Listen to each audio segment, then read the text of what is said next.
This view in the cabin, you can see the crew members are already using their cameras, getting set up, and they have dimmed the cabin lights to allow them better visibility outside of the windows and fewer reflections. Now, 28 minutes until they become the humans to travel farthest from our planet.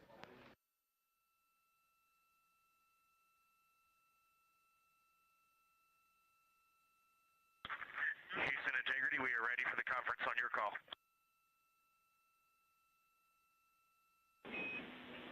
Houston is ready for the conference, passing you over to Science.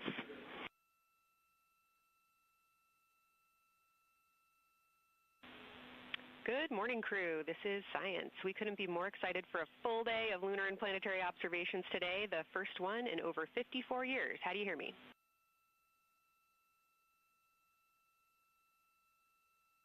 We hear you loud and clear, and Kelsey, you just got to know you're pulling us away from the moon right now, so let's go. Message received. I will keep it tight here. I did just want to start with a thank you on behalf of the Lunar Science team and the entire lunar and planetary science community, of which you are absolutely a part, for what you've already done in this mission and what you're going to do today to inspire the next generation of scientists. I have to say Moonjoy is the new term that's already become our team's new motto, so thanks for that. In this conference, we'll cover hardware and config reminders, and then I'll just briefly, as you said, cover today's science plan. I'm assuming you already have your LTPs up. Confirm that, and I'll jump quickly into the cabin config reminders.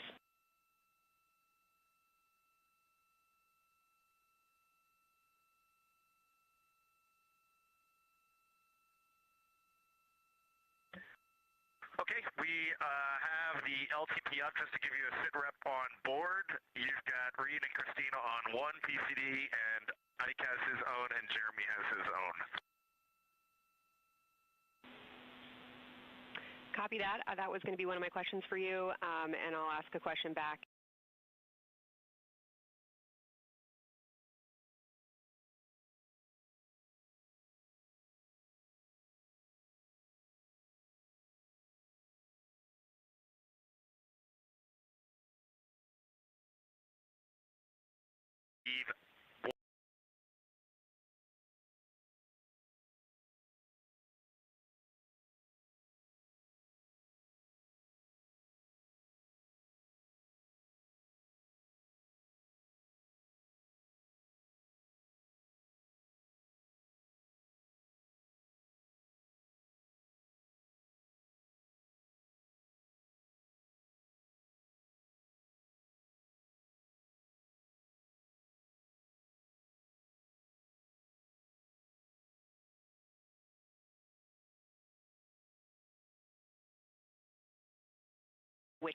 Which pictures came from which flashcards.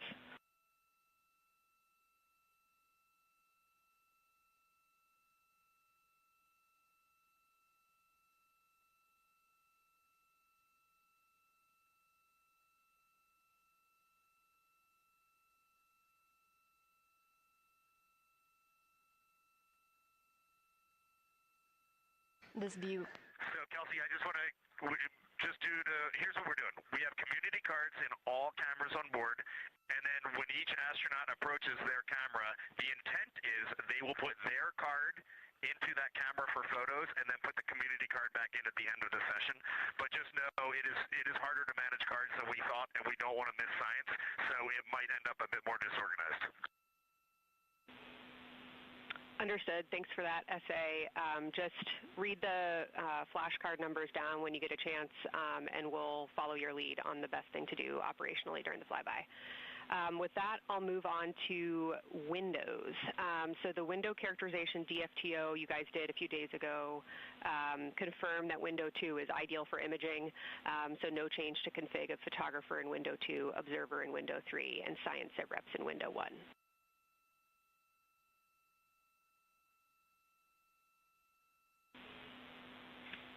Coming up on the handover. Be back. Hang on, Kelsey. The way we have it configured, tell us if this is going to be wrong.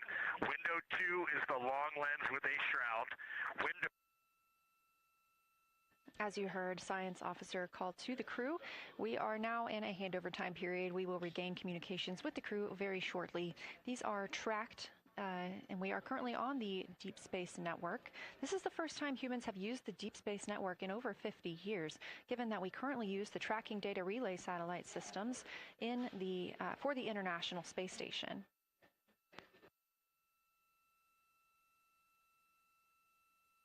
This view from Artemis Mission Control on the right is Kelsey Young. That's who you hear speaking with the crew. Young is the Artemis Science Flight Operations Lead, and we also look forward to speaking with her here today.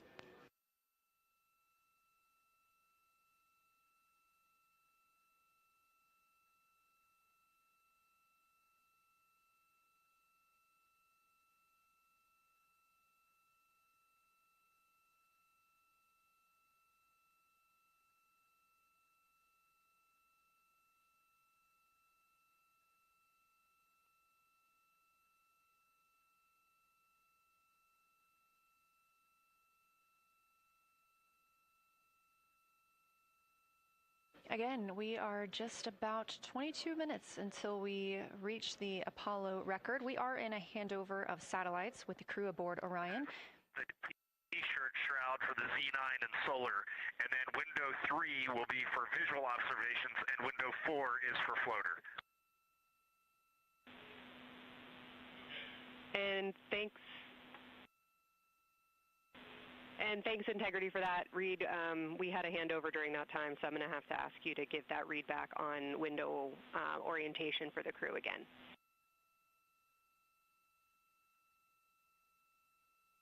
Okay, we are happy to change it, but the way we have it configured right now is window 1 has a T-shirt shroud for the Z9 for solar. Window 2 has the shroud for the long lens for both lunar and solar. Window 3 is for visual observations. Window 4 is for floater. And then the docking hatch window has had a great view, so we've done a lot of mapping through that as well. All right, copy all, Reed. A note just on the window 1 T-shirt shroud that you can remove that for the lunar observation block if you want to, if you want that extra view for another floater, but defer to you guys on that. You are go to use the full 400 millimeter zoom on the long lens, but where possible, try to keep the end of the lens flush with the window to prevent imaging through the multiple window panes at an angle. And if you have to take an image at an angle, recommend you limit the max focal length to 200 millimeters or simply acquire the images at multiple focal lengths. Last imaging update as a result of the DFTO is that if you can take the images out of the left side of window 2 where possible, that is the best half the window. Understand that might not be possible with the shroud. Any other imaging questions from you?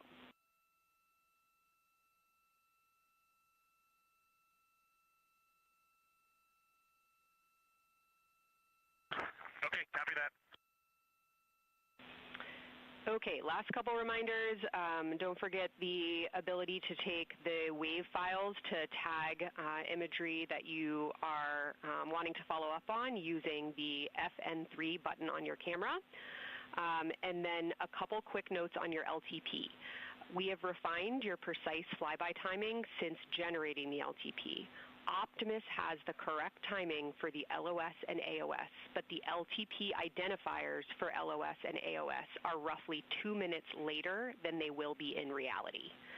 Final LTP timing update is that the green line on your LTP should start automatically 45 minutes before the flyby. If it doesn't appear, let me know and I'll have troubleshooting steps for you. Last updates are on the eclipse, so only for that last hour today. Of course, remember if the sun is in view to use your eclipse glasses. And reminder that we will have a few activities for you prior to the eclipse to reconfigure all 3 cameras for corona and deep sky observations. These activities, some of which will occur during the forward link LOS, so we wanted to flag it for you now. Any questions before I cover the last 2 reminders?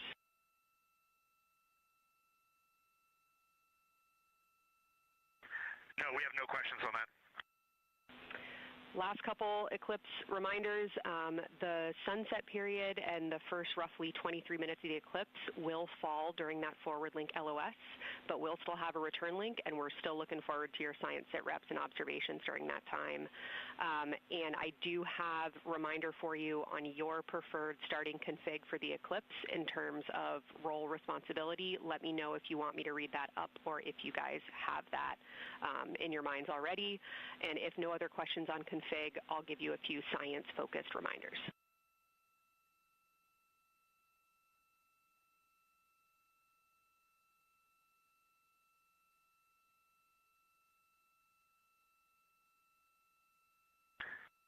Give us a quick high level, but we see it in Optimus, and I think we got it squared away. But give us your quick Kelsey high level. Okay. A couple changes from the first LTP you studied is that Glushko is the only feature that the same pair will view twice. That's Reed and Jeremy. That's why that's the only target you see that is marked as one of two and two of two. So Ohm and Oriental are in there twice, but they're by different pairs, which is why you don't see them marked accordingly. A note from feedback on your observations so far over the last couple days, a reminder that if you note structure and texture as well as color and albedo, please note any correlation between the two, and also a reminder that negative observations are still valuable science. So a lack of color or a lack of structure associated with color is also valuable. A reminder also that your observations so far indicate it will likely take some time for your eyes to adjust. We especially heard that around your terminator observations and your color observations. So reminder to know that your eye adaptation is going to kind of come in throughout your shift, and let us know when you start to see that nuance. Last reminder is around Earthset and Earthrise. When you're viewing us back here at home, you'll be looking directly at Asia, Africa, and Oceania. So I'm sure people watching from those places here on Earth will want to give you all a wave as you take their picture. Any other questions for me?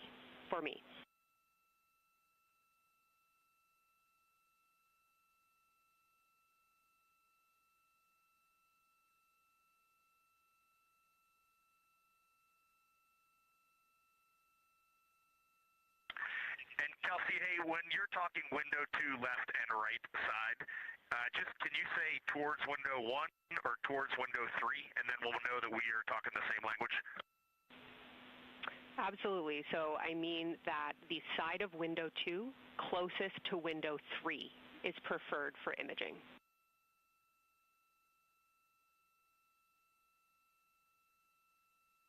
Okay, the side of window 2 closest to window 3 is preferred for recording. Stand by, we'll talk to the crew.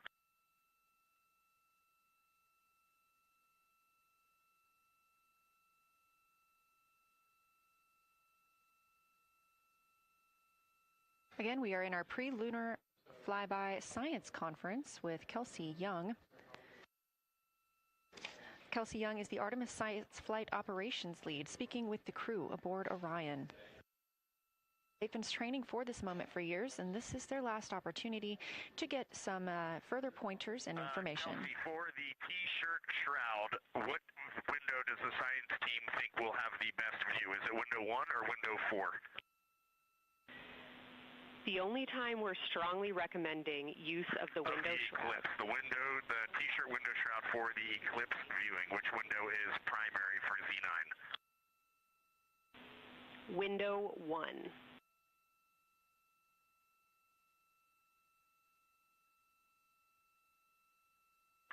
Okay, awesome. So we have got that all set up. And just to be 100% sure, window 1 is the most port window by the food warmer. Window 2 is right in front of seat 1. Window 3 is right in front of seat 2. And window 4 is on the starboard side by the side hatch. Do you agree with all that? We agree on the ground. Good readback.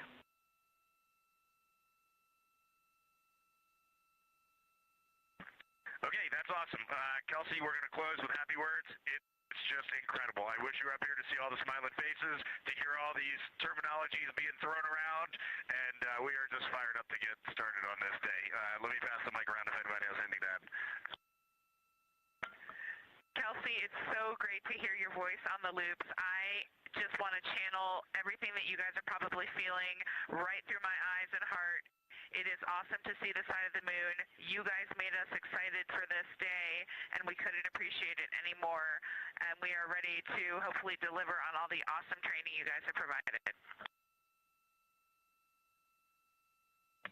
I'll just add, Kelsey, it is blowing my mind what you can see with the naked eye on the moon right now. It's just unbelievable. Kelsey, and to the whole lunar science team, all of you, all the work you put into this, we're just grateful. Can't wait to get going. And thank you for the tipper, for Carol Crater, and for Integrity. We can see them, and we've imaged them, and can even see with the naked eye. Quite impressive. Thank you so much. Beautiful words, you guys. Thanks so much. And I got video of the science team right now, and they are all absolutely buzzing. Looking forward to today.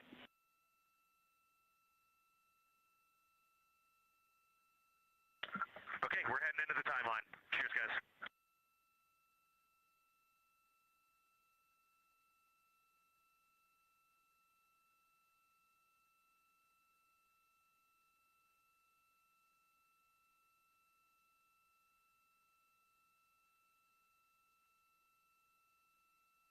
Of the pre-lunar flyby science conference with Dr. Kelsey Young. Young has served as the Artemis Science Flight Operations Lead, getting the crew ready. And we're live in Artemis Mission Control in Houston, but we are not the only room monitoring today's flyby. As you heard Young mention, in this same building and just down the hall, a multidisciplinary lunar science team supports the Artemis II crew in real time, including experts in lunar geology, impact cratering, volcanism, polar science, imaging, and visualization. There are two integrated facilities, and the first is the SIR, which is what you have right here. That's the Science Evaluation Room. They are embedded within Mission Control to provide science input during live operations like what we see today. Additionally, and not pictured, we have the Science Mission Operations Room, a back room that processes data, evaluates imagery, and supports rapid analysis. Our science officer on console in Mission Control Houston serves as the primary interface between the science team and the flight controllers, ensuring science priorities are represented during mission execution. Again, today, that's Dr. Kelsey Young, who will be speaking with the crew during the time they're behind the moon. We will be speaking with her once the crew is behind the moon and out of communication with Earth.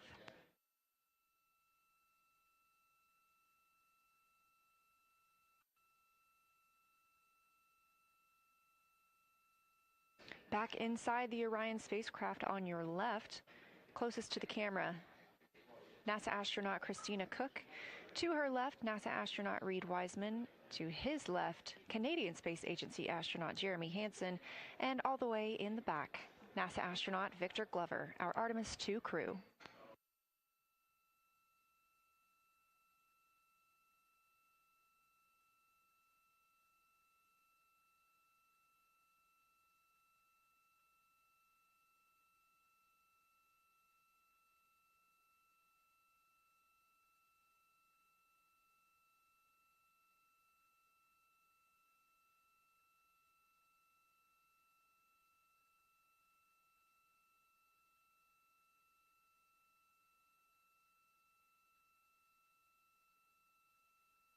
We are now approaching 8 minutes until the crew surpasses the Apollo 13 record.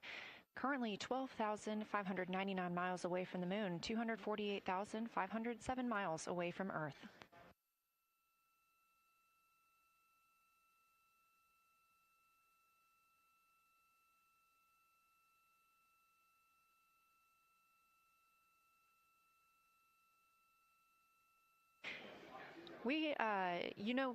You may also hear the Orion spacecraft referred to today as Integrity. This was named by the Artemis II crew. It is Integrity crew. We have Reed's family in the viewing gallery. You're welcome to say hello.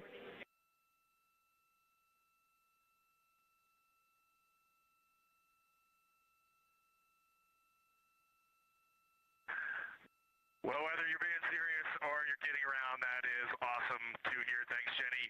And hello to Ellie and Katie. I don't know who else is there, but it's great to know that you're in mission control right now, following along. We are having a blast up here, and the view of the moon is absolutely amazing.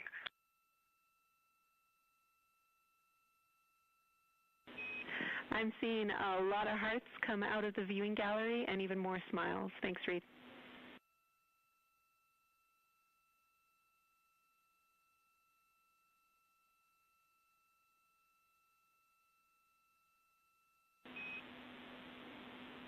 Copy heart, copy bracelet.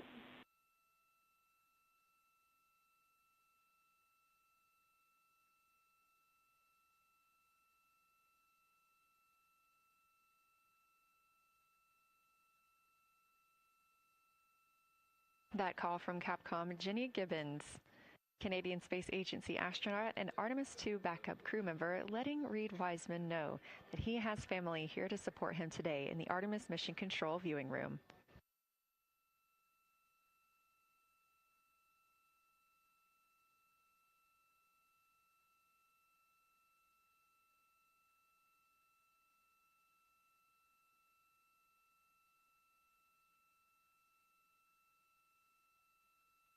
As I was mentioning, we have the Orion spacecraft flying today. However, the Artemis crew members named their Orion spacecraft Integrity, so you will hear calls to this entire crew with the name Integrity. They say that the name Integrity embodies the foundation of trust, respect, candor, and humility across the crew and the many engineers, technicians, scientists, planners, and dreamers required for mission success.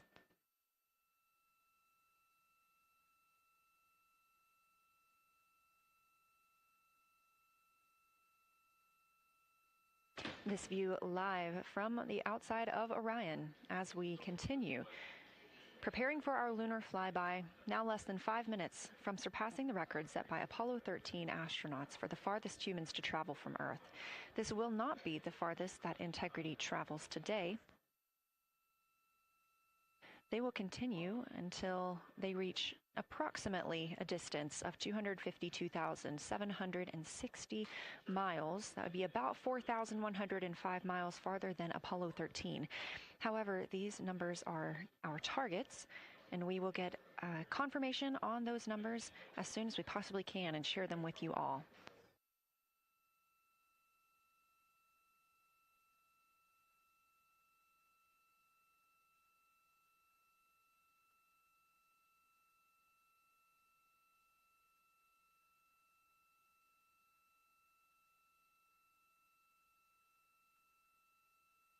We talked a little bit about what to expect from the crew, whether that's taking photos or making audio recordings.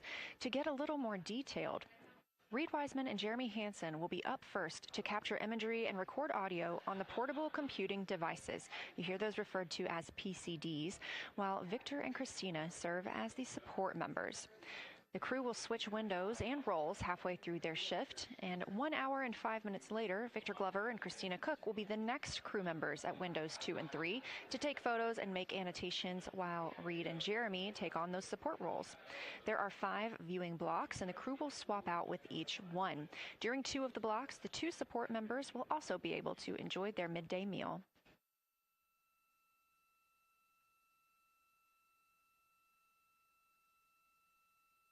At least 3 times per block is a science sit rep. Again, situational report. This is partially an operational status, reporting back if they missed any targets or gotten any specific ones, if they have issues with their camera or any other operational items. The other part is an actual description of the moon. This task is done by one of the support team astronauts, so that's not the crew currently taking photos or making annotations, but they do have windows 1 and 4 that they can float up and provide that information from. If you watch the entirety of the flyby, you'll also notice the crew will be photographing some targets multiple times to get observations in different lighting conditions. This is due to Orion changing their location throughout the flyby.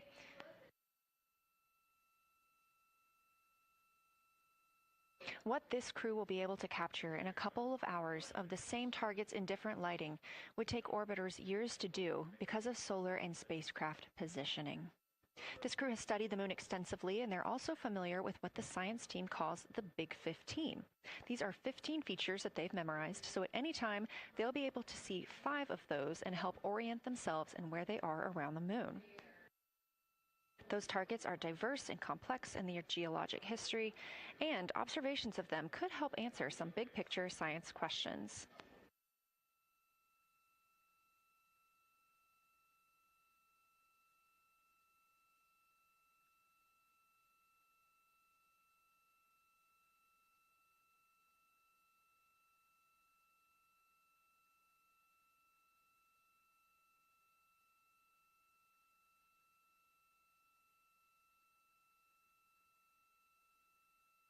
If you've been following the mission, you can see that the configuration of the cabin is a little bit different than what it looked like on launch day. After ascent, the crew were allowed to reconfigure their spacecraft, and you can see that they've taken down seats. They have also taken away footrests. This gives them more opportunity to move about the spacecraft.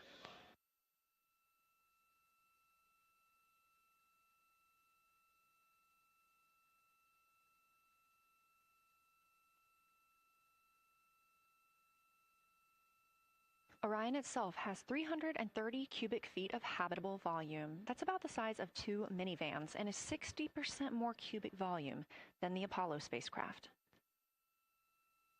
We are standing by for the Integrity crew aboard Orion to surpass the Apollo 13 record.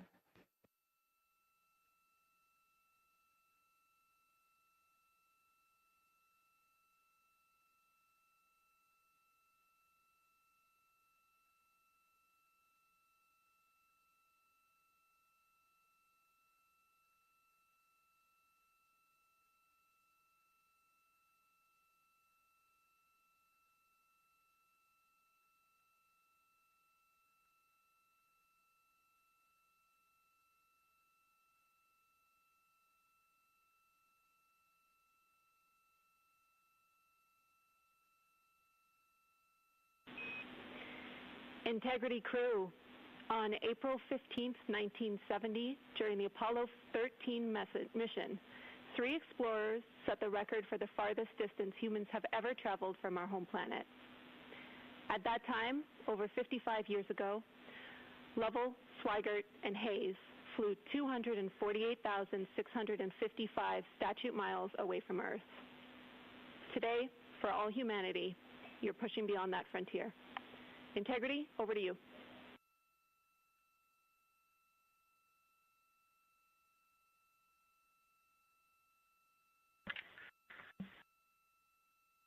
Yeah, from the cabin of Integrity here as we surpass the furthest distance humans have ever traveled from planet Earth.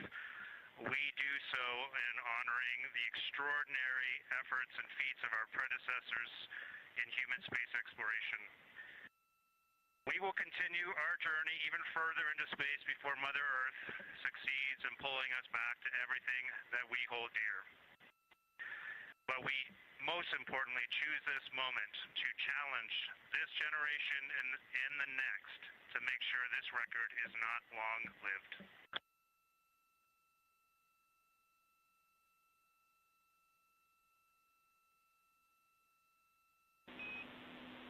Thank you, Integrity, and congratulations to you and the rest of the Artemis II team.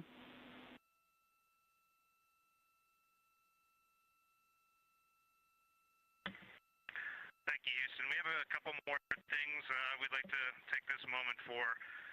Our science team helped us out with a couple of relatively fresh craters on the moon that have not been previously named, and our crew would like to propose a couple of potential names for those items or those areas.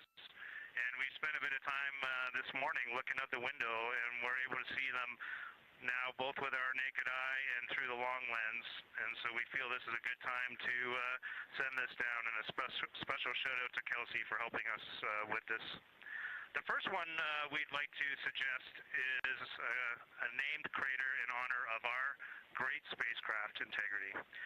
And so if you were to look at Oriental on the far side and then draw a line straight up to Ohm on the far side, relatively in the middle is an unnamed crater, and we would like to suggest it be called Integrity in the future.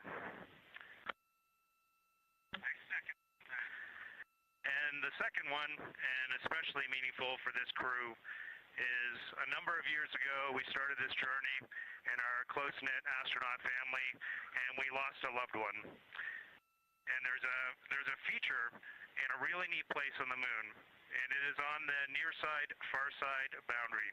In fact, it's just on the near side of that boundary, and so at certain times of the moon's transit around Earth, we will be able to see this from Earth. And so we lost a loved one. Her name was Carol, the spouse of Reed, the mother of Katie and Ellie.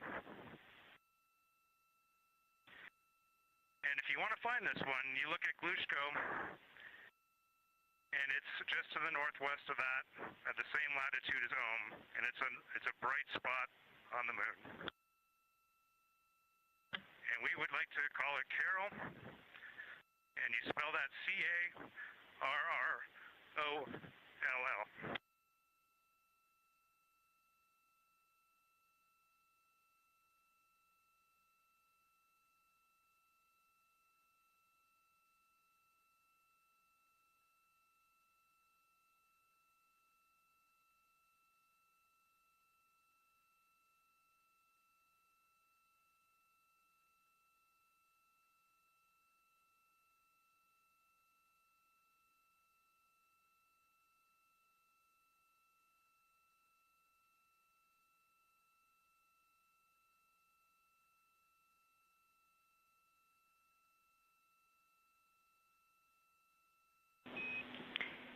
Integrity and Carroll Crater. Loud and clear. Thank you.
As the Artemis II crew passed the record set by Apollo 13 for the farthest humans to ever fly from Earth at 12:57 p.m. Central Time, 1:57 p.m. Eastern Time, Canadian Space Agency astronaut Jeremy Hansen shared. We're getting ourselves all put back together now, and we are going to dim the cabin lights and prepare for our science objectives ahead. Thank you. Sounds good. We're doing the same down here, and you're maneuvering to your observation attitude.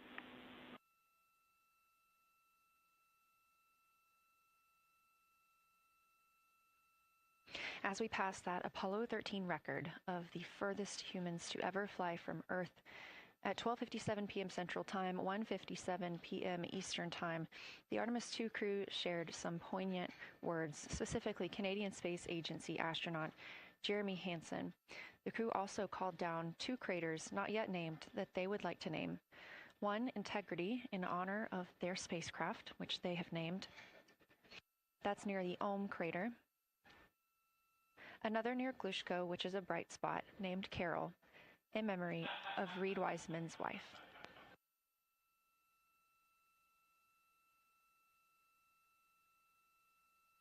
There was a moment of silence here in Mission Control Houston. And now the team and the Artemis II crew are ready to begin their lunar flyby.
We are 4 days, 19 hours, 31 minutes mission elapsed time of the flight of Artemis 2, our 4 astronauts aboard Orion.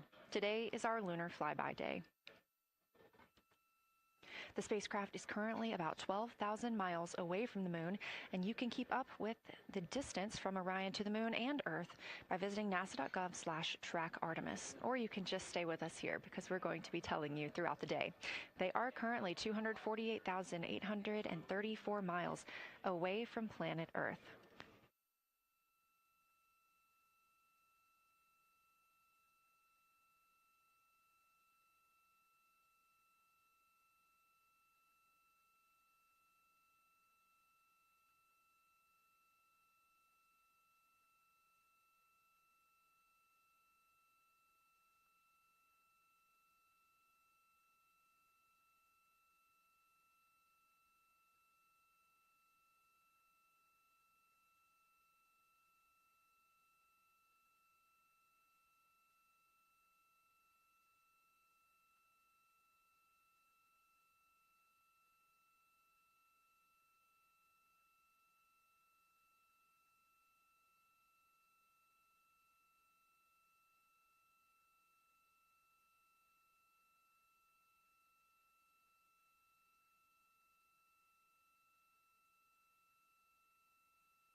Coming up next on the crew's timeline today will be their cabin configuration portion. You heard some calls down to Science Officer Dr. Kelsey Young earlier about how they have configured the cabin so far. This is just a little bit more of timelined activity for them if they need to further do so. On flight day 3, the crew had time on their schedule allotted for configuring the spacecraft cabin for how they intended to arrange it today. Of course, they had to take down that configuration for another test yesterday of their Orion Crew Survival System suits. But configuring it on flight day 3 allows them the opportunity to get a chance to see what works for them now that they are in the microgravity environment.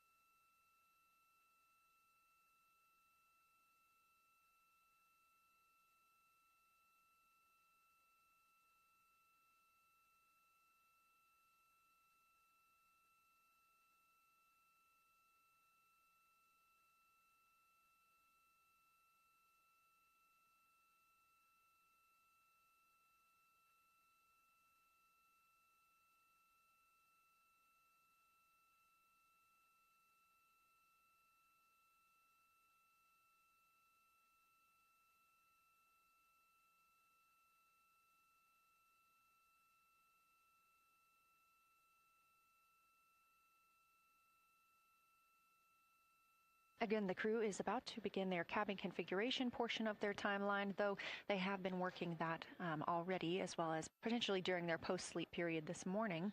The official lunar flyby observations are slated to begin in just about 40 minutes.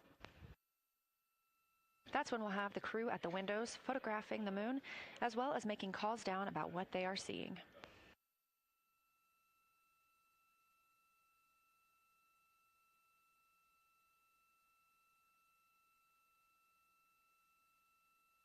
Again, we are live here in Artemis Mission Control for the duration of the flyby. Currently, the Orbit 1 flight control team is on console. This room is staffed 24/7 from the time before the astronauts step foot on the rocket until the time they splash down and are safely recovered in the Pacific Ocean on flight day 10.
Again, this is Artemis Mission Control here in Houston.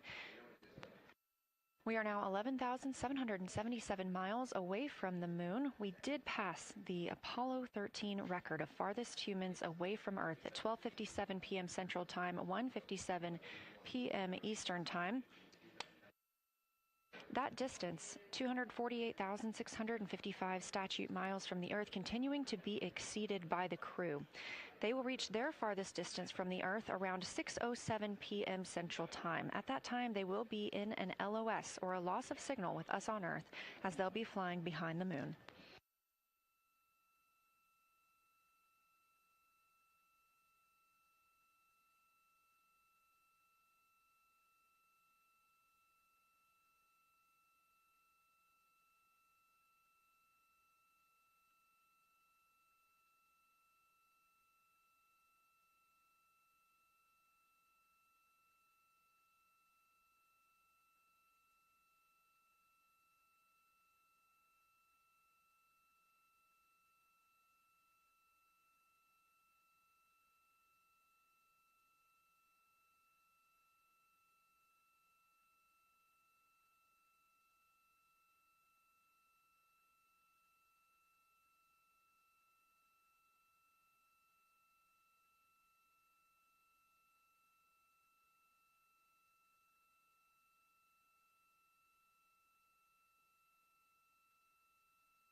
As the crew gets into their cabin configuration preparations, we are joined by Dr. Sarah Noble, the Artemis Lunar Science Lead. Thanks for joining us here today. Yeah, it's quite a day. Yeah, we are very excited. I can only imagine how you guys are doing over there. So tell me a little bit about yourself and what your role is for Artemis 2. Sure. So I'm the Artemis Lunar Science Lead, so over the entire campaign, and my job is basically to make sure that as we have this big adventure back to the moon, we actually learn new things about the moon. Fascinating. So why is the moon such an important destination today? Yeah, so the moon is a pretty amazing place. It is a great place to learn about basic fundamental processes that happen on like all the planets, like cratering and volcanology.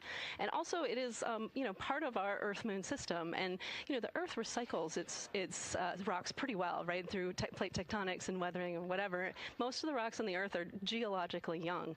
But on the moon, we have the entire record that goes back 4.5 billion years since we formed. And so if we really want to learn about what was happening in that period, like the moon is really the only place we can go. We're also thinking about going back to the moon, and we want to go to the lunar South Pole. So what makes that such an interesting destination?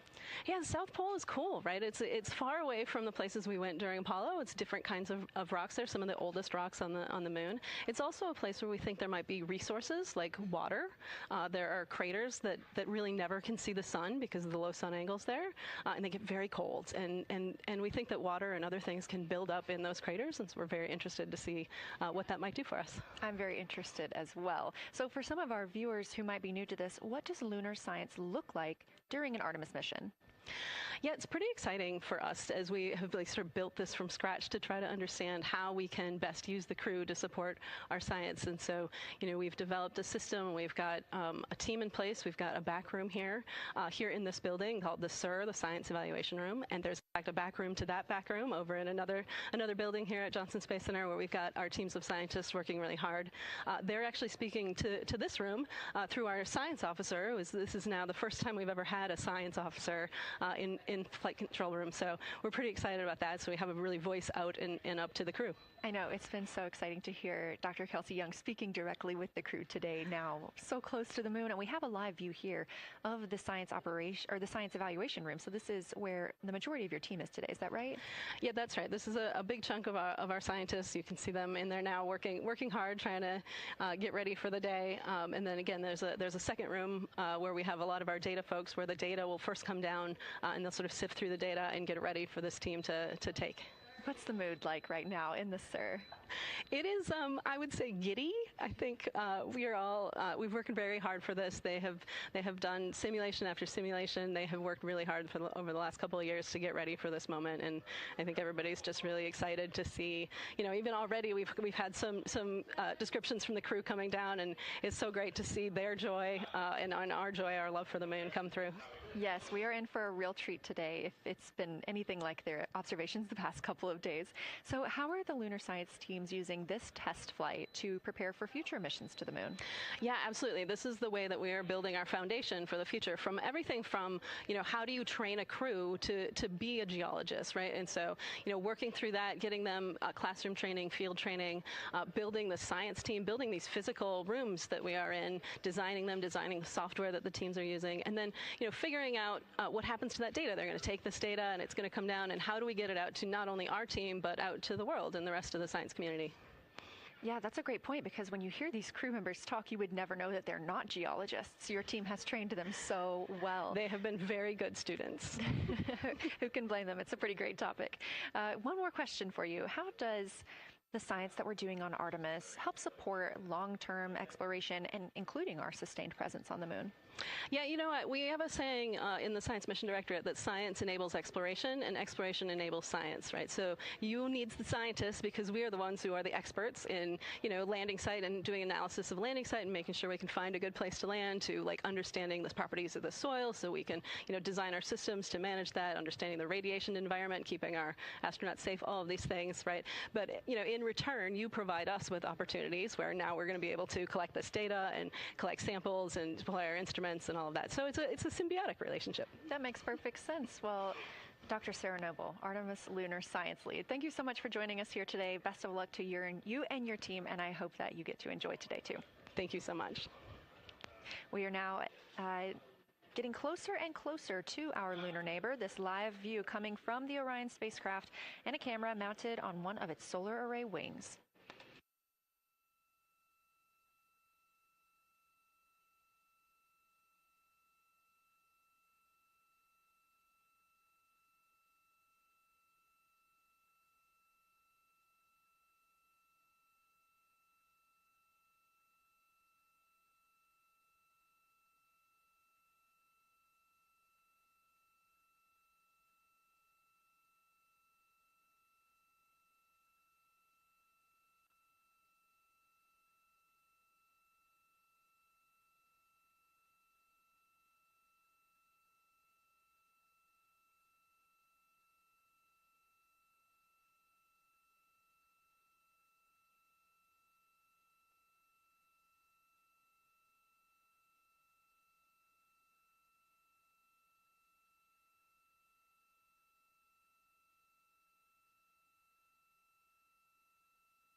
ready for camera serial numbers. Ready to copy.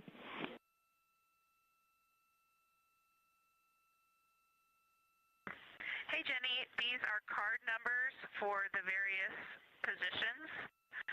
For the long lens on the D5, we will have individual cards.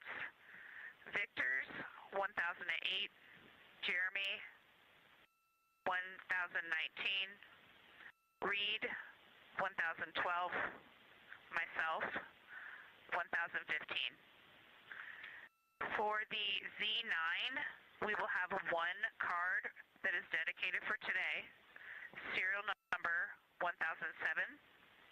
For the cabin camera D5, we will have one dedicated card for today, serial number 1022.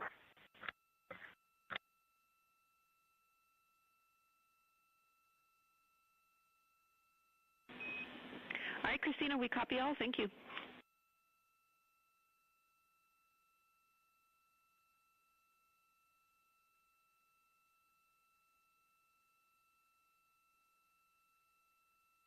We just realized that we have Earth out window 1 and Moon out window 2, and Earth out window 4 and Moon out window 3, and it gives you the best idea of scale we have had yet. The Moon is about 3 to 4 times the size of the Earth, and it is almost full, and the Earth is just a small crescent out there.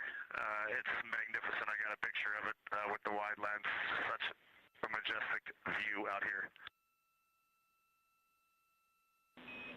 Amaze, amaze, amaze. Thank you, Reed.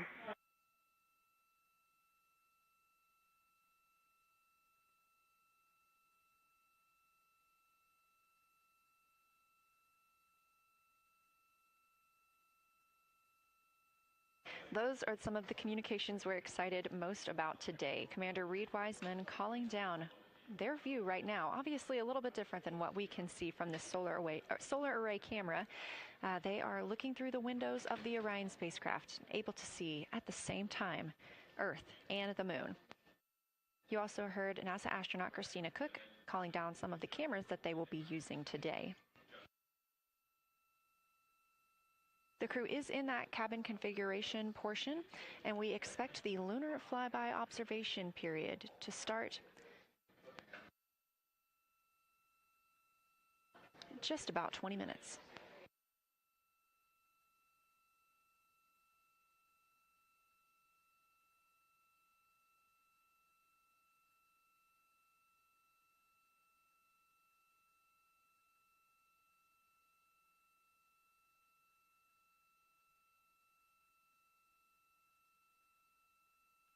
Checking in on Orion's distance and speed, they are currently traveling 1,071 miles per hour, 249,159 miles away from Earth, 11,293 miles away from the Moon, and continuing to grow closer. At closest approach to the Moon today, the spacecraft will be just about 4,070 miles away from the lunar surface. This will be during our loss of signal with the crew as they travel behind the Moon, and we will await their return to get the official number for you for how close they come to our lunar neighbor.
Inside the cabin today, the Lunar Targeting Package is the primary tool guiding the crew observations and consists of two key components. The Lunar Geography Review helped the astronauts study major lunar features in advance and help learn how to orient themselves during the flyby. Because, of course, the moon is not actually labeled like it appears here when we look at this map. The Lunar Targeting Plan provides a detailed timeline of observation targets, background science context, and specific instructions for the pictures the crew should take, as well as the verbal descriptions that will be helpful to the science team reviewing them later. This is a screenshot from their lunar targeting package, and a screenshot specifically of that lunar. Integrity for attitude. Go ahead.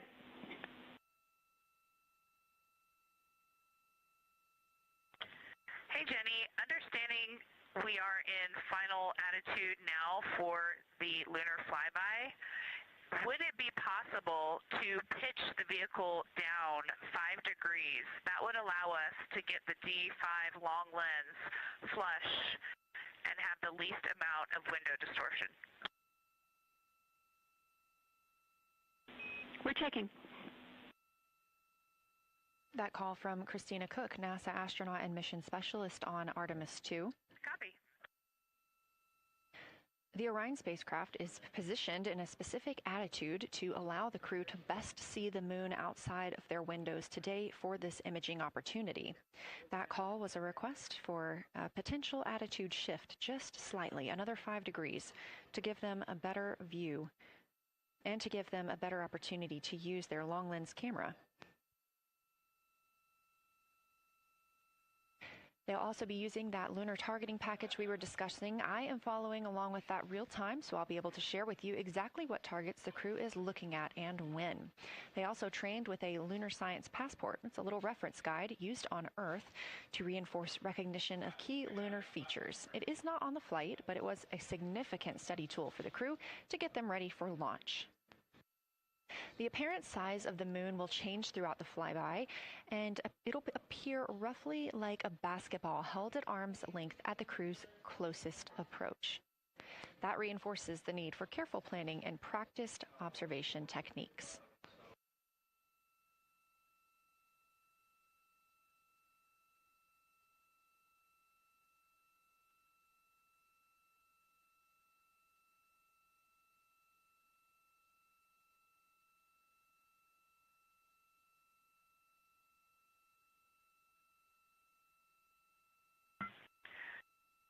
Houston, integrity for timeline. Go ahead.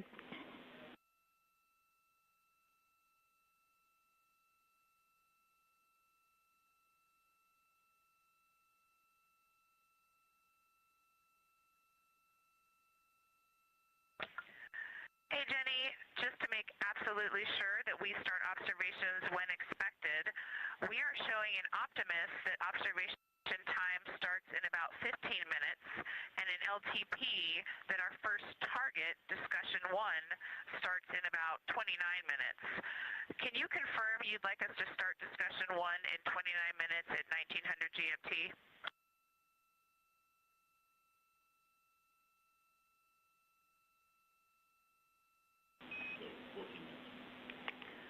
Christina, we are tracking that discussion 1 should start at 18:45. That's 15 minutes from now.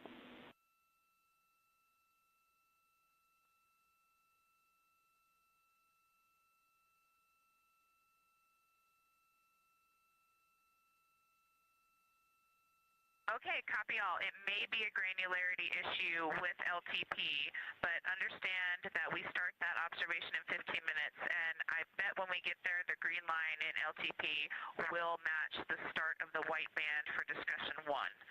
I think it's just a matter of the labeling and the granularity. Thanks for confirming. Copy, and we'll look into that a little bit more on our side as well.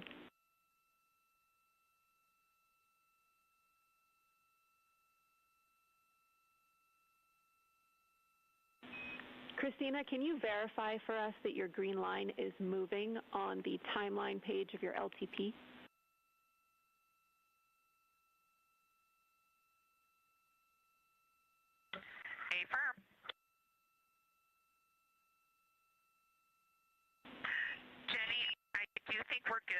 looking closer, I see the labels are just not aligned with start or end times of the white visible bands. It fully makes sense now, so I think we are all set. We'll look forward to starting some observations in about 13 minutes.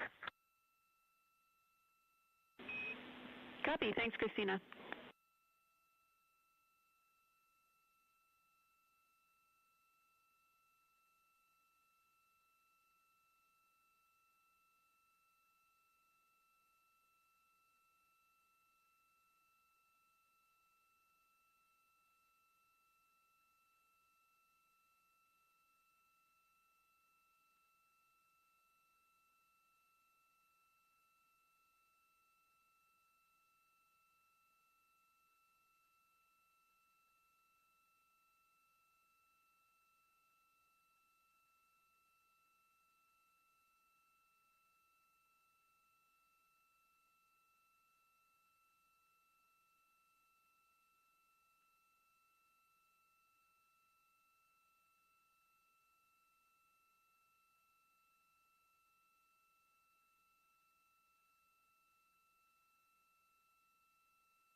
As you heard discussed, we are expecting the crew's observation time period to start in about 10 minutes.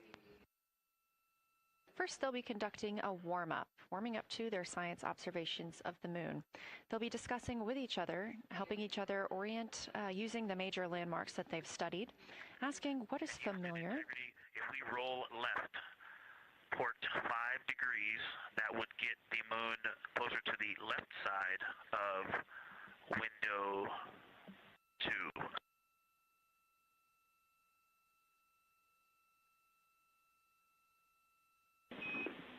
Copy, Victor. We'd like to know if it's pitch and roll or one or the other.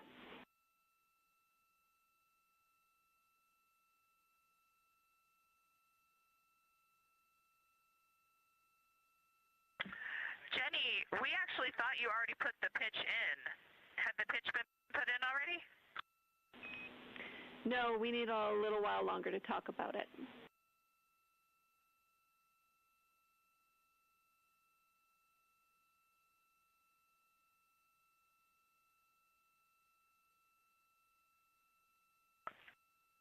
So, Jenny, I guess what's happening is just as our orbit's changing, where it is in the window is changing, so maybe these fancy little adjustments aren't worth it. It's going to continue to move in the window. Or is the spacecraft going to keep the moon at the same point of the window if we adjust the attitude? I assume the previous.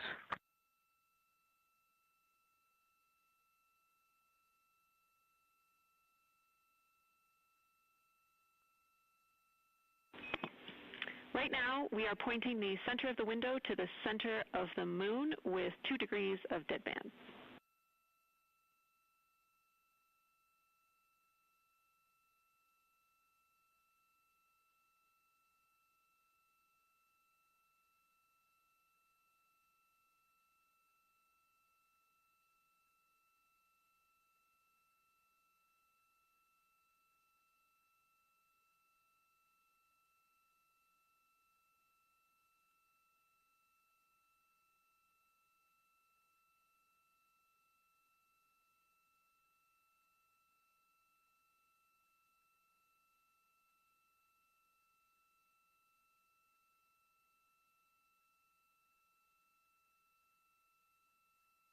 The conversation you hear happening now between the astronauts aboard Orion and Artemis Mission Control here at Johnson Space Center in Houston, Texas. They are in the center of your screen, seated at the CAPCOM, or Capsule Communicator Console.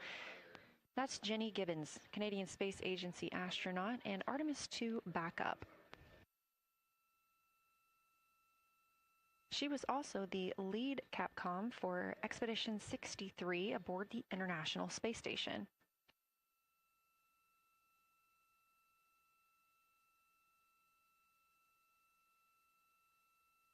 The crew is requesting some attitude changes to the spacecraft to allow them to better image the moon, our priority for today. Of course, those have to be discussed on the ground before they are put into work aboard the spacecraft, so the team is taking some time to do so. You also heard Gibbons reference that we are into dead bands. Dead bands are essentially keeping us in the lane in which we're traveling. If you're familiar with lane assist in your car, very similar in this case.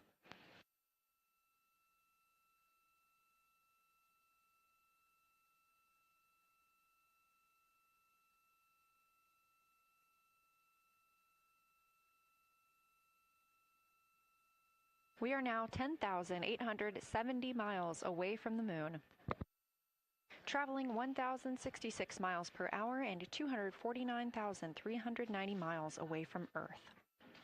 Again, we recently surpassed the Apollo 13 distance record of farthest humans have ever traveled. And upon calling down some words during that milestone, Canadian Space Agency astronaut Jeremy Hansen noting that he hopes that this record that they are setting today is soon broken by future explorers.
This is Artemis Mission Control. We are standing by for the beginning of lunar flyby.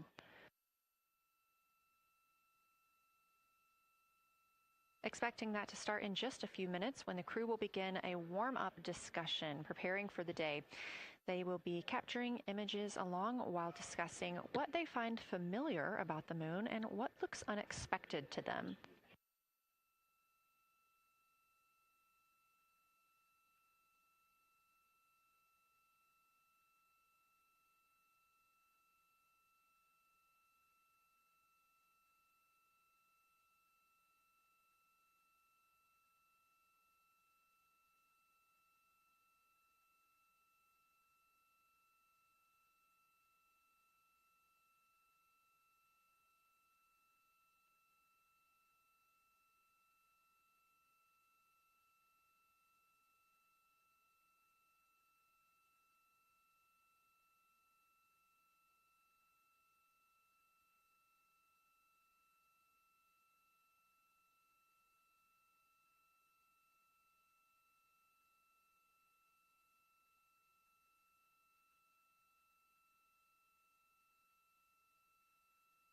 Again, just minutes away from the official start of lunar flyby, or when it is timelined for the crew.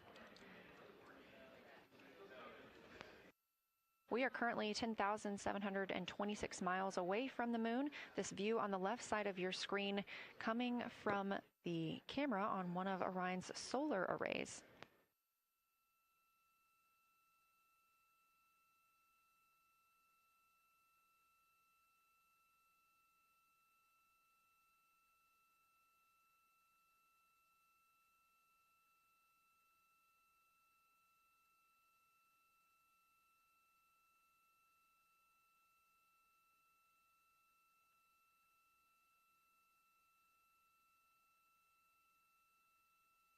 Other conversation points while the crew are getting ready for their flyby today.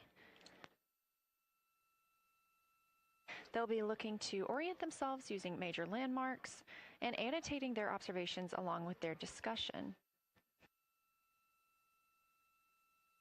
They'll have 10 minutes for that warm-up discussion.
Houston integrity. We have two folks at the window deep in discussion talking about all of the awesome features that they're seeing. We just had a huge moment realizing that Hertzsprung is about the same size as our incredible Oriental. We're really excited about this target that's kind of new to us. We're orienting on things like how we talk about albedo, finding some of the prevalent things that we're used to from all of our training, and just overall taking in this view. We also are noticing that the moon is still getting noticeably bigger as we go, even when you're watching it continuously. It's great to see these two guys get warmed up.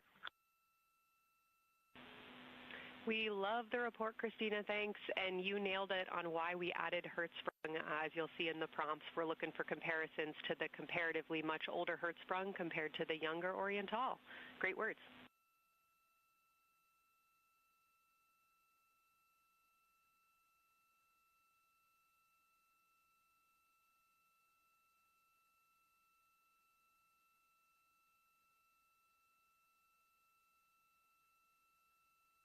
This is Artemis Mission Control. That was the voice of Dr. Kelsey Young speaking with the astronauts aboard Orion as they begin their observation period and lunar flyby. NASA astronaut Christina Cook reporting their view of Hertzsprung Basin. The team here is looking for centered images of the basin at a full zoom, and they're hoping that the astronauts can image and describe the inner and outer rings. This is considered a degraded basin with a floor, rings, and ejecta compared to a younger Oriental basin.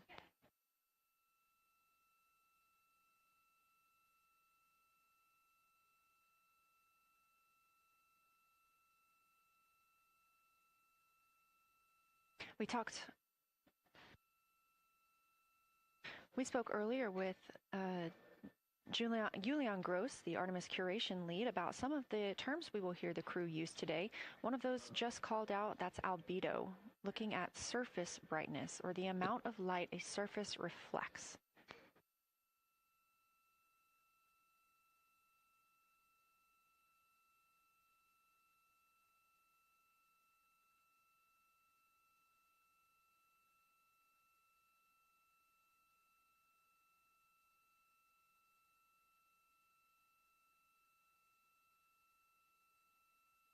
A few more terms that we hope to hear today during the crew's sit-reps or situation reports include embaying. This refers to one feature that surrounds another. That usually is a higher relief feature. Houston Integrity, one report from the crew at the windows. We can actually see the moon and Earth at the same time right now. It's interesting because the Earth looks way brighter, so the Earth itself seems to have a much higher albedo than the moon. We think this is independent of our eyes focusing because, of course, the Earth is much smaller than the moon in our view, so you could think that your eyes focus for the darker sky, and that it means that it only has apparent brightness more than the moon, but since we're seeing both in the same view, we do think that this can be inferred as the Earth as a whole has a higher albedo.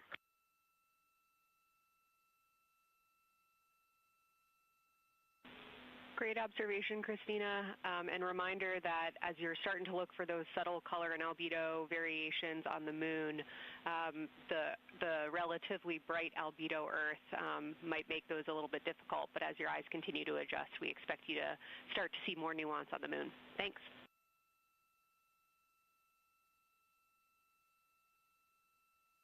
Great call. Thanks for the reminder.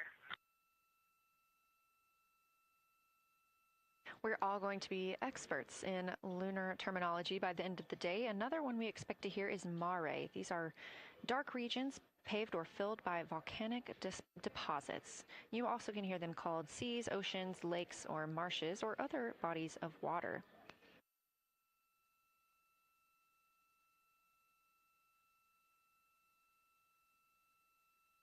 Again, we are live in Artemis Mission Control, but on the right side of your screen, that is the Science Evaluation Room, team members who have been preparing for this day for years.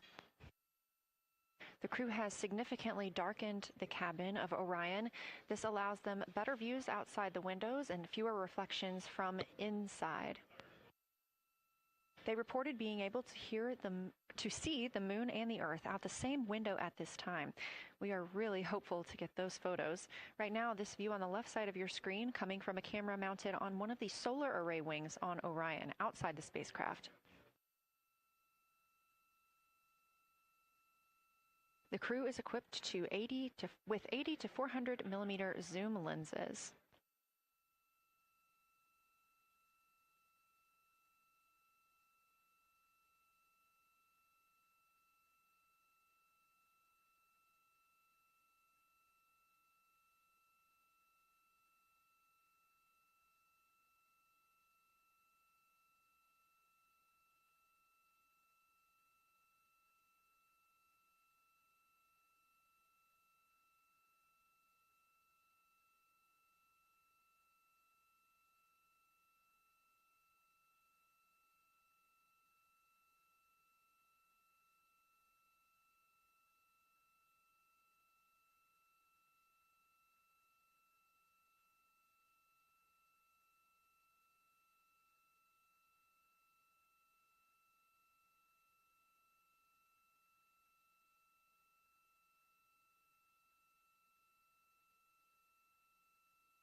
The team continues their warm-up discussion. I should say the crew members aboard Orion continue their warm-up discussion.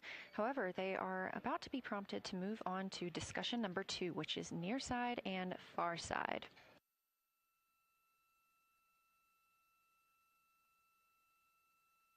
some of the things that they are looking to capture, the ground has prompted them to photograph anything that stands out to them and to compare the near side versus the far side mare in color, albedo, topography, and texture. They also want the crew to compare the appearance of rayed craters in the near side mare versus in the far side highlands. Of course, a reminder that some of the items that the crew, or some of the landmarks the crew are seeing today, is the first time that humans have ever laid eyes on those portions of the moon.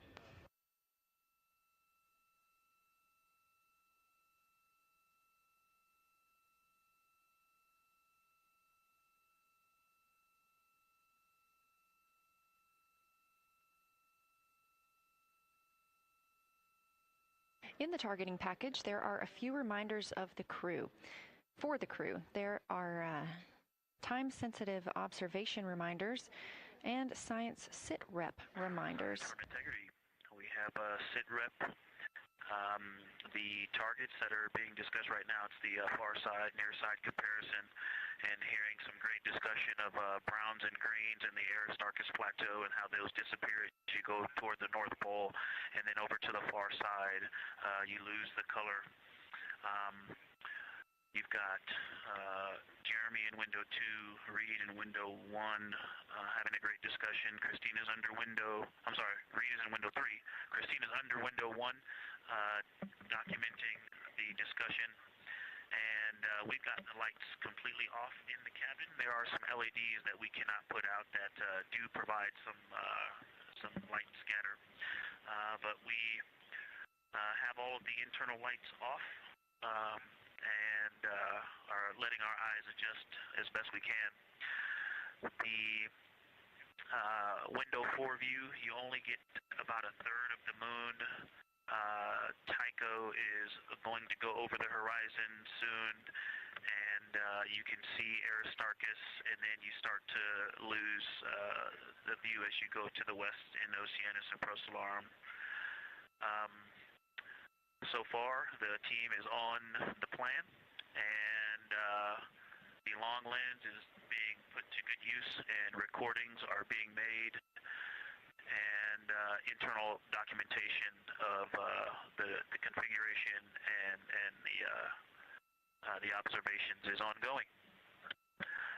Science, do you have any questions for us at this time? Integrity Science, Victor, very glad that you provided the first formal science sit-rep, as these were indeed your idea. One follow-up question, any relationship between those browns and greens you described? Do you see them blending into one another, and do you see any topography associated with either color?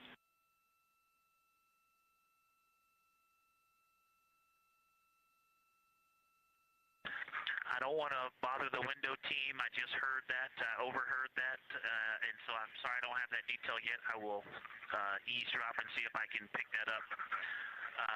I will try to answer that at some point. I also heard a comparison of the albedo in Aristarchus, that crater, the very high albedo spot you can see on the near side. There is a feature called, I believe, Burgess Alpha, that is equally or maybe higher albedo.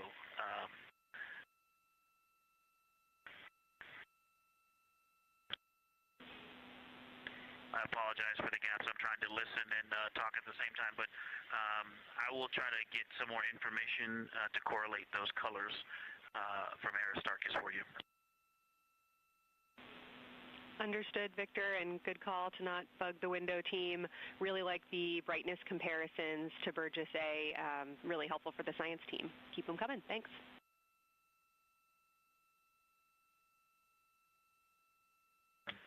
I also heard a discussion about the albedo of Grimaldi being a 10, and how many of us, when we were a little further away, saw that as the darkest albedo, and that the bigger mare off to the to the east was still dark, but maybe a 7-8. We still think that, but you are seeing color variation, albedo variation inside of Grimaldi as well, and that even on the west side there's still a very dark part of it. But it is still the darkest. It is just not as uniform as it looked when we were farther away. We're starting to differentiate the striations of albedo inside of Grimaldi. Copy all, Victor, and you read our mind. Superlatives like darkest, biggest are really, really helpful for us, so keep those coming.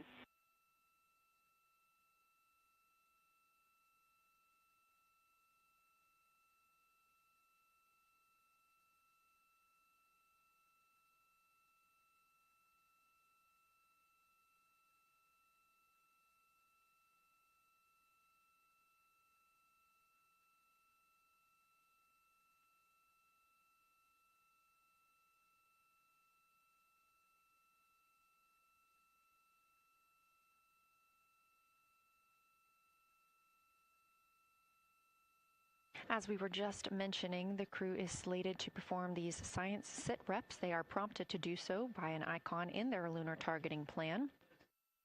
That one coming down from NASA astronaut and pilot of Artemis 2, Victor Glover.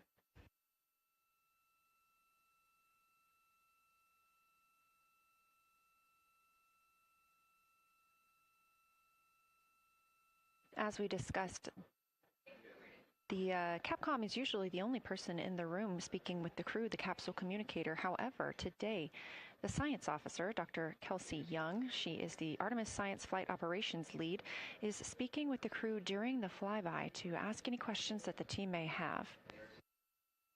To her right is Trevor Graff. He is one of 3 science officers. Those would be Kelsey Young, Trevor Graff, and Angela Garcia, who will also join us later for an interview.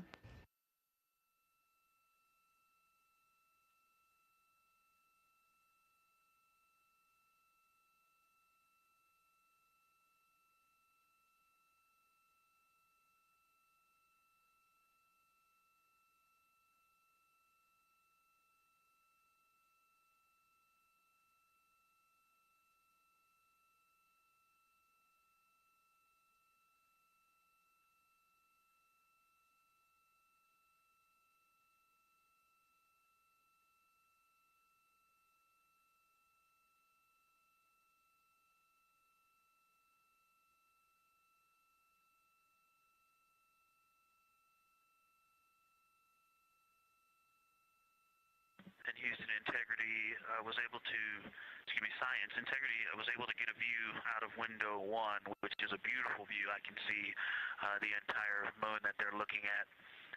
We left the T-shirt up there, so I was kind of peeking through the opening in the makeshift shroud there. And once I was able to get 2 eyes on it, what jumped out at me was Vavilov. It's just peeking out of the Terminator. It's clear of the Terminator now, but it just really jumps out because it's still got the low light, the low sun angle. And so where the, Vavilov has that impact over the top of another crater, where the 2 craters intersect on the eastern edge. So on the side closest to Oriental, where the 2 crater rings intersect, the shadow there is the highest peak in the interior of Vavilov, and so you can see that terrain is, there's some real variation in the terrain there, that there's a nice peak where those peaks intersect, where those rings intersect, and we'll get a picture of that. Love the description, Victor, especially the comparison and relationships you just described about topography. And if it's easier for your observations, do feel free to remove the T-shirt shroud from window 1.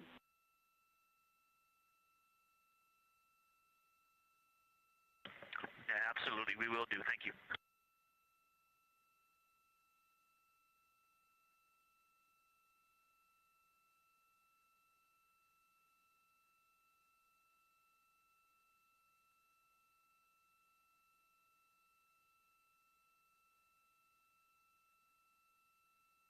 Those calls coming from NASA astronaut Victor Glover. As we discussed, the crew is working in pairs at the windows. Right now, taking photos are Commander Reed Wiseman and Mission Specialist Jeremy Hansen. Serving as their support team are pilot Victor Glover and Mission Specialist Christina Cook. You're hearing those calls from Victor Glover, as he is on that support team, and he is tasked with providing the science sit reps, while the two crew photographing and making annotations of the moon are in Windows 2 and 3. Windows 1 and 4 are available for the support crew to fly up to, obviously look at the moon themselves, and provide these science situational reports. The view on your screen is part of the lunar targeting package, and it's something that the crew can reference as they are flying by, but this is an animation.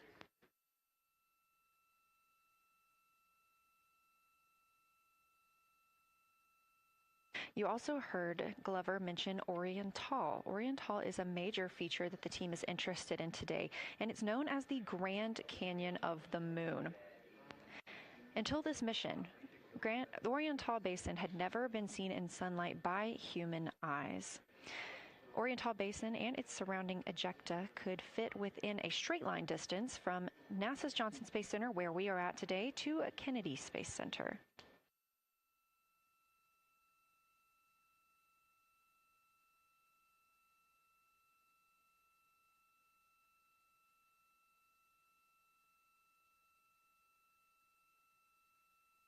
This a live view in Artemis Mission Control in Houston, Texas, where the teams are monitoring all systems, not just for today's flyby, but on the spacecraft themselves. Again, this is a test flight, our very first flight of humans on the Orion spacecraft. This team has been This team has been monitoring the entire time of the mission, as well as we have been live the entirety of the mission, and we will be continuing to do so all the way through splashdown and crew recovery from the Pacific.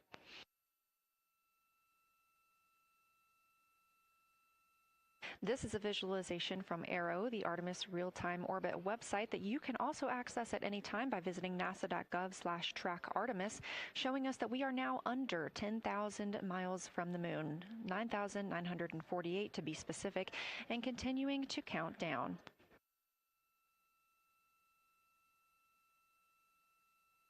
Again, our closest approach to the moon today should come about 6:02 p.m. Central, 7:02 p.m. Eastern. However, we will be out of contact with the crew at this time as they begin transiting behind the moon. At that time of closest approach, the distance from Orion to the lunar surface will be about 4,070 miles. Of course, these are estimates at this time, and we'll be sure to provide you with the official numbers once that closest approach has been reached.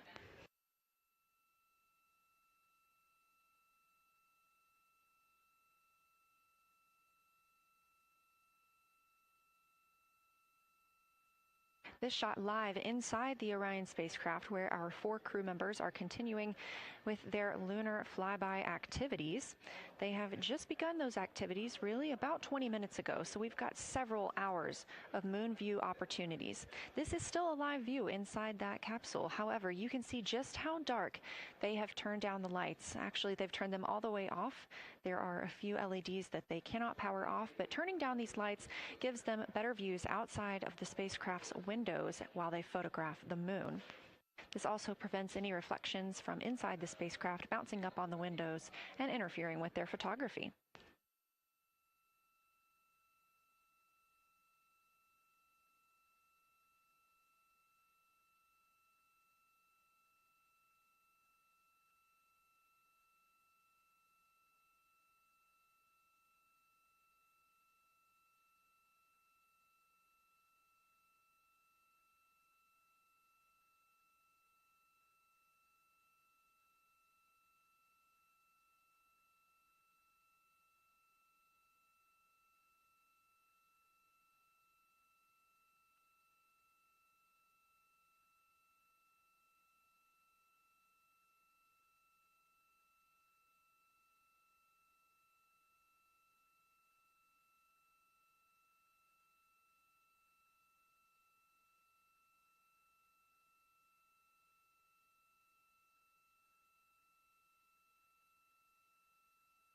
As we were previously discussing, the crew members are serving on teams, the first team being Commander Reed Wiseman and Mission Specialist Jeremy Hansen at the windows photographing what they see. We heard reports earlier that they could see both the moon and the Earth in the same view, and we are looking forward to seeing the moon and the Earth in the same view as well. That Earth set coming up in just a few hours. While Wiseman and Hansen are at the windows photographing, Glover and Cook are serving as support crew. They are able to assist with cameras. They are also providing those situation reports, letting us know how the team is working inside the spacecraft, what they're seeing, and how they're feeling about it. Those first blocks of teams will last about an hour, and the crew members are approaching the halfway point into their first observation block. A reminder, we have 5 of those blocks today. So they're approaching this halfway point, during which the crew at the window will switch roles. One will begin taking pictures, and the other will be making annotations on their PCD, that's portable computing device. Both of those crew members at the windows are recording audio of what they see. They are putting on headsets and recording audio into their portable computing devices. Obviously, we are not hearing this right now. This is going to be sent down to the science team, and they will be able to analyze that at a later time. What we are hearing, though, and will continue to hear, are those science sit reps a few times every block. Once this block is complete, about 40 minutes from now, we will have the teams switch. That means pilot Victor Glover and Science integrity, looking out of window 1. I think I may have misreported earlier saying that it was Tycho going over the horizon. That was Copernicus I was referring to. Apologies. It was Copernicus is what is farthest bounding to the east, and that is now like on the horizon or just past it. And the Korolev is now a few degrees from going over the horizon. And then, you know, next it'll be Aristarchus Plateau. And so on the west, we are getting a much better view of the Terminator. It looks like we have about 80% illumination of the moon. And Vavilov and 1 Vavilov diameter to the west is where the Terminator is right now. And so other features are starting to peek out there. The center of the illuminated part of the moon is to the lower part is Oriental, and just around Oriental, a lot of light structure is starting to show up. A lot of high albedo, similar to the feature, I cannot remember, Burgess Alpha and Aristarchus type high albedo in the ring. So when you look at the interior ring and the external ring, it's almost as if the edges are starting to dry up and turn white. If it was something that was wet and got dry, the edges would be the part to dry first. You just kind of outline all the topography in the interior of that wall is like it was dusted with chalk or is starting to dry, or maybe dusted with snow. If this was the Earth, I would say there was snow dumped on some of the ridges on the interior of the rings of Oriental. Also, an interesting part of the discussion that I heard between Reed and Jeremy is that from Glushko to Grimaldi, there are 2 dark features there that look like commas, but in the wrong direction. But there's also a lot of interestingness, just a lot of geometry and squiggles and dots and lines that are starting to stand out as more small features come into view. And there also is a lot of variation in albedo. And some of those, the 2 dark features, for example, have on the southern edge of the larger one, the one that's further to the south, there's a very dark, the 1 albedo, like the southern and western part of Grimaldi. And the one to the north, closer to Glushko, is also that same dark albedo. And then around them, there are some very high albedo spots just to the north of the southern one, and just to the west of the smaller one to the north. Very high albedo, almost approaching the 10, a 9 or a 10, like Aristarchus. and lots of little bright spots are just starting to pop up on in this view. To the north, as you look up at the North Pole, there is a very distinct crater with a lot of very defined central peak that is also 3 in albedo, and all of that area past it, going to the horizon, gets lighter and lighter, and is very, very high albedo. And I will go look and find the name of that feature if I can look that up. And then to the south, really getting some interesting geography and topography in the South Pole Aitken Basin. And the view of the South Pole is quite amazing. We've got some Terminator there, as well as the limb view, and there is a very distinct crater right at the South Pole. And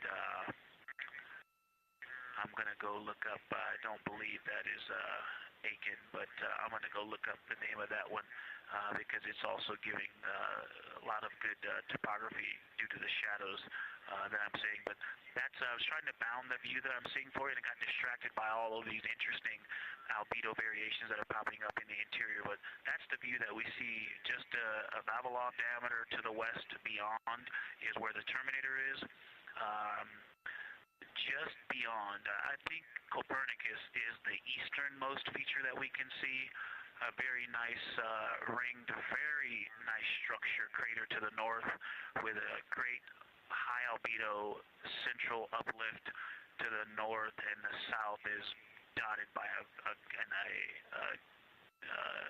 very characteristic crater with a lot of terrain, shadow features, and I will go try to find some landmarks to put names with those. Any questions for the observation team? Integrity Science, love the descriptions. You're definitely looking odd up there. Appreciate seeing the training being implemented. Especially interested in your descriptions of the dark patches. You compared the comma-looking features to the albedo you see in Grimaldi and noticed that you're starting to see those color differences popping out. Any observations you want to make, especially when you get on, the PCD in a little bit, would really help us tease out the differences in those dark Mare deposits. Great description, Victor. Keep them coming.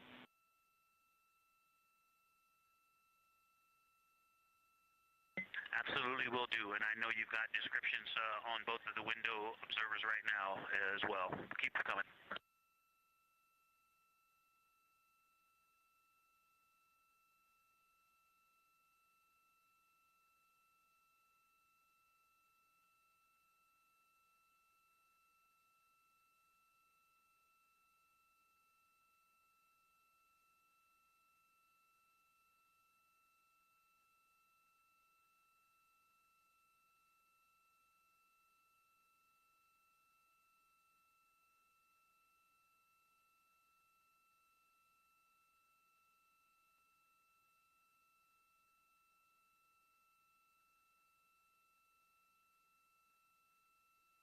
Great evidence of how well trained this crew is by the science team.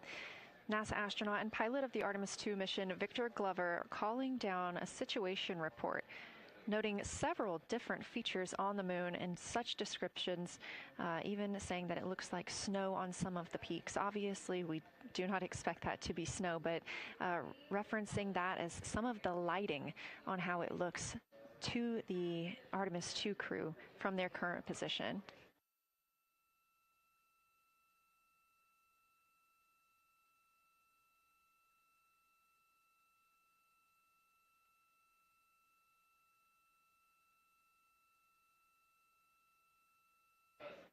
The team is slated to be switching their positions at the windows now.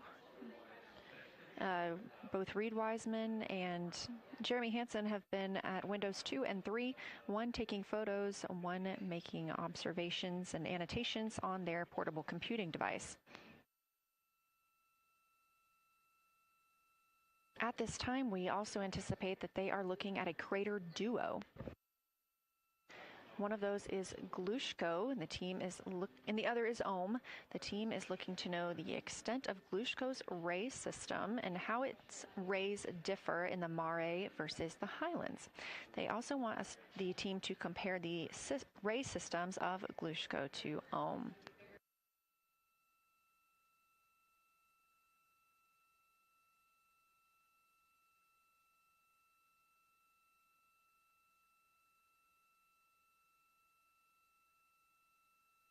Ohm is considered a young crater. And if you've ever seen a photo of the Richat structure, it's also known as the Eye of the Sahara. It's 40 kilometers in diameter, and that could fit within Ohm's interior.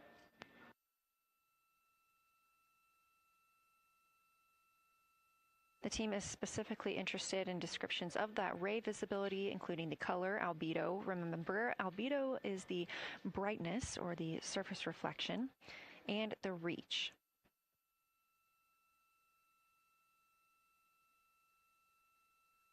Again, I am using the same lunar targeting package that the crew is referencing on board right now. This helps keep them on time as well as prompt them for when they need to make a call down to the science team and report what they're saying. It also gives them reminders of when they need to swap positions at the windows. Additionally, I'm using the Artemis II Lunar Science Passport developed by Amber Turner and the Artemis II Lunar Science team. Now, this passport did not fly with the crew, but they used it extensively as a study guide here on Earth. So a lot of the descriptions and comparisons you hear today are developed directly by the science team. We are now 4 days, 20 hours, and 43 minutes. Science, integrity, that crater to the north, that is, it's like we've got one in the north that looks like just a textbook crater, and one on the South Pole as well. The one on the north, I think, is Pythagoras. And what I wanted to highlight about that is it is either a very distinct central uplift or just a very defined area of high albedo.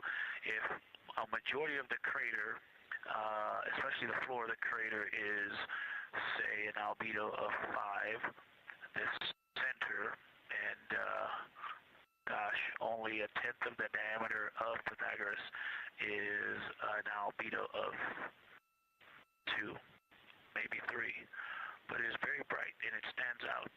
And then between that crater and the actual, what is the horizon from here, there seems to be another crater right on the horizon, and right on the edge of that is another patch of that albedo. It seems to be between the two craters. It's hard to tell from this grazing angle, but there is another spot just further north beyond Pythagoras. Between the two, I can draw a picture of this one and show you where that very high albedo, again, another 2 albedo surrounded by 5 and most of the area bounding it.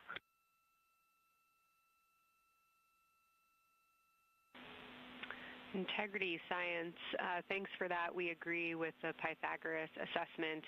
And as a follow-up to your previous report, the SIR had questions about topography comparisons between the North Pole and the South Pole of the Moon, if you're willing to provide words on that.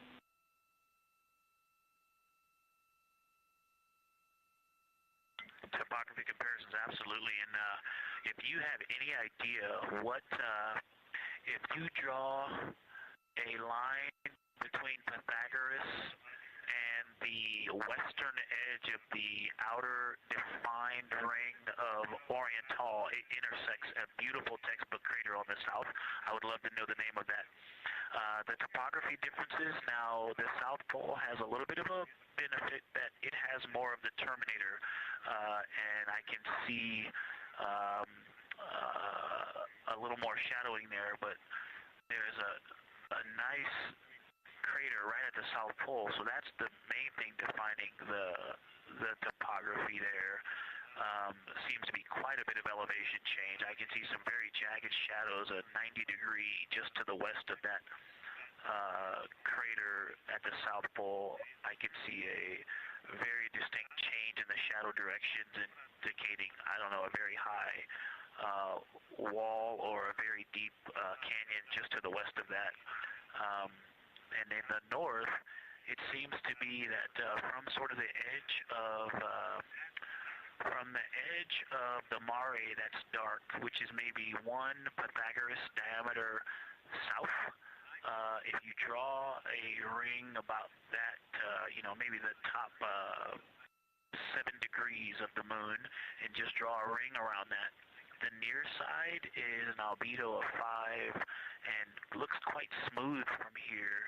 And then along the same edge of the mare, the edge of the mare that kind of Grimaldi's just outside of, Glushko is just outside of, Carroll Crater is just outside of, and you start to see the stark differences between the darker 7/8 and the 5s and 6s, the 4s and 5s. If you follow that line up to the north, that line is also where the change in topography happens at the North Pole. The line defining the light and dark on the edge of the mare that you can see from Earth. Draw that line, roughly the midpoint of all that, straight to the North Pole. And on the side facing the Earth, you see smoother topography and dotted by Pythagoras and its next-door neighbor crater. And then on the far side, you see a lot more cratering and a lot more topography. And again, the far side has the benefit of a little terminator there, but I am seeing a variation in the topography. It seems to be more jagged and a more challenging place to find a place to land and to even traverse in the south. All around the South Pole, and at the North Pole, it seems to be it would be more challenging to translate on the far side of the North Pole compared to the near side of the North Pole around Pythagoras. Copy all, Victor. You really help paint a contextual picture of what you're looking at. We really appreciate the way that you're guiding us into the areas you're seeing by drawing comparisons between recognizable features. Thanks for that.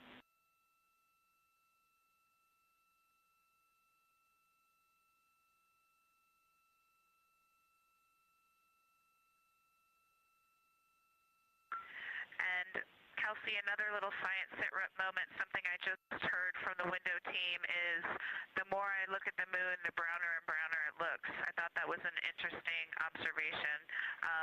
The 2 observers have been on timeline, no hardware issues. They did start to talk a little bit about another feature that you'll hear more about on the recordings that they call the handprint. That was at the end of their Glushko and before they moved into their current target. They thought that was worth chatting a little bit more about. And they're preparing to switch after this. Houston copies and concurs.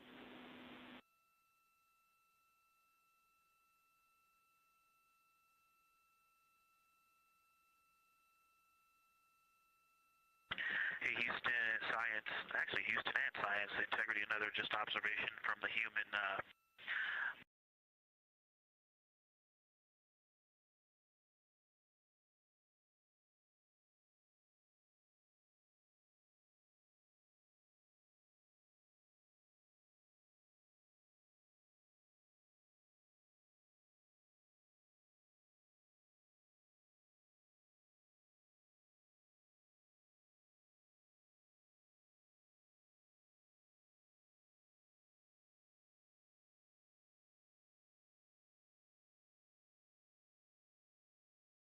window.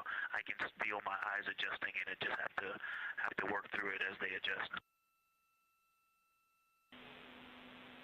Appreciate that report, Victor, and know that we are prepared to read you up targets from the ground if that would give you the ability to keep your eyes focused on the moon and not having to swap between that and the PCD. Just let us know.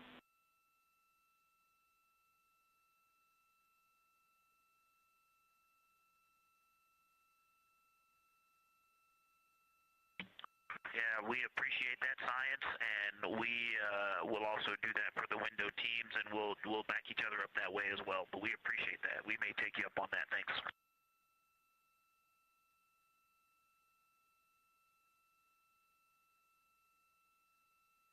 Continued detailed descriptions from the Artemis II crew aboard Orion. Again, this is a test flight, the first time we've flown humans aboard this spacecraft. So every detail, even that it's difficult to look outside the window and then back at the PCD, that portable computing device, every single detail is appreciated as we prepare for future missions. Glover also mentioned that he is now wearing his glasses now that he's in space and that his eyes have shifted a bit. This is something that happens when our astronauts go to space. There is a fluid shift from the lower half of your body up into your head, and that can cause changes in your eyes. It's something that we have seen over time for some crew members, especially now that we have been living and working on the International Space Station for over 25 years.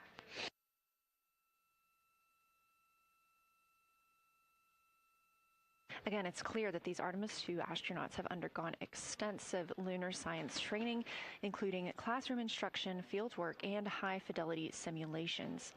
Training expeditions even took place in analog environments like the Icelandic Highlands and the Kemassassin impact crater in Labrador, where crews practiced identifying and describing geologic features under varying conditions.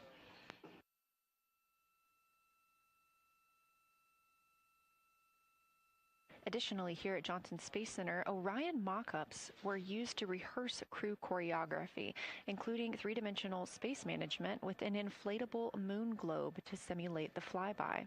And while on Earth, the crew also used that small lunar passport that I mentioned with descriptions, photos, and prompts to help them study the features we hope they'll see. Now, this is a view from their lunar targeting package at this time, helping them determine what they're seeing on the moon, as well as on the left, keep up with what their next target will be. As you can see, we have got a long list and an exciting day ahead of us.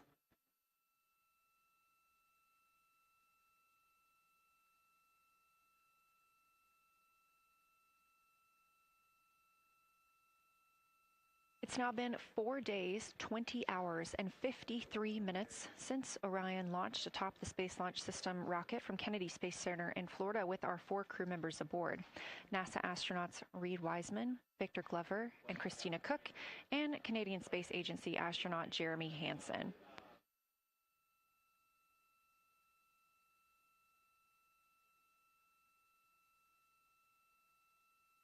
The Artemis 2 crew passed a major milestone today when they passed the Apollo 13 distance record at 12:57 p.m. Central, 1:57 p.m. Eastern. That Apollo 13 distance record was 248,655 statute miles from Earth. And Houston, another observation, whole moon. When you look at the moon, something I've never seen in photographs before but is very apparent, all the really bright new craters. Some of them are super tiny. Most of them are pretty small. There's a couple that really stand out, obviously. And what it really looks like is like a lampshade with tiny pinprick holes and the light shining through. They are so bright compared to the rest of the moon. We copy, Christina. Thank you. Looks like you guys might be doing it, but remind you to swap positions at the window and take your SD cards with you. We're loving everything that you're calling down, so keep it up.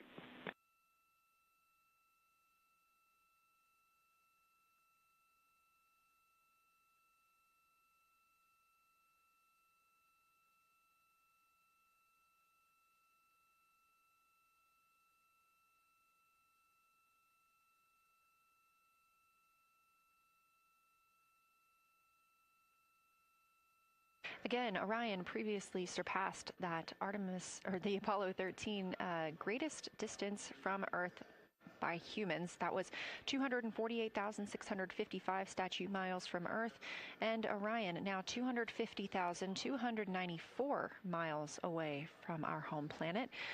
The spacecraft is 9,033 miles away from the moon and growing ever closer. At its closest approach, it'll be about 4,070 miles away, and we will make sure we confirm what that distance ends up being. This is an approximation and an estimate ahead of that moment. We're anticipating them to make that closest approach at 6:02 p.m. Central, 7:02 Eastern, when they are in a loss of signal, transiting behind the moon. They will be the first humans in over 50 years to fly behind the moon and lose contact with Earth. We will regain that contact about 40 minutes later as they reconnect to the Deep Space Network, emerging from behind the moon, and we will look forward to seeing an Earthrise.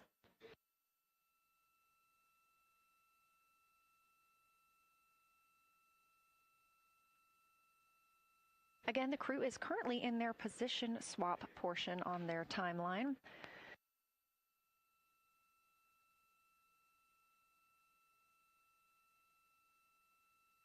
This allows crew members the opportunity and the experience of all roles necessary during today's flyby.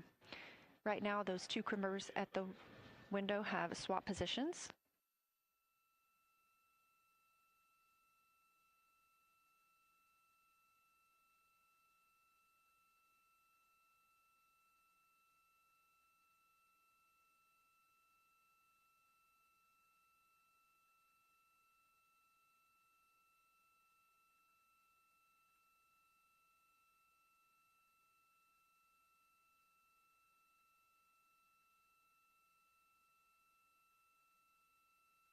Again, the crew at the windows swapping positions. Right now, that crew is Commander Reed Wiseman and Mission Specialist Jeremy Hansen, while Victor Glover and Christina Cook serve as their support flyby crew members. That's why you are hearing Victor and Christina during those science situation reports. Those voices will change in about 30 minutes when they take a turn, taking photos and making annotations while at the window.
Houston, integrity. I wanted to provide an observation or a little bit of descriptive nature on something that we saw on the first day we had good moon views. This was when we saw more of the near side, and the ground helped me out with identifying Mare Imbrium. Mare Imbrium, when you have the western limb also in view, looks completely different than the normal view we have of the near side. It is the most striking feature of the western limb view that we had. And the mountain chains that form its eastern side are very prominent, but they actually stand out more than I'm used to seeing even on the western side, and the whole thing just feels like a big bump. It actually looks like a large healing wound with a high albedo forming the mountain chain around the impact basin. And I just don't think I had enough chance to describe how striking it was on that western limb view as we were coming in a couple days ago. Christina, science, absolutely love that, especially since that's a feature that all of us here on Earth can observe from home. So I'm sure tonight everyone's going to be going out and looking for evidence of that beautiful topography you just said. Thanks for those words.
The view on your screen coming from Orion, a camera mounted on the spacecraft's solar array wing. Toward the right of your screen, the near side is the hemisphere we see from Earth. That is identifiable by those dark splotches, which are ancient lava flows. Science integrity. A question and a comment.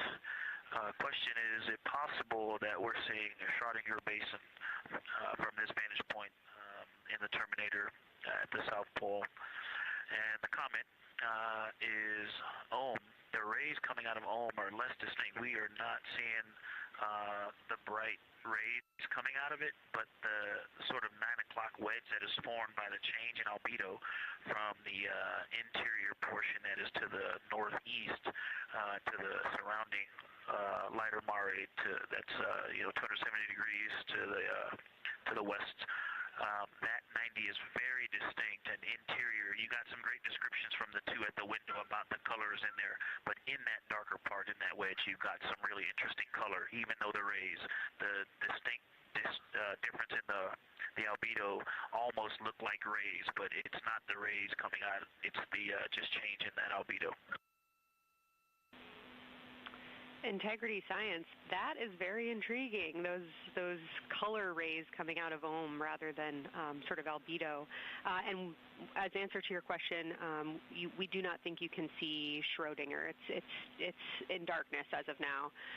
But thanks for that Ohm description, and it sounds like the pair at the window's got great descriptions that we're definitely going to dive into tonight.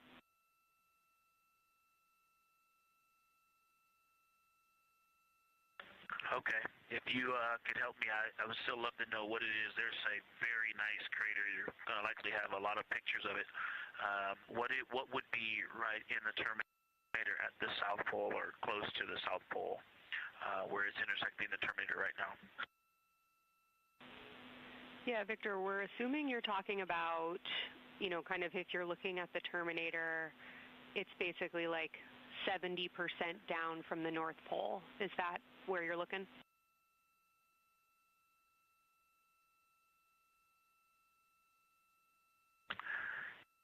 Contact, yes, that is where I'm looking.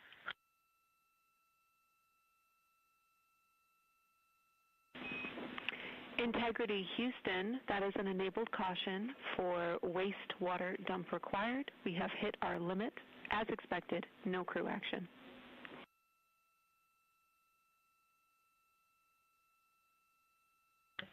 Copy, no crew action.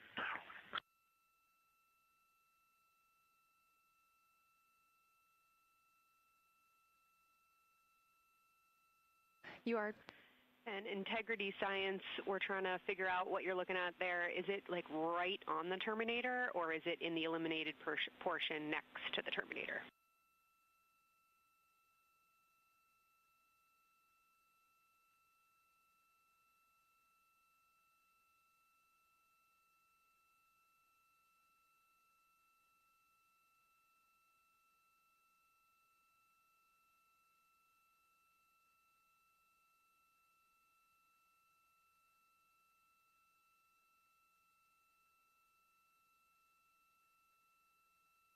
While we wait for a response from the crew, the Terminator is that difference between day and night, or brightness and darkness, that you see on the moon.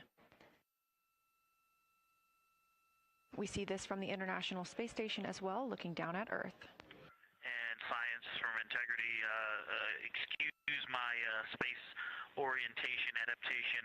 If you draw a line between Glushko through the center of Oriental, and then another line from Glushko through the southern tangent of Oriental, that line would almost perfectly intersect tangentially the crater that I'm talking about, and it is on the Terminator. So yeah, I think I'm not looking at the South Pole. I was a little twisted. That line description was really helpful. I have eyes on the SIR right now, and they are actively discussing lunar geography. We will be back with you shortly.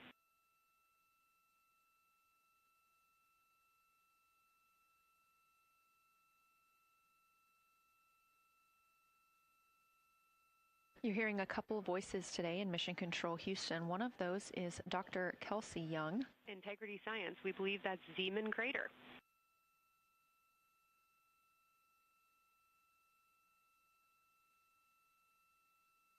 Oh, I floated away from the speaker. Say it again, please.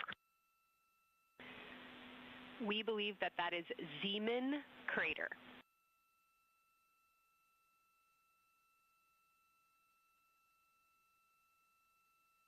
Zeeman. Okay, and can you say the first letter? I may be pronouncing that wrong. What's the first letter of that word?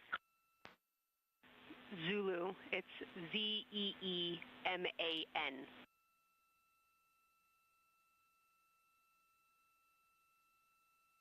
Copy. Thank you for that.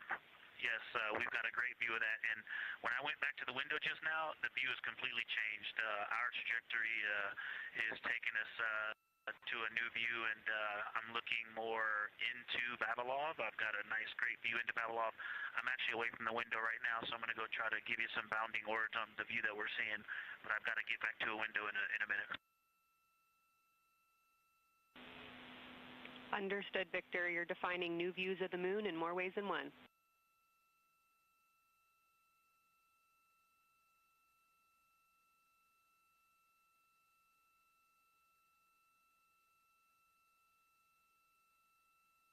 Again, when you hear calls down to science or from science, that's Dr. Kelsey Young, the Artemis Science Flight Operations Lead here at a console in Mission Control. You also hear communications with the crew from Canadian Space Agency astronaut Jenny Gibbons. She is the Capcom for today. She is a backup Artemis 2 crew member. Those calls from pilot Victor Glover asking about a feature he was seeing, specifically a crater on the moon. Meanwhile, the team here in the science evaluation room was actively working together to determine what feature he was describing.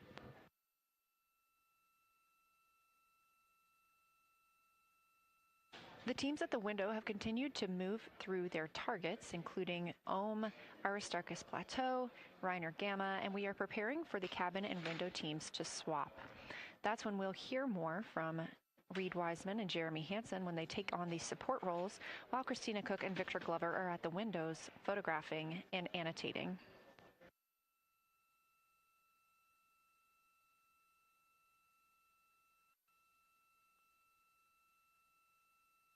As we briefly mentioned, if you look towards the right side of the moon, essentially,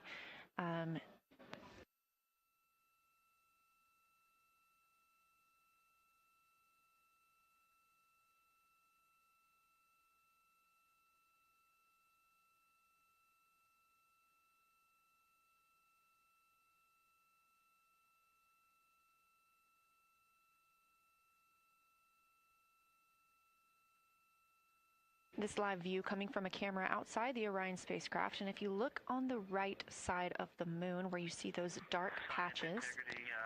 Wow, yeah, I wish I had some more time to just sit here and describe what I'm seeing, but the Terminator right now is just fantastic.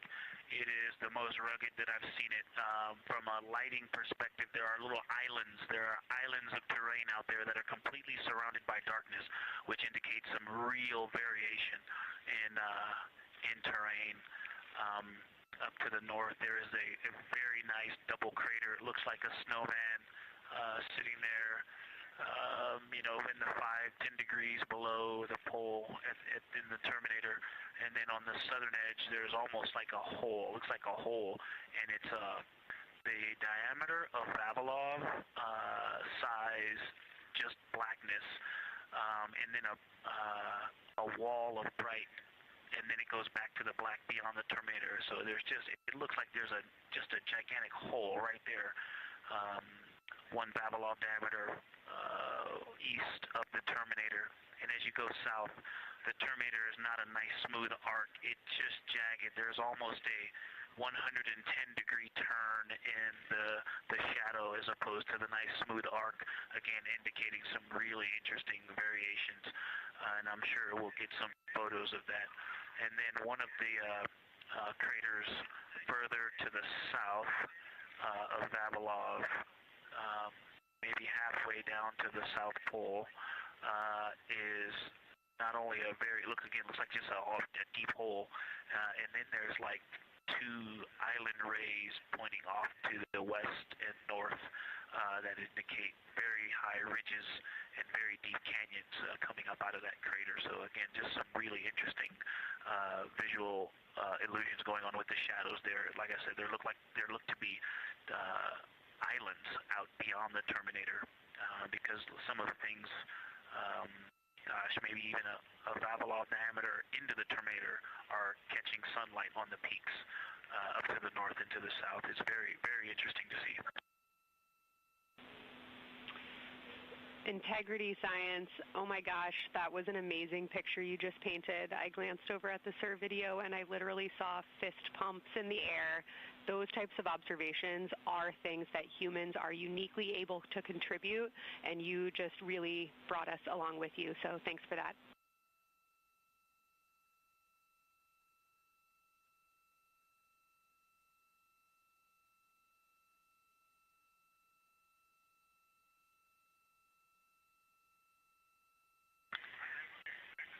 That's awesome, Kelsey.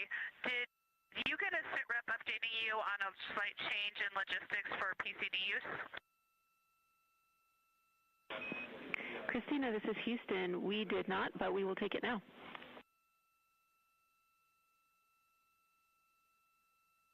We slightly changed the PCD plan for the window observers. The two window observers kept their PCD. So in other words, the one that window 2 went to window 3 and the one at window 3 went to window 2 when they swapped rather than staying at the window. We'll plan on all observers keeping the same PCD for all observations. Copy, Christina. That makes sense to us, and good plan. We are coming up here on a cabin and window team swap. Let me know when you're ready for a quick vehicle status.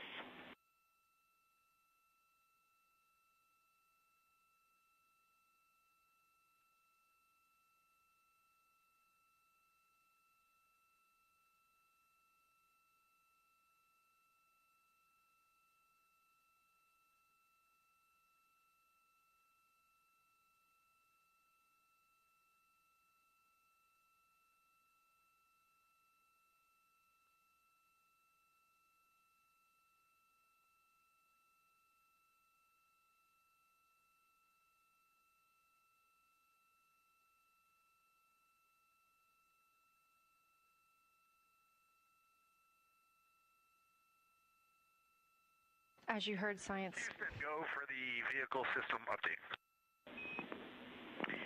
Howdy, Reed. We don't have much for you. We just wanted to let you know that toilet right now is no-go for use as we stick with the predetermined limit for now.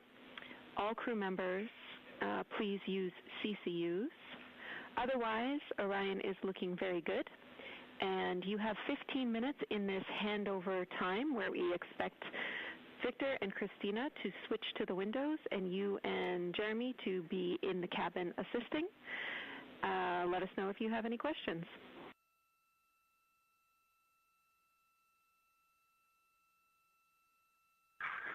No questions at all, and they're in the swap right now. The first thing I'll tell you, I floated up to the docking hatch window and just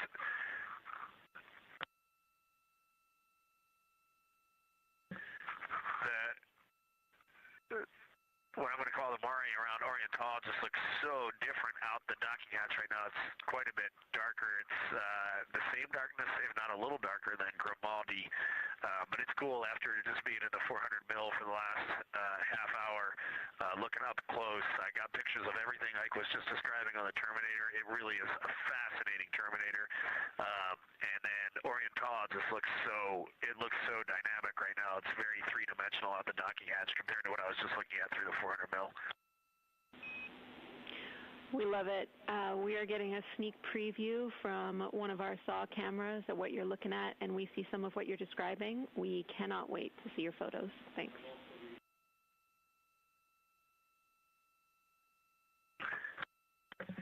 Yeah, Jenny, I wish you had some longer lenses on the solar array so you could see the whole moon, but man, it is, or the up-close moon, not the whole moon, but it is just fascinating here. It's so cool.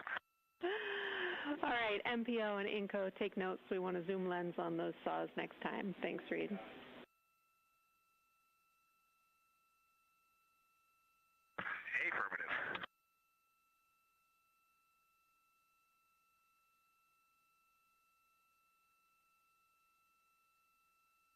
As the crew gets ready to switch positions from the window crew going back to the support crew and the support crew flying up to the windows, this view inside the room, Capcom Jenny Gibbons speaking with the crew, Canadian Space Agency astronaut. The crew has continued to provide excellent descriptions of what they are seeing on the lunar surface. In this picture, or in this live view actually, from Orion and a camera mounted on its solar array wing, if you look at the dark portion on the right side of the screen, those are visible from Earth. That's considered the near side. Those are ancient lava flows from a time early in the moon's history when it was volcanically active. And if you look towards the left, there's that dark, large crater that appears above, to the left of those lava flows. That's Orion's Hall Basin. It's about 600 miles wide, and it straddles the moon's near and far side. And this mission is the first time that humans have ever been able to see this with their eyes in the daylight. Again, you hear conversation about that terminator. You have a great view of that as well. That's the difference between light and darkness on the moon. Victor Glover explaining that as a very jagged looking terminator due to the peaks that they're seeing and the craters that they're seeing as they prepare to cross over the far side.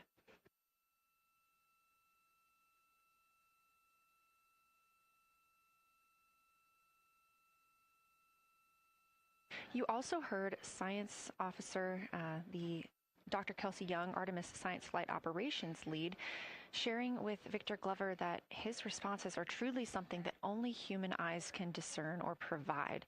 So we've previously discussed how having humans observing the moon on this mission is being combined with lunar robotic data to help us maximize what we know about the moon. So part of that data comes from the Lunar Reconnaissance Orbiter, or LRO.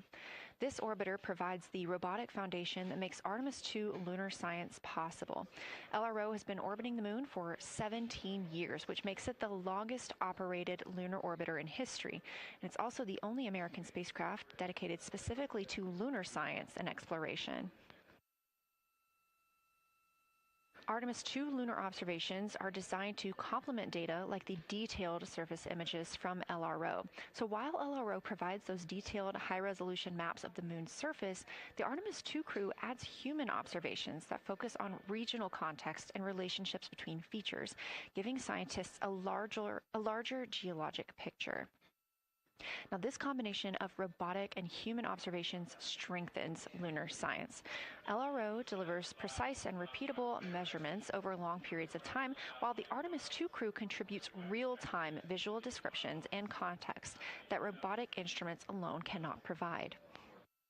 The best description I've heard while preparing for this mission is to compare the difference in looking at the moon with your own eyes on Earth and trying to take a picture with a camera. The camera truly never does it justice, and it's much easier to describe and perceive what you're seeing with your own eyes than to take a photo. These Artemis 2 astronauts can rapidly scan wide areas and adjust their focus in real time, as well as describe relationships between features. The crew will also observe the same regions multiple times under changing lighting conditions during the flyby and provide perspectives that would take robotic missions years to accumulate. During the Artemis 2 mission, LRO is also attempting to observe some of the same lunar features that the astronauts are studying. Collecting this data simultaneously highlights how different instruments and human eyes provide complementary information about the moon. This LRO data plays a direct role in preparing for future Artemis missions. Its measurements of topography, surface temperature, composition, radiation, and lighting conditions are used to assess hazards, identify safe landing sites, and locate potential resources such as water ice near the lunar South Pole. This mission, Artemis 2, represents the point where years of robotic preparation are paired with human exploration for the first time in the Artemis era. So together, LRO, the Lunar Reconnaissance Orbiter, and Artemis 2 are demonstrating how NASA moved from mapping the moon robotically to exploring it with humans. We are laying the groundwork for future Artemis missions and sustained lunar operations. A check-in with Orion. We are now 4 days, 21 hours, and 22 minutes into the flight of Artemis 2, our crew aboard the Orion spacecraft. We are now 8,153 miles away from the moon, 250,742 miles away from Earth. The spacecraft is traveling at 1,030 miles per hour.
Great, Houston. The professional science update giver is now in seat 2. That is where Victor is, and Christina is nestling into seat 1 with the long lens, and we're just getting ourselves oriented here. It's a cool view in the cabin. It's actually a cool view to be off the camera now and looking at my crewmates getting up to their observation posts and looking in. It's super fun.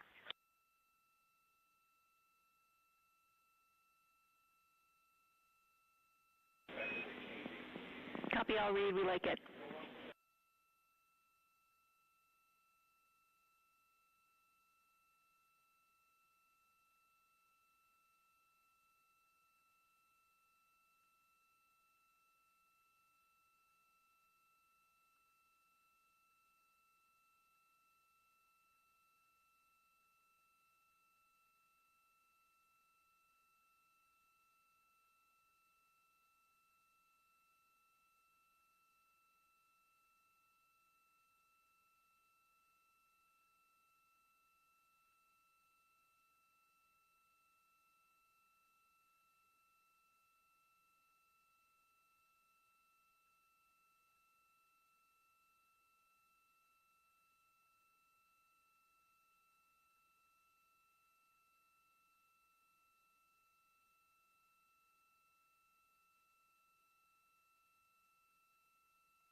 As we heard confirmation from NASA astronaut and commander of Artemis II, Reid Wiseman, they are now switching positions of the support teams and the observation teams.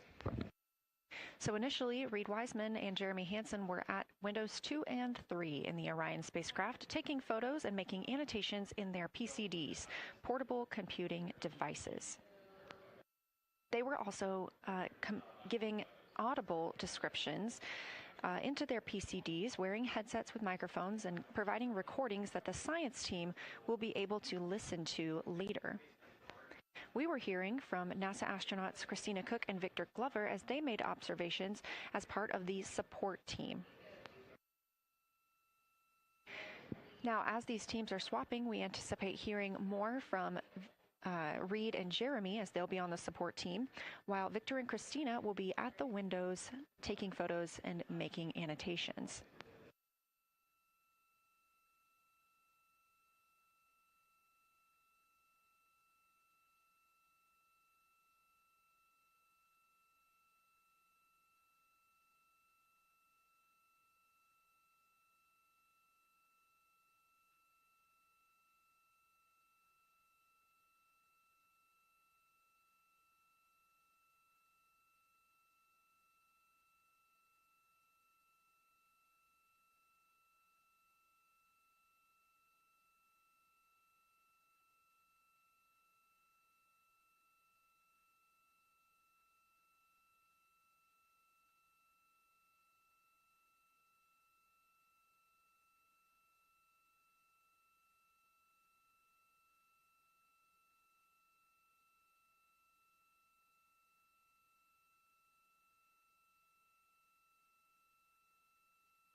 for the science team if they can mark this time. I just covered up window 4 to block out the ambient light from a very bright planet Earth. And it'll be interesting to see if in the data Victor and Christina see any differences from me and Jeremy with that window blocked. It's a lot darker in the cabin now.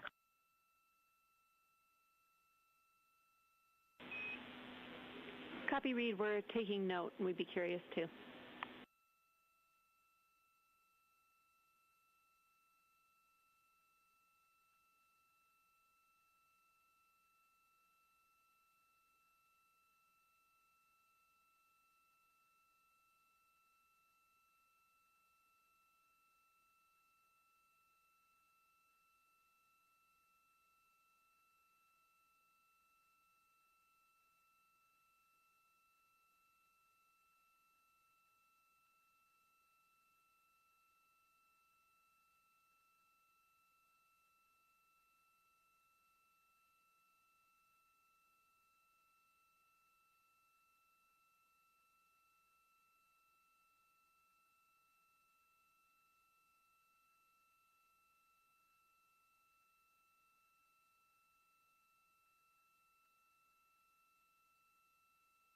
We are live in the Artemis mission control room during the lunar flyby of the Artemis II crew, the first humans to fly by the moon in over 50 years. Orion launched 4 days, 21 hours, and 30 minutes ago atop the SLS rocket, Space Launch System rocket from Kennedy Space Center in Florida.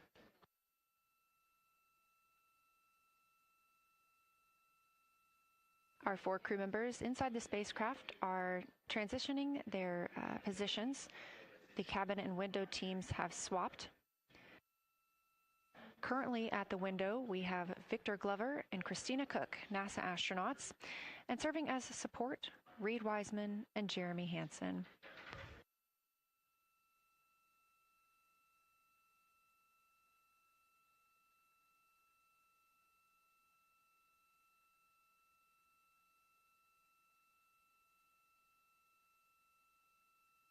For our crews at the window, they are using handheld Nikons with an 80 to 400 millimeter zoom lens. There are also GoPros on each of the solar arrays on Orion, and that's where this view is coming from right now. We have an interior camera of the crew as well, but they have dimmed the cabin lights. They've actually turned off the cabin lights to allow them to better see outside of the spacecraft. This also helps prevent any reflections from lights inside the spacecraft reflecting onto the windows.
We talked a little bit about the views and the cameras being used on the Orion spacecraft.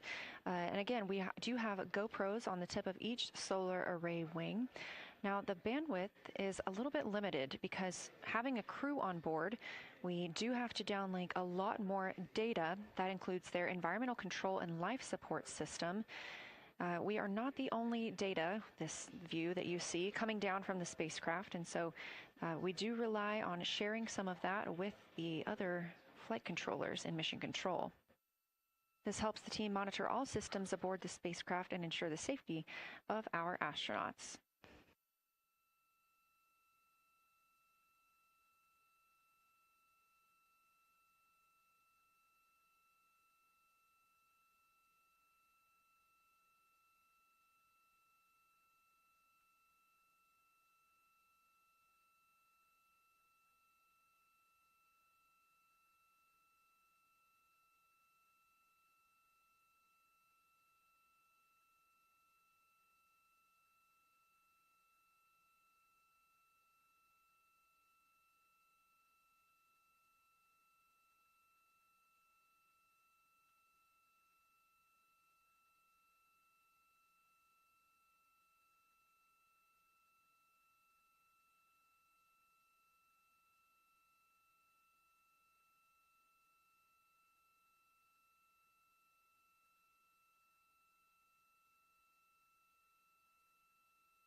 We are standing by for a situation report from the crew aboard the spacecraft. They've been imaging the whole moon.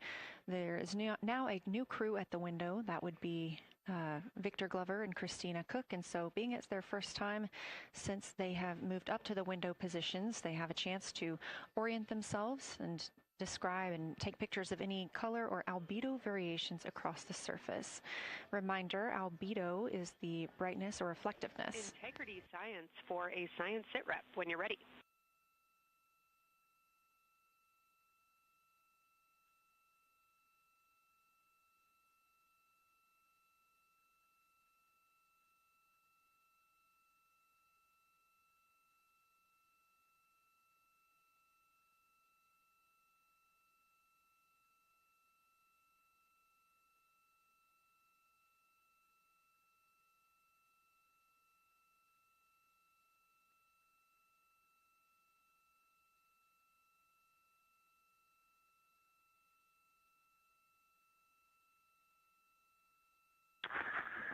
Houston Integrity, we have no external view of the moon right now for the floating crew members, so my only science sit rep is that we have Victor in window 3 doing observations and Christina in window 2 with the long lens.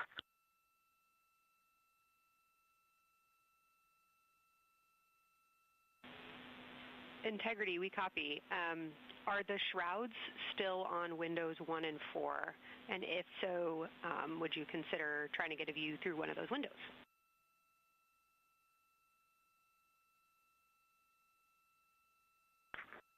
We cannot take the shroud off of 4 because the Earth is too bright and it's impacting Ike's peripheral vision. And then I can get a grazing glimpse out the docking hatch window. I can see Oriental south down to the South Pole. And the primary thing that I see from Oriental right now is just the long trenches that come out. And, you know, when you come out the north side of Oriental, the ejecta kind of boulders across the northern half of the far side. But coming out the southern half of Oriental, I just see those large, here they look like gorges. They're almost like rain when it comes down the Grand Canyon and fingers off into the desert, kind of what it looks like. Also, Burgess Alpha is extremely bright. It's the brightest thing that I can see. Even brighter now than Aristarchus, which is heading off to the Terminator. It's almost impossible now to see Aristarchus, the thing that Jeremy and I looked so much at.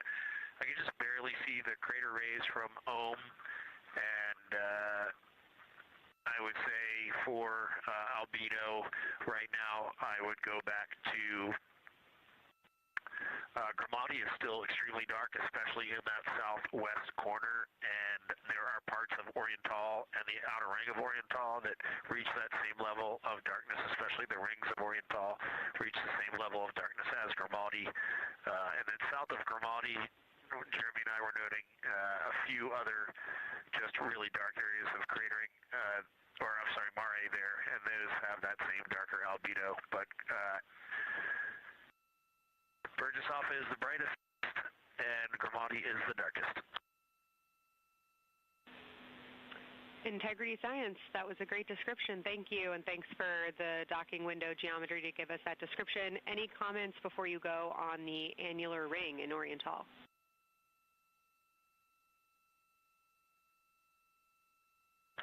The annular ring, which I think everybody kind of describes as like a pair of lips or a kiss on the far side of the moon from here, is very circular in nature. The northern part of it is wider, darker. The southern part is much lighter. It is very neat looking, and but it is far more circular than I remember it looking in our training. The darkness of the northern side of the annular ring is the same darkness from here out this docking hatch window as the center mare in Oriental. Not quite as dark as Grimati, but it is probably only because dust and lunar regolith has kind of impacted over time. Reed, that's exactly what we were looking for. Thanks so much. You have heart hands coming out of the SIR.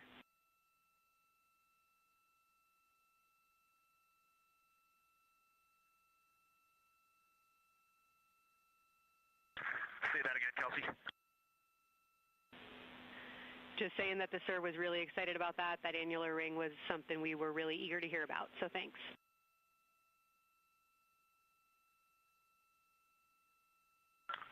Yep, you bet. And now Victor and Christina are moving on to Oriental. I got them situated over there a little bit late.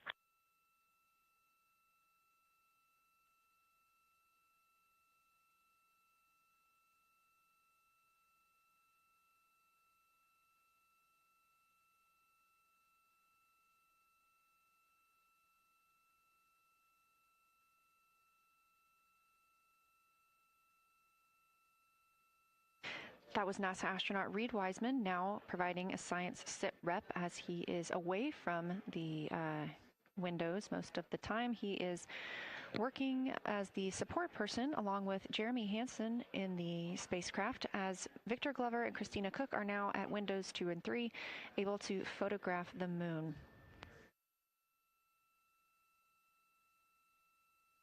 Christina and Victor are also providing recorded information to their portable computing devices, that's their PCDs, and the science team will have access to that at a later time.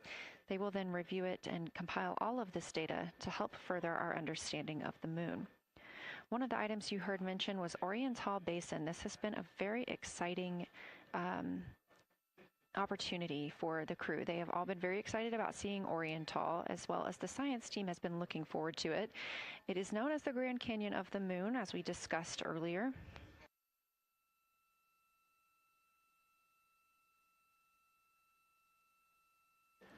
From the pictures, the science team is hoping that the crew will take centered images of the entire basin and surrounding craters in a single frame, but also use those 80 to 400 millimeter zoom lenses to create a mosaic entire basin.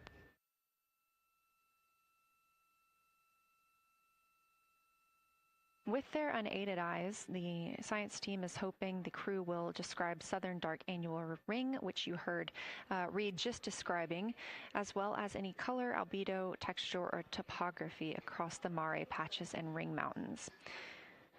Science team reports that the observations will be used to study the geologic evolution of the youngest lunar basin and to inform formation hypotheses for the annular ring.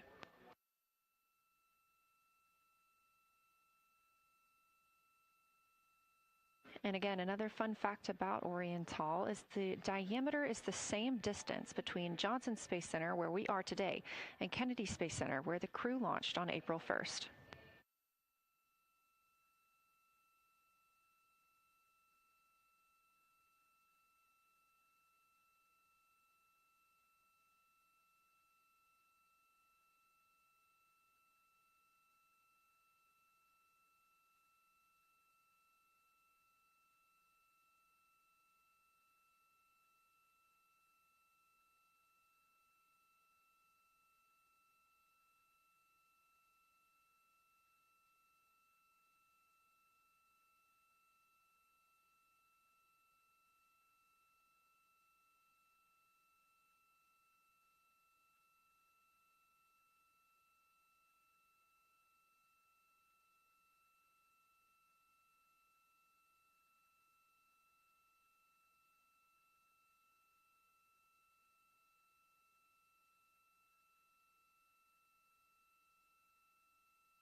This live view from the Orion spacecraft on the Artemis 2 mission, now 7,373 miles away from the moon, 251,130 miles from Earth.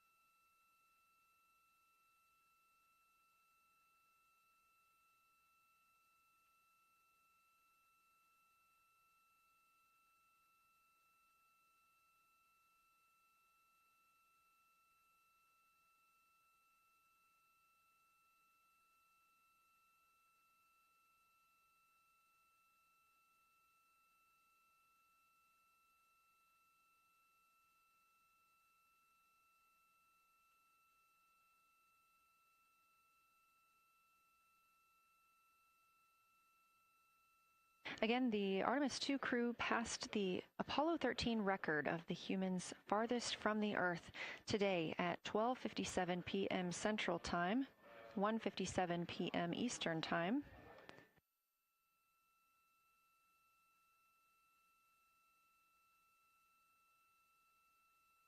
That distance set by Apollo 13 was 248,655 statute miles.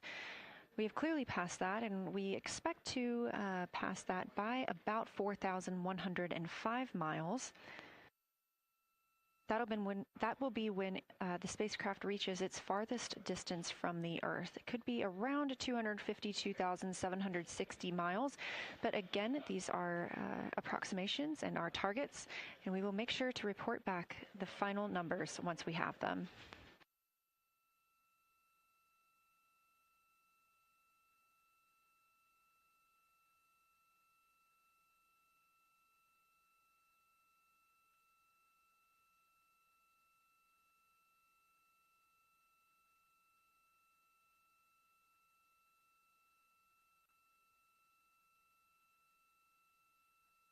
We have some refined times of when we expect to have Earth set of Earth behind the moon while Orion flies behind the moon. That would be about 5:41 p.m. Central, 6:41 Eastern.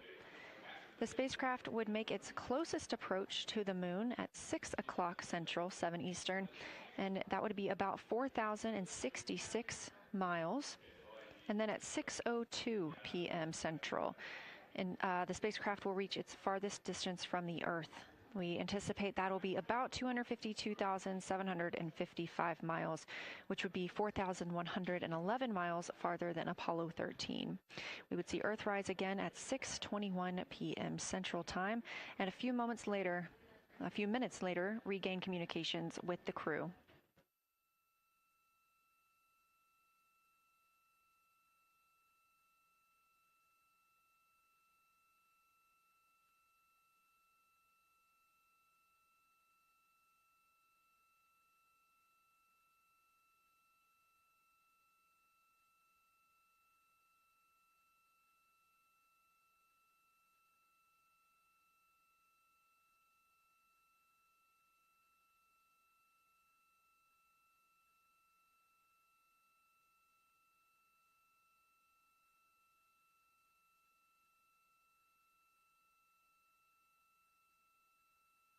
Currently aboard Orion, Victor Glover and Christina Cook are the two team members conducting lunar flyby observations, meaning they are using the Nikon cameras to photograph the moon, and their PCD, or the portable computing device, to conduct annotations. They are both recording information that will be downlinked to the science crew, and tomorrow morning the science team will have a conference with the team while the information is so fresh. They'll be speaking with the crew about their observations and their data collection.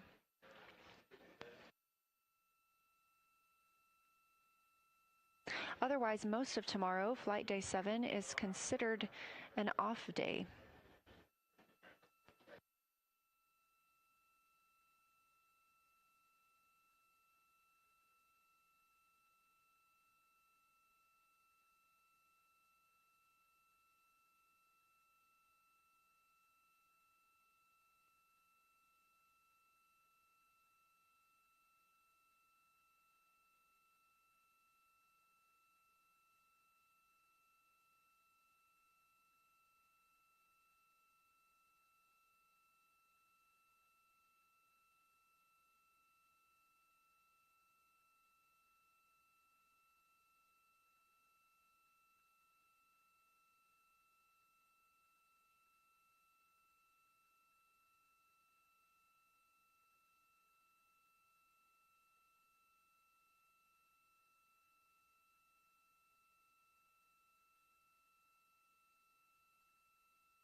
We are on flight day 6 of the Artemis II mission, the first time in more than 50 years that humans will observe the moon directly, providing a critical opportunity to practice how lunar science will be conducted during future Artemis missions.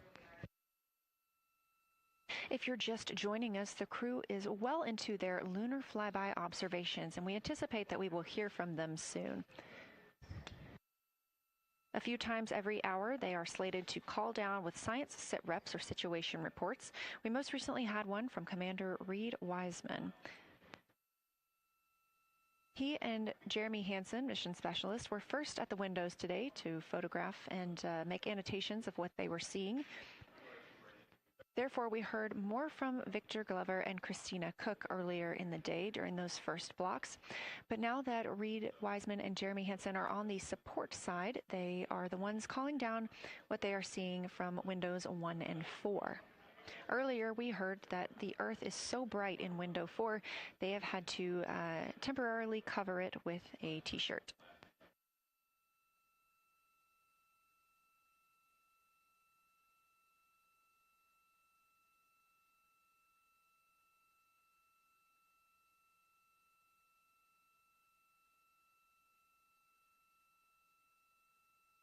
The moon preserves a near-continuous record of solar system history that has been erased on Earth because the moon doesn't have an atmosphere. So things that we experience on Earth, like weather or plate tectonics, don't really apply. So the lunar surface retains evidence of ancient impacts, volcanism, and solar activity that scientists can study today. And studying the moon helps scientists understand how planets formed and evolved, how the moon influenced our own planet Earth's history, and how the sun shaped conditions across the inner solar system. The moon also serves as a unique platform for studying the broader universe. Artemis science is designed around questions best answered by humans, working alongside robotic systems, combining decades of robotic lunar data with real-time judgment, context, and adaptability that only humans can provide. This mission, Artemis II, is serving as a proving ground for lunar science operations, which allows NASA to test how science is planned, executed, and supported during a crewed deep space mission ahead of our future Artemis flights.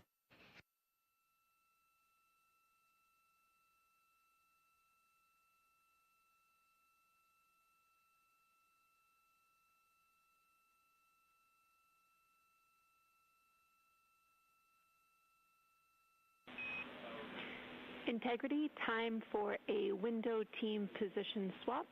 So Victor and Christina, please switch places if you've not done so already, and remember your SD card for the camera.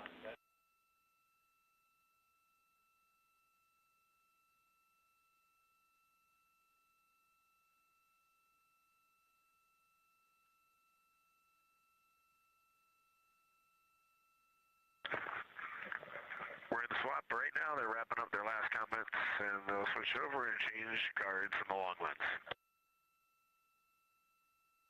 Copy.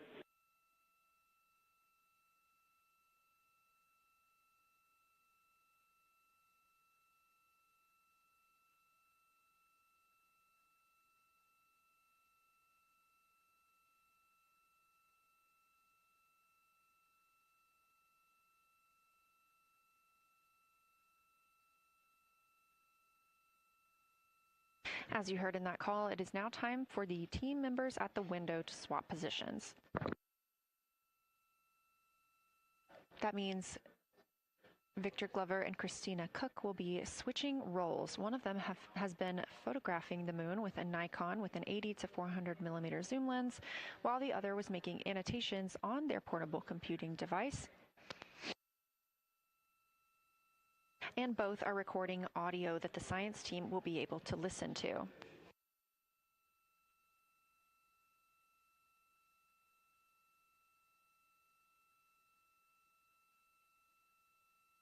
We are now 2 hours and 10 minutes until we expect to lose signal with the spacecraft as they fly behind the moon.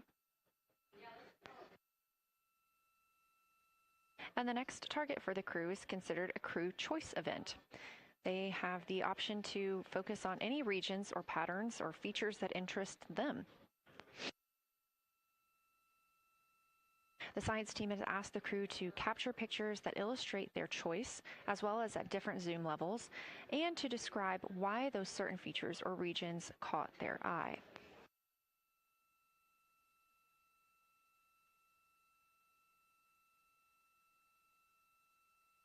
Those recordings are part of what are being saved on their PCDs, portable computing device that will be sent to the science team for analysis.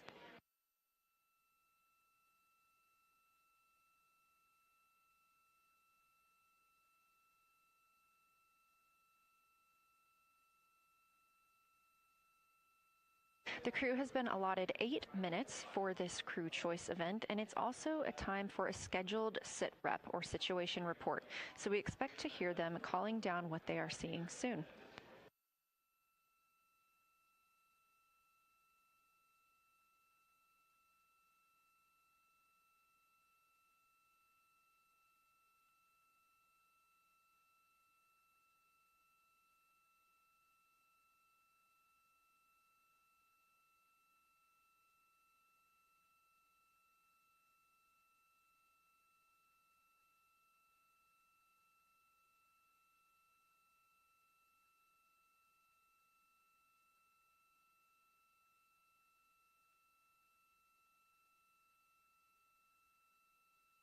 Something that the crew or that the science team has used to help prepare the crew is a cue card.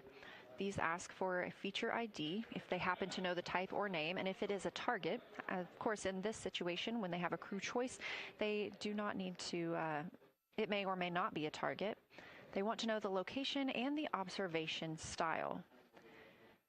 They've also asked for the geometry of what's being captured, the size, shape, boundary, and preservation, as well as the color and shadow, so the color tone, the albedo, that reflection or brightness, and any shadows or illumination. Next, they're interested in structure and texture. That includes slopes, structures, and textures, of course, and geologic relations, like association to other features, any contact to those features, and of course, their thoughts, impressions, or interpretations. They are interested even in emotions and excitement that the crew may be having.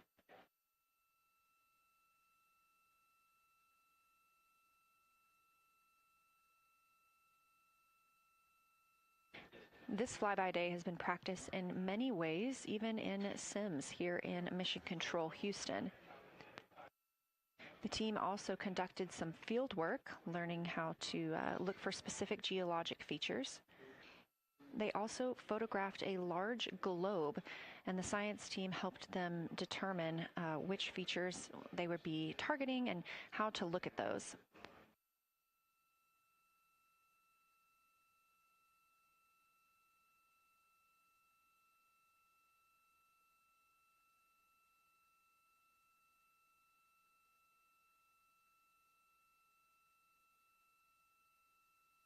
We have a few more minutes that the crew would be photographing their crew choice. Again, this is NASA astronauts Victor Glover and Christina Cook at the windows. They will then move on to another discussion portion. This is for the far side albedo, that reflectiveness, and color that they are seeing. We heard earlier about some browns seen on the moon, which is very interesting, especially here from Earth, where we are just seeing whites, grays, and maybe even black at some points. When they get into that discussion for far side albedo in a few minutes, the theme is looking to know how that color and albedo is, what those variations look like across the far side.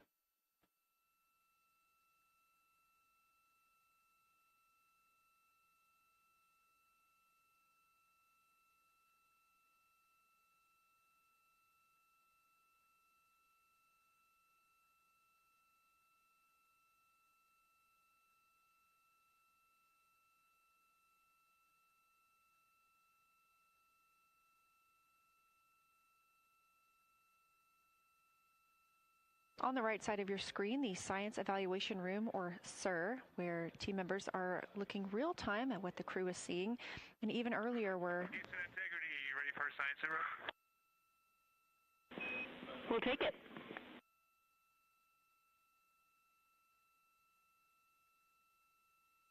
Okay, the crew has swapped positions. They're in their crew choice.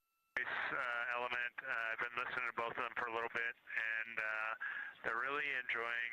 They both decided to pick the Terminator, and they're spending a lot of time looking at the Terminator, just talking about the resolution that they can see, the depth of the craters, and the various interesting and unique excavations that they can see. So Victor is on the long lens, and Christina is just looking out the window, and I'm sneaking a peek in T-shirt window. It looks like, I don't have the best angle here, but it looks like Aristarchus is on the limb of the moon now. It's amazing how quickly it changes as we speed around the far side of the moon, stuff that's leaving our field of view, and now we have a lot of the dark side of the moon that, you know, it's missing for us right now, but it would be in view if it was lit at all. Jeremy, Science, thanks for that sit rep. Do have a question. A few times we've heard you and the other crew describe change during the course of your flyby. Would be interested in future descriptions of more verbosity about how it's changing. Thanks for the great sit rep.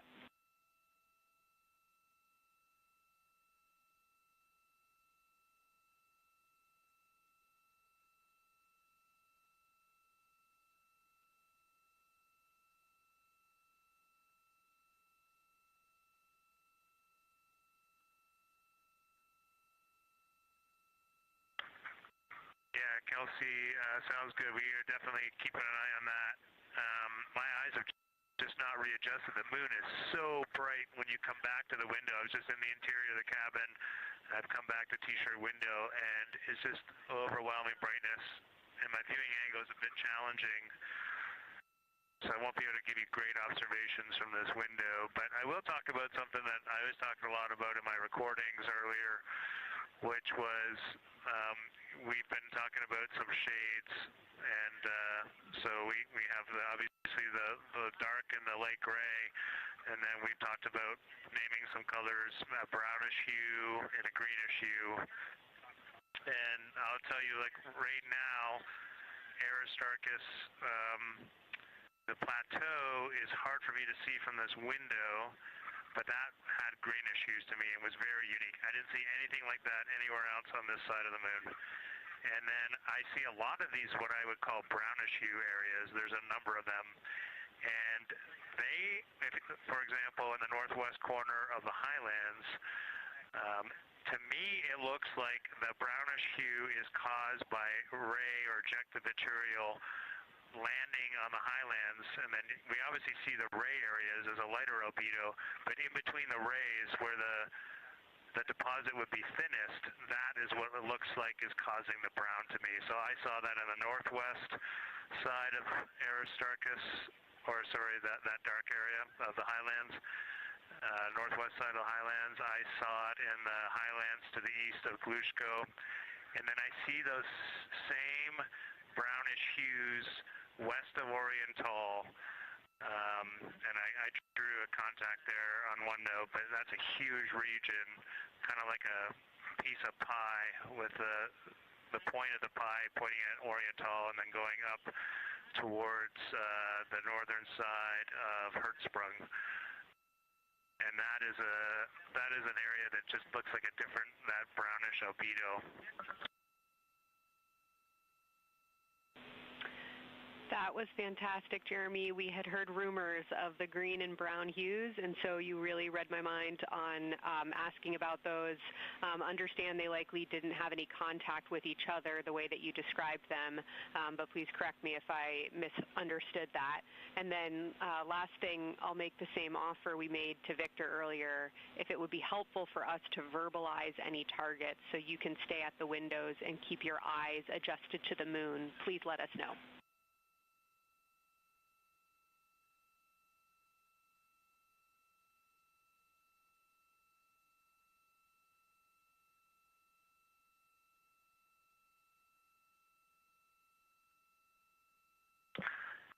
If you got something you want us to look at, Kelsey, you can send it on up.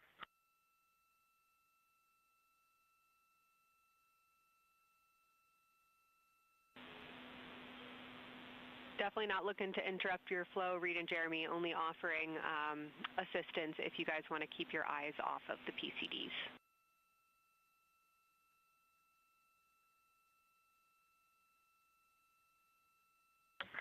Oh, I see what you're saying. Okay.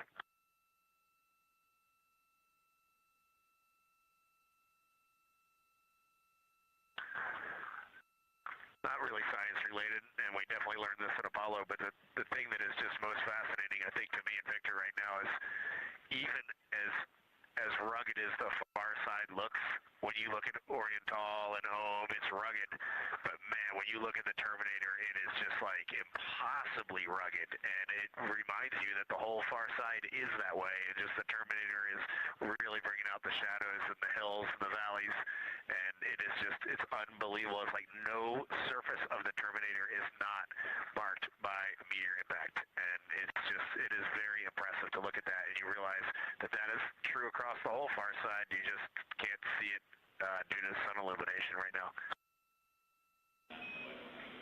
Reed, Houston copies, and we were commenting on the same thing. Even from our view, the Terminator looks absolutely alien because there's just so much texture in there that we're just not used to seeing. So thanks for sharing that with us.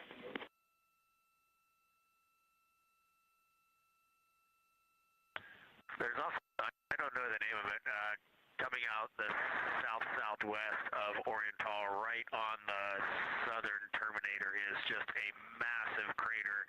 I don't know the name of it. Maybe you can look on the solar array wing video and tell me it's right. It's the southernmost crater you see on the Terminator right now. We're looking for you.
We're loving that picture. Thanks for showing us. And Reed, as an answer to your last question, we believe that that is Chebyshev crater. And the sir agrees with that.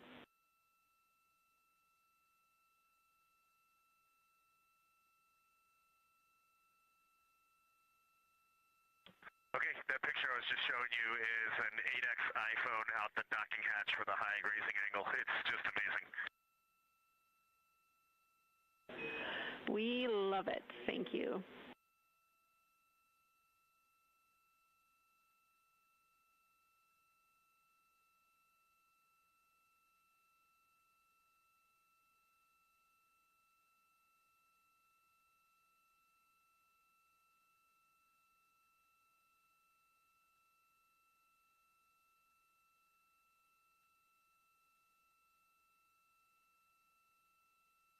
This is Artemis Mission Control in Houston, Texas.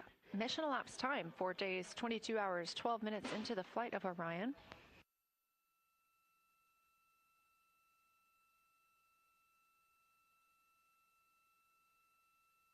This is Lunar Flyby Day for the crew aboard the spacecraft. Reed Wiseman, Victor Glover, Christina Cook, and Jeremy Hansen are now the farthest people to have ever traveled from Earth.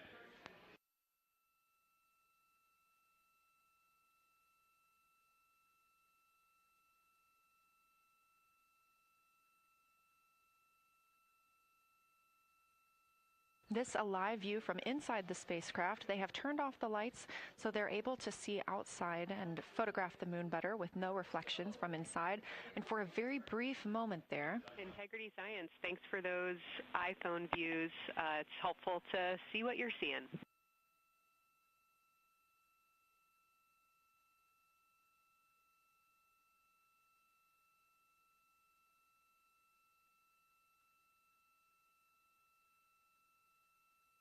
We very briefly saw NASA astronaut Reed Wiseman showing a picture he took on his phone of the moon. We do expect to get all of the photos that the crew is taking today, and we cannot wait to share some of those with you. But pretty cool in the meantime, just to see one quick shot from what the crew is seeing. And this view from outside the spacecraft on Orion's solar array wing. Orion is now 6,643 miles away from the moon and continuing to grow closer. Again, their closest approach will be about 4,066 miles. The best comparison is if you held a basketball at arm's length. That's about what it would look like to the Artemis II crew at their closest approach.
This view showing at the very top, a camera coming from Orion, continuing their flyby of the moon. We have 3 more flyby observation blocks after the completion of this one. Down on the bottom left of your screen, that's the SIR, the Science Evaluation Room, where team members are continuing to work through all of the targets that the crew is photographing today, and they've helped identify some of the craters and some of the other items that the crew has seen on the moon's surface. Down on the right is Artemis Mission Control here in Houston.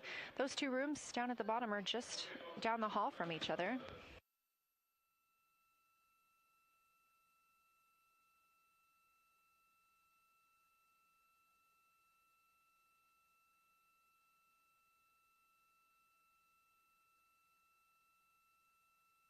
And we are just a few minutes away from the next cabin and window team swap. That means Victor and Christina, who have been at the windows, will fly to the cabin, the background essentially, and be their support crew for Reed and Jeremy. Reed and Jeremy will move back up to the windows.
crew is continuing their discussion portion of the flyby in the lunar targeting package, where it says far side albedo / color. They are looking, the science team is looking to get a good understanding of what the crew can see on the far side at this point, and its brightness as well as any colors. We did hear earlier Canadian Space Agency astronaut Jeremy Hansen reporting that they could even see browns and even greens on the moon. I'm really looking forward to seeing those photos. And in just a couple of minutes, the teams will swap from the cabin to the window.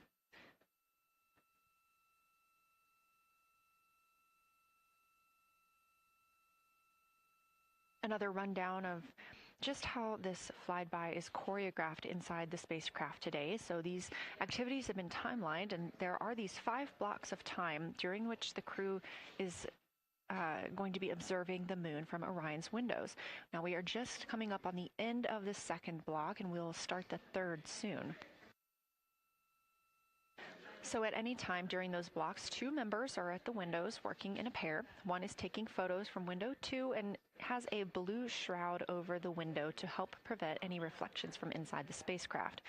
They are also using an 80 to 400 millimeter zoom lens. And the other astronaut on the window team will be in window 3 using their portable computing device to make annotations.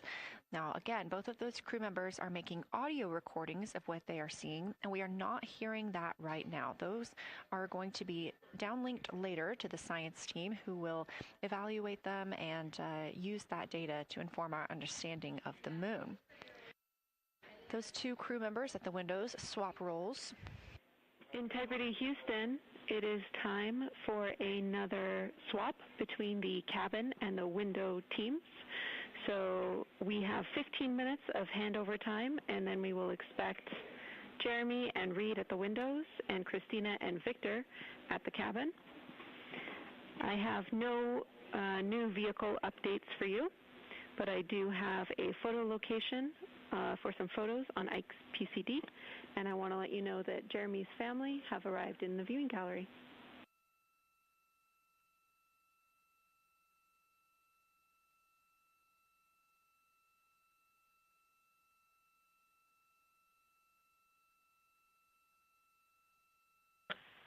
Okay, Jenny, we copied most of that. The only thing we're missing is what you meant about the photo location on Victor's PCD. And hello to my family. I think that must be Catherine and Devin that are there. And I'm glad they made it into the viewing room. And we copy. It's time for crew swap. The A team's coming out of the windows and the B team's going in.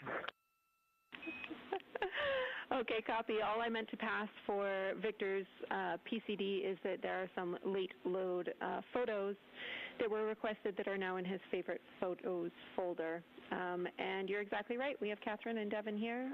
They give you a big wave, and they're super excited and happy to see part of what you're seeing.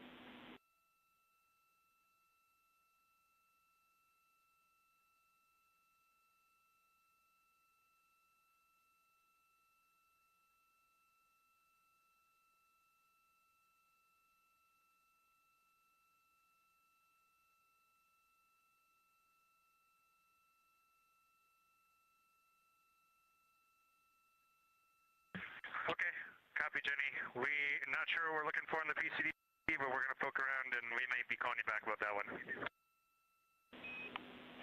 All right, that's no problem, and it's unrelated to flyby.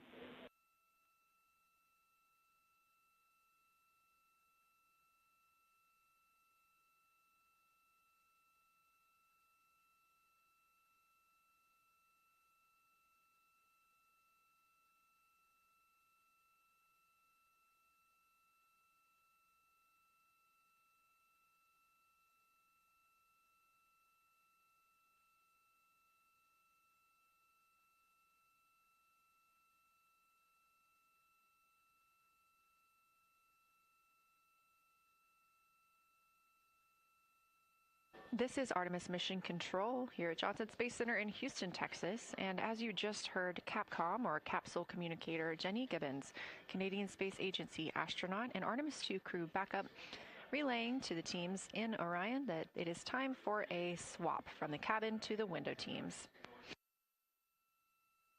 We're now at the tail end of the second lunar flyby observation block. Again, we have 5 of these today. Most recently, Victor Glover and Christina Cook were at the windows photographing and making annotations, while Reed Wiseman and Jeremy Hansen were in the cabin providing support, whether that is SD card help, but also science sit reps calling down any situation reports for what they are seeing on the moon or anything about the vehicle status. With that call to make a swap, Reed and Jeremy will be back at the windows, making observations for what they see at the moon and taking photos.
Again, you're watching live coverage of NASA's Artemis 2. But something that's really awesome up here is we now have the moon and the Earth in window 3 simultaneously, and the moon is a gibbous, and the Earth is a crescent. And I'm guessing in about 45 minutes we'll have 2 identical crescents as we change our position in the universe. That is pretty darn cool. Thank you.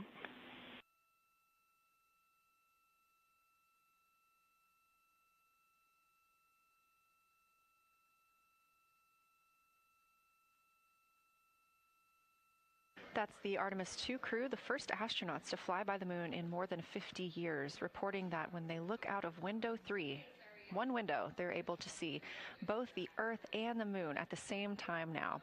Now, obviously, our view is from a camera on the solar array wing pointed at the moon, and we hope to see that view of both the Earth and the moon soon.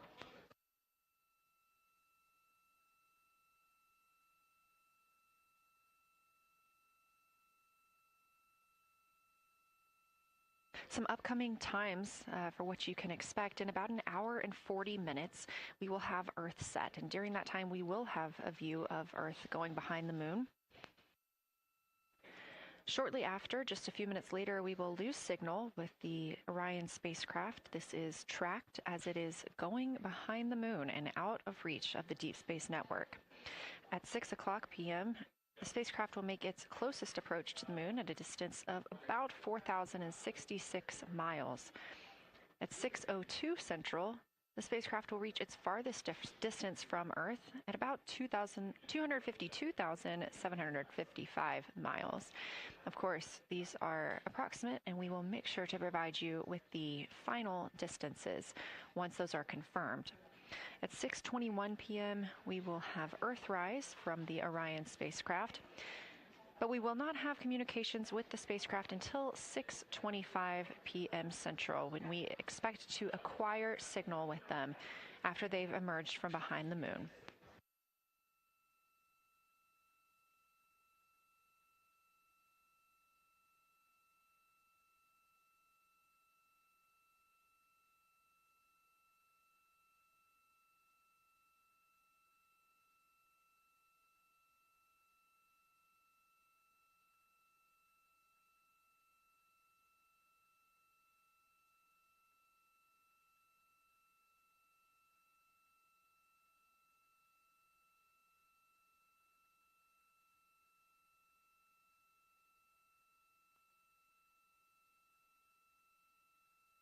Again, you're watching live coverage of NASA's lunar flyby for the Artemis 2 mission, first crew to fly beyond the moon in over 50 years. The astronauts inside the spacecraft are switching positions, 2 at the windows and 2 serving in support roles, before they start their third timelined flyby observation for today.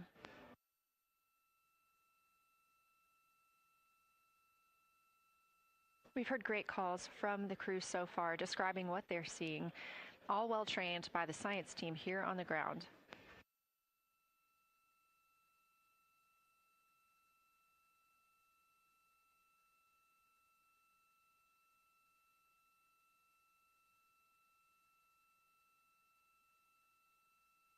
Another major milestone for the crew today will be to experience a solar eclipse from their capsule.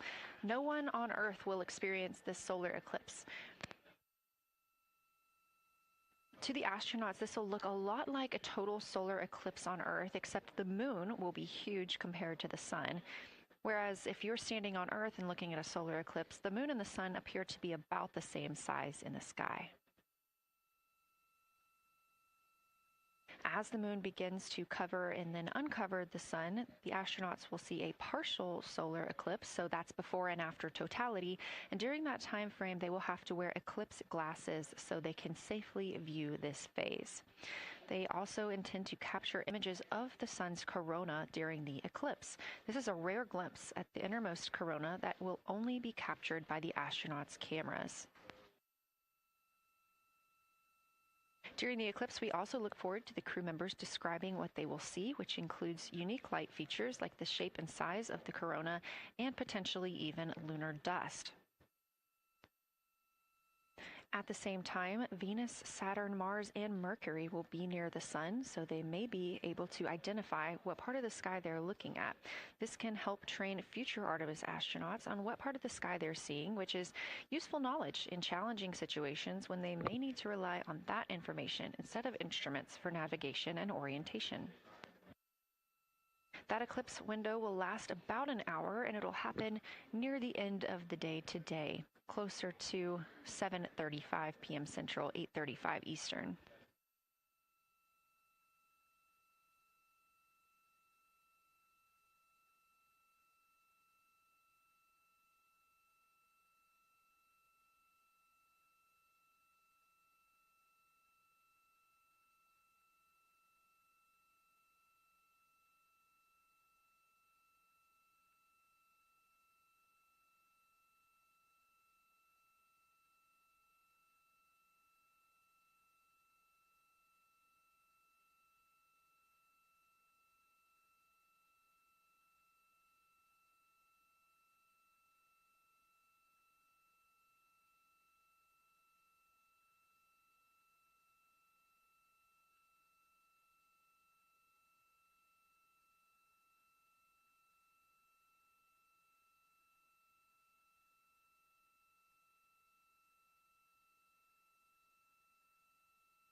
As you can see in this live view from Orion, the spacecraft is maneuvering around the moon, and the views of the moon have changed since we started our broadcast. The near side is now very far to the right side of your screen. This is the side that we can see from Earth. That darkened portion are ancient lava flows.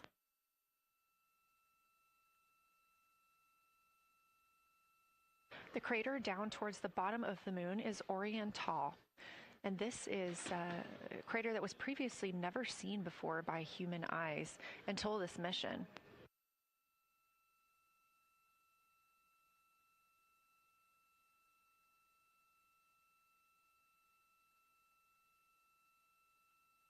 Everything to the left of Oriental is considered the far side. And this is what we typically do not see from Earth.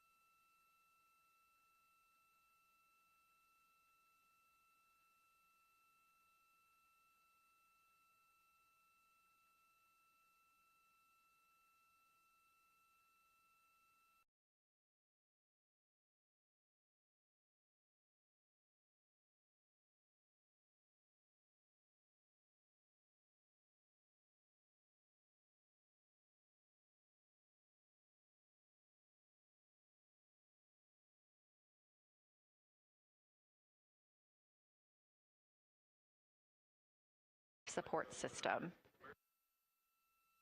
There's a lot of data around, a lot of data to bring down for the crew members to keep us up to date on everything happening aboard the spacecraft. So we have to share our bandwidth when it comes to imagery and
Houston Integrity for SITREP.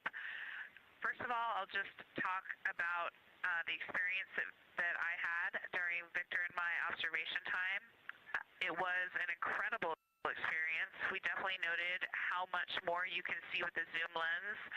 Even though we have a great visible eye image, there's just a lot of texture that just pops right out at you when you can zoom in. So almost just using it like a telescope, the camera lens. We really enjoyed our discussion time. That was a great innovation on the lunar targeting plan. We were both able to describe a lot more kind of with flow, I would say, when we were talking to each other. And it was also, we sort of were able to bounce ideas off of each other and come to new conclusions. We had, I think, a very successful talking through of some contacts between different color areas, both in the mare and in the highlands, and we identified some really unique texture areas as well. At one point, towards the end of the images of my time in window 3, I just had an overwhelming sense of being moved by looking at the moon. It lasted just a second or two, and I actually couldn't even make it happen again. But something just drew me in suddenly to the lunar landscape, and it became real. And the truth is, the moon really is its own body in the universe. It's not just a poster in the sky that goes by.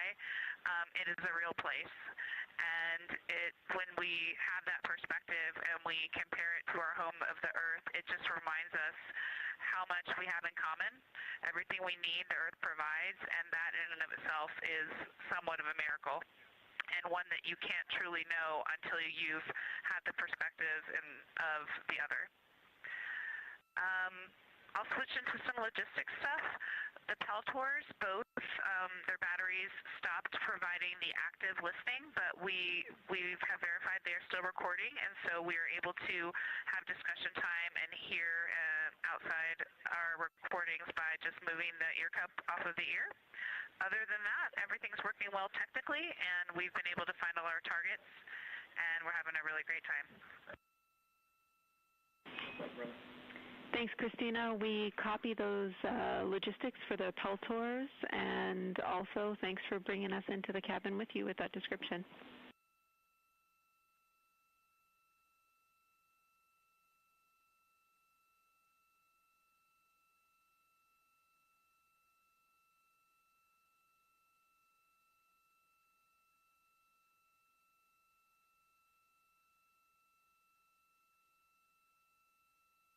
Right on time. NASA astronaut Christina Cook, a mission specialist for Artemis 2, calling down a science a situation report. Good news, reporting that she and her teammates have been able to capture all targets that were listed.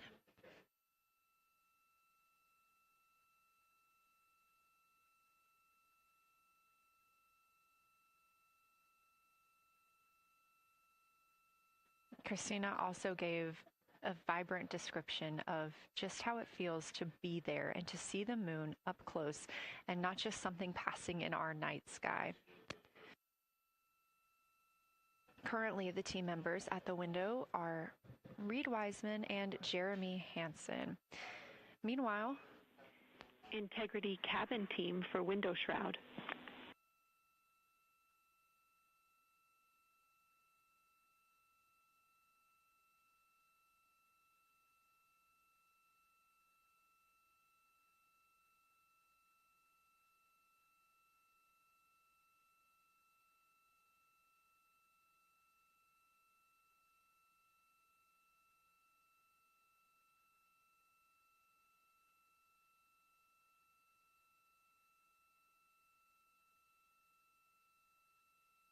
We're listening. Go ahead, Jenny. Hey, Victor, we have a temperature constraint on the windows, and the shroud might be getting us close, so we just want to check on the state of window 4's shroud, whether you believe it's still necessary because maybe things have changed with our viewing, and if so, we would like to request to have the shroud removed.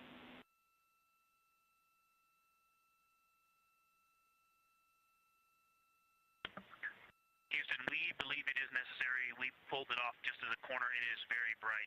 It definitely would affect our night vision and maybe comfort. But is there a time? Can you tell us when we would have to take it off by?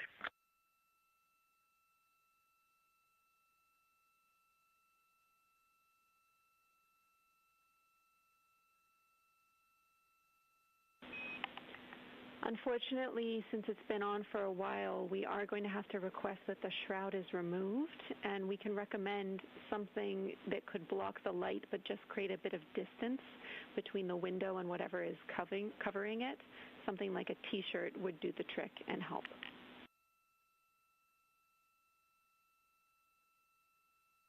Okay, we're removing the shroud, and we'll make it work. Thanks.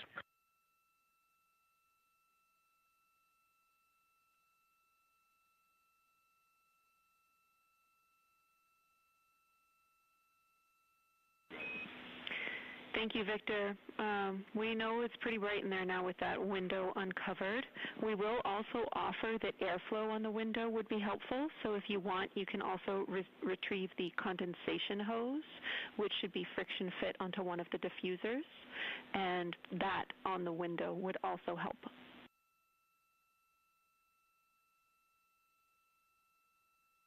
We can easily point a diffuser at the window, so we're going to start with that, and it's pointing at the window now.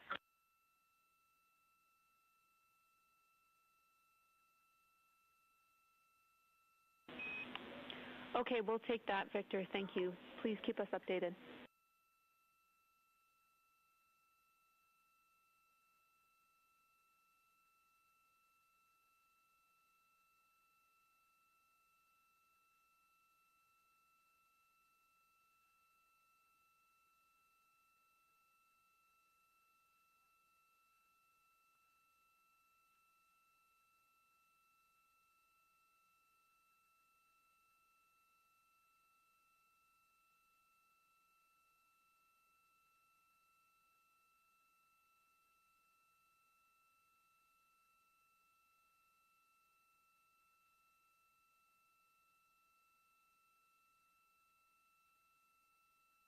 That call from Capcom Jenny Gibbons, CSA astronaut and Artemis 2 crew backup to the crew aboard Orion, letting them know that they will need to remove the window shroud they had placed on window 4.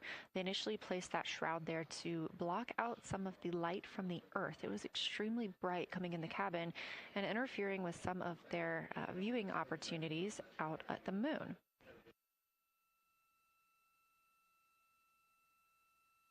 This was a request from ground teams to ensure that they are protecting other systems, and the crew has been offered the opportunity to use something else to cover the window.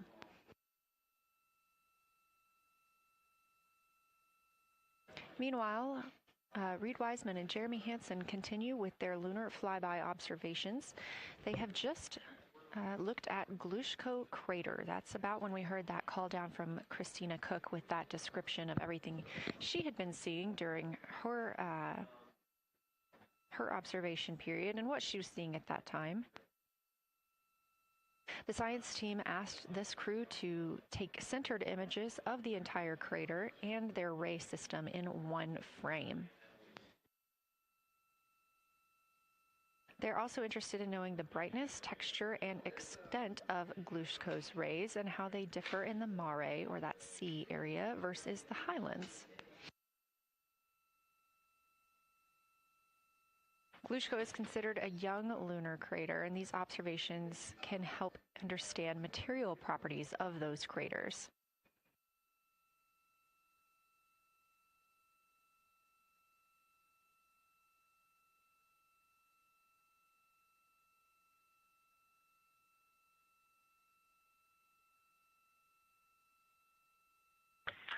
Science, integrity. First, I wanted to start off with connecting with what Christina said, that it was very moving to look out the window. I had the unfortunate sequence to start looking out the window and then moved to the long lens, and it was hard to speak looking through the zoom. Because I went straight where Christina went, and I was walking around down there on the surface, climbing and off-roading on that amazing terrain. I also want to underscore something that she said. As we continue to explore, when we actually do go down there to the surface, I know for safety reasons that we would never send someone alone, but I just want to really emphasize how important the discussion time was. When we started to talk, we not only got better science discussion, we got better human connection, and so doing this as a pair, we just learn and grow together, and that's just super important, so thank you for adding that to this plan. Reed just passed me a note that the Oriental Basin annular ring has a similar albedo to the center, but a different color. It has more brownish tones in it, and he said it's very distinct now that he's been staring at it. Victor, thank you. You got a cheer from science there, and we all just went on that moonwalk with you, so highlighting how important it is to talk about these things. I also want to let you know that we have Deanna Glover with us in the viewing gallery. She's all smiles.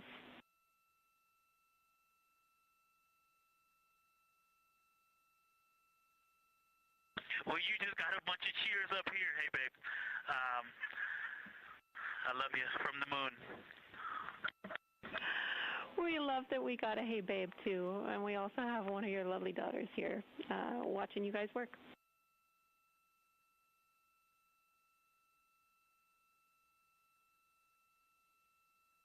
Thank you guys for doing that and for supporting them through this. And to all of you, Genesis, Maya, Joya, and Corinne, I love you. And Deanna, I love you. I'm glad you get to be there.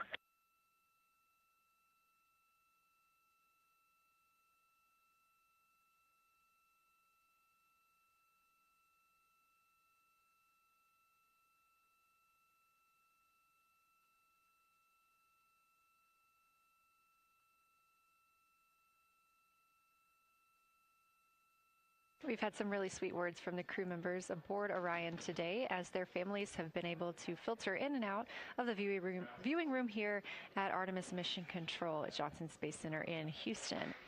Victor Glover also giving a great science sit rep and just a description of how it must feel if you were down on the lunar surface while he was looking through that 80 to 400 millimeter zoom lens. He also expressed how important it was to be able to talk through that real time with Christina Cook and stressed the importance of that on future missions, that it not only made their discussions better, but also more human.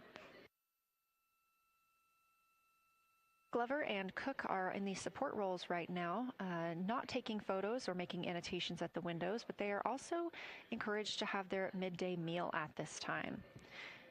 For lunch today, those two crew members have options of beef ravioli, salmon, butternut squash, sweet and savory kale, pickled beets, cherry blueberry cobbler, tuna noodle casserole, tomatoes and artichokes, broccoli, and chocolate peanut butter bar.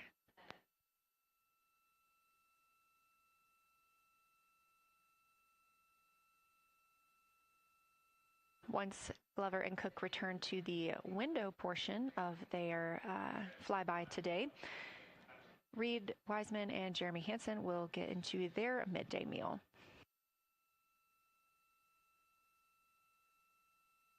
Again, this is the third of 5 scheduled blocks for our lunar viewing today, and if you were watching at the start of the broadcast, you can definitely tell the difference in the distance from the moon.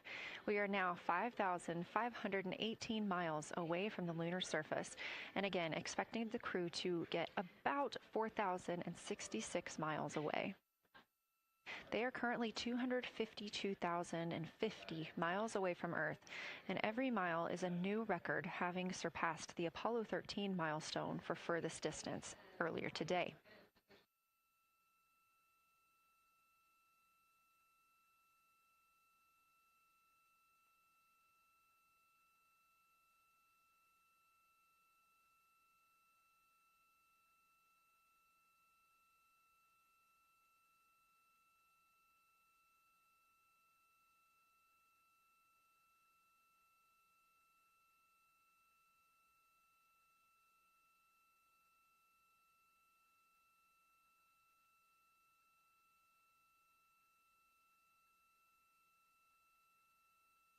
If you look down to the bottom right of the moon in that darker looking area, that is Oriental Basin.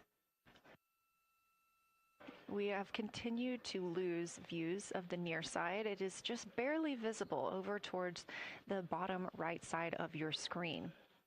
And then you'll also hear later about that terminator. That's the line between light and darkness while on the moon. It is really exposing some of those craters at this time.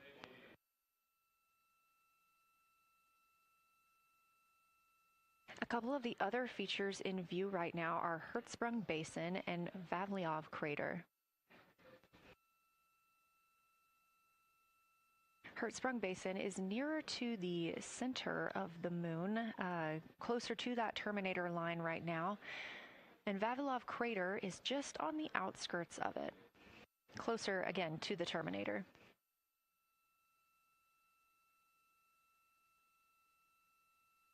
Towards the bottom of the moon and to the left of the terminator line, or currently shadowed in darkness, is Apollo Basin.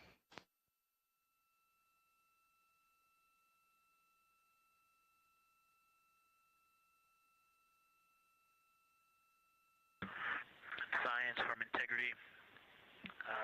Let me find out how far we are from the moon right now.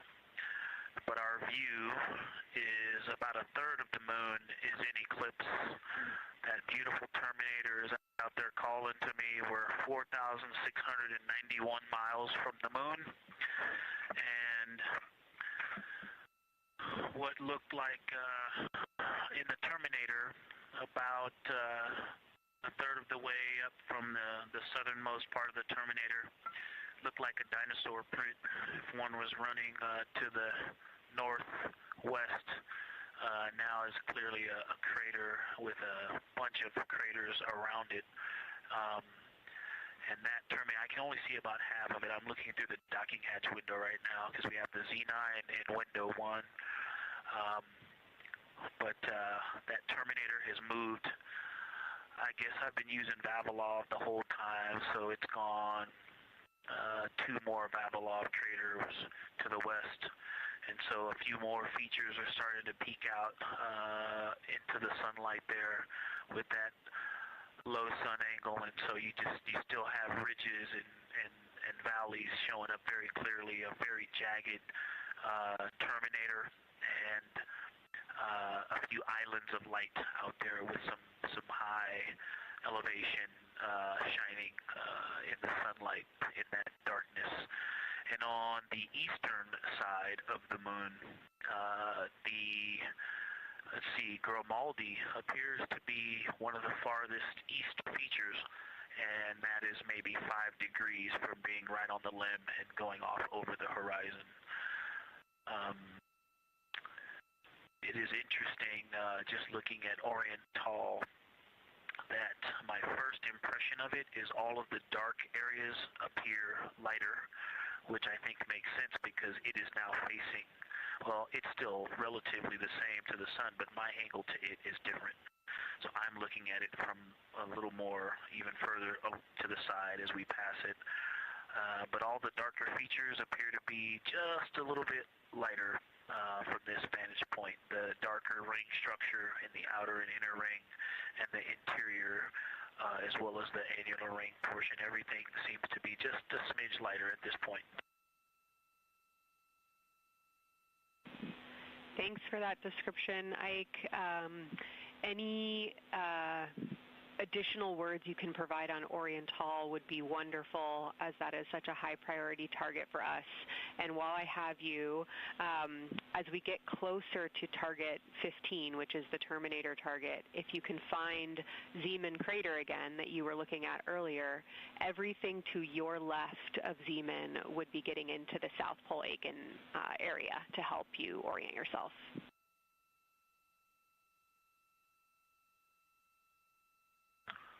Zeeman is a great waypoint out there. I definitely see it.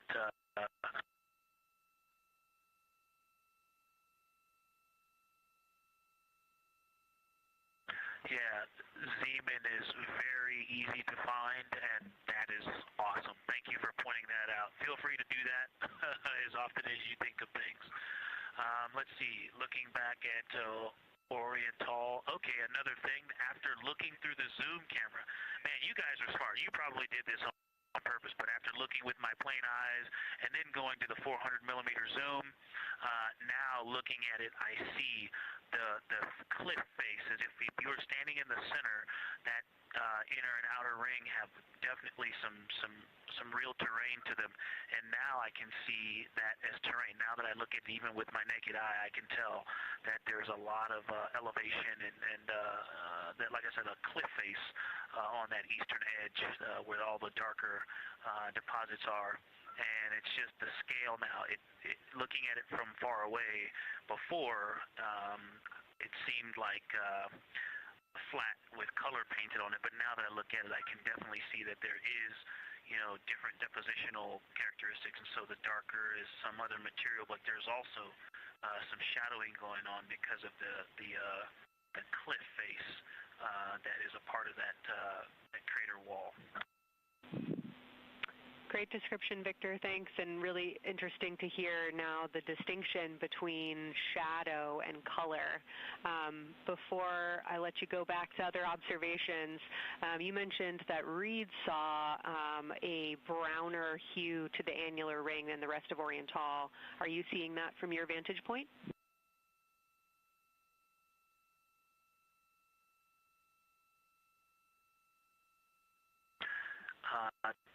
The way that I'm looking at Oriental, again, I'm still in the docking hatch window. There's like a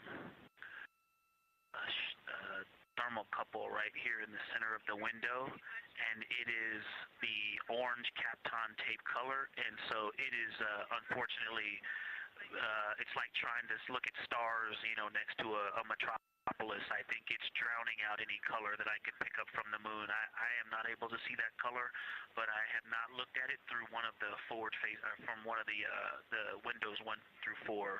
I think when I get away from this Kapton tape strip that I would be able to see the variation that Reed's talking about. That is great feedback operationally. Thanks, Victor. I'll leave you to it.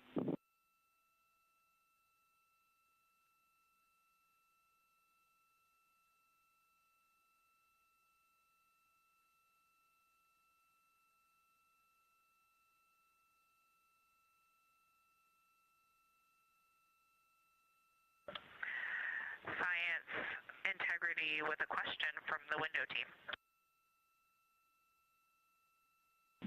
Integrity, this is Science here with you.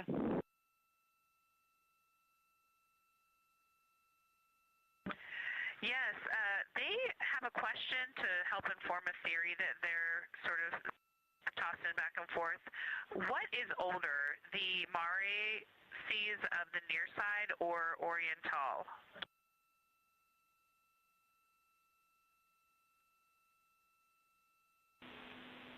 Stand by, Integrity. We're going to get you a little geologic history here.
Integrity Science back with you for some lunar volcanism when you're ready.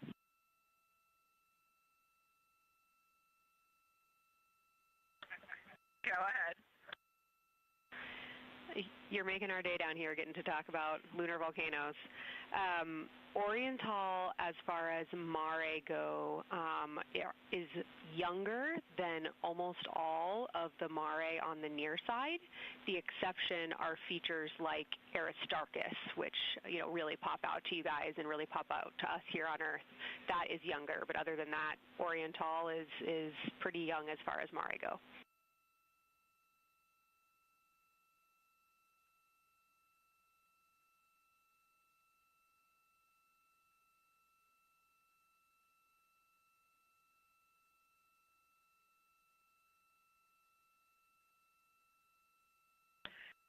And Kelsey, thanks for that. We love lunar volcanism too.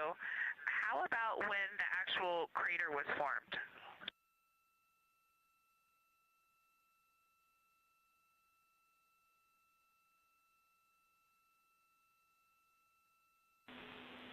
Yeah, we're going to get you an age for Oriental, and while we're getting that, Christina, can you, maybe you've heard the window team talk about the sort of contacts around Oriental, but because that material is so much younger, if anything pops out to you about physical relationship between that and surrounding terrain, we'd love to hear it.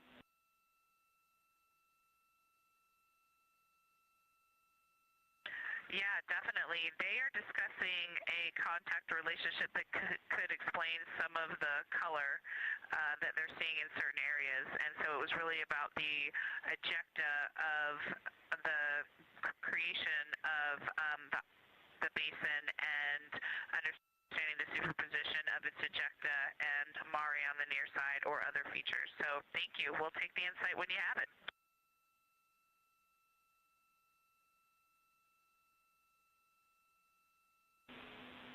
Thank you, Integrity. And I know Jenny wants to get to you with some topics, so I'll leave you with Oriental is 3.8 billion years old.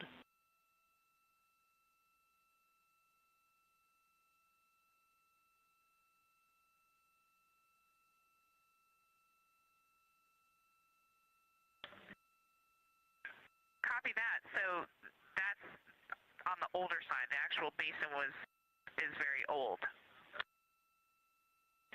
Correct. As is the case with a lot of mare, typically the big basin formed, and then the volcanic eruption was able to punch through the crust where it was weakened by that basin formation.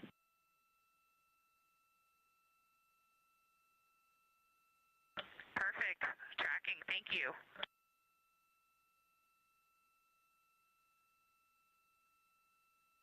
NASA astronaut Christina Cook calling down some questions to the science team on console.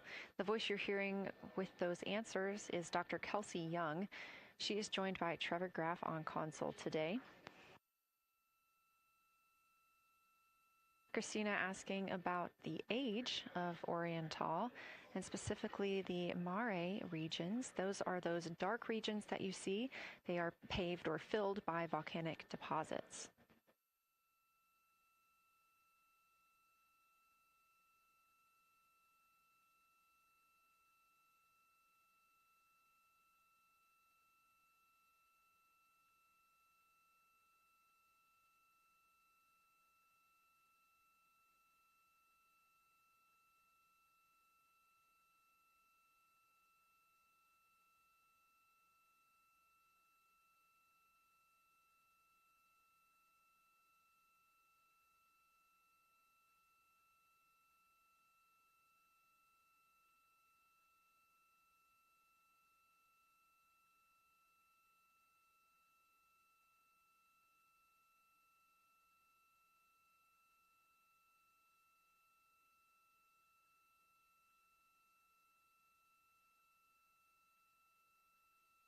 Better answer. Integrity, it's about time for a position swap at the window. So we will ask Reed and Jeremy to swap positions, and I'll remind you again about your SD cards. And Victor or Christina, I have one window task for the cabin team when you're ready.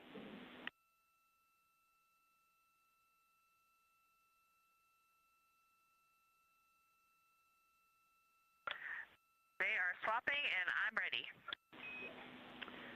All right, Tina, we found a way that we can reinstall the shroud on the window. We understand it's pretty darn bright compared to everything that you're looking at. So in order to reinstall it, we will ask that you retrieve the condensation hose and you install it on a friction fit on the cabin air outlet port. That's right by one of your diffusers. You're going to point that little condensation hose such that the air is flowing over the window pane. Let me know when you're ready for the stowage location.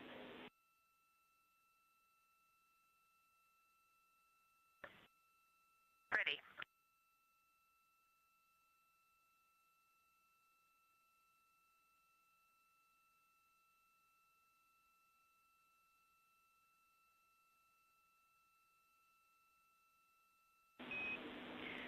Christina, the hose is in locker A1. The crew has gotten a go to reinstall that window shroud they were using to block some of the earth shine. Copy. This view coming from inside the Orion spacecraft as the crew members are swapping windows, specifically Reed Wiseman and Jeremy Hansen. They've been our crew members at the windows taking photos, making annotations, and making recordings that'll be downlinked later to the science team for review. The science team will have a conference tomorrow morning with the crew to get any fresh perspectives or things that they learned during the flyby.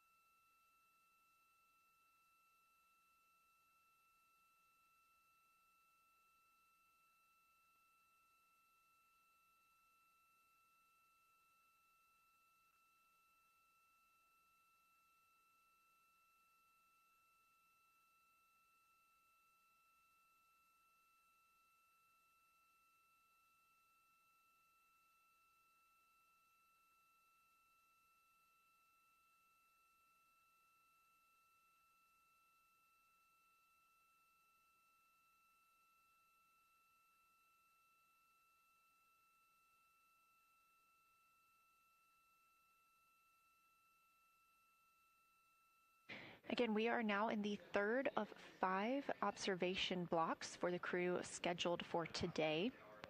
During this flyby, Orion is passing around between 4,000 and 6,000 miles from the moon and providing the crew with a full view of the lunar surface. It's a higher vantage point and much farther than Apollo's lunar orbits on average. So from this view, astronauts can observe both the North and South Pole and large-scale geologic features in one single view.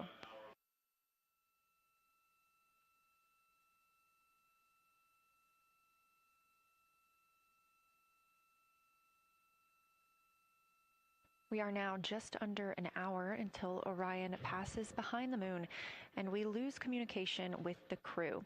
They will be out of reach with any of our deep space network antennas. That loss of signal will last about 40 minutes, and we expect to regain communications with them once they fly behind the other side of the moon.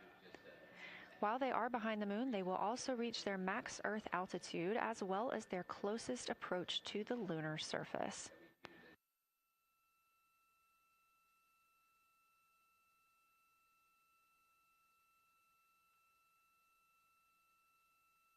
The view you have right now is a live stream from a camera on Orion's solar arrays. You are looking at a live view of the moon, and 4 people are inside that spacecraft taking pictures of it, telling us everything that they are seeing. The first humans to do so in over 50 years. They'll be sending those pictures down for all of us to enjoy, and of course, especially the science team, who are very excited for what they are learning today.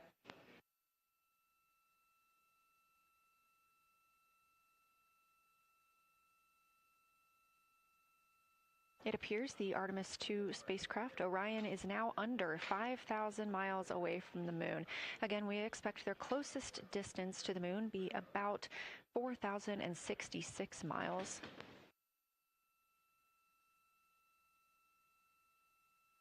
That is an estimate at this point, and we will make sure to share that closest approach distance once we receive it.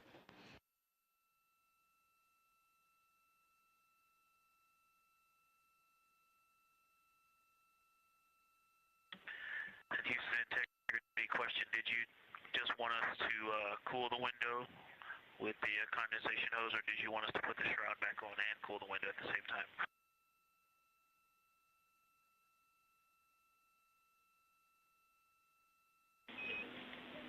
Victor, we definitely want you to cool down the window with the condensation hose. It's crew preference whether you put the shroud back on. The hose will allow you to do that if it helps with your lunar flyby.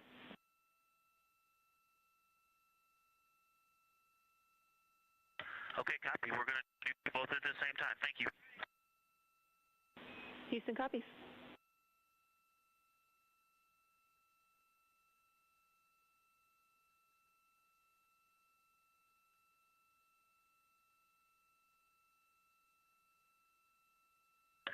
Houston, thank you for that suggestion. The cabin is darkened again, and that makes a big difference for the imagery. And for science, we are now seeing a half moon.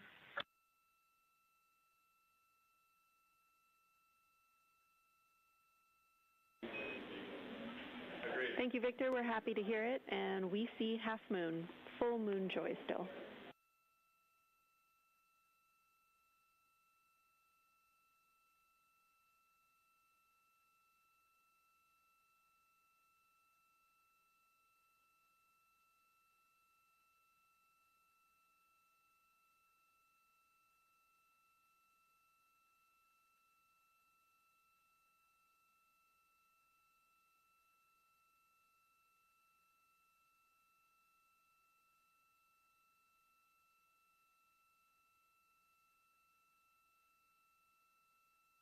Crew reporting from Orion that they are seeing half the moon, which is about what it looks like here from this view from the spacecraft.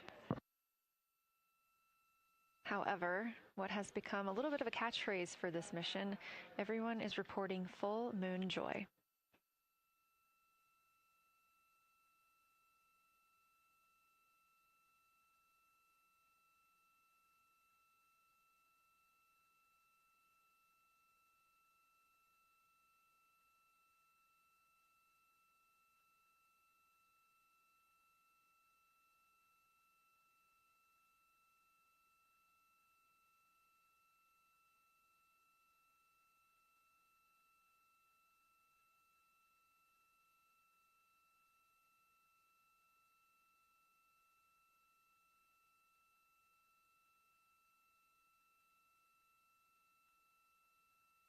We are keeping up with which targets the crew is tracking through their lunar targeting package. They are just wrapping up their second. Science integrity, another observation the window team commented on and Christine and I discussed a bit is in Hertzsprung. The solid and intact crater is very smooth.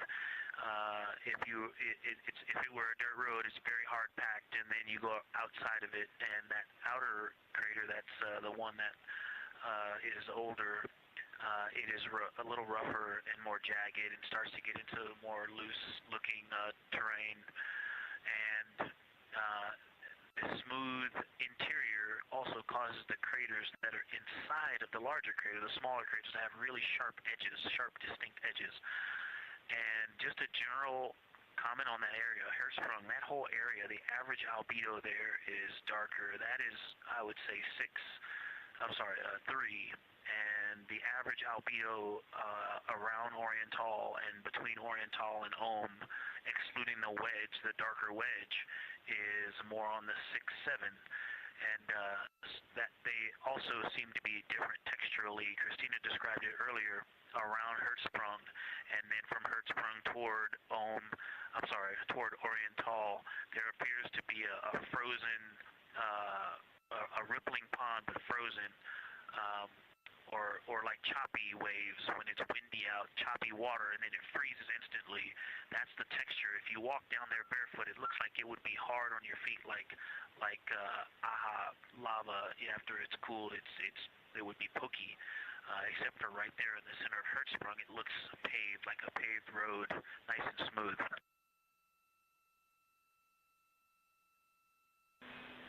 Victor, that's a wonderful description. Going from a paved road to lava reminds us of the Icelandic highlands. Thanks for that.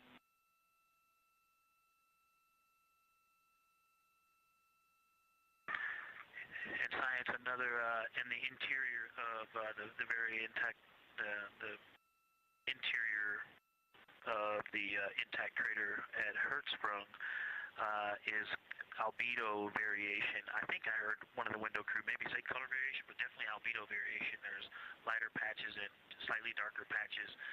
It's not swirling, it's just patchy. It just has spots that are lighter, and I would say a predominantly darker average area. Great descriptions, Victor. Thanks. Not swirly, just patchy is really helpful for us.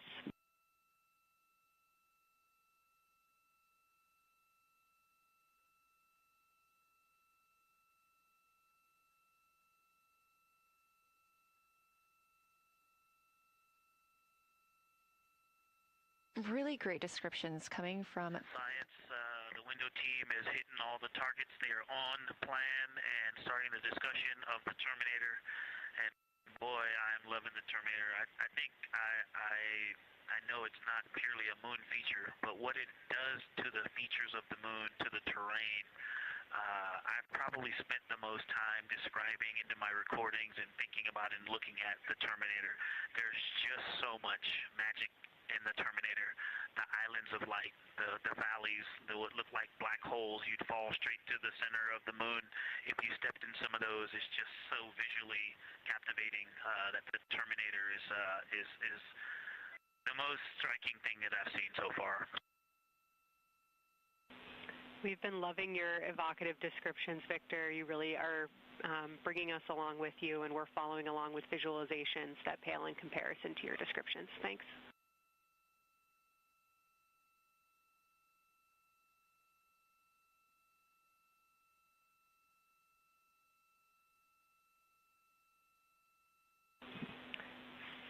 Integrity Science, one more question on a status of what the window team chose to observe for crew choice.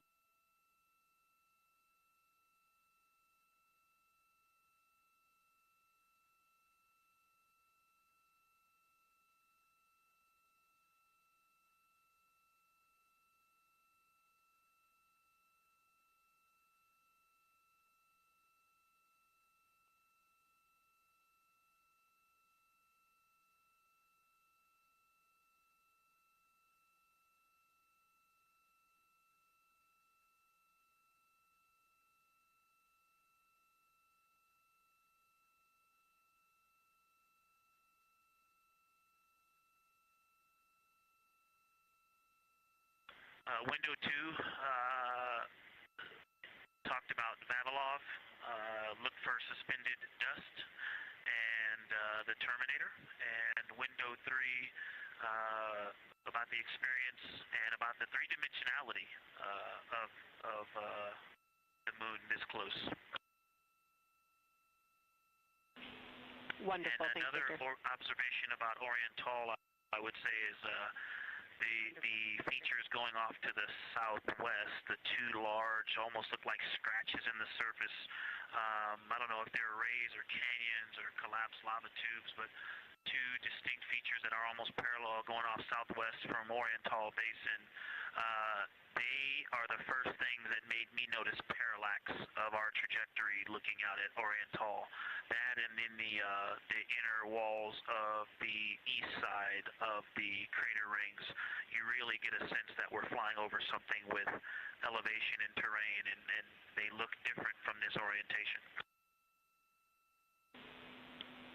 Love to hear it, Victor, and you had it that those chains are actually crater rays, secondary craters formed from the formation of Oriental.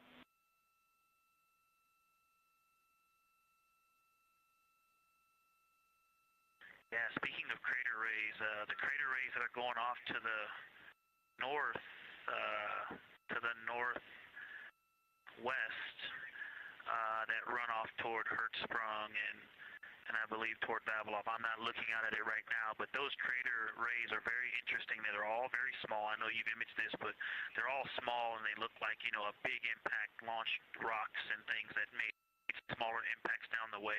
But something very interesting, and again, you can see this in imagery, but some of them are parallel, and then some of them converge toward the center of Oriental.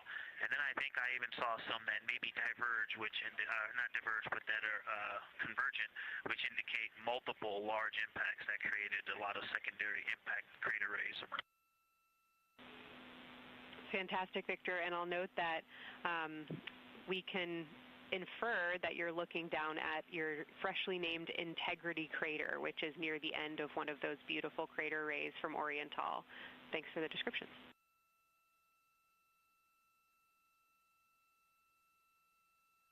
Yeah, you're welcome. And Integrity is easily identifiable with the naked eye from this point.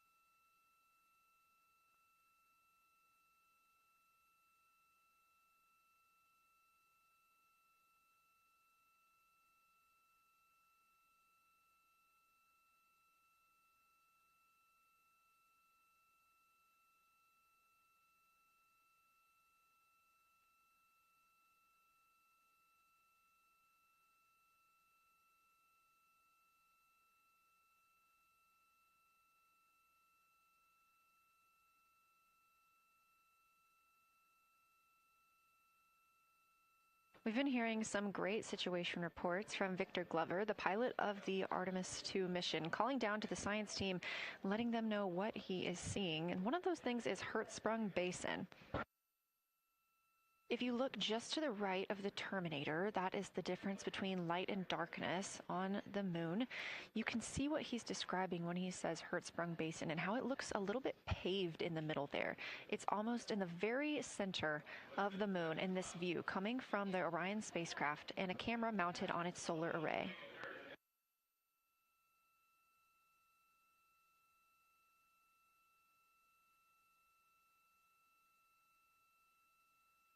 We are now 4 days, 23 hours, and 23 minutes into the flight of Artemis 2, and we are standing by for their lunar loss of signal in about 43 minutes. Again, the spacecraft will fly behind the moon, and during that time, we won't have communication with them. They will be out of reach of our deep space network. However, we will regain communication with them approximately 40 minutes later when they come around the other side of the moon.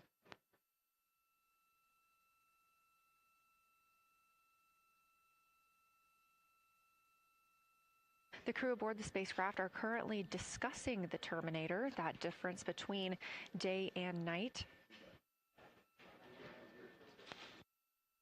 The science team is interested in learning about the topography and the color of the lunar surface, and it's already been very interesting to hear that they have seen colors like greens and browns while looking at the moon. Some of the questions that they are hoping the crew will discuss are how do the quantities and sizes of craters and mountains vary along the terminator, and they are looking for the crew to describe the topography of features along or near the terminator. They're also looking for more information on any color or tone variations, and they're hoping that the crew will take images to illustrate their findings. Glover reported earlier that the crew has missed none of their targets when they are photographing at the window. We aren't hearing the conversations that the crew is having right now, but these are being recorded to their personal computer devices, PCDs, and those will be sent down to the science team. The science team will have a conference with the crew tomorrow morning to discuss their findings and experience when looking at the moon today.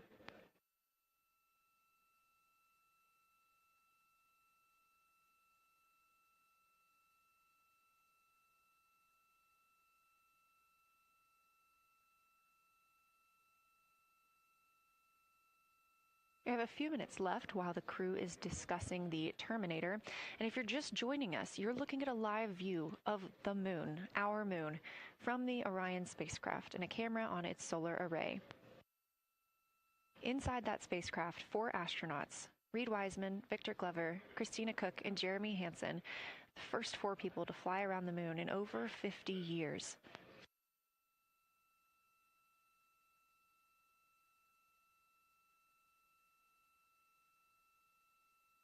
This is our lunar flyby day, and the crew has already surpassed one record today. The crew passed the Apollo 13 distance record at 12:57 p.m. Central, 1:57 p.m. Eastern. Canadian Space Agency astronaut Jeremy Hansen calling down that he hopes it's a record soon broken by other explorers.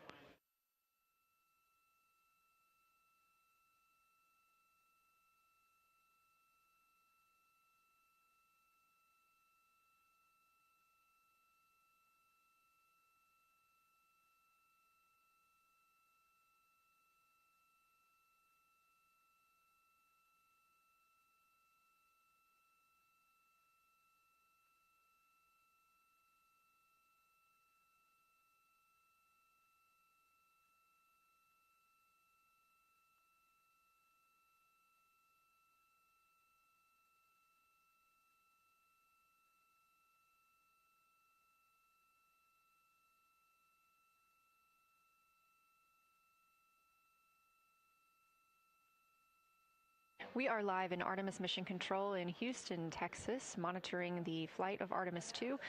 All of the flight controllers here, each monitoring a different system aboard the Orion spacecraft. Integrity Houston, we are ready for our cabin and window teams to swap again. We have a 15-minute handover time here, and I have a couple of items I want to read up to you. They'll require you to write something down on your knee boards, so let me know when you're ready.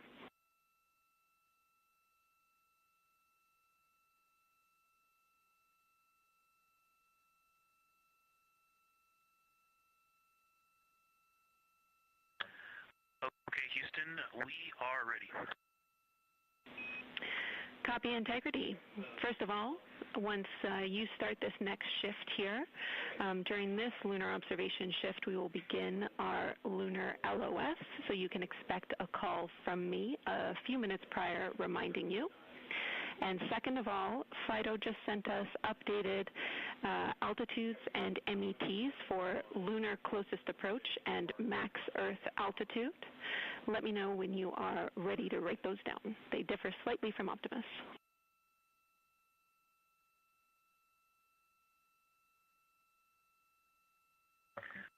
Thanks, Jenny. We are ready to copy.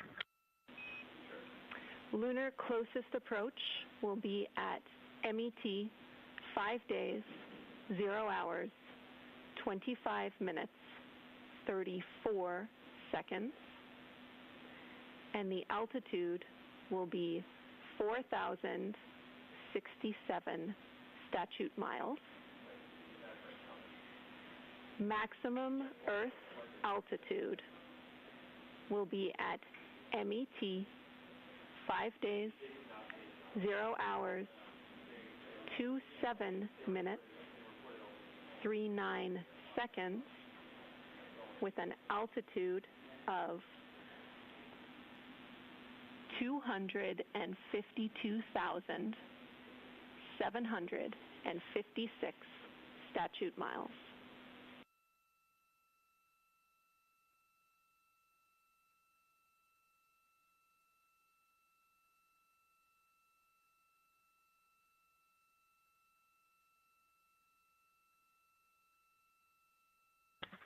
The crew really wants to ask for that in kilometers and in parsecs, but thank you for those.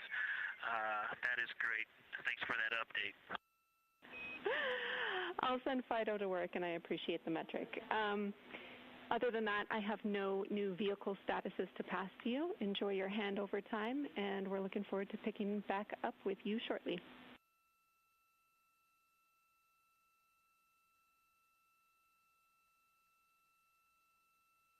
All right, we'll talk to you shortly.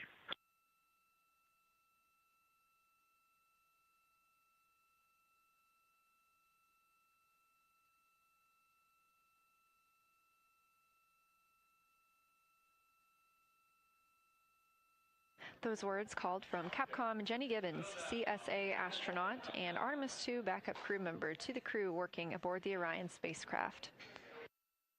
Had a little bit of a view inside the cabin. As you can see, it is very dark. The crew has turned off the lights, and the light that you were able to see is coming through the window, a reflection of Earthshine and from the moon.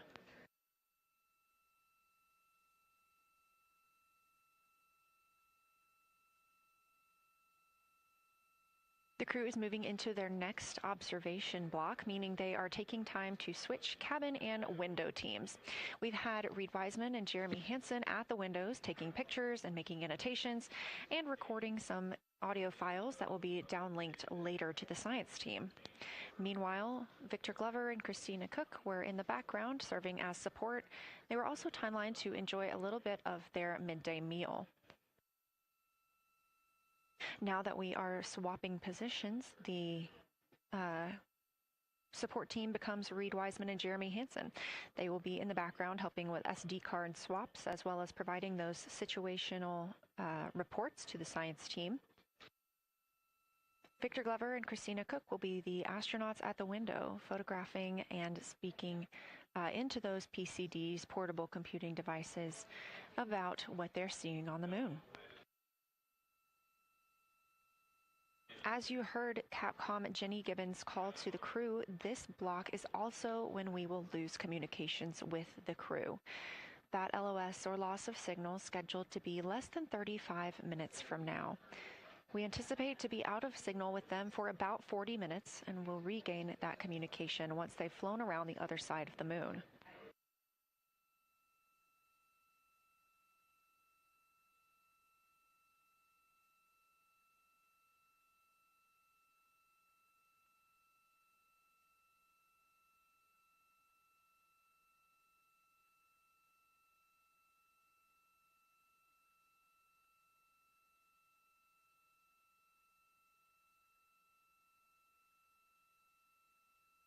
Now, even though the crew will be flying behind the moon, their observation period does not stop. They will still be taking pictures and making annotations of what they are seeing.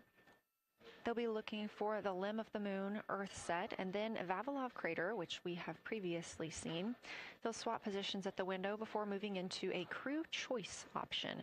They will get to pick things that are interesting to them on the surface, take pictures, and explain why they find them that way. They'll also be looking for any impact flashes. These are short-lived flashes on the lunar surface caused by impact bombardment.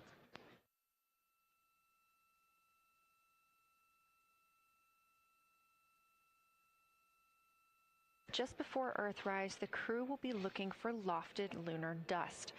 This may be lofted just above the lunar surface, and we could only see it just before Earthrise along the dark western limb.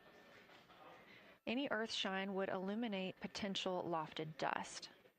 But once the crew is all the way around the Earth, the brightness of the Earth will wash out any of that dust they might be able to see. These were based on observations from Apollo missions and orbital spacecraft, and so we're very interested to see if the crew might be able to capture some of that lunar dust today.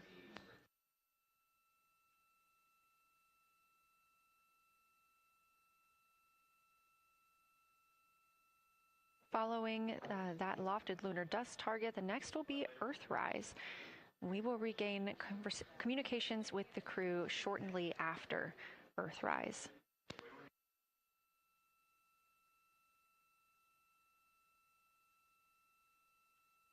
There will be a short observation break period where the moon is not in view. That's because we are also anticipating the crew seeing an eclipse today. The moon won't be in view because the team here in Mission Control Houston will need to change the attitude of the spacecraft and ensure that its solar arrays are gathering light from the sun heading into that eclipse period. So we will have communication with the crew, we just won't be able to see the moon. However, we will have views during that eclipse time frame. During that time, the science team is looking to know it will only be illuminated by Earthshine at that point, so they want to know what the whole moon looks like overall, but they also want the crew to look into deep space and potentially see if they can spot any planets.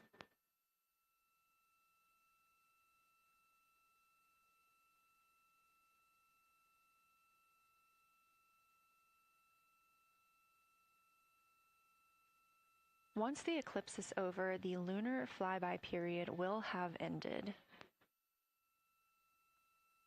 We are live through the whole thing, and even once flyby is over today, we remain live 24/7 on NASA's YouTube.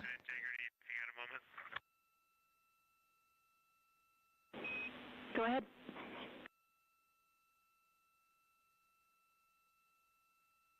I don't know if Catherine and Devin are still there, but if they are, just wanted to just let them know how much fun we're having out here. It's extraordinary to be on the far side of the moon right now and just see it hanging out there and looking back at the Earth. And Ashley and Kaylin, I know you're back in Canada, but if you happen to be watching too, just wanted to say hi to all you guys. Love you guys, and we'll be heading back your way shortly.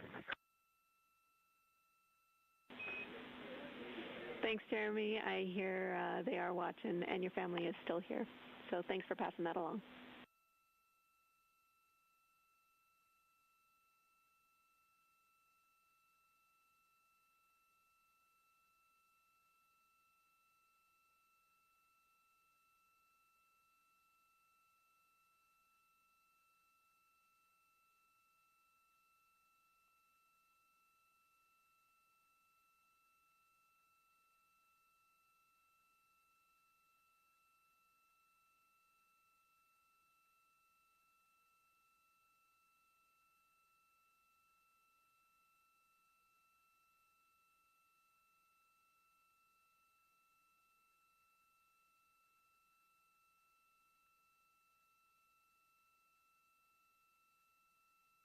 This view inside the Orion spacecraft, and it's a little hard to make out, but on the left there, that is Jeremy Hansen just calling down some well wishes to his family, joining us in the viewing room and watching online. Currently in the window are Victor Glover and Christina Cook. They are taking pictures outside of the window as they are now in their flyby observation block. At this time, Reed Wiseman and Jeremy Hansen are serving as support crew members, and they are also going to have an opportunity to enjoy their midday meal at this time.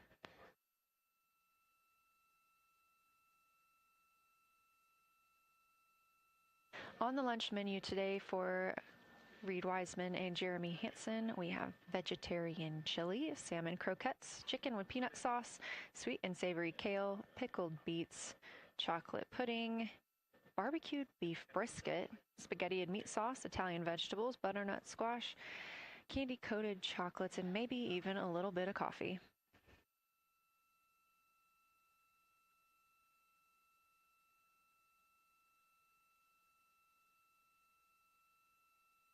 And if you look closely, you can see it looks like they are getting into some of their food for the midday meal. All of the food on the spacecraft is rehydratable. We don't have an option for fresh food as there's not a refrigerated section of the Orion spacecraft. So all of this food can either be rehydrated or eaten straight from the package, just depends on what the food actually is. And for food that needs to be rehydrated, there is information on each package of how much water needs to fill that bag and what temperature it needs to be.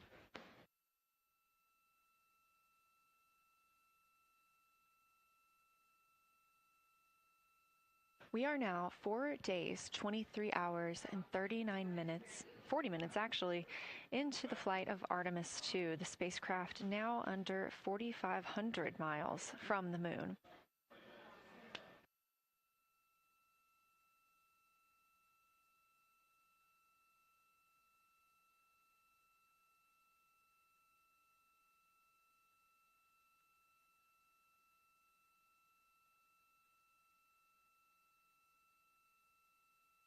We are now also under 30 minutes away from loss of signal with the astronauts. We will regain that communication about 40 minutes later.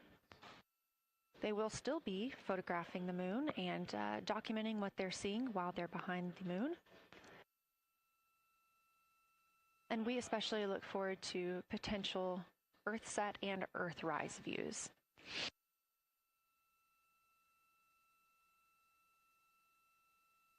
As you can see on the left side of your screen, we are streaming this solar array camera view throughout the flyby. And the science team also plans to capture an occasional still photo with the solar array intermittently, perhaps one every 8 to 10 minutes. Still photos represent the highest resolution imagery from those GoPro cameras. So starting 5 minutes before Earthset and loss of signal, the science team will capture a series of photos, one every 30 seconds, to include Earthset, all the way through 5 minutes after Earthrise and acquisition of signal. In order to capture these frequent photos, the solar array camera that we were streaming will need to switch to time-lapse photo mode. So during this time, the streaming video quality won't be as sharp as you have it right now, but we want to ensure that the science team captures the data that they need during these time frames. And we really look forward to seeing those higher resolution images once they're available. But with the view you are seeing right now, we are sharing bandwidth on the Orion spacecraft with every system that is keeping the spacecraft powered and the crew alive, especially the environmental control and life support system. As this is the first flight with crew, this is also the first flight of a life support system, keeping the crew healthy and safe on the way to the moon and the way home.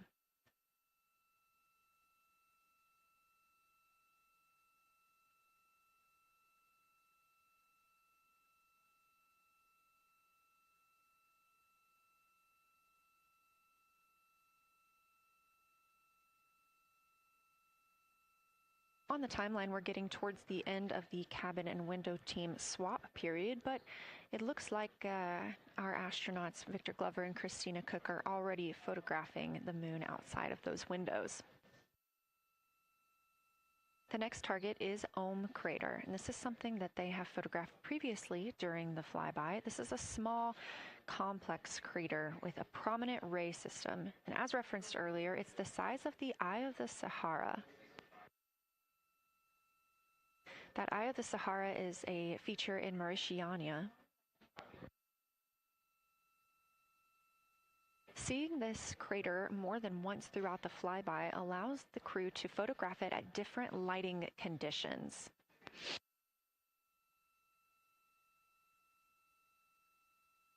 Those different lighting conditions help expose different portions of the target and can help the science team learn a little bit more about how it formed and what it is today.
Again, this view inside the spacecraft as the crew continues photographing the moon outside their windows. They have turned the lights off to allow them to better get photos of the moon, preventing any reflections from coming in from the spacecraft.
We expect the crew to be targeting Ohm Crater for another 6 minutes or so before they move into a discussion of the limb.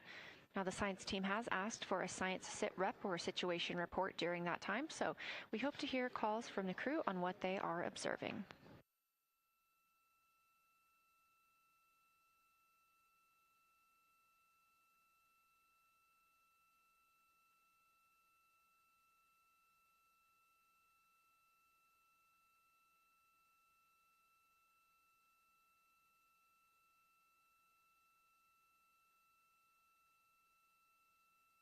If you've been following along, at the start of the day, we did have much more of the moon visible. And even just an hour or so ago, we could see about half of the moon. We are now continuing to see more of the far side and that darkness where the moon is not reflecting light from the sun.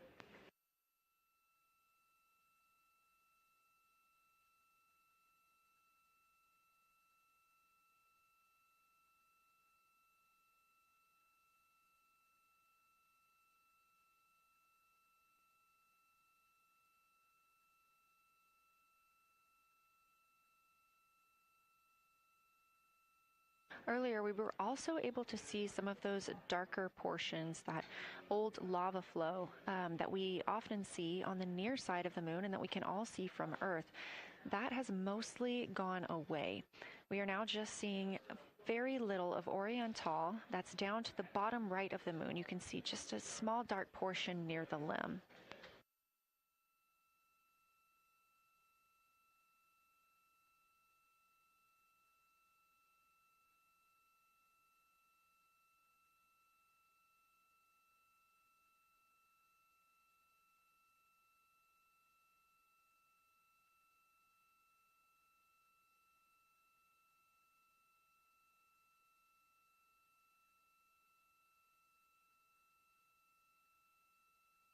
We are now about 18 minutes away from loss of signal.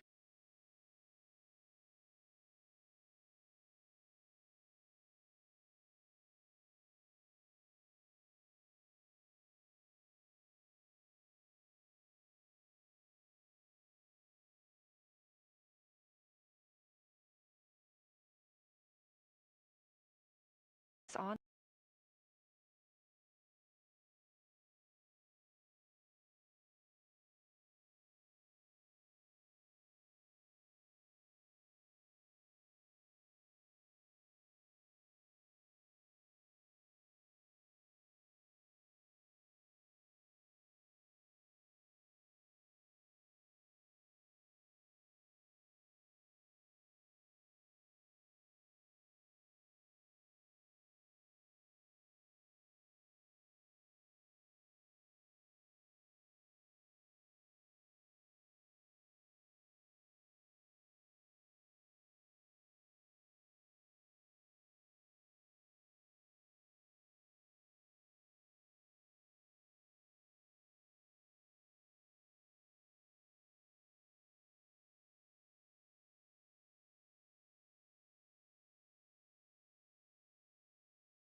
These are our latest numbers, and we'll make sure to verify and confirm those once those milestones have been achieved.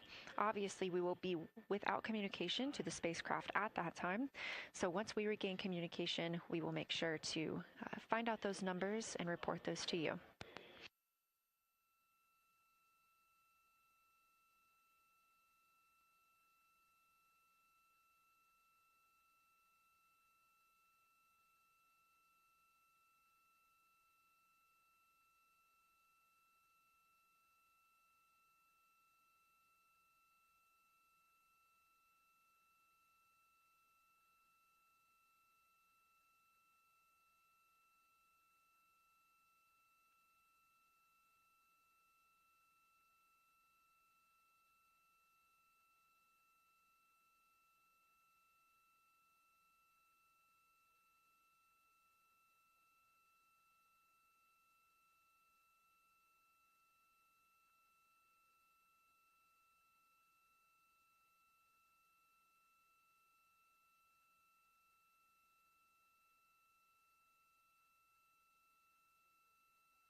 Checking in on the lunar targeting package, the crew is now in their discussion of the limb, seeing the limb of the moon, that illuminated part.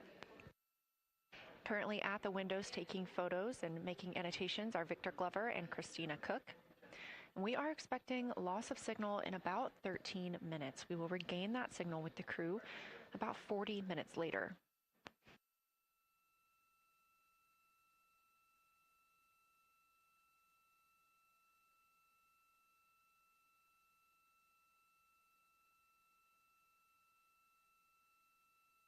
A milestone worth mentioning that this day marks the first time in more than 50 years that humans will observe the moon directly, a critical opportunity to practice how lunar science will be conducted during future Artemis missions.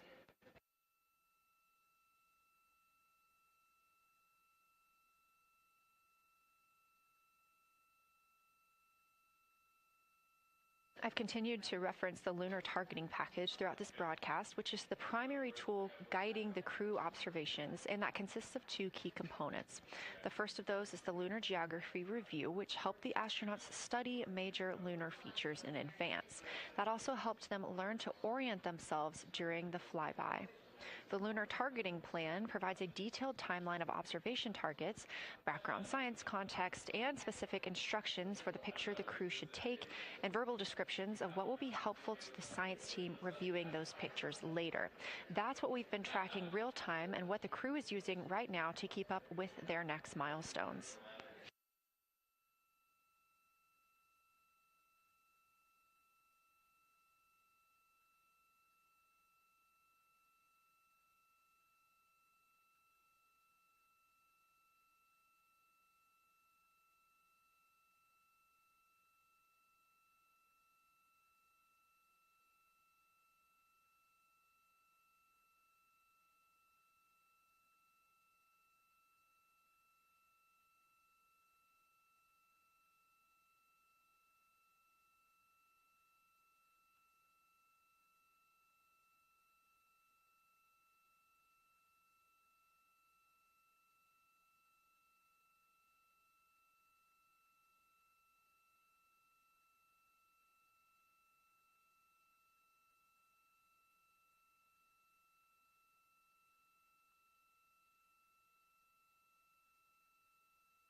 Integrity Houston, 10 minutes till the LOS. We'll take a snappy sit rep from the cabin if you have one.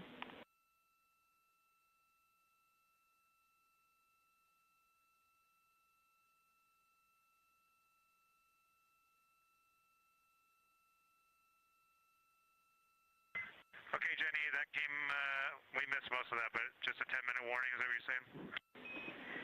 10-minute warning for the LOS, and I'll take a quick sit rep from the cabin, please.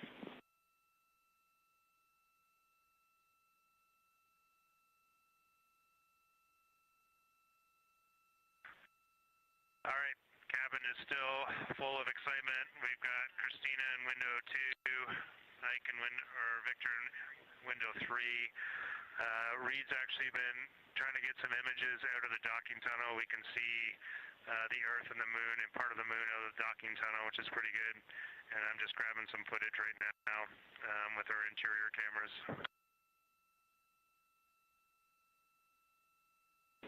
Copy, Jeremy. We'd like to know what camera Reed is using and also the status of window 1. Looks like there might be a shroud removed.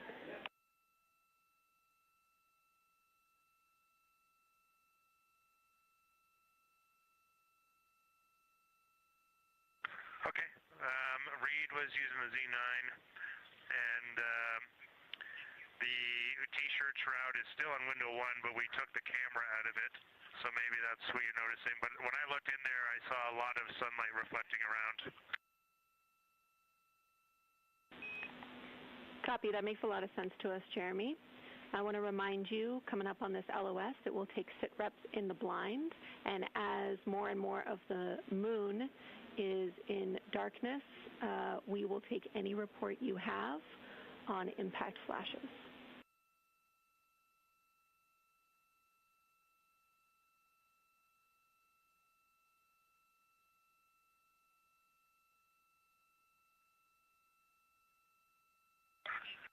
All right, Jenny, you have to say again your last. There's a lot of conversation here, and I was on the other side of the cabin, so I missed all of it. Look out for impact flashes, and we'll take sit reps in the blind.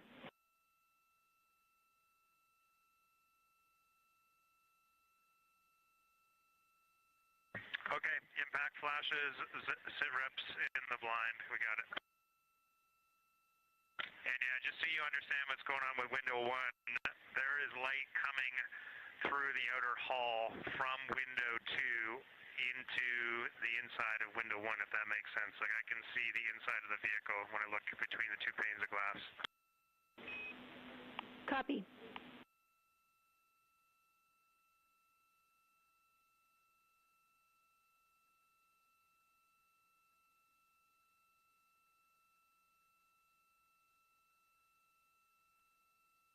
You're getting your first live look at Orion, the Moon, and the Earth. Everyone in this picture.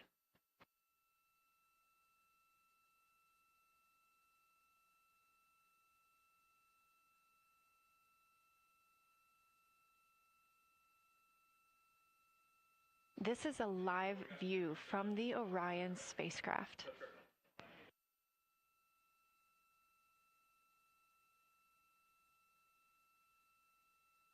Currently aboard Orion, 4 crew members, Reed Wiseman, Victor Glover, Christina Cook, and Jeremy Hansen. And on the Earth, all of us, all of humanity. You can see the moon is starting to get a little bit dimmer as the astronauts are going to pass behind it. Now 6 minutes and 26 seconds away from that loss of signal. Again, we will be out of communication with them for about 40 minutes until they come around the other side of the moon and we can re-establish contact.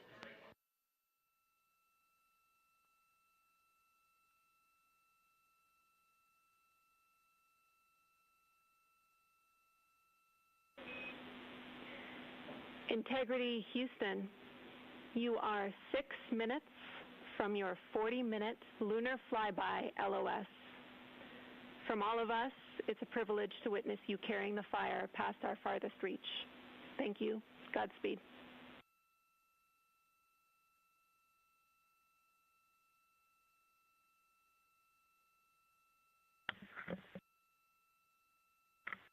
Thank you for that, Jenny.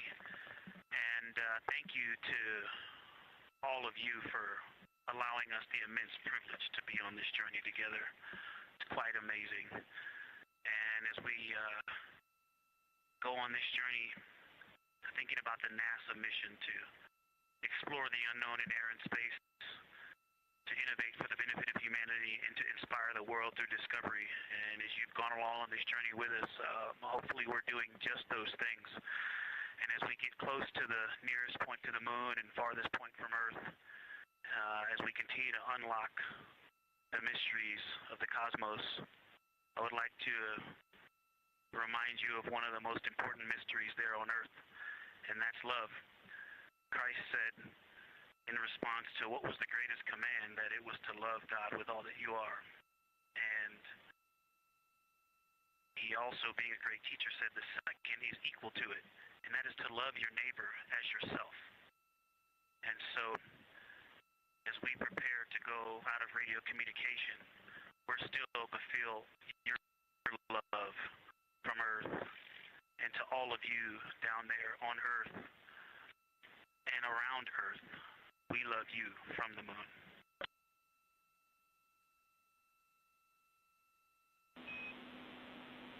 Houston copies. We'll see you on the other side.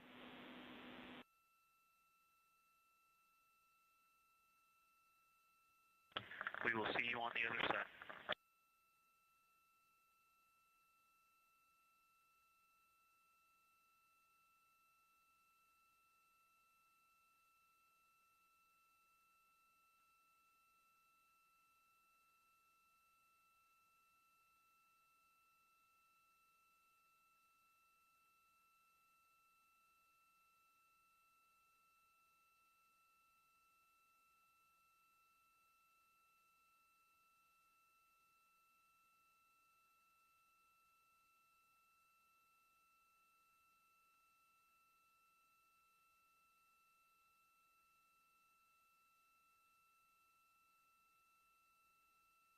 Poignant words from NASA astronaut Victor Glover, and a little bit of a love letter from the other side of the moon all the way to Earth.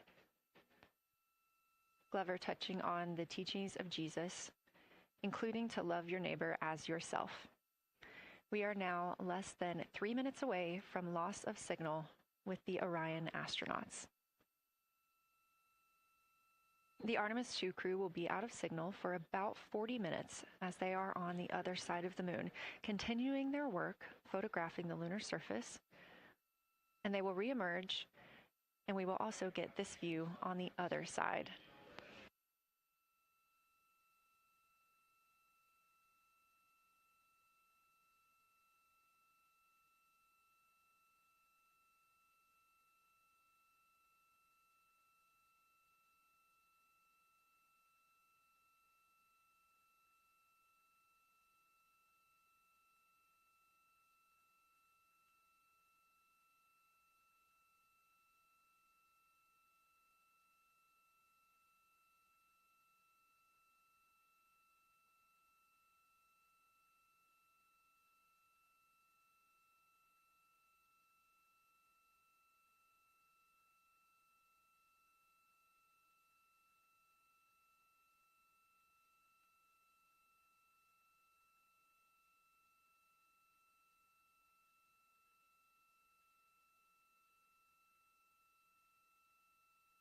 Just about a minute and a half now until we lose communication with the astronauts aboard Orion on the Artemis 2 mission.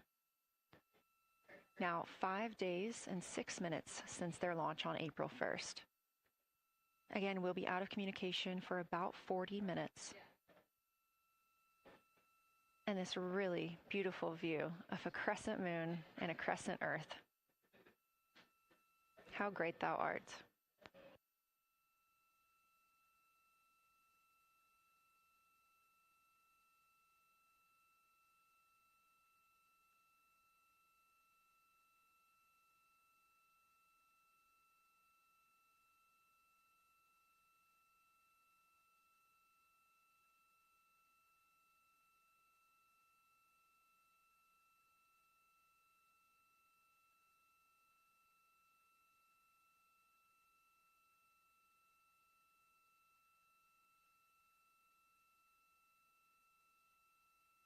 Seconds now until we expect loss of signal.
And we have confirmation of loss of signal of the Orion spacecraft as it flies behind the moon. We expect to regain communications with them in another approximately 40 minutes.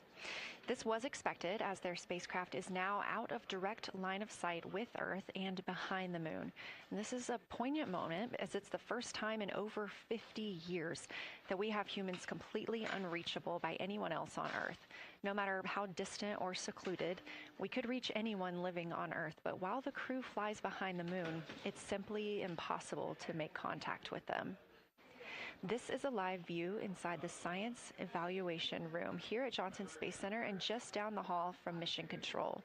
This team has been monitoring the flyby all day as the team has continued capturing targets on the lunar surface.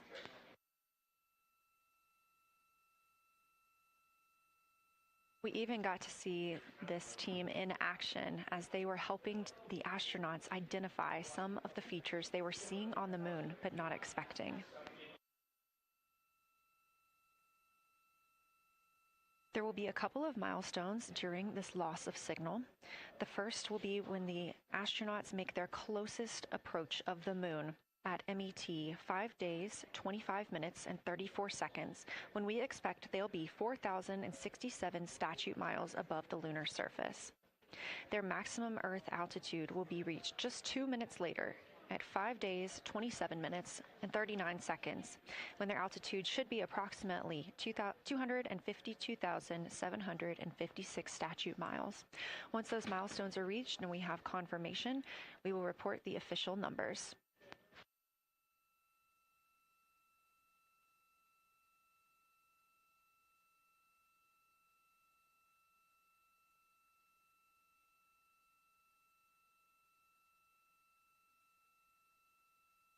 Throughout the Artemis 2 mission, astronaut voice, images, video, and vital mission data must traverse thousands of miles, carried on signals from NASA's powerful communications systems, the Near Space Network and the Deep Space Network. Let's learn a little bit more.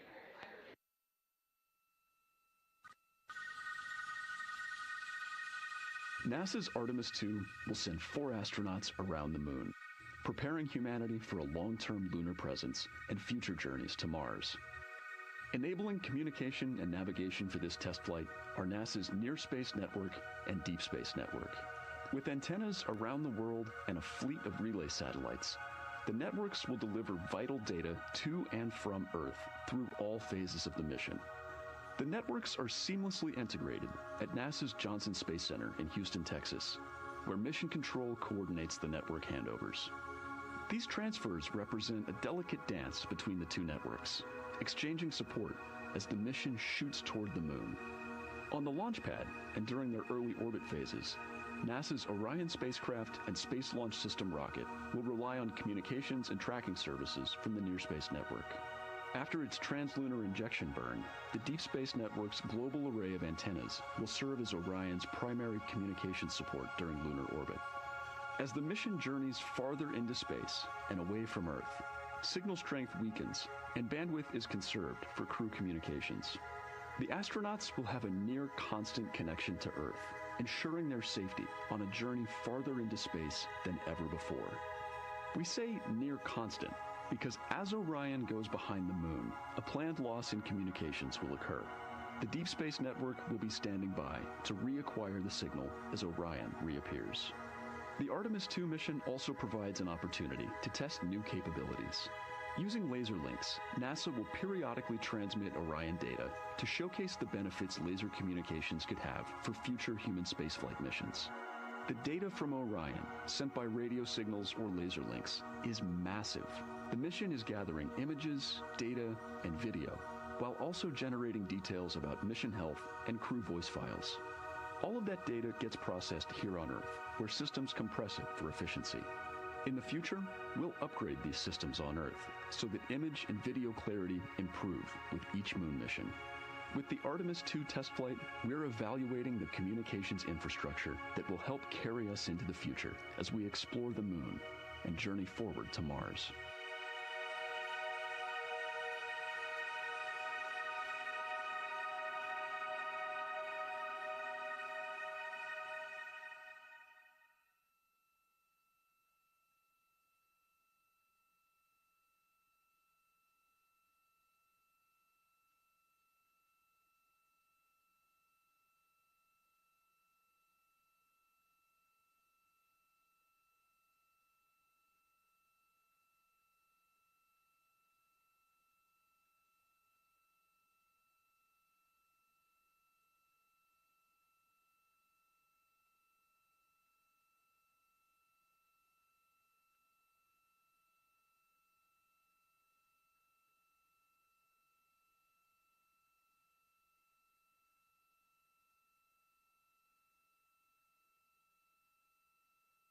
We are now about 33 minutes until we expect to regain communications with the astronauts aboard Orion. And in the meantime, I've got Dr. Kelsey Young, Artemis Science Flight Operations Lead, here with us. Thanks for joining me, Kelsey. Thanks for having me. This is such an exciting day. Oh, no kidding. It has been so cool to hear you communicating directly with the crew. And I know that you have been preparing for this for years, so I am so excited for you and for your team. So just to get into that background a little bit, tell me about your background and what you've been doing on console. My background is as a field geologist.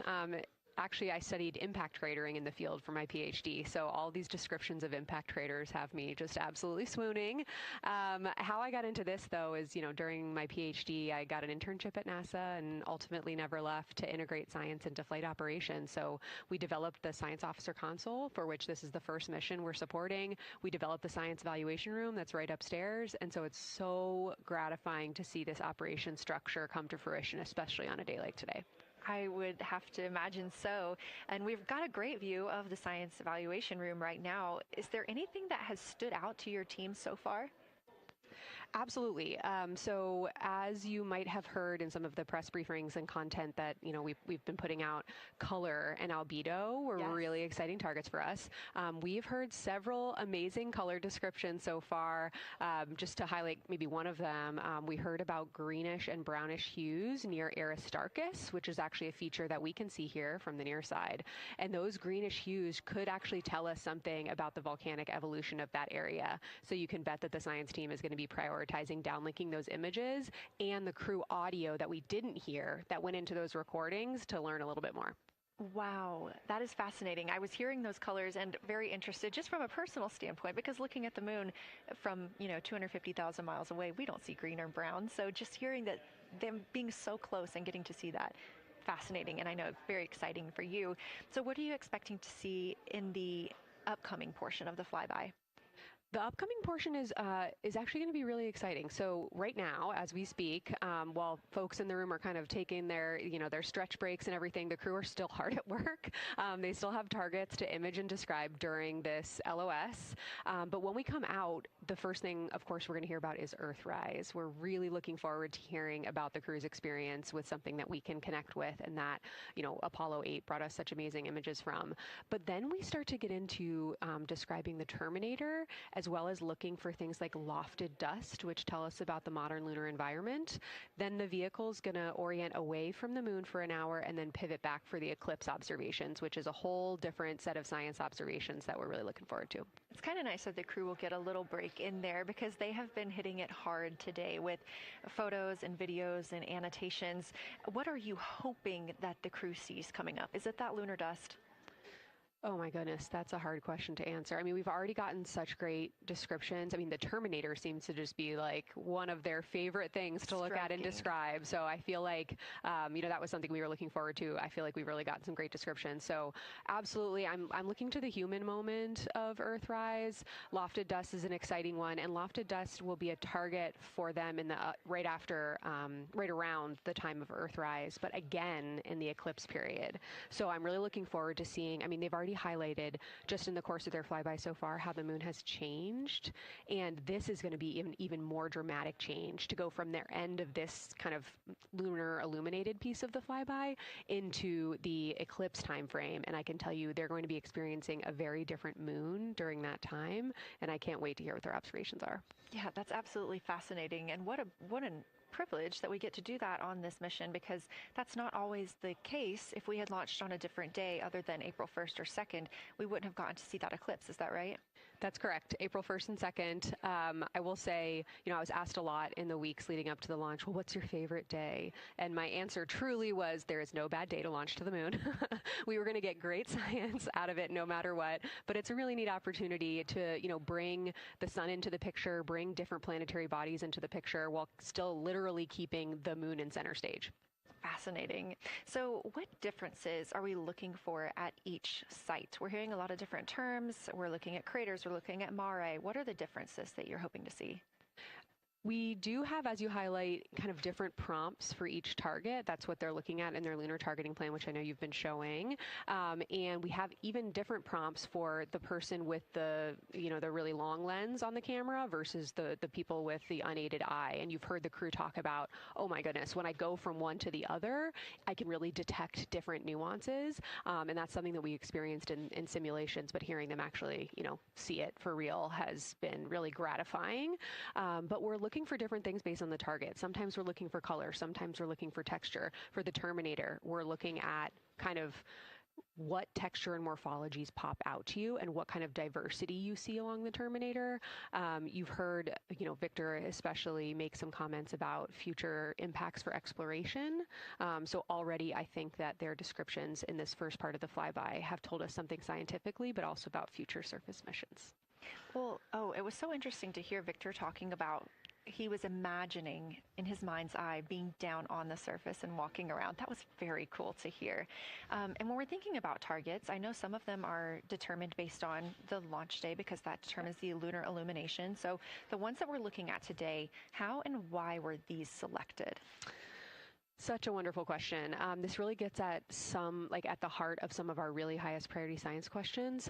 Illumination conditions is a big one, right? So of course we need the targets that we're interested on the lunar feature to be illuminated by the sun in order to view them, but the timing in which they see them during the flyby enables us to ask different questions. So you heard in the pre-flyby crew conference talking about, well, the same pair, Reed and Jeremy, will get to actually look at Glushko crater twice, and that looking at it from different illumination angles allows us to understand that feature better and connect color and albedo with topography and morphology. Then you have other craters where you want to look at it with the sun shining on it obliquely versus straight on, and that tells you something different about the scientific objective that drove the target being on the targeting plan in the first place. We've talked a little bit with the viewers today about what the crew is able to capture in this short time frame of those craters in different lighting conditions. Could take years for something robotic to be able to do based on attitude maneuvers and where the sun is at. So can you just talk a little bit about the importance of having both the robotic operation and having the crew? Absolutely. We definitely don't want to minimize the impact of orbiting spacecraft. Lunar Reconnaissance Orbiter is the one that's often referenced. Data from LRO and its payloads have really been instrumental in getting us, frankly, to this point for Artemis 2 and future missions. But the human experience, the crew observations that we've already been hearing about, it is such a perfect complement to the orbiting spacecraft data because they are able to have this unique perspective. They are far enough away where they can make these contextual observations. You've already heard it. How many times have we heard the crew and their science sit reps say, if I track this feature from all the way up here in the northern hemisphere down to the southern hemisphere, here are comparisons I can make. That right there is not something we had the ability to do with the Apollo missions, and it allows just literally in the blink of an eye to synthesize observations that it would take, a really significant effort to coordinate with different orbiting platforms, and they're making it like that. Wow. It has been very, very exciting to hear all of their calls so far. And so I've heard they were able to capture every single target so far too. Is that correct? I think that's correct. And I think it's important also to remember that, and I know the science team is anxiously awaiting this, we've been hearing from the crew members who are not at the forward windows, right? Those crew who are, really in the thick of the observations, they are recording minutes-long observations per target on their crew tablets. We will be getting those down starting here in a couple hours, and that's going to contain really meaty science information that we haven't heard live yet, and that's going to form the basis of my conversation with them tomorrow morning, where we're going to have a really deep dive into the science and absolutely nerd out about what they were able to do today. One of the most gratifying things for me today is hearing multiple crew members say, thank you for putting the discussion times in the targeting plan, because when we have had the ability to put multiple brains on a problem, we have elevated each other. And I'm looking forward to them, sleeping on it overnight and then us actually being able to really, truly have an elevated science discourse tomorrow. Well, we're looking forward to it too, and I cannot wait to hear everything that you guys get to learn overnight from some of those audio recordings and just everything that they'll be able to share tomorrow. So, Kelsey, I know you are very busy. You've done a great job today, and thank you so much for joining us for this interview. Thanks for having me. It's such an exciting day. We are now expecting acquisition of signal in about 24 minutes. As a reminder, the Orion spacecraft has flown around the other side of the moon, where they are out of contact with our deep space network.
And we just heard confirmation here in Mission Control Houston that we have reached the closest point of our destination to the moon at MET 5 days, 25 minutes, and 34 seconds, and we anticipate the spacecraft's altitude is approximately 4,067 statute miles above the moon.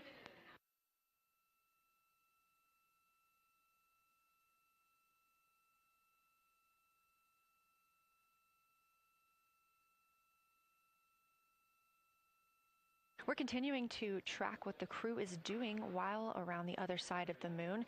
They are continuing to take pictures of the of the moon, the Earth now out of sight. What they're in right now is a crew choice event. The science team has encouraged them to find interesting features on the surface, to take photos of those, and describe why they were interesting. Something else that they'll be looking toward next, just momentarily, will be impact flashes. They've got a few minutes allotted to look at the darkest portions of the moon. They're interested in short-lived flashes on the lunar surface because these would be caused by impact bombardment. After their impact flash targeting, the team is interested in if the crew can see lofted lunar dust. This would only be visible just before Earthrise. Now 20 minutes until we expect to regain communications with integrity and the astronauts for Artemis 2.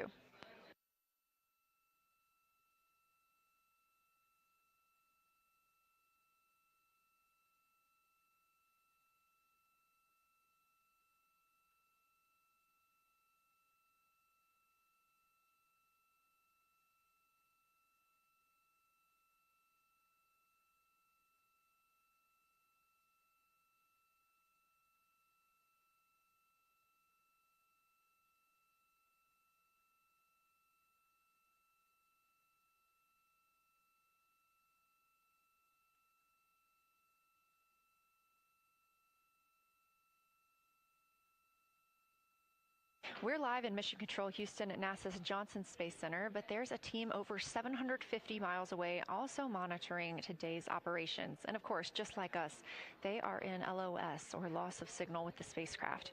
This is LUCA, the Lunar Utilization Control Area, and it's joined by LISA, the Lander Engineering Support Area, which are twin control rooms that will support missions and operations in lunar orbit or on the moon's surface in real time at NASA's Marshall Space Flight Center in Huntsville, Alabama. The LUCA and LISA are right next to each other and just a short walk away from the SLS Engineering Support Center, which is used during launch, and the POIC, where science on the International Space Station is monitored. LUCA primarily supports Artemis science operations, while LISA will provide engineering support for landing astronauts on the moon. During this mission, Artemis 2, teams in the LUCA will use the facility to support first-of-its-kind science operations to better understand the deep space effects of microgravity and radiation on the crew's physiology, immune systems, and ability to complete various tasks. The data from these science operations will inform future crewed flights to the moon. For future crewed missions to the moon, members of the NASA Human Landing System Mission Insights Support Team, a group of engineers, safety leads, flight operations experts, and technical authorities, will work in the LISA. There, they will monitor lander systems in real time and be involved in key decision-making processes throughout the mission. Teams are using the LISA during Artemis 2 to observe mission operations and using the opportunity to inform and prepare for future crewed landings to the moon's surface.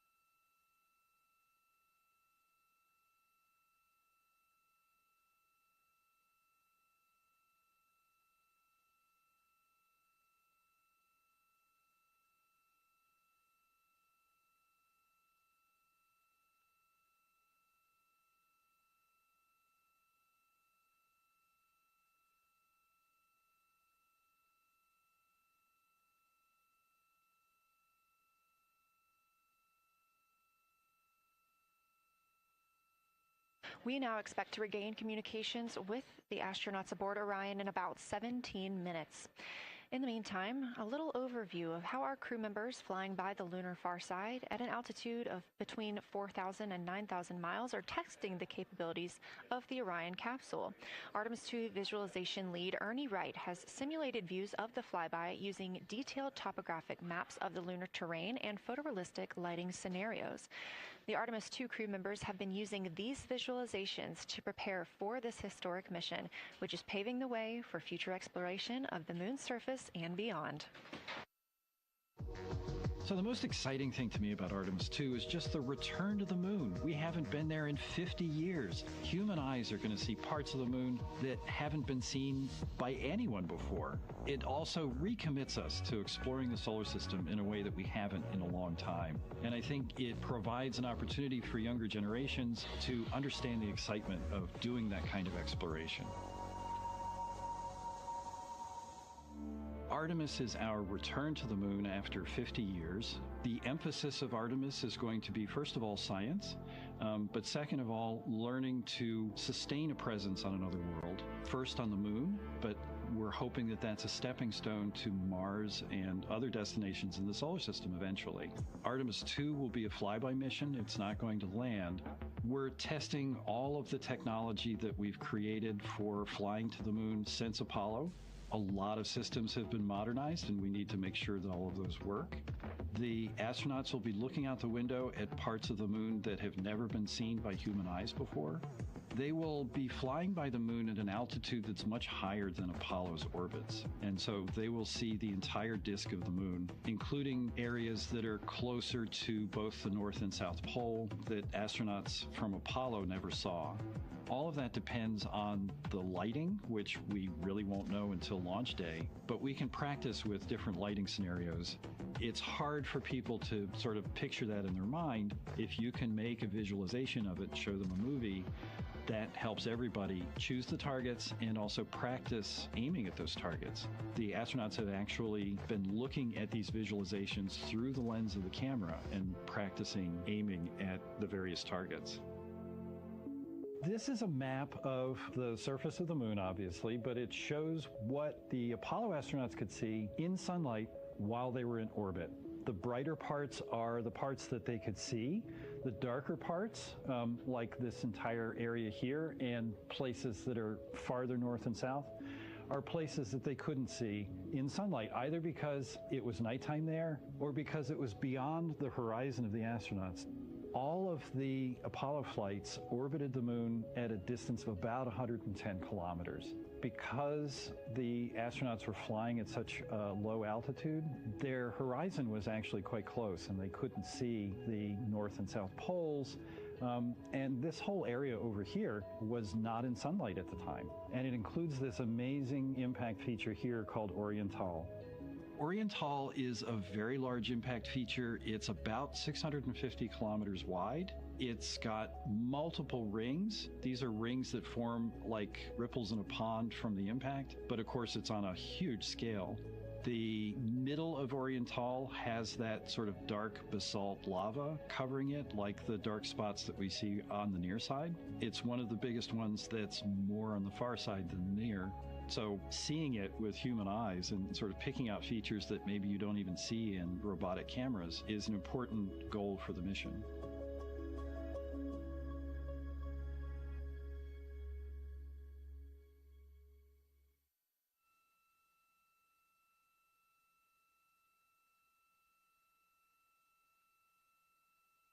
This live view in the Science Evaluation Room, or the SIR, here at Johnson Space Center in Houston, Texas, just down the hall from where we're at in the Artemis Mission Control Room.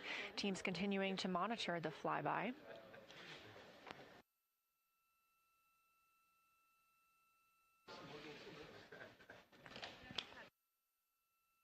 The crew continues their observations of the moon, even though they are out of touch with Earth. We expect to hear from them in 12 minutes and 26 seconds. Again, this is approximately 40 minutes loss of signal while they are out of reach of the deep space network. Right now, they are imaging or attempting to image lofted lunar dust. Throughout our coverage, we've talked a lot about the science and engineering behind today's lunar flyby, but we also spoke to the crew about what the moon means to them and how they see its place in human history.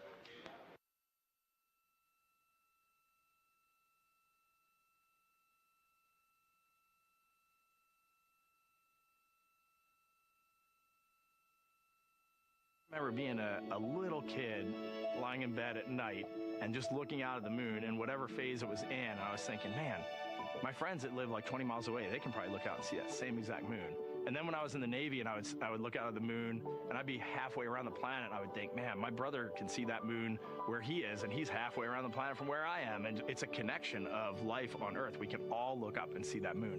It represents history. It is a witness plate. Everything that's ever happened to the moon is still written on the moon. There's no processes of wind or change in the Earth, geologic processes like we have here that change it. And something that's been telling and can read out the story of its own evolution, there's something beautiful about that.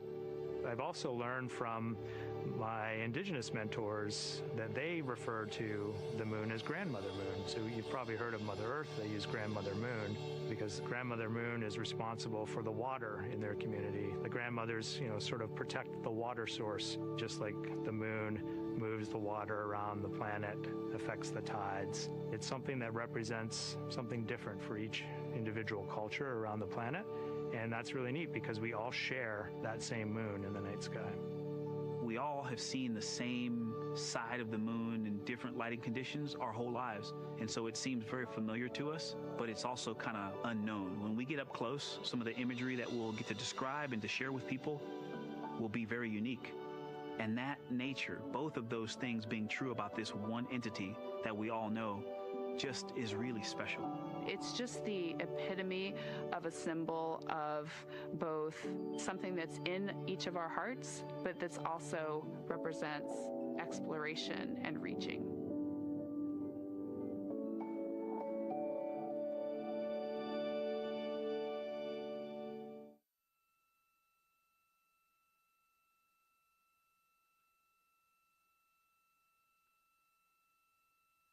You're looking at a live view inside Artemis Mission Control here at Johnson Space Center in Houston, Texas.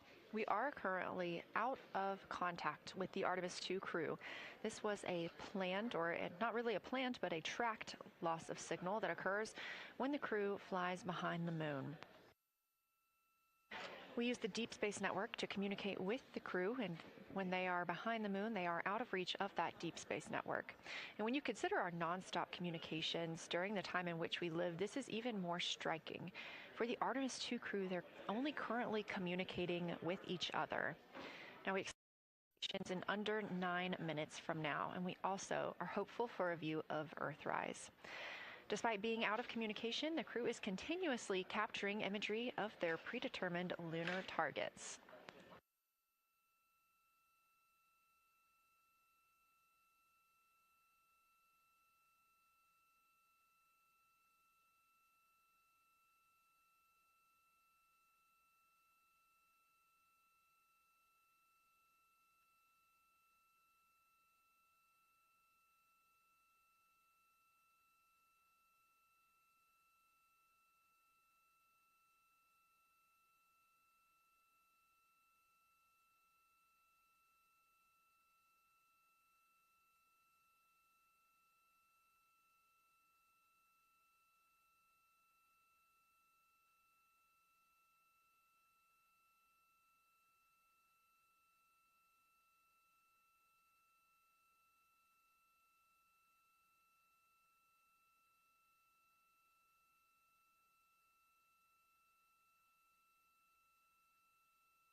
Now about 7 minutes, 25 seconds until we anticipate regaining communications with the Artemis 2 crew aboard Orion. In the meantime, Artemis 2 Lunar Science Deputy Lead Marie Henderson is training trained these astronauts to capture and document their views of the lunar surface for all of us to enjoy back here on Earth. I cannot wait to hear their voices when they get to the far side of the moon and I can hear them talk about seeing the moon out their window. I try to imagine it now and I tear up thinking about it. Ooh, now I gotta hold on a second. We have human eyeballs connected to wonderfully smart brains our astronaut friends have. They are going to be able to observe the moon in multiple different ways. They can use their eyes, they'll look through their camera and snap pictures, and just looking out the window getting that human experience. But during Apollo, the astronauts were so much closer to the lunar surface. Our astronauts are going to be doing a flyby at a higher altitude, so they're going to be able to see the whole moon as a lunar disk on the lunar far side. That's a brand new, unique perspective that humans haven't been able to look at before. We are doing a lot of lunar geography training with them. They have study sessions and quizzes they can do that are assigned to them. You know, even if you're an astronaut, you still get homework. We actually get in the mock-up. In that enclosed physical space, we have to think through the hardware that they have, the cameras, the computers, their microphones to make these observations. There's 4 windows up front. Through one of those windows, one of our astronauts will be using a Nikon D5 camera with an 80 to 400 millimeter lens. So something that allows them to zoom in really far and actually take more detailed observations of the surface. It's almost like looking through a pair of binoculars as well. It's just like being a geologist out in the field. They're telling us what they're seeing, looking for colors, textures, different morphologies, and comparing the region that we're having them look at to the regions that are around them. We have a science team that is planning the targets that are going to be observed, putting them all on the timeline of how they're going to be observed, and then taking the first look at the data when it comes down. The Apollo astronauts were only on the moon for 300 hours total, and they only went to the equator. That's like going to places that were safer landing sites, and they only saw so little, 300 hours total. And so we have so much more to explore and so much more to learn, and we are the beginning of the next generation that gets to start being a part of these discoveries.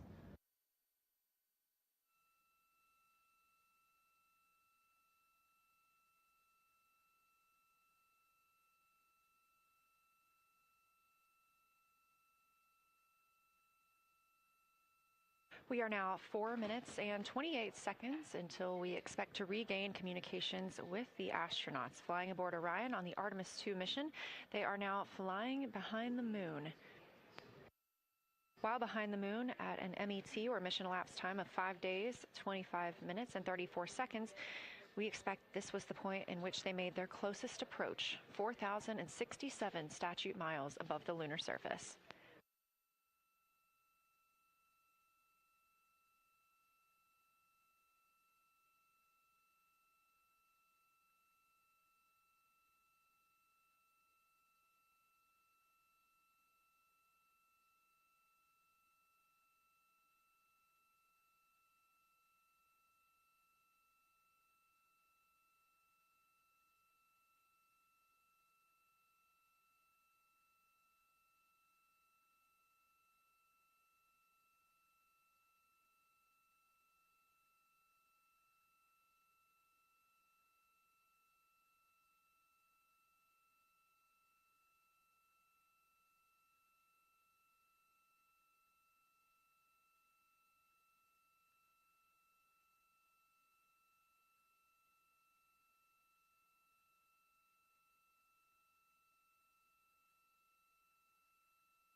We're live in the Artemis Mission Control Room in Houston, but we are not the only room monitoring today's flyby. As you can see, this is the SIR, the Science Evaluation Room. It's in the same building and just down the hall.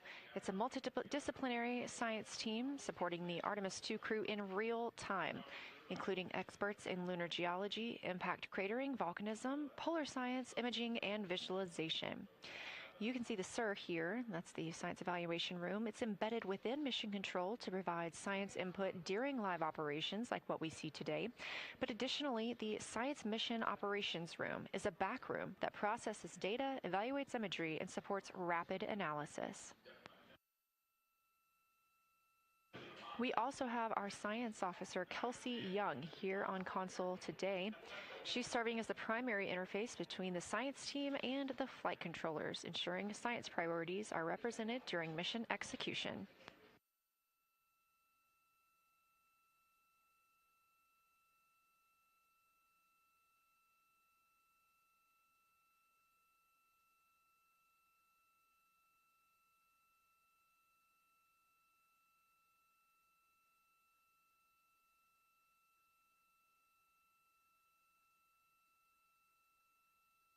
Coming up on 1 minute and 36 seconds until we contact Orion.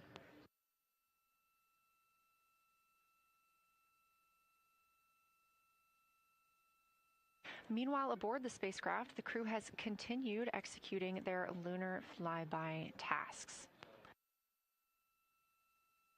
As we discussed earlier today, these activities have been precisely timelined, and this is the fourth of 5 blocks of time during which the crew will be observing the moon from Orion's windows. At this time, pilot Victor Glover and mission specialist Christina Cook are observing the moon at windows 2 and 3. One crew member is in window 2 with a blue shroud over the window, taking photos and using an 80 to 400 millimeter zoom lens, while the other astronaut is in window 3 using their portable computing device, also known as a PCD, to make annotations. And both of those crew members are making audio recordings of what they are seeing. They are wearing headsets connected to their PCDs, and those audio recordings are being sent to the science team tonight. We are not hearing those live. However, we have been hearing quite a lot of great descriptions from the crew who have been serving as the support. Right now, the support team members are Reed Wiseman and Jeremy Hansen. Those team members are providing science sit reps, situation reports, calling down a few times each hour to discuss what they're observing. And even though we're out of contact with them right now, they are still conducting those science sit reps as they'll be available once they come back around the moon. The situation reports include how the crew is positioned, any missed targets, or anything unexpected they saw. They're also including lunar target descriptions, any hardware issues, and their emotions and reactions.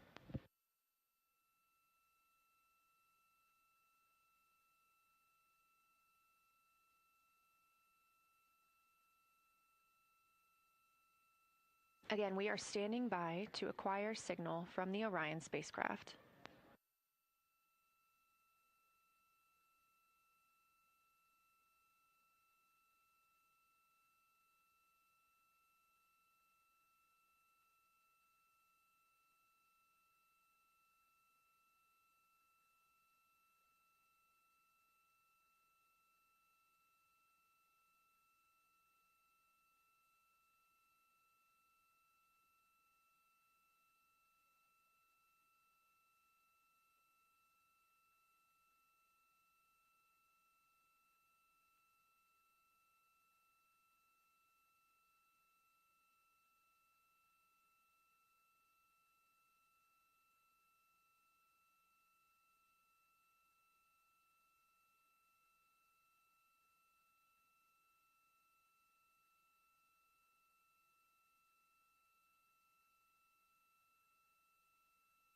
We're in the Artemis Mission Control Room at Johnson Space Center, getting our preliminary contact with Orion, that acquisition of signal coming after a 40-minute loss of signal, during which the crew was flying behind the moon, out of contact with anyone on Earth.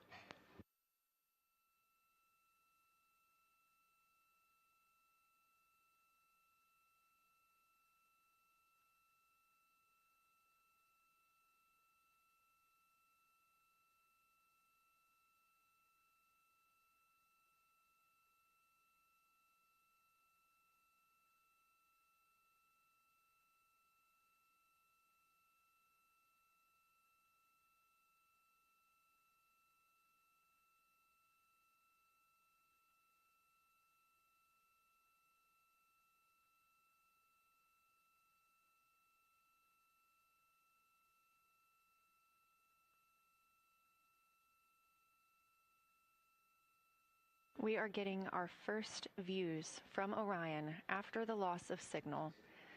Orion has come back around the other side of the moon, and that little crescent that you see is Earth, over 252,000 miles away.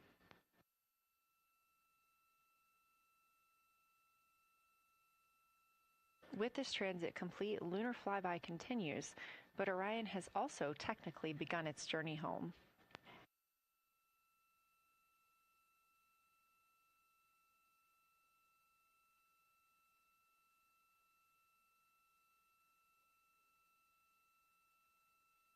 Right now, the crew are getting a few moments to enjoy and take photos of Earthrise for themselves, and we expect to contact them shortly.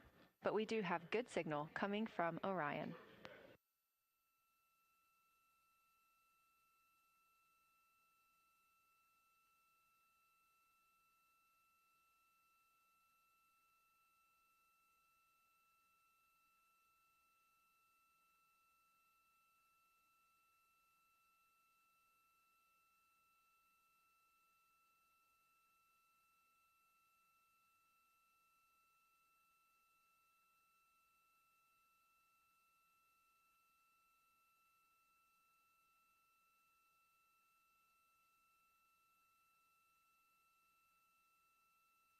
This view from inside the Orion spacecraft, all 4 astronauts now back on the other side of the moon and in contact with us on Earth. Their tasks for lunar flyby did not stop as they went behind the moon and out of contact with us. We anticipate during that time they were attempting to image some impact flashes, short-lived flashes on the lunar surface, which would be caused by impact bombardment and potentially even lofted lunar dust. Right now, of course, they are getting pictures of Earthrise. After this target, they will get a short observation break. It's about an hour long, actually. Houston, integrity, comm check. Integrity, we have you loud and clear. How many?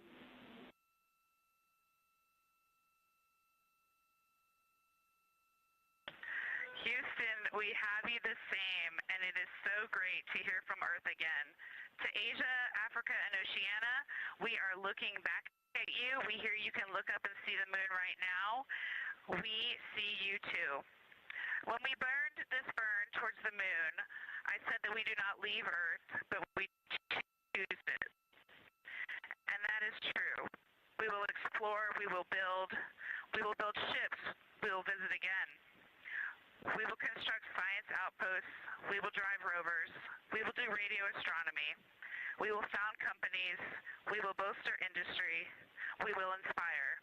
But ultimately, we will always choose Earth. We will always choose each other. Integrity from Earth, our single system, fragile and interconnected. We copy. Those of us that can are looking back.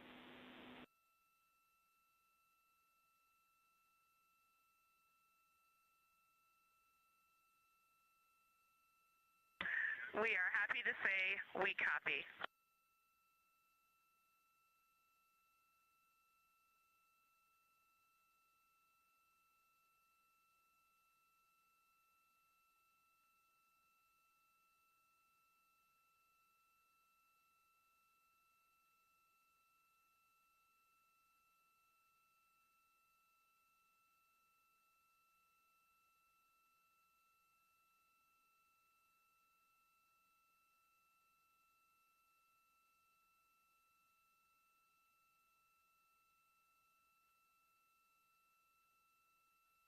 Those first communications back with the astronauts aboard Orion. Christina Cook calling back to what she said just before translunar injection burn, that with this burn, we do not leave Earth, we choose it. The translunar injection burn served as not only what put them on this trajectory to fly around the moon, but what also committed them to splashing down in the Pacific Ocean on Flight Day 10.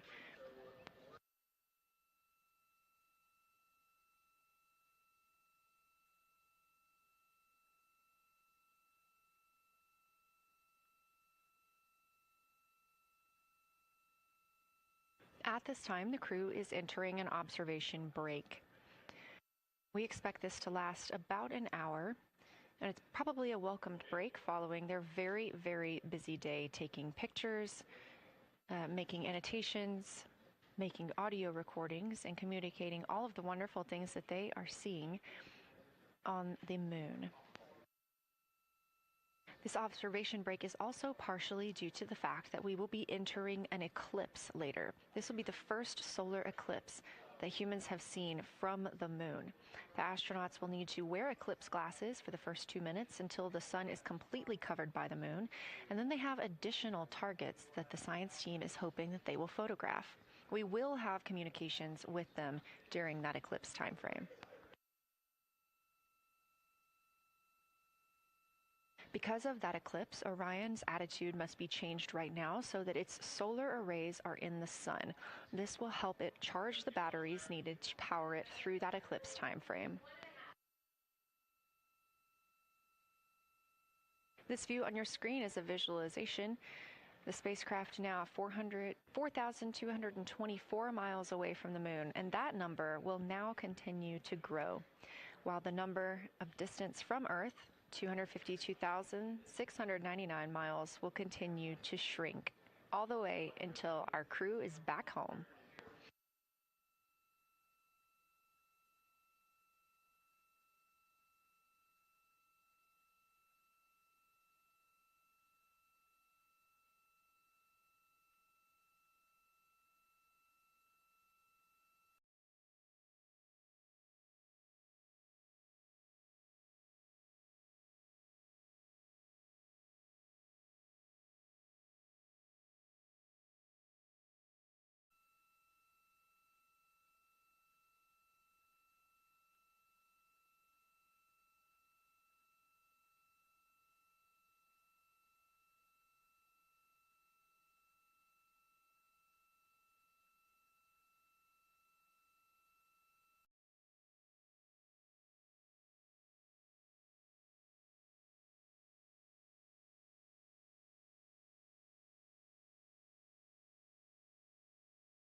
We have reestablished communications with the crew and the Orion spacecraft, now entering a little bit of a break while they are out of visibility, or the moon is out of their visibility.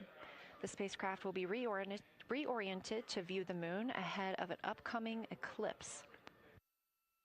This current attitude maneuver helps charge the solar arrays and batteries aboard Orion that will power them through the eclipse.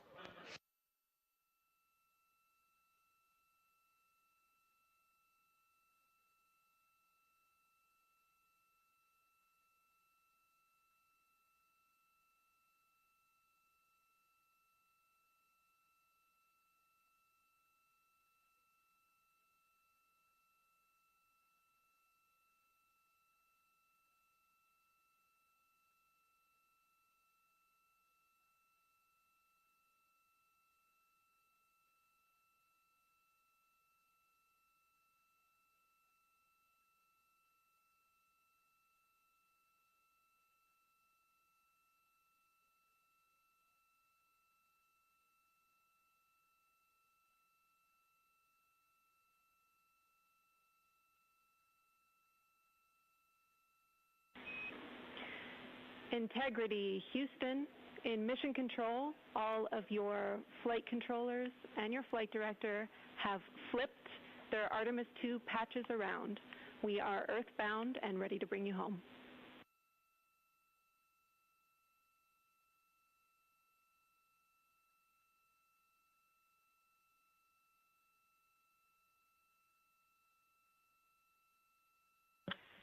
That's great. Great to see the light of day as we head back to sea.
A very special moment just now in Mission Control. Ahead of the crew's flight to Kennedy Space Center and during one of their last sims or simulations here, they visited the Mission Control team in Artemis Mission Control in Houston and brought us each a patch.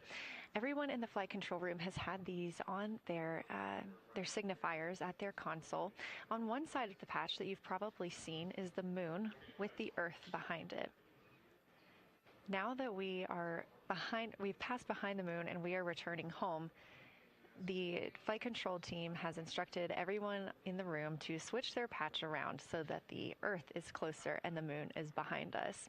We are really looking forward to seeing the Artemis II crew, and the Capcom Jenny Gibbons did call that update up to the crew that the flight control team here has turned their patches around as was instructed by the crew during that last sim, and we are counting down the days until they get home.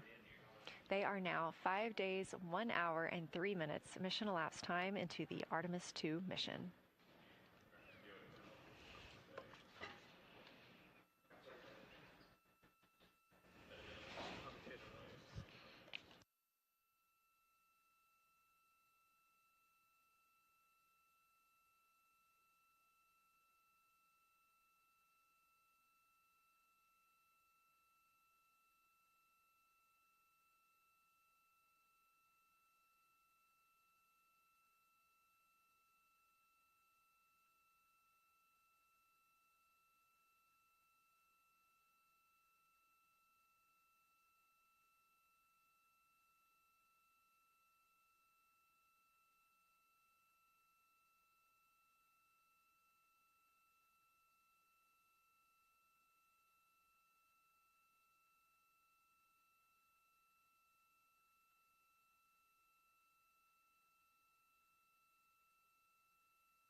Joining me here in the room, Artemis Mission Control, I have Angela Garcia, Artemis II Science Officer. Thanks for being here, Angela. It is an honor to be here. What a day. Everyone's been buzzing. I can't contain myself. So it's been a really awesome day. So you're sitting on console at the Science Console now. Have you been in the SIR earlier today? There's a lot going on. So I went here first, and then I'm going to go there after.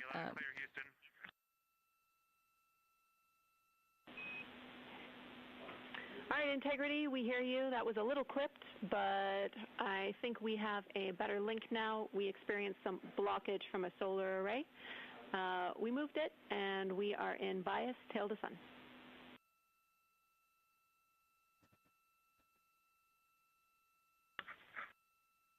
Okay, Houston, you're coming in loud and clear, and copy, we're in bias, tail to sun now.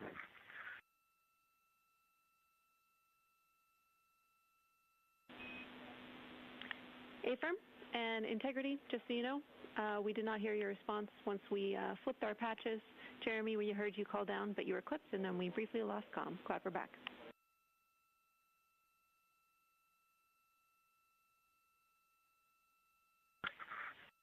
Okay, copy that.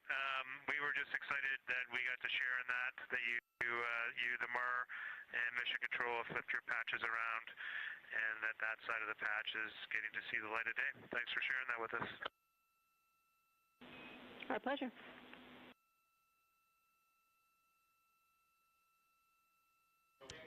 Okay, Angela, so can you tell me a little bit about your role supporting Artemis II and the science preparation for the mission? Yes, so I'm one of the 3 science officers. So Kelsey's been on console all day. I'll take over kind of closer to the end of the day. And then Trevor Graff is on the planning shift. And so it's the 3 of us in this 24-hour cycle supporting the mission. And so the science officer console is a brand new console to Mission Control. And it's not every day that you get a new discipline incorporated into mission control. So it's been such a significant milestone for us. And it's just a testament to like the commitment that the Flight Operations Directorate and NASA have, that they're going to be integrating science and maximizing science throughout Artemis. So it's really exciting. And then the science preparation.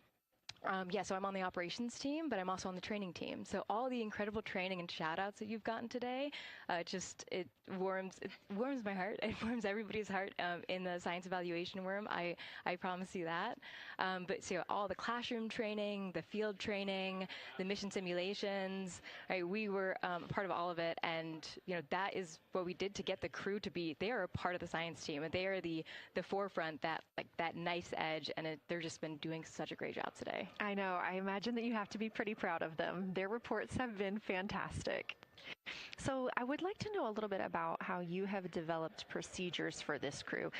What kind of science activities are they carrying out inside the spacecraft? Yeah, so the procedure development has been a unique challenge. I'd say the exploration science that we're doing is inherently pretty flexible, and operations is, I'd say, inherently has more structure and rigidity. And so to marry the two and to operationalize the science that we want to get done has been a challenge. But I think we've been able to go through these processes and create good products at the end and have a good plan. And yeah, it's been really great. What was the second part of your question? Just what kind of these science activities that they're performing, which of those have you really had a hand in? Yeah, so a lot of the procedures help organize what the crew is doing in the cabin. And I know we've talked a lot about, what they've been doing, and they've been doing a lot, and it's been a little dark, so I can re-explain what some of those things that they're doing. So the observation blocks are about an hour long, and the crew is organized, the 4 crew members are organized into 2 pairs of 2, the window team and the cabin team. And the lunar targeting package that you've been showing up and that the crew have on their handheld tablets is really the instructions for the window team. So the window team, the 2 crew members are looking out the window. One has the camera with the long lens. One has, they're just looking out the window with their unaided eye, and they're taking these detailed observations. And then halfway in that observation block, they do the window team position swap. So that's what Capcom's been calling out, and they'll switch positions, so each crew member has a chance to have that long lens. And then that's just what the window team is doing. There's also the cabin team, where they also have duties that they're doing. We're asking a lot of the crew in this time. And then the cabin team, they have the interior camera, and they're taking images inside the cabin. They're also supporting the window team, where, you've heard some call-outs where looking out at the bright moon and then looking inside the dark cabin and looking at their LED screen is a lot. So the cabin team is also helping support, target, and guide the window team into specific targets on their plan. They're also helping call out these science situational reps. So they're looking out a different window and listening in to what the crew who are really down and in the science on the window team are doing, and they're giving us insight. And those recordings that the window team is doing are going to be uplinked or downlinked overnight, and we're going to be able to chew on that data. But yeah, they're helping. They're doing a lot. And so making sure we have a plan that's flexible, but also make sure that we check off all those boxes was really important. So tell me a little bit more. You talked earlier about the analogs that the crew has done. What kind of analogs or environments were really useful for this? Yeah, so for procedure development, right, you have so many different environments that you can do. You have classroom, like we said, you have the Orion mock-up, you have simulations, and at least for developing the plan, we kind of did it in a tiered approach, because each of those different analog environments helps us answer a slightly different question and has a little bit of a higher fidelity. So we would start with the classroom. So we would we would just get into a classroom, we would put all the hardware on the table, and then we'd almost role play of like, you be Victor, you be Reed, you be Jeremy, and I'll be Christina, and like, let's just do the plan how we think we should do it, write that down, and then just keep iterating on that, and then... Integrity Houston for a tag up pre-forward link LOS in place of the Flight Director Conference.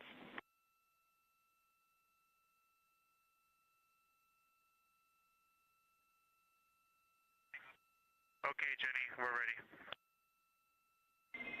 All right, crew, I'm going to roll through a couple of topics here. The first two are for timeline.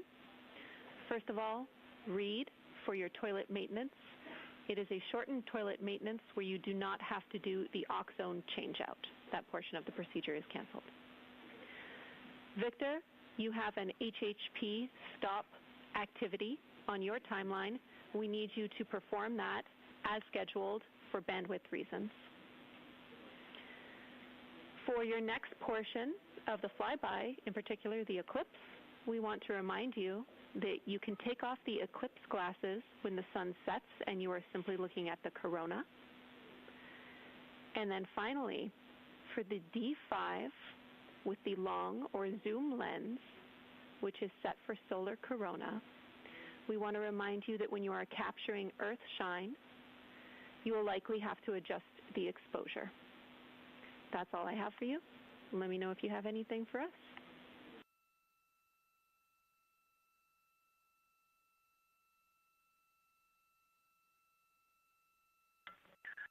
Okay, Houston, we copy all. Thanks for those words, Sydney.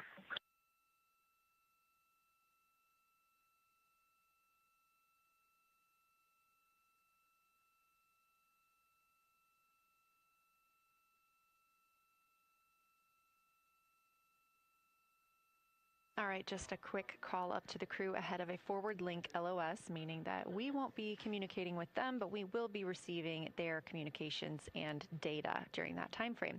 So, Angela, we were talking about analog environments. You were telling me about the classroom and getting in there and pretending who's Victor, who's Reed. Tell me more about this. Yeah, it works pretty well. So you're going to do the plan how you expect it to be, and then once we finalize that plan, we'll give it to a completely new group of people and have them practice it, and then they'll be like, these steps don't make sense, and we'll reiterate on it over and over. Then we'll take it to a higher fidelity environment like the Orion mock-up, and we'll do the same thing because that volume is smaller, the window placement, their seating, what things have we forgotten with this addition of this environment.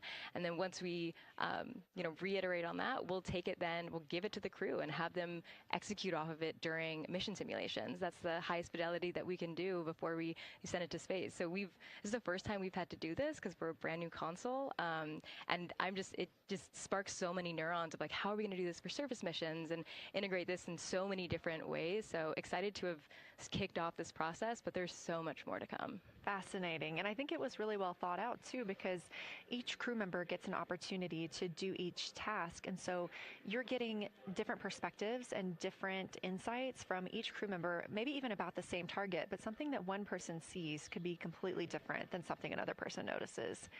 So we also know that Artemis 2 has traveled. They're now on their way home, but they traveled farther from the moon than the Apollo missions did. So what makes that vantage point scientifically interesting? Yeah, observations are so fundamental in the scientific toolkit, particularly observations from different perspectives, different scales, and with different techniques. And so for this, so we really tried to make the plan to optimize those. There's pros and cons for all those things for this mission, so we really just focused the plan to have all those pros. So in terms of scale, this zoomed out scale, you can learn different things. This different perspectives, so their perspective, as Kelsey talked about, photometry around when they orbit the moon. And then also just their different the different things they're able to observe. So yeah, let me talk a little bit about scale, because I think observations at different scales, you can gain a lot of different information. So like, for example, if you were an astronaut on the surface looking at a rock, and you describe at this micro scale. So in training, we kind of talk about observations from micro to macro, or from outcrop to orbit.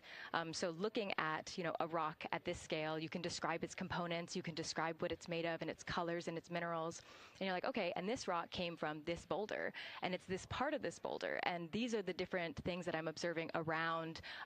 It gives me context to this sample, and then you zoom out a little bit more, and you're like, okay, well, I can see that this boulder came from, it rolled from this mountain ridge, or this high ridge feature. And then because I can see the trail that it came from, okay, now let me describe this ridge and, different parts in it and maybe other boulders that I'm seeing. And then you zoom out further of the orbit scale and you're like, this ridge is a part of this larger crater. So all of those different steps give you different information. And so that's why observations at these different scales and these different perspectives are so important. So this zoomed out kind of far view is this full lunar disk view. It's the full lunar on Earth, we see the full lunar disk as well, but now we're able to see it on the far side, and we're able to see it, all at the same time, which enables the astronauts to compare very quickly to different parts of the surface. And the color particularly is very compelling because you can just be able to very quickly compare from 3 different regions. Is it in the same family? Is this actually a little bit different? Compare that to what they see in their orbital data that they have access to on their portable computers, and really just be able to tease out that nuance and information. Yeah, we heard them make a lot of those connections today, and especially the color. We talked with Kelsey about this a little bit, just how exciting it was to hear the browns and greens and things like that. I cannot wait to see those pictures. So one last question. We are coming up on the last lunar flyby observation block, and this is when we are going into a solar eclipse. So can you tell me what you're interested in the crew learning during that time frame? Yeah, so the data set. So yes, there's so many things. How to pick one. So I'd say the thing that I'm most interested in seeing is some of their annotations that they're taking. So in this opportunity, it's a very dynamic type of experience in that we don't normally see this activity. And so being able to have crew observe the solar corona and then also annotate it in their on their portable computing device is just such a unique thing that humans can give to missions, and also particularly being able to annotate what they're observing while they're talking about it is also unique to being able to have astronauts in orbit as well, because we won't be able to have annotations on the lunar surface because the astronauts will be in suits. They're going to be collecting samples, they're going to be deploying instruments, and so personally, I'm really excited to see some of these annotations and to see how that develops over time, because you've heard a lot of descriptions, and I think when people are describing something that's unique and different, you can interpret it differently. But if you're drawing and you're marking, particularly just going back to like the color provinces, for example, and those boundaries, you know exactly what they meant. And really, I'm just very excited about those annotations. There's been some famous annotations that the Apollo crew have made, particularly about solar coronas and the structures that have, and lofted dust that have given a lot of debate within the scientific community of they're observing this phenomenon, and now it's our job to hypothesize of like why are they observing this, like what is going on. So I think that's just a really cool part of exploration and science, and this beautiful thing that we're about to do. Well, now you've got me excited about the annotations too. I mean, I've been excited about the pictures and the audio, but now don't sleep on the annotations. I am very excited to see these little sketches that they're able to draw out, and we have pictures that they can just draw right on. It's like this particular thing is different than what we've seen. So I'm excited about that. I'm excited too. Angela Garcia, thank you so much for joining us today, and have a great time tonight on Console. Thank you, and you've been doing a great job, and it's so excited to see where we go from here. Thank you so much.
Integrity Houston, you have 3 minutes until we go into a forward link LOS.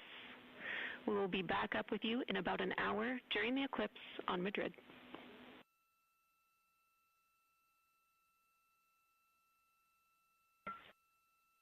Thanks for the heads up. Look forward to seeing you on the other side. Likewise.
We're live in Artemis Mission Control at Johnson Space Center in Houston, Texas. This a live view from the Orion spacecraft with our Artemis 2 crew inside. That's Reed Wiseman, Victor Glover, Christina Cook, and Jeremy Hansen. We are still live for our lunar flyby coverage. The crew is in a short break while the spacecraft is pivoted away from the moon. We are going to be going into a solar eclipse. This is the first time anyone has ever seen a solar eclipse from the moon. So it's going to be a unique vantage point for our crew. But ahead of heading into that solar eclipse, we need to charge the batteries on the Orion spacecraft. Therefore, we have positioned the solar arrays into the sunlight to allow time for those batteries to charge. We will get back pointed at the moon just in time for that solar eclipse. We are also in a forward link LOS. What that means is essentially we cannot send calls or commands to the crew right now from the ground. However, we clearly get all of their data and communications. The spacecraft is now 4,632 miles away from the moon, and that number will only continue to grow as the distance from Earth shrinks, now 252,523 miles away. Our closest approach to the moon today was approximately 4,067 statute miles in altitude. Our maximum distance from the Earth is suspected to be 252,756 statute miles. Both of those moments came while Orion was flying in their loss of signal time frame behind the moon. The crew also set that new record today, beating the Apollo 13 record of distance from Earth. This is an animation or a visualization that you can track anytime, day or night, by visiting nasa.gov/track Artemis. This shows you how the spacecraft is positioned as well as their distance and velocity, now traveling 930 miles per hour.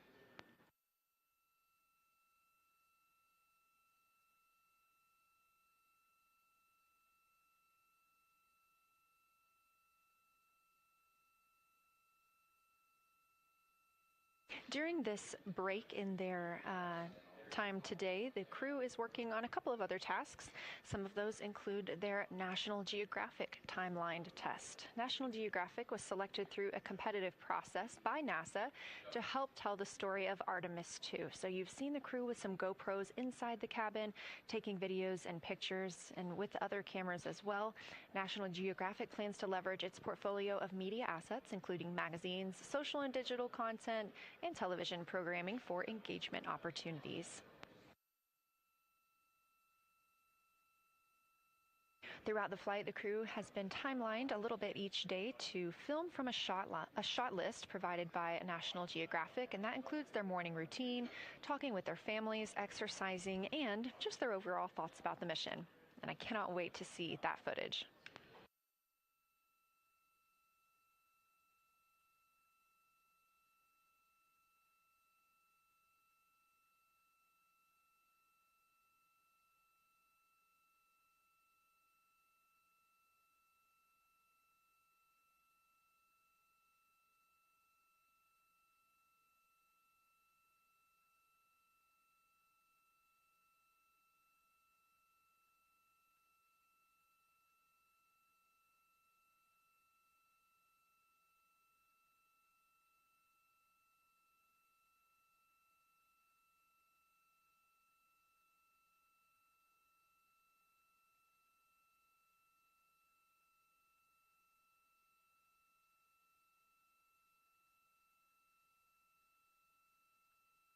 Teams on the ground reporting that the spacecraft is looking good and that the power aboard is good as well, all setting us up in a proper position before eclipse.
The crew is in a little break during our flyby coverage for today. They will resume their flyby momentarily in about 30 minutes once they get into their observations during that solar eclipse.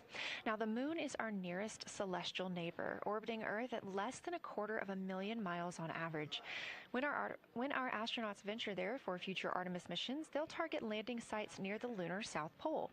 There, ancient rocks, minerals, and trapped water ice will not only provide resources for human explorers, but they may also contain clues to the formation and evolution of our planet and the solar system. Let's learn more about the lunar South Pole with this video featuring Dr. Kelsey Young, Artemis Science Flight Operations Lead. We learned a lot from the Apollo samples, but we still have a lot left to learn about the moon. The Apollo missions visited only a pretty narrow swath of the moon. All the missions were concentrated near the near-side equator. Really interesting and really critical insights were unlocked with the Apollo samples, but we have so many questions still to answer about the moon and the evolution of the moon. And liftoff of Artemis 1. We rise together, back to the moon and beyond. NASA's Artemis missions are NASA's plan to send people to the surface of the moon. We'll be sending people and roving assets and scientific equipment to, among other things, answer a lot of really compelling science questions.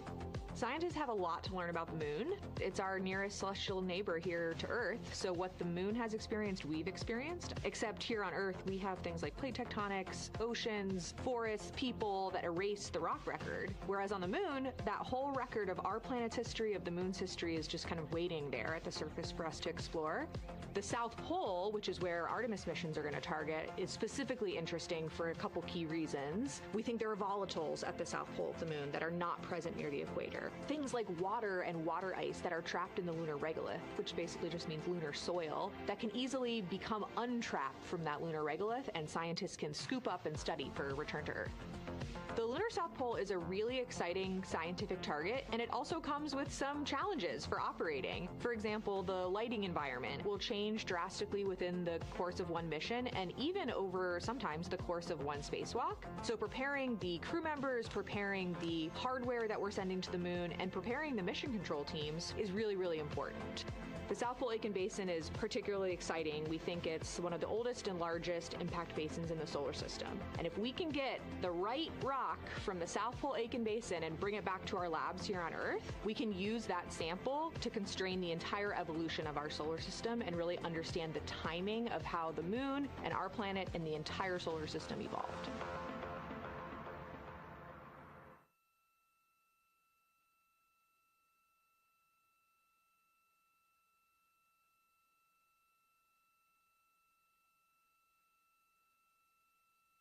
You're looking at a live view aboard the Orion spacecraft of the Artemis II crew, working in the middle of one of their breaks, or really their only break today during this lunar flyby period. Coming up next will be that solar eclipse.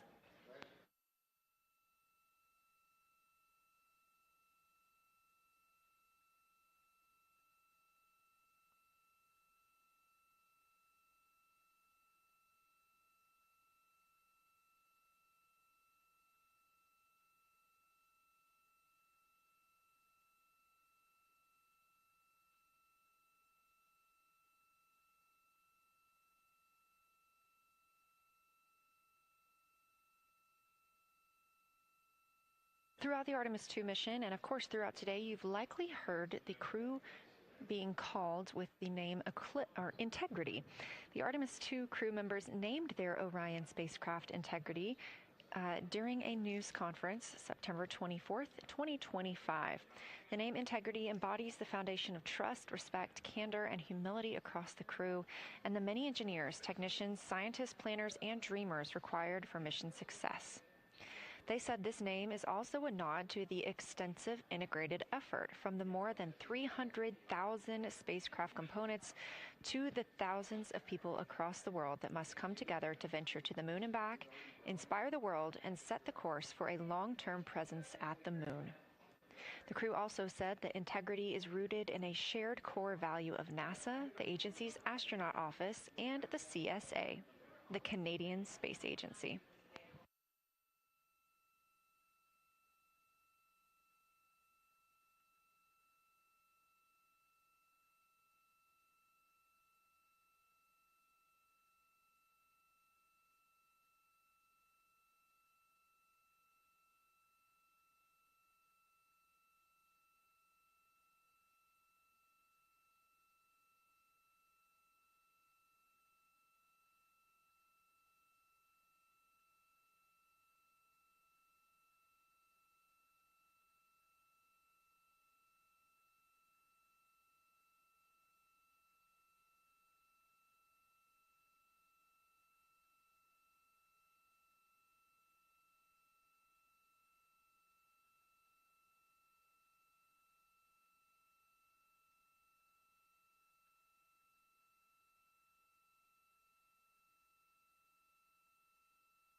We are 5 days, 1 hour, and 38 minutes mission elapsed time into Artemis 2.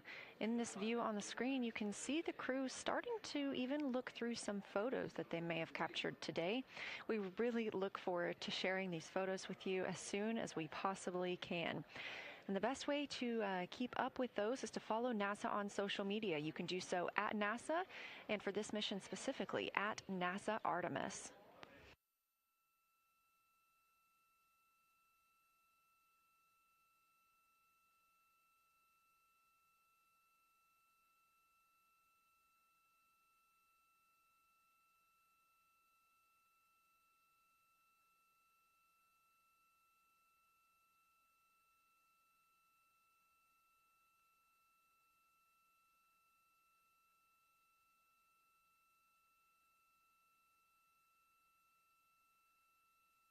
Again, we are in a forward link LOS, or forward link loss of signal with the crew, meaning that we're not able to communicate or send any commands to them right now as they were. This is a tracked event that occurs at times, but they could still provide communications down here to us, and we are obviously still receiving their video and their data.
Houston integrity in the blind. High priority PAO activities on Reed's timeline are on PCD1 in a folder imagery for downlink, and then high priority standby imagery for downlink, and then lunar flyby for PAO, and then high priority PAO. Thank you.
This is Artemis Mission Control. You heard Reed Wiseman, commander of the Artemis II mission aboard Orion, make a call in the blind. This means he knows we cannot call back and that he knows we may not receive his call. However, we have good communications with the spacecraft. They just cannot hear from us right now due to a forward link loss of signal. Again, we were tracking that this would occur, and we will regain that momentarily. But that call that came down from Wiseman mentioned some imagery, so we are very much looking forward to getting pictures taken from the moon today. Again, to see those images, make sure you follow NASA on our social media at NASA and at NASA Artemis.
The view on your screen right now is an animation.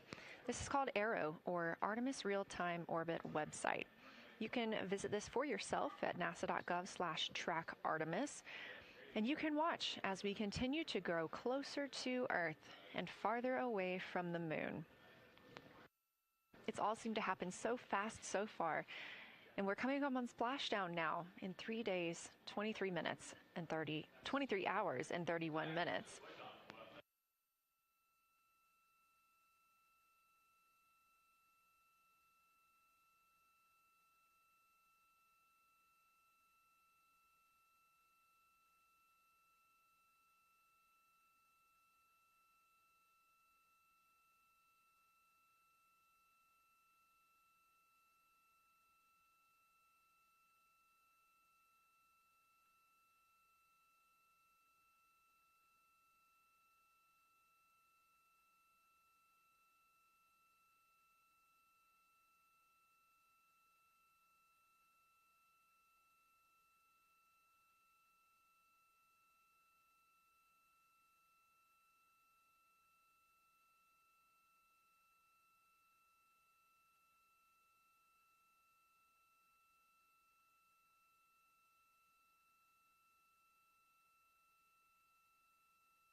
This is Artemis Mission Control. We are in a forward link LOS with the spacecraft. We're not able to send commands or communications to them right now. However, they could send them to us, and we do get spacecraft data.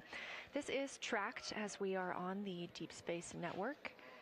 This is the network that we use to communicate with the spacecraft now that we are so far from Earth, over 252,000 miles. We are still in our lunar flyby coverage. The crew still have a very important and very exciting flyby milestone coming up when they will see a solar eclipse from the moon, the first humans to ever do so.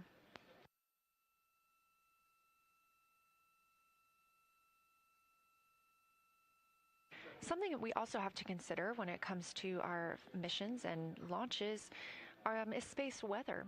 So since the Apollo 16 and 17 missions, there were some solar eruptions near that time frame that could have been dangerous to our explorers. Over those 50 years since those storms, the data, technology, and resources available to NASA have improved, enabling advancements towards space weather forecasts and astronaut protection, which is key to NASA's Artemis program to return astronauts to the moon.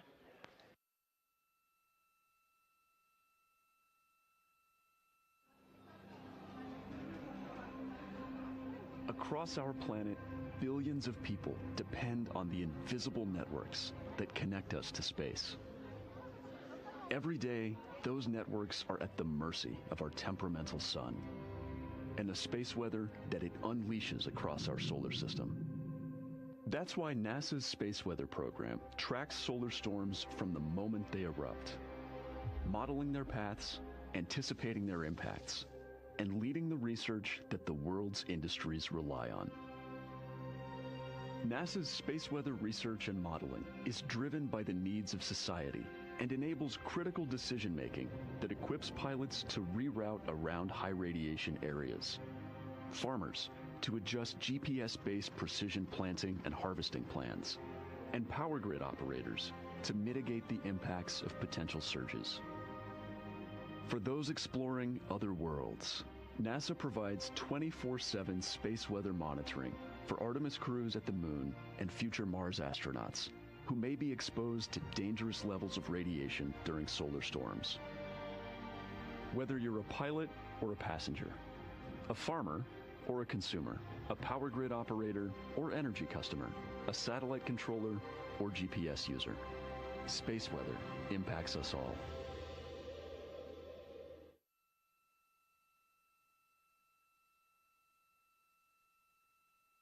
This is a live view from the Orion spacecraft on the Artemis 2 mission. It's now been 5 days, 1 hour, and 54 minutes since we launched.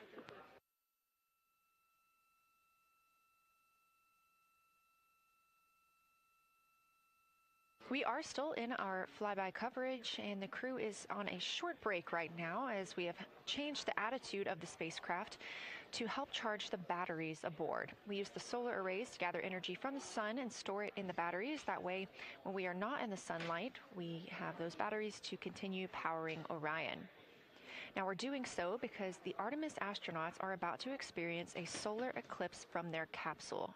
And this is a solar eclipse that no one else on Earth will experience. This eclipse is about 54 minutes, and to the astronauts, it'll look a lot like a total solar eclipse on Earth, except the moon is going to be huge compared to the sun, unlike when you watch one on Earth and the moon and the sun appear about the same size in the sky. We're interested to learn if they see the outer corona when the sun is fully obscured by the moon. And because of how big the moon will be from their perspective, the total phase of the eclipse will last nearly an hour. The astronauts will see a partial solar eclipse as the moon covers and uncovers the sun, which is before and after totality. So, much like us on Earth, they will have eclipse glasses so they can safely view that portion. The astronauts will also be using cameras to capture images of the corona during the eclipse.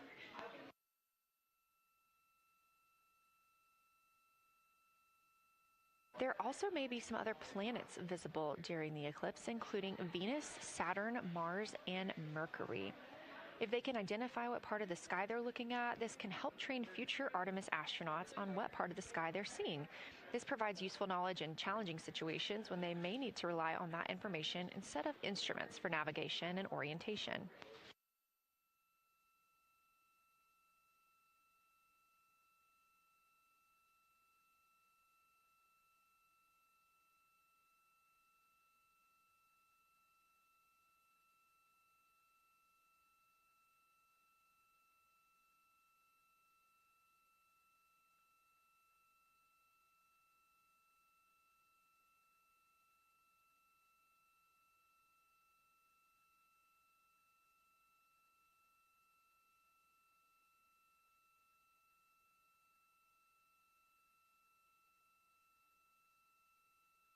Confirmation from teams here in the ground that we have reached the eclipse attitude, meaning Orion is in the proper position to observe it.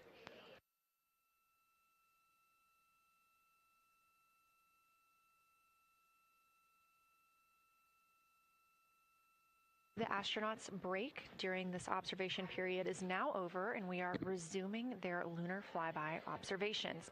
The first of these is sunset. This is the solar corona that we'll be looking for. It's the outer atmosphere of the sun. The science team is also interested in if the astronauts can see polar plumes. These are thin streamers that project from the sun's north and south poles. Additionally, they're interested in seeing if the crew can witness coronal loops. These are arcs close to the sun's surface. And something else that we've previously mentioned is lunar dust. This is dust from the moon that is lofted above the lunar surface and illuminated by the sun. It was reported visible by Apollo astronauts.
You're getting a live look from Orion as the crew observes a solar eclipse from the moon.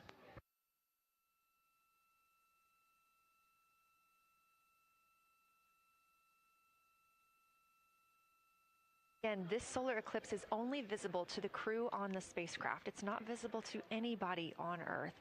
The science team is interested in several different targets for them during this time frame. And we're personally looking forward to getting those images as well.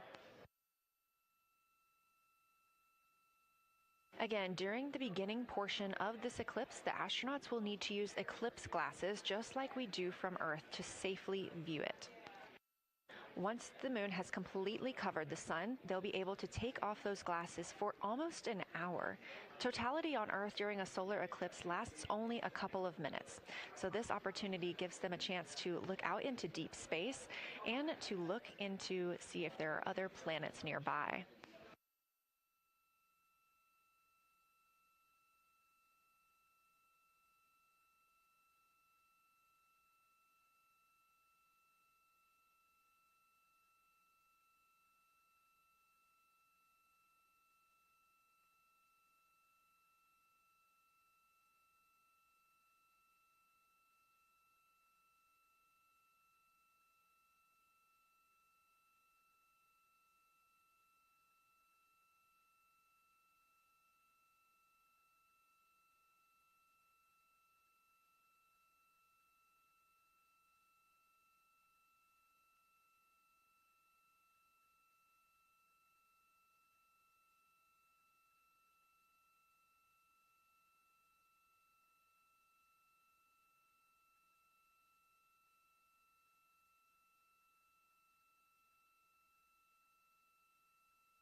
What you're seeing right now is the solar corona. That's the outer atmosphere of the sun. And the science team is very interested in any images that the crew can capture of this. They're hoping that they'll take pictures and describe the visibility, color, and shape of the solar corona as a whole and its substructures, those plumes and streamers.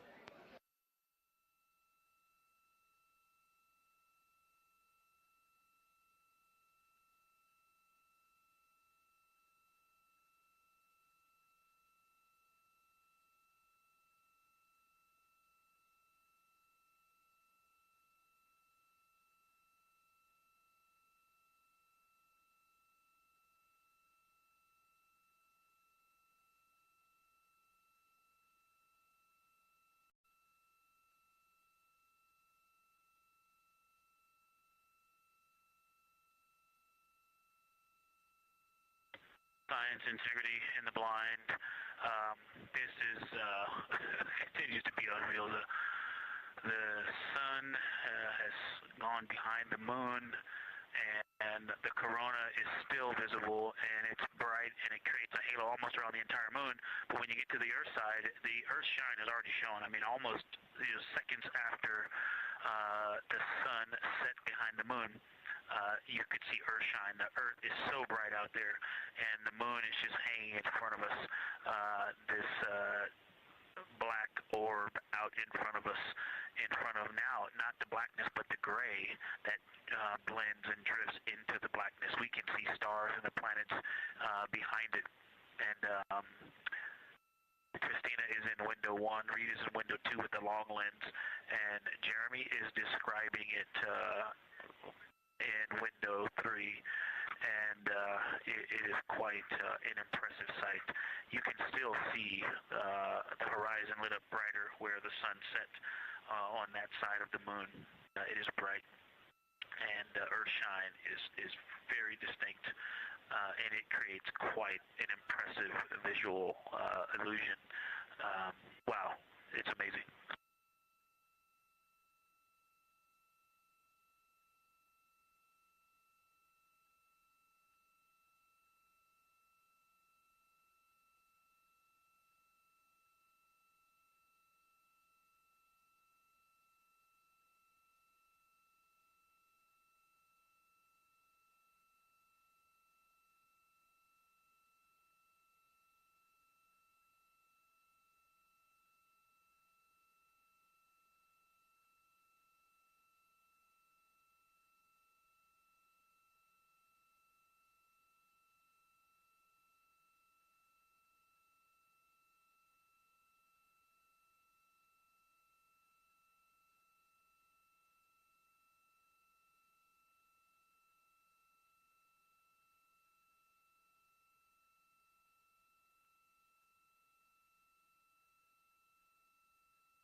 Again, you're looking at a live view from the Orion spacecraft on the Artemis 2 mission. Orion is now 252,125 miles away from us all on Earth. We're here in the Artemis Mission Control Room in Houston, Texas, and what you had just before we lost that view quickly was the corona of the sun peeking around the moon as the astronauts are entering a solar eclipse for this portion of the lunar flyby. We're now over 5,500 statute miles from the moon. That closest approach today was just about 4,067 statute miles away. And teams in the room beginning to get a little busier and filter in and out as we are stepping through a handover. The Orbit 1 team is handing over to Orbit 2, who will continue monitoring lunar flyby and all of the systems aboard the Orion spacecraft.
You're getting your last few views of the solar corona as the moon begins to take center stage and completely cover the sun.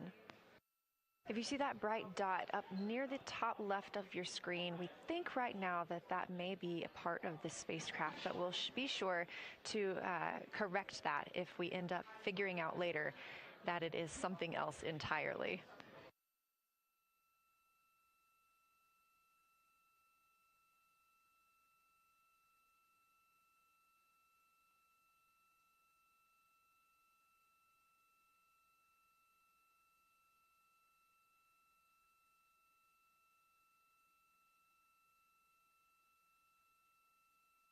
It has been an absolute honor to join you here today for the lunar flyby of Artemis 2, the first time humans have flown by the moon in over 50 years.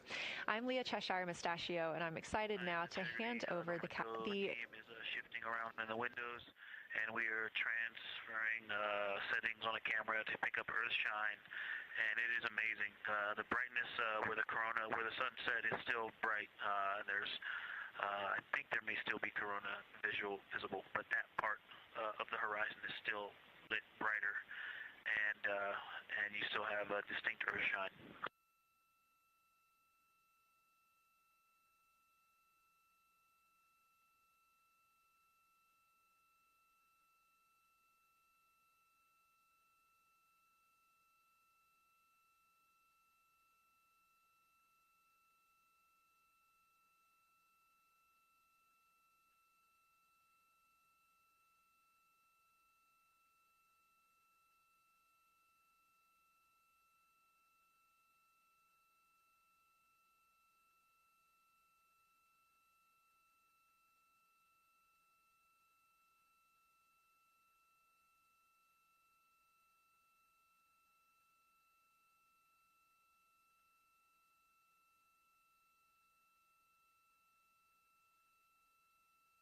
You know our rules that we don't talk when the crew is talking, so wanted to give Victor Glover a moment there to call down what he was seeing now that the moon is covering the sun.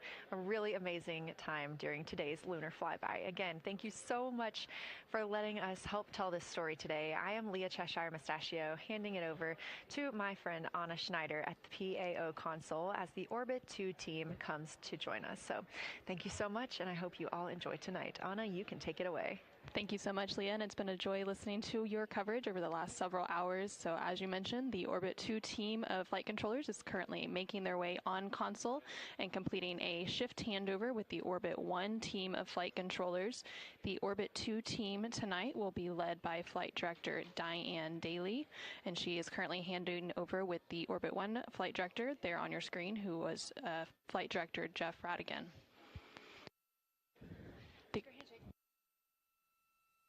The Artemis 2 crew currently on board the Orion spacecraft. It continues to observe the eclipse that they are witnessing. There's about 43 minutes remaining in that eclipse period.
This is Artemis Mission Control.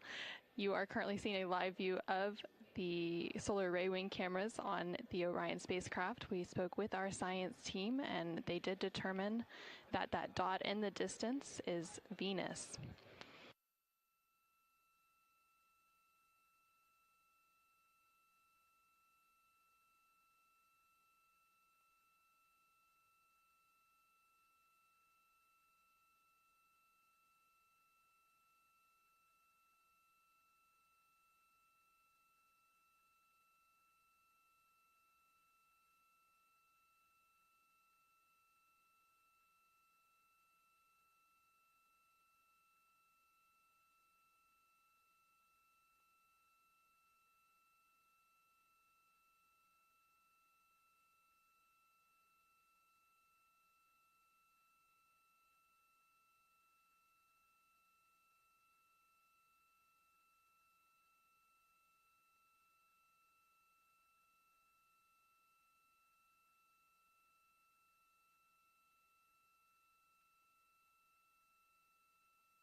science integrity. Let's see, not a huge change in here, just an update. The camera settings for Earthshine are challenging. This one's challenging to capture. What we're seeing, we're just not picking up on the cameras. And after all of the amazing sights that we saw earlier, we just went sci-fi. This has, it just looks unreal.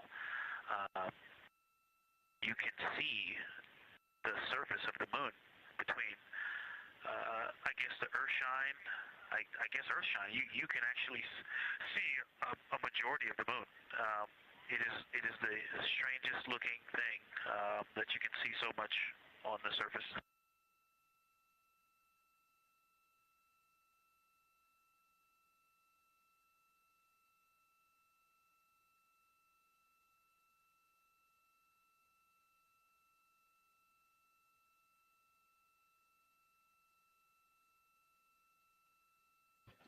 This is Artemis Mission Control. You were just hearing some communications called down from NASA astronaut Victor Glover, currently on board the Orion spacecraft.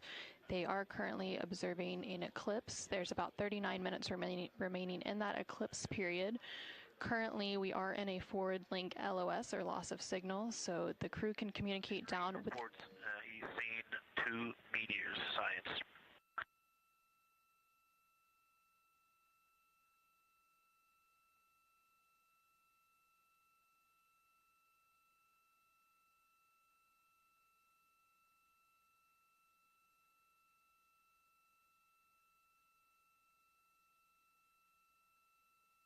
So we are in a forward link loss of signal. We do expect to regain signal in about 3 minutes, and at that point then the ground can communicate back up to the crew on board the Orion spacecraft. In the meantime, the crew can continue to communicate down to the ground. The ground is just unable to respond, so they are continuing to provide some science observations during this eclipse period. They've made some comments about Earthshine, which is the sunlight reflected from Earth when they come around towards the moon's near side late in this flyby window.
science integrity in the blind. The glow around the moon is beginning to become a little bit more even. It's not so much distinct just where the sun set on the moon's horizon as we're flying through this trajectory, and then the sun's going to come up out of the other side. I think it's we're starting to see the glow around the moon get balanced out. I still see Earth shine, and the Earth is very bright out there. Still quite an unreal sight. Integrity Houston, we have that sit rep loud and clear, and we are back with you. How do you hear me?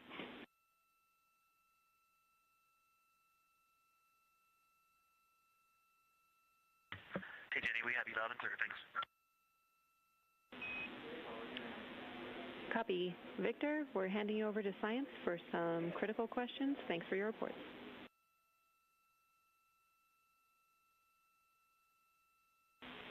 Integrity Science, we were loving your science sit reps in the blind, and it should come as no surprise that we have a number of follow-up questions. First, you mentioned Reed observing meteors. Can you speak to that? Were you referring to comets or impact flashes or something else?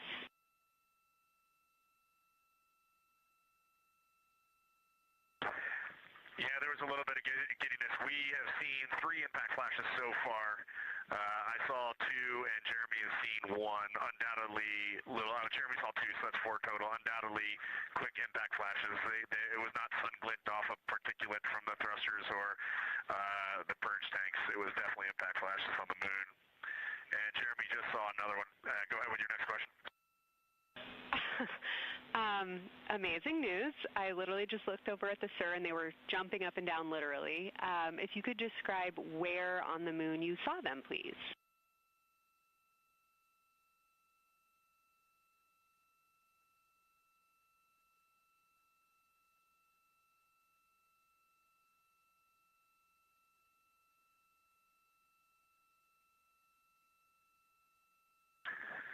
So they've all been either on or a bit south of the equator and on the Earth side of the moon.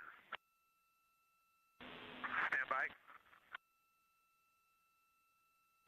All right, so Jeremy has seen them kind of on and south of the equator, kind of spread across the moon, and mine were both south of the equator and just a little bit left of center of the moon. Incredible news, Reed, and reminder, we have citizen scientists here on Earth looking for impact flashes, so hearing you saw them on the near side means that people saw them too.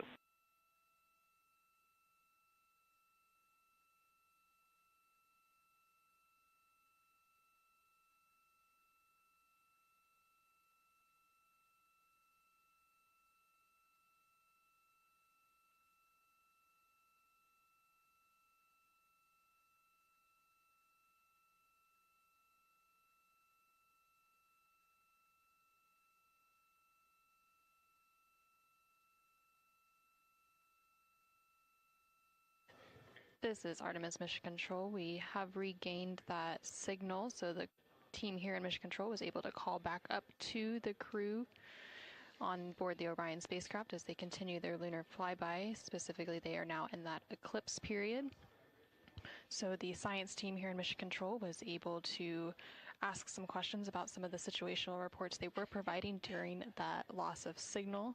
Specifically, they were interested in some of the meteors that they mentioned seeing and those impact flashes, and they did provide confirmation that they did see at least 4 impact flashes during that lost signal. Are you still with us, Houston, or do we lose you? Integrity, I hear you loud and clear. How do you hear me?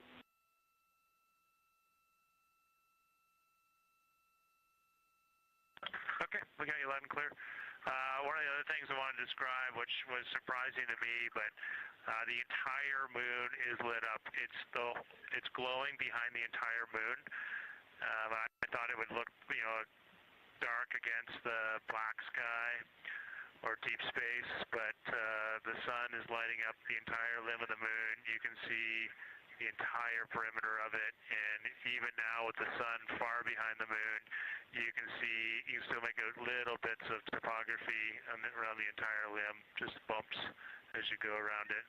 And there's about the glow around the moon, once your eyes adjust, is easily 10 widths or diameters of the sun around the entire moon.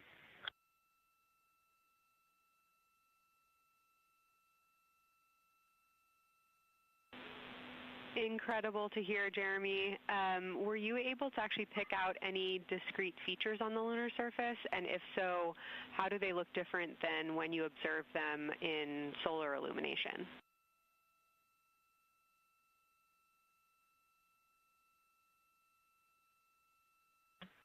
No, we really haven't been able to identify features on the lunar surface yet. We just see, the topography on the limb. For the Earth glow, we're about a quarter moon, waxing quarter moon, if you will, from the Earth glow perspective, and it's just at a very, just the sight angle. I'm just not able to tell what I'm looking at yet in the Earth glow. Understood. Thanks, Jeremy. One other question for you on the solar corona. Were you actually able to see any structure or color in the corona before most of it disappeared behind the moon?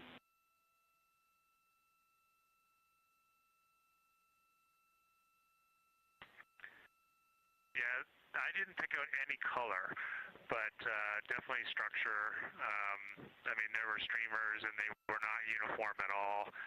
For me, the 5 o'clock position, there was just this constant streamer. It would change in intensity and diameter, but it was always there, and it was always at the 5 o'clock position. I only saw one plume, and it came out of basically the 3 o'clock position of the sun. That was very short-lived when I could see the plume. Exactly what we were looking for. Thanks, Jeremy. And a heads up that we, calculated here on the ground about how long you could see the corona for, and we expect it to start to appear again in the next 11 minutes. Thanks for those amazing descriptions.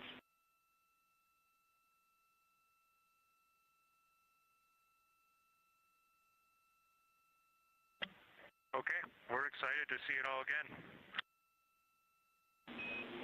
Integrity Houston, we're following along as well. That was outstanding. If you haven't already, just reminding you to swap positions at the windows. And that brief LOS we had previously was due to a data rate change expected.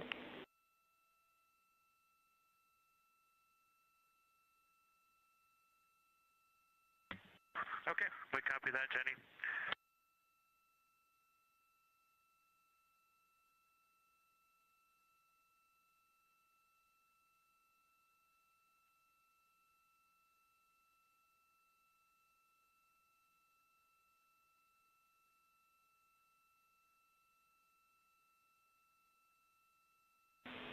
Integrity Science, one more request for you. While it's still fresh in your mind, any annotations or sketches you want to make of what you're seeing either around the corona structures you just mentioned or even on Earthshine would be so appreciated.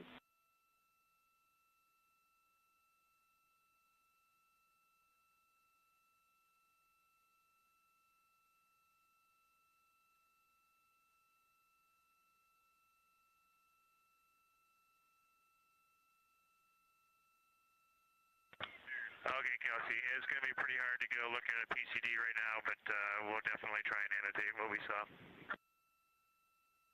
And if the annotations come in the next block where you're cleaning up your documentation, that sounds like a good plan to me.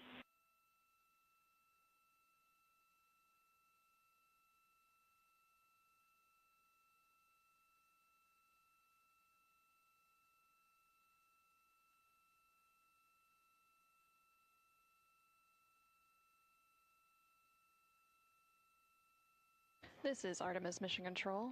On the bottom right corner of your screen, you can see a view of the Science Officer Console here in Mission Control. And we've been hearing that communication between the Science Officer. The Orbit 1 Science Officer is Kelsey Young, and she's been asking questions to the crew, specifically CSA astronaut Jeremy Hansen. based on the observations they've been making during this eclipse period. And then in the upper left-hand corner of your screen, you can see a view of the Artemis real-time orbit website, which provides updates on the velocity and the distance from Earth and the Moon of the Orion spacecraft as it continues to make its way back to Earth. The distance from the Moon will continue to increase at this point. So right now, Orion and its crew are about 6,300 miles away from the Moon and about 251,000 miles away from the Earth.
Okay, science, we're getting set up for sunrise.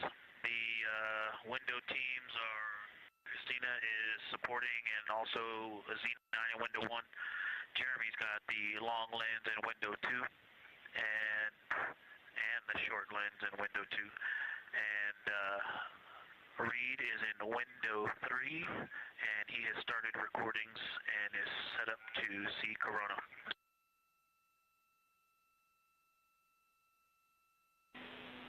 Great, SITREP Victor. That sounds like a good config, and we're showing coronal effects start to appear on your video camera. So in the next few minutes, we should start to hear your observations.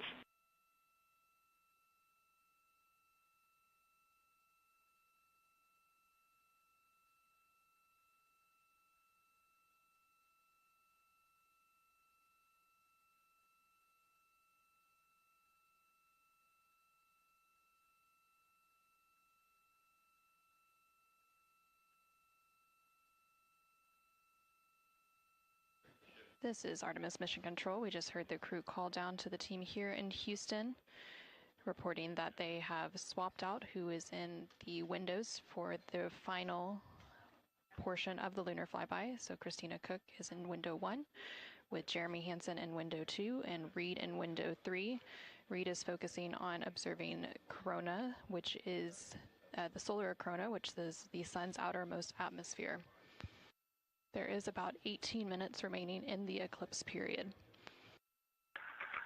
Science, and Houston integrity. I know this observation won't be of any scientific value, but I'm really glad we launched on April 1st because humans probably have not evolved to see what we're seeing.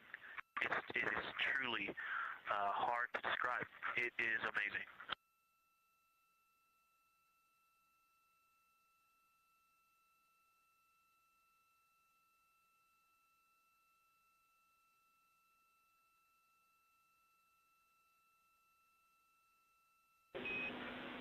Amazing. Thank you, Victor.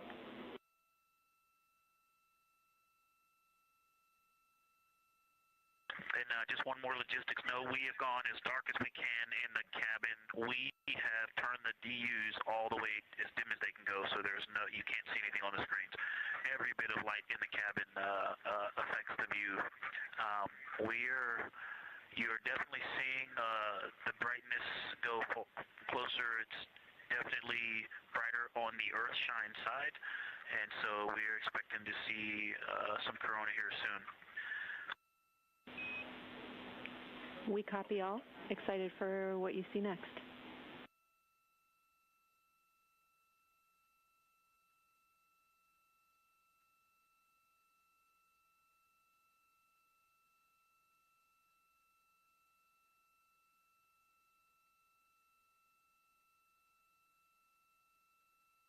I'm not sure if we talked much about the star field, but we've got lots of stars.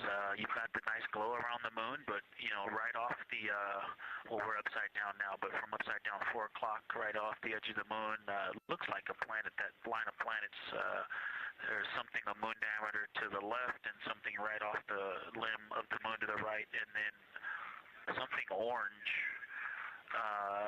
It looks orange to the right of that, about half the moon diameter. So. But anyway, there are definitely stars. I think some of those planets that you said we might see, we're seeing. And so in unreal view, yeah, the moon in the foreground is one of the darkest things we see out the window. And now it's deep space behind it is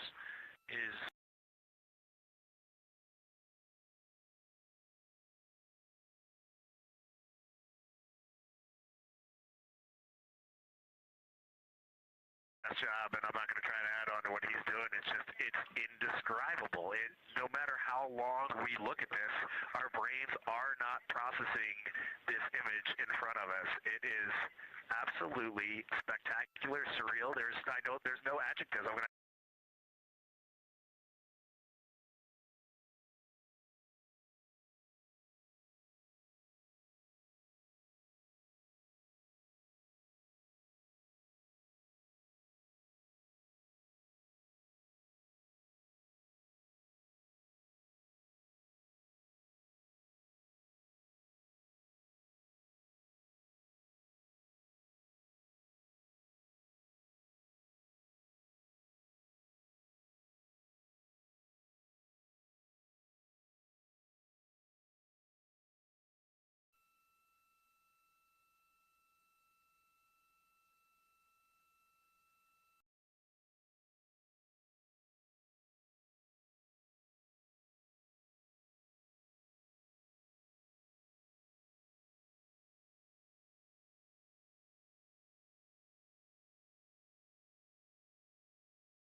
Okay, and from this vantage point, the 4 o'clock on the Earthshine side is definitely getting brighter, still no coronal structure.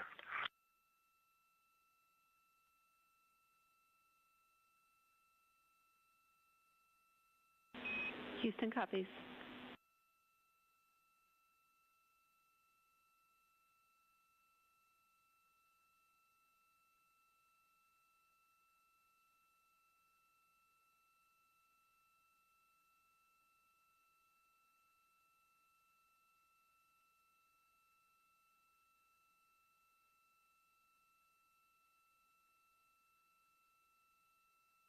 And we aren't able to distinguish which Mare is, but we can clearly see Mare in the Earthshine.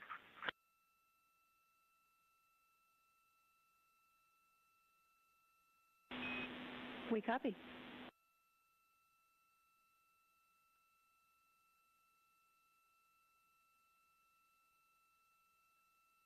This is Artemis Mission Control in Houston, Texas. We have not seen an impact flash in the last 5 minutes. Sounds unlucky, but you had a pretty strong start, so we'll take it. And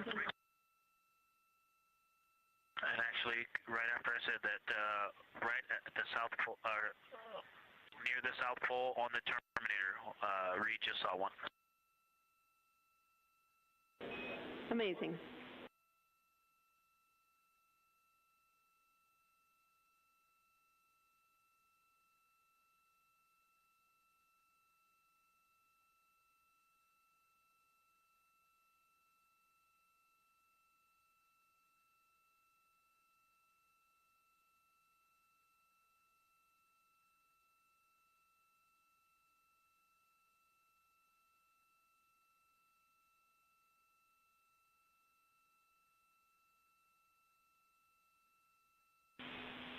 Integrity Science, and as you look around our solar system neighborhood, you should see Saturn setting behind the moon right now.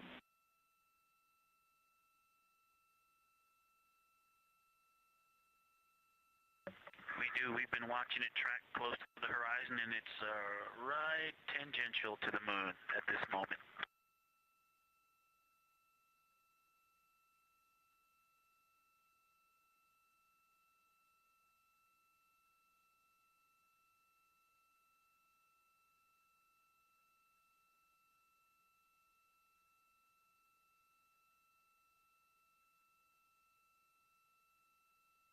This is Artemis Mission Control in Houston, Texas. We are currently 5 days, 2 hours, and 44 minutes into the Artemis 2 mission, and we have about 11 minutes remaining in the eclipse as at the latter half of the lunar flyby that the Artemis 2 crew is experiencing on board the Orion spacecraft.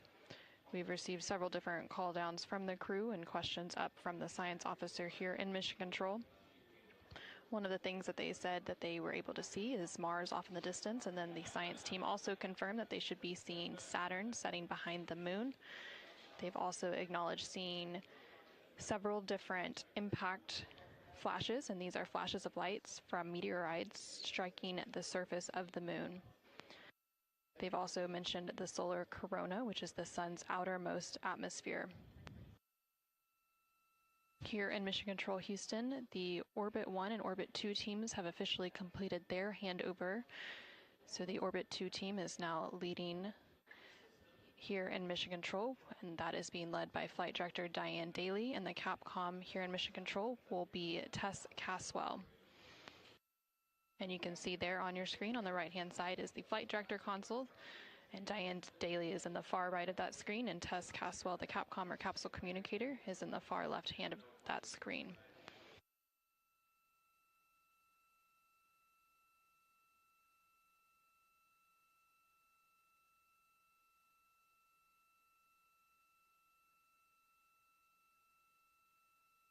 Okay, the light is continuing to grow in intensity.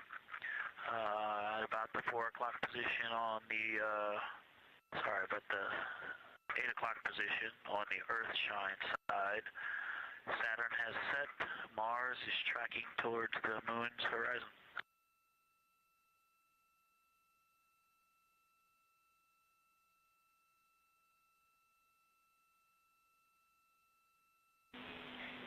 Integrity Science, we copy, and we're starting to see it on the vehicle stream. Looking forward to any coronal observations you can share with us.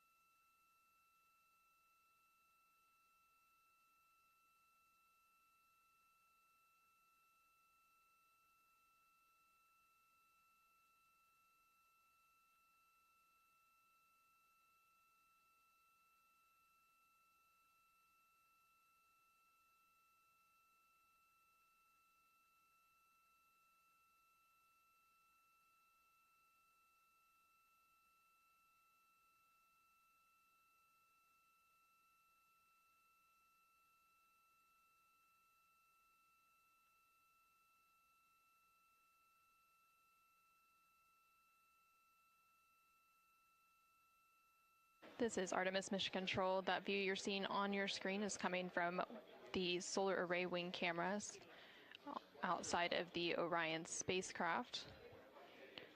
And you can see the light starting to come into view as the solar eclipse period is starting to end. Integrity, still no coronal structure at this time, just continuing to grow in intensity.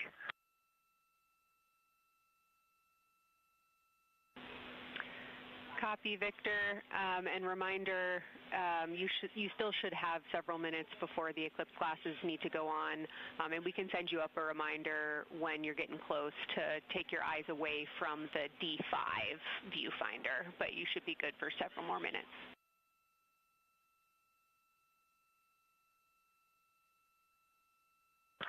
Copy, thank you, and yes, please send up the reminder. Thank you.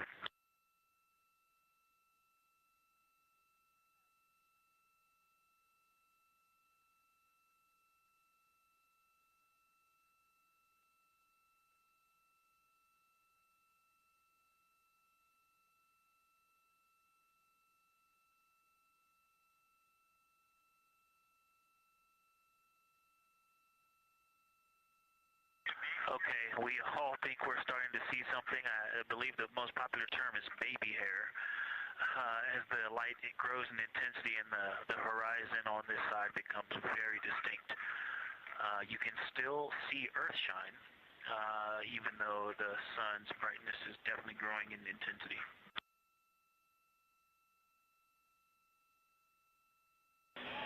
Love the description, Victor. I'm sure as the next couple minutes progress, more of those structures will continue to pop out.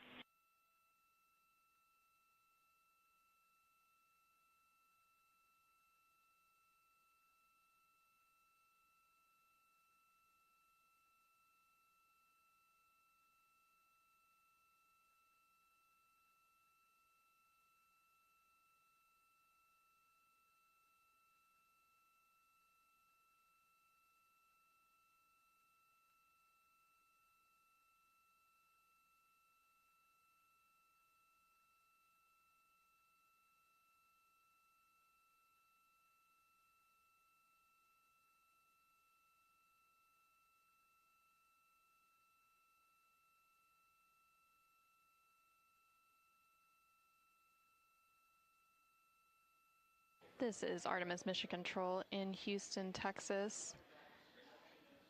The Artemis 2 astronauts on board the Orion spacecraft are currently observing an eclipse. And to the crew on board the spacecraft, the eclipse looks much like a total solar eclipse here on Earth, except the moon is much larger compared to the sun, unlike a terrestrial solar eclipse where the moon and the sun appear the same size in the sky. We are definitely starting to see structure. That baby hair is rapidly growing out toward the 9 o'clock and the 8 o'clock.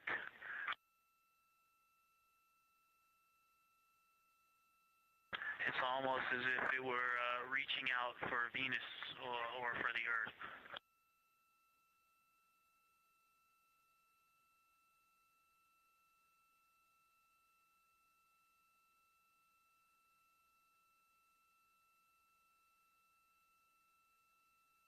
If you've ever seen the spotlight off the top of the Luxor at night in Las Vegas, this looks like what that wants to be when it grows up.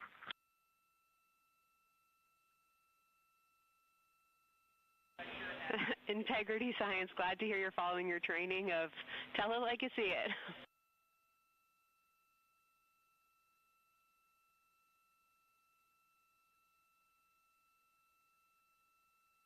So far, it's pretty symmetrical. There are 2 or 3 streamers that are growing in intensity and in magnitude, and it's slowly starting to widen, starting to spread out across the horizon. Pretty amazing view.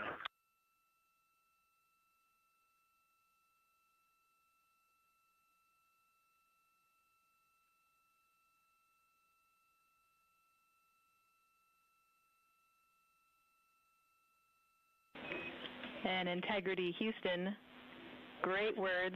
Reminder for you, we are approaching the brightness level at which you should no longer be using the viewfinder on the D5.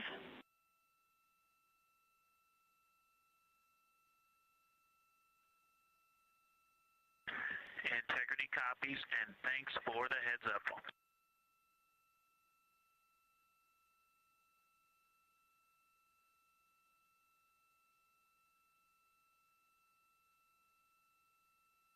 This is Artemis Mission Control. Oh, and I think we're seeing some directionality. Some of it is going in different directions because it appears to be moving and combining and recombining as it it's pointing in different directions, and some of it appears to be going like down toward the south pole of the moon, but it's and then coming back together and going out towards Venus and the Earth. And depending on how I stare at it, it looks like one large structure, but then it definitely has wisps, and you can see 3 or 4 structures inside of it. It's like watching a flame. It's like looking at a flame, and stand by.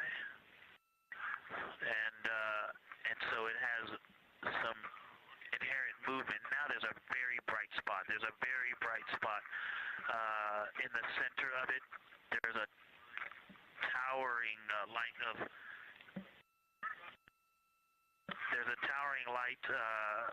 and then there were like 2 streamers that were going 30 degrees out from it, and now it is just extremely bright.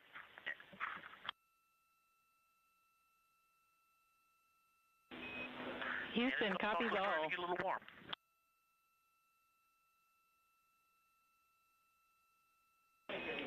And we copied all. We wanted to remind you at this point on the eclipse glasses. Should be about time for those.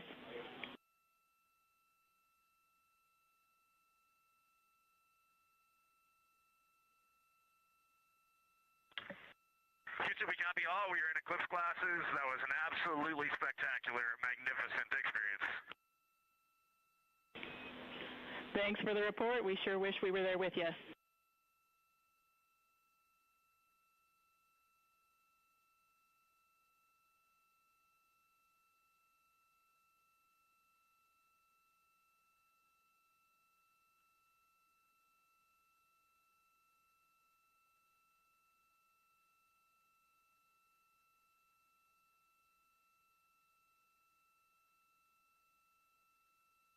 This is Artemis Mission Control. The eclipse period is coming to an end, and we did hear that call up that the crew now has to put on those eclipse glasses to be able to protect their eyes for this final portion of the eclipse. And these views coming to you from the solar array wing cameras on the Orion spacecraft. And Houston, if you could give me about 20 new superlatives in the mission summary for tomorrow, that'll help my vocabulary out a bit. Thank you. We will solicit input from the team.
This is Artemis Mission Control. There on your screen you can see a live look inside of the SIR, or the Science Evaluation Room, here in Mission Control Houston, just down the hallway from the Artemis Flight Control Room.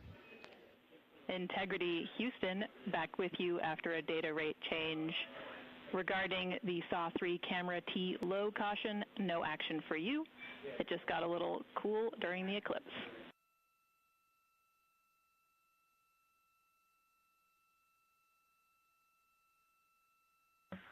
Okay, we copy, and if you didn't copy my request for the mission summary to add about 20 new superlatives to help my vocabulary, I would appreciate it. We copied it fantastically.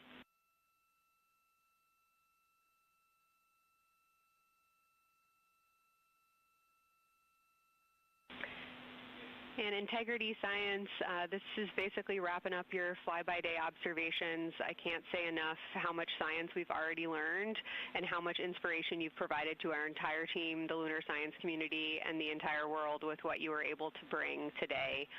You really brought the moon closer for us today, and we cannot say thank you enough. And Science signing off, and can't wait to talk to you tomorrow morning.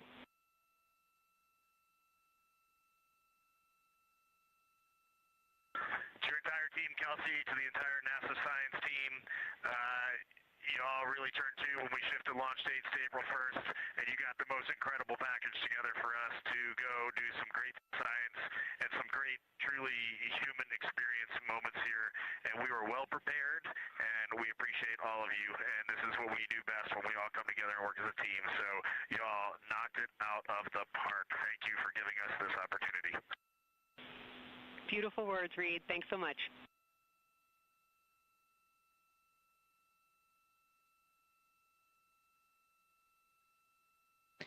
And this is Artemis Mission Control. The lunar flyby observation period is starting to come to a close following that eclipse. And there on your screen you can see a look into the Science Evaluation Room, or the SIR, which is embedded within Mission Control to provide science input. And they provided that input throughout the live flyby operations today. They also have a back room called the Science Mission Operations Room that processes data, evaluates imagery, and supports rapid analysis. And then, of course, we have the science officer on console here in the Artemis Flight Control Room, which you can see a view there on the bottom right-hand corner of your screen. The science officer throughout the flyby operations today has been Kelsey Young, who is the Artemis Science Flight Operations Lead. And then to her left is Angela Garcia, who will be the science officer taking over for Orbit 2.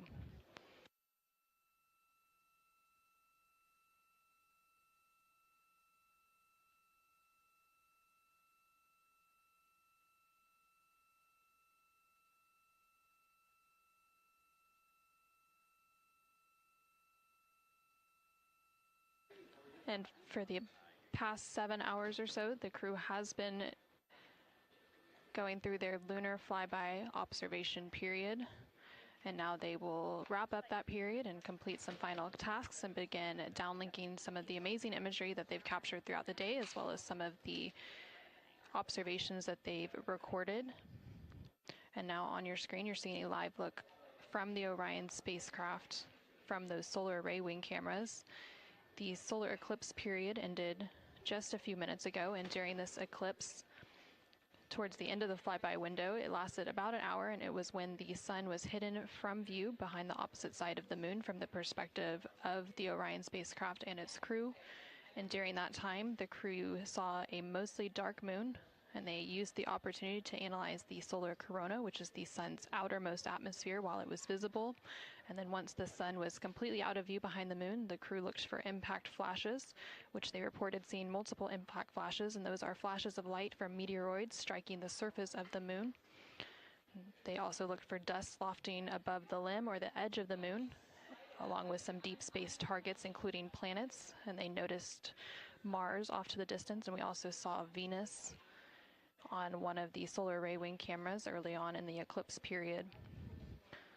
The crew also looked at parts of the moon illuminated by Earthshine, which is the sunlight reflected from the Earth when they come around toward the moon's near side at the very end of that flyby window.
Integrity Houston, understand that you are still reflecting upon and consolidating your lunar observations.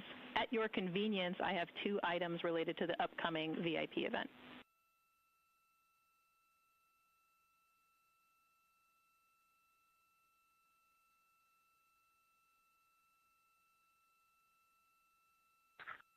Go ahead.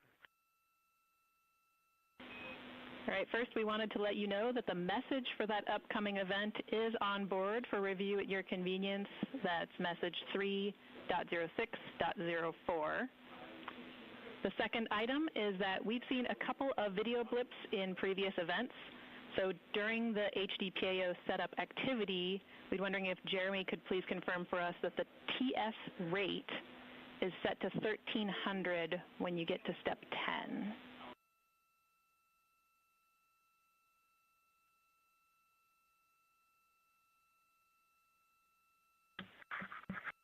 Okay, Jenny. Yeah, we're pretty sure we've been in 1300 for all the PAO events. We've been tracking that when we swap between the HHP and the D5. We copy, Jeremy. Thanks. And for the record, the phenomenal Jenny has gone on to her next appointment of the day, and you've now got Tess with you.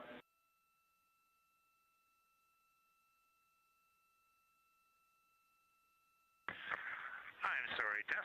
Great to have you on board Integrity. No worries. Happy to be here.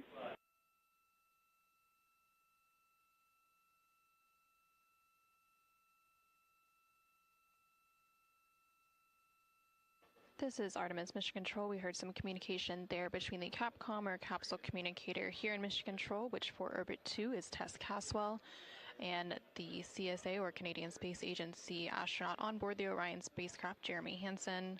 They were discussing an upcoming public affairs event. And Integrity, 3-minute warning for the maneuver back to bias tail to sun.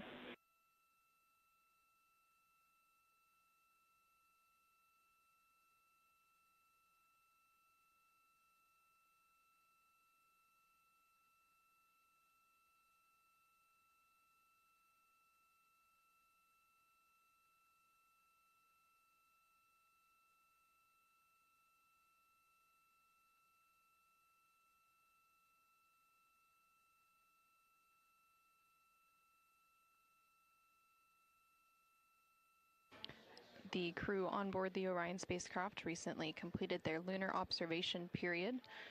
It was an approximately 7-hour period of time in which they were focused on several different targets identified by the science team here on the ground that they studied and prepared for ahead of time. And then they also were referencing a lunar targeting package that was uplinked about a day ago with those final targets.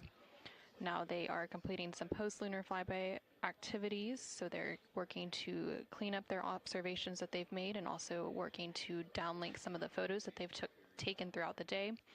The science team here on the ground will then work to get as much data as they can overnight, and then there will be a post-flyby conference tomorrow after the crew wakes up. And that's not a debrief, but a science data collection to capture their nuanced experience while they're still in the field and the experience is still fresh. And then, of course, there will also be a public affairs downlink event later in the day.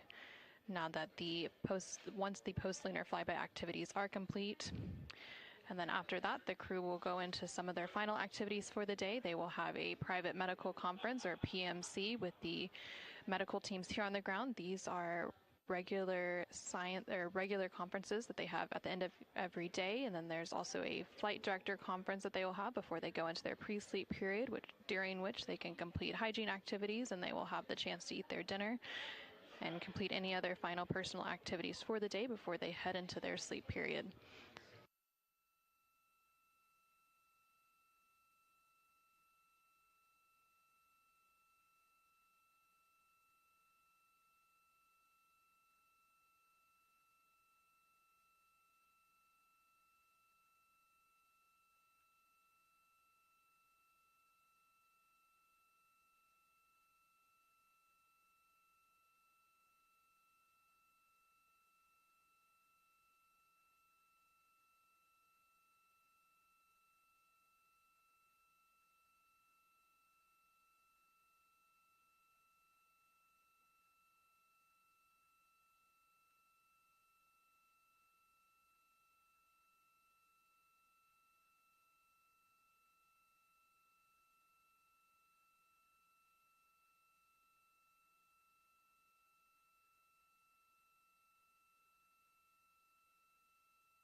if you're ready for us to start the stream a bit early and to test scene and voice.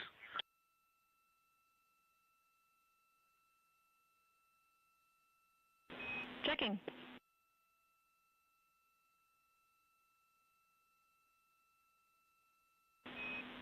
And integrity, affirm. We are go to start the stream.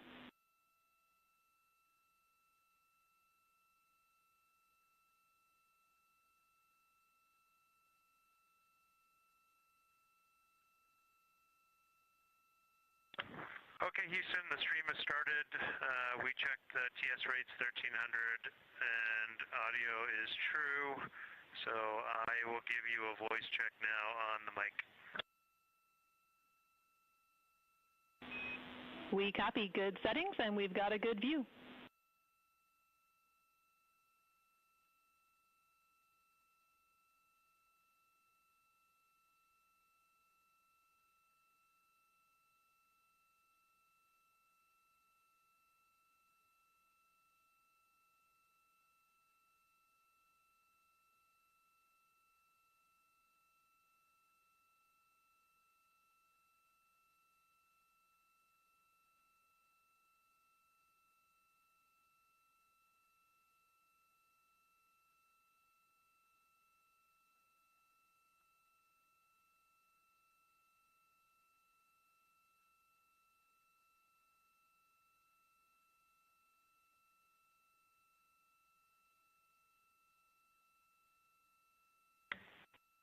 Test, I sent an audio check down. We're on the handheld mic. Did you get it?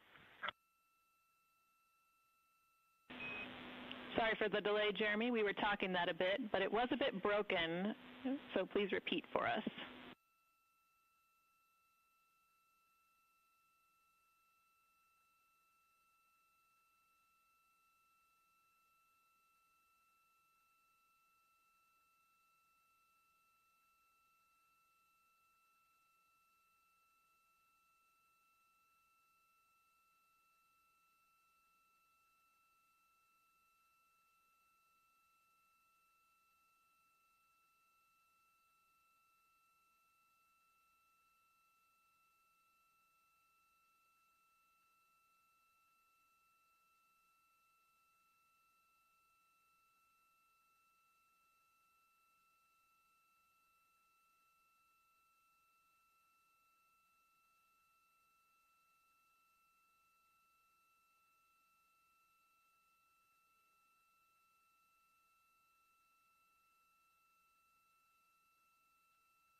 Integrity Houston, we like the scene. At your convenience, we'll take a 10 count with Jeremy in frame.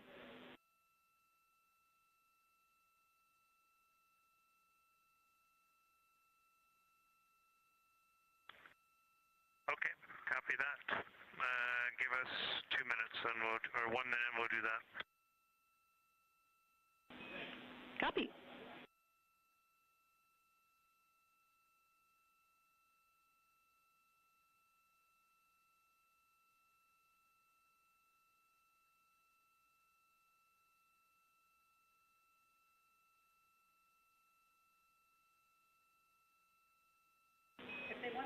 Great voice check and good words. We like the scene.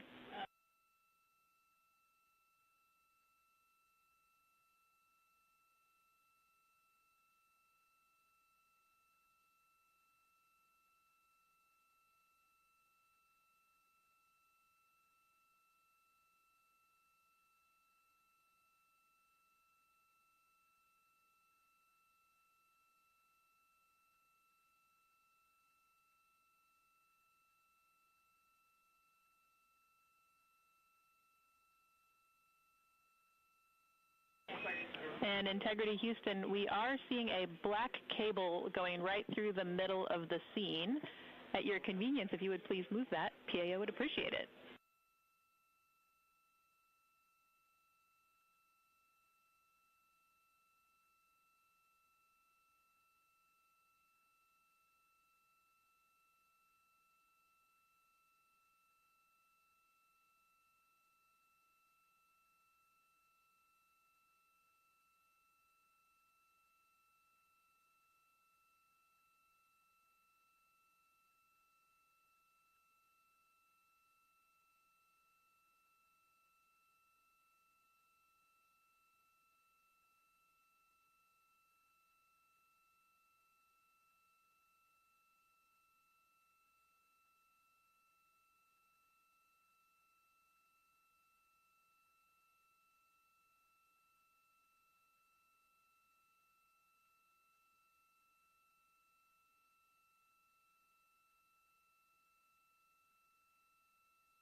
This is Artemis Mission Control. We're currently 5 days, 3 hours, and 21 minutes into the Artemis 2 mission following a liftoff from NASA's Kennedy Space Center in Florida on Wednesday, April 1st. The crew on board the Orion spacecraft is currently wrapping up their lunar flyby cleanup activities. They're making final... Houston Integrity, high priority PAO images from the eclipse are on PCD-1 in a so-named folder. We copy, Christina. Thanks.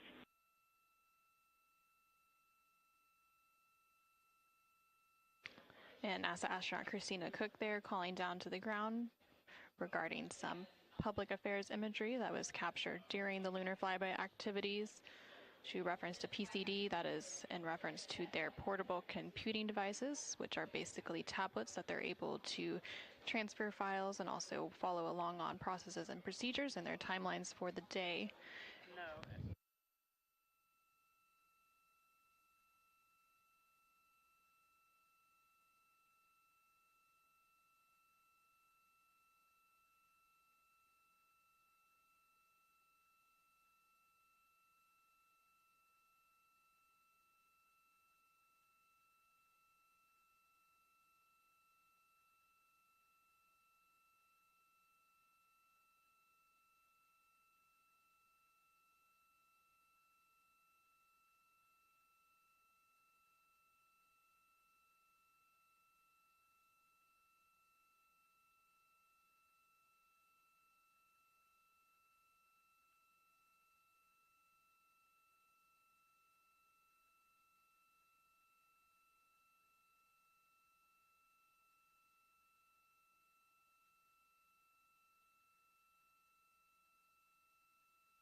This is Artemis Mission Control in Houston, Texas. Currently on console here in Mission Control is the Orbit 2 team of flight controllers being led by Flight Director Diane Daly and the Capcom or Capsule Communicator, who serves as the single voice link up to the crew, is Tess Caswell.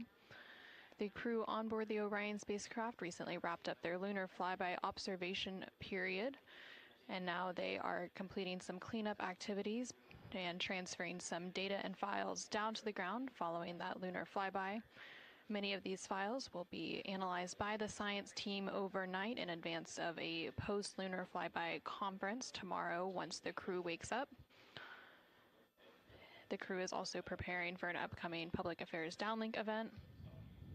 And then following that downlink, they will have a few final activities for the day, including a private medical conference with their team here on the ground. These are standard conferences that happen at the end of every day, and they'll also have a private conference with the flight director here in Mission Control to go over the vehicle status and any other questions or concerns they may have for the remainder of their flight. We are currently in flight day 6, and we have a splashdown expected on Friday, April 10th. That splashdown expected in about 3 days, 21 hours, and 49 minutes from now. During the lunar flyby, and as part of Artemis 2, it marked the first time in more than 50 years that humans were able to observe the moon directly and provided a critical opportunity to practice how lunar science will be conducted during future Artemis missions. The moon preserves a near-continuous record of solar system history that has been erased on Earth, and with no atmosphere, weather, or plate tectonics, the lunar surface retains evidence of ancient impacts, volcanism, and solar activity that scientists can study today. Studying the moon helps scientists understand how planets formed and evolved, how the moon influenced Earth's history, and how the early sun shaped conditions across the inner solar system. The moon also serves as a unique platform for studying the broader universe. The science on Artemis is designed around questions best answered by humans working alongside robotic systems, combining decades of robotic lunar data with real-time human judgment, context, and adaptability. Currently on your screen, you're seeing a look at the Artemis real-time orbit website. You can access this website at any time throughout the mission at nasa.gov/trackartemis. It provides updates on the velocity as well as the distance from Earth and the distance from the moon of the Orion spacecraft and its crew. The crew currently on board the Orion spacecraft includes NASA astronaut Reed Wiseman, who is the commander for the mission, NASA astronaut Victor Glover, who is the pilot, alongside the 2 mission specialists, who are Christina Cook and Jeremy Hansen of the Canadian Space Agency. Currently, the Orion spacecraft is about 250,000 miles away from the Earth, and that distance now will continue to close down ahead of that splashdown on April 10th.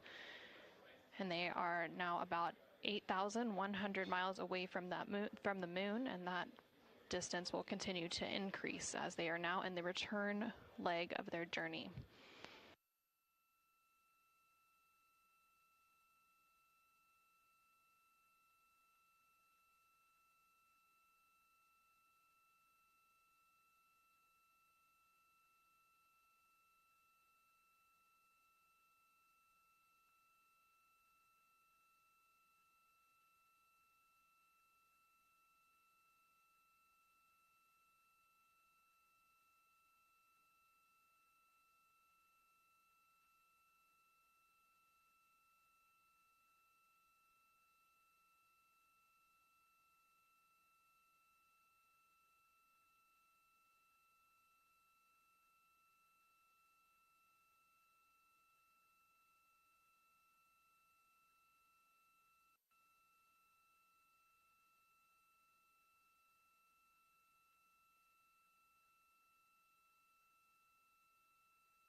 for ARS. Go ahead, Integrity.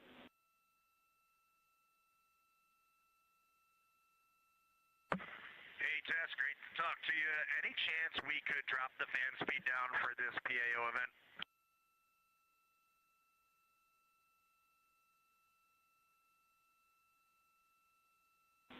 We will put that in work. Great to be talking to you, too.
This is Artemis Mission Control in Houston, Texas. We're currently 5 days, 3 hours, and 37 minutes into the Artemis 2 mission. The crew on board the Orion spacecraft has recently concluded their lunar observation period during the lunar flyby. As part of that lunar flyby, the Orion spacecraft and its crew made the closest approach to the moon at a distance of 4,067 miles away from the surface at approximately 6 p.m. Central Time, 7 p.m. Eastern Time. Now, although the Artemis 2 mission is a new opportunity to study the moon, teams are also conducting other scientific experiments, including on the crew themselves. Here's a little bit more about the science of the mission. Artemis 2 is our return of humans to the moon, flying around the moon on board Orion. But along with that, we're doing a lot of great science. One of the exciting things about the Artemis missions to the moon is that science is actually a fundamental pillar of why we explore, why we're going, what we're doing in Artemis. I think it's incredibly exciting that not only are we testing the vehicle, but we're testing science on board. Science where the astronauts are conducting experiments, science riding along with the astronauts. We have astronauts looking outside the window and really observing the lunar surface. It will help us understand the deep space environment. It will help us understand how that environment affects our astronauts, our systems, and life in general. So deep space is a challenge for us because you have to leave Earth's protective magnetic field. Here in low Earth orbit, the crew members are protected from some of the harmful radiation. Going to the moon, they'll no longer be protected, so they'll have a higher radiation exposure. Much like Artemis 1, we have so many radiation sensors and detectors that are inside the capsule so that we can fully understand and appreciate the radiation environment for protecting our astronauts. In my hand here, I'm holding a tissue chip model. This is the exact design that it's going to be flying alongside the astronauts. We'll be collecting samples from each of the crew members, and we can make these organ chips out of the astronauts themselves. So every crew member will have their own avatar on board, and then upon return, we can evaluate that deep space radiation environment and what that compares to the astronaut themselves. Not only are they going to help change the course of medicine for the astronauts, but revolutionizing that on Earth as well. We're looking at sleep, we're looking at team dynamics, we're looking at how you interact with the environment. We're also looking at the immune system, so what are the biomarkers? We're using saliva as a method to study hormones and different things in your body that may change during a mission like this. And then finally, how do we function after microgravity, being close to the moon, then returning to Earth? Which will ultimately help us achieve our goal of getting humans to Mars. And then on top of that, we have an opportunity to look at the moon from deep space on the far side for the first time in over 50 years. Having human eyeballs and brains back around the moon is going to unlock a new generation of lunar science discovery. The human eyeball is capable of taking in so much data in just a split second. They'll be able to tackle impact history, volcanic history. They'll be able to look at how the albedo, or kind of the shade and hue of the moon and the color of the moon, can tell us something about how that terrain evolved over time. We're integrating science in ways that have never been integrated into human exploration before. We have a front room mission control flight controller position called the science officer. We have a brand new science back room where it's basically our brain trust of lunar scientists and geologists supporting the crews of the future. And Artemis 2 will allow us to really test how this works so that future missions are really set up for success. We'll also be deploying some CubeSats. They're small shoebox-sized spacecraft of their own. They're each provided by another country, one of our partners. As they conduct their research, they'll complement what we are doing at the moon with Orion. It is so incredibly exciting to be a part of this mission. It has been, really one of the privileges of a lifetime. I can see the work I'm doing benefit crew members right now and benefit the crew members in the future. So it's incredibly exciting and it's very rewarding. As this rocket launches humanity off of the Earth, we'll be setting the stage through our science to prepare humanity to leave Earth and explore the solar system.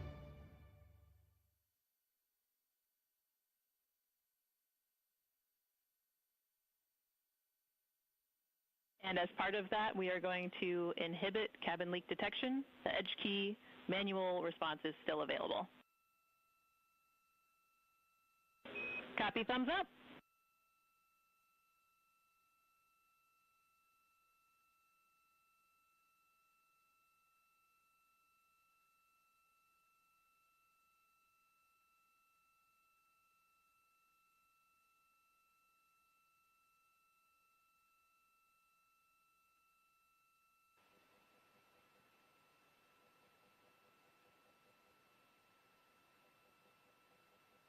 This is Artemis Mission Control. Again, we're hearing some communication between the ground here and the Artemis Flight Control Room in Houston, Texas, specifically the Capcom or Capsule Communicator, who for Orbit 2 is Tess Caswell, and the crew on board the Orion spacecraft, that spacecraft named Integrity by its crew.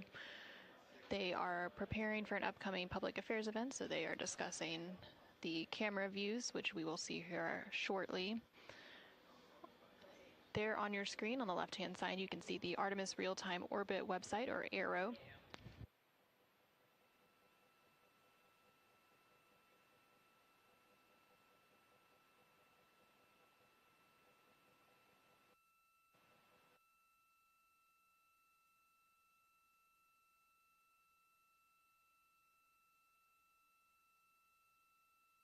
The Artemis Real-Time Orbit website there on the left-hand side of your screen provides updates on the velocity of the Orion spacecraft during its journey around the moon.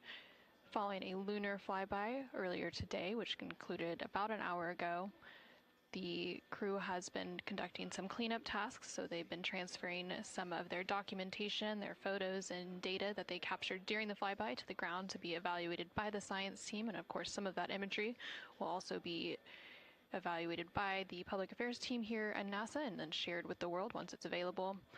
The crew will also have a post-lunar flyby conference with the science team tomorrow following their sleep period to go over some of their observations while it's still fresh and at the top of their mind.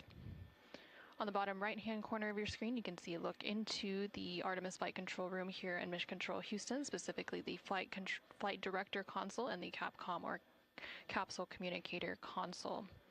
The flight director currently on console for Orbit 2 is Diane Daly, and throughout the Artemis 2 mission, there are 3 shifts or orbits of flight controllers who provide 24/7 coverage and support to the Artemis 2 crew and the Orion spacecraft and its systems during its journey around the moon. We are expecting a splashdown on Friday, April 10th. That splashdown will take place in about 3 days, 21 hours, and 33 minutes.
During the lunar flyby that took place earlier today, Orion, again that spacecraft named Integrity by its crew, passed approximately 4,000 to 6,000 miles from the moon and provided the crew with a full disk view of the lunar surface.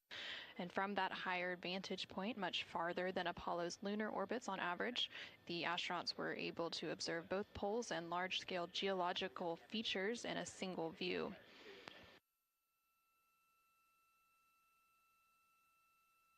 And there on your screen, you're currently seeing a live look inside the cabin of the Orion spacecraft. Integrity Houston, we are 3 minutes out from an on-time start, and we have adjusted the fan speed. We'll take a thumbs up if you're happy with it. Copy, thumbs up.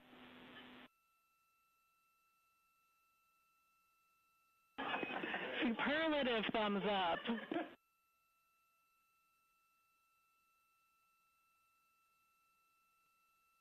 And there on your screen, you can see all of the Artemis 2 crew members. CSA astronaut Jeremy Hansen just floated out of view behind the camera, but you can still see NASA astronaut Reed Wiseman, NASA astronaut Christina Cook, and NASA astronaut Victor Glover as they prepare for an upcoming Public Affairs Downlink event, which is scheduled to take place in just a couple minutes from now.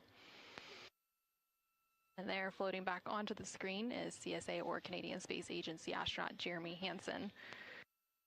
He is making himself comfy on some of the OX or Orion Crew Survival System suits that have been stowed for the outbound and now return journey.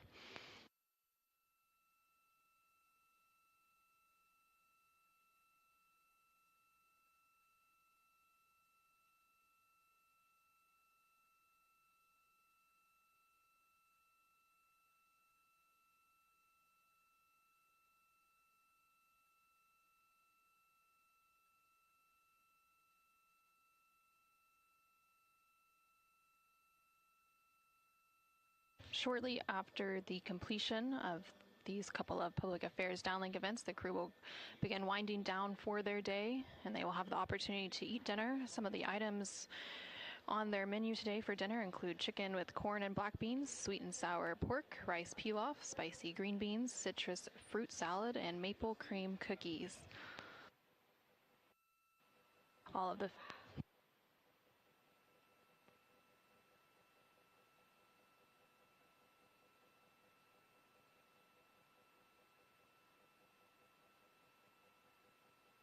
And now we will go ahead and stand by for that public affairs event beginning in just about a minute.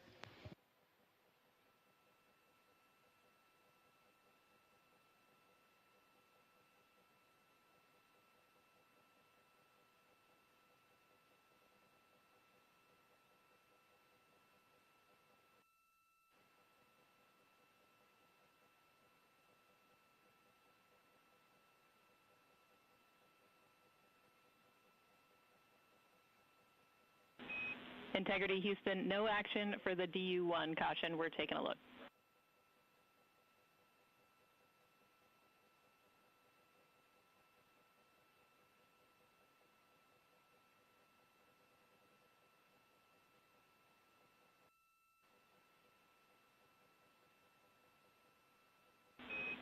Integrity, this is Houston. Are you ready for the event?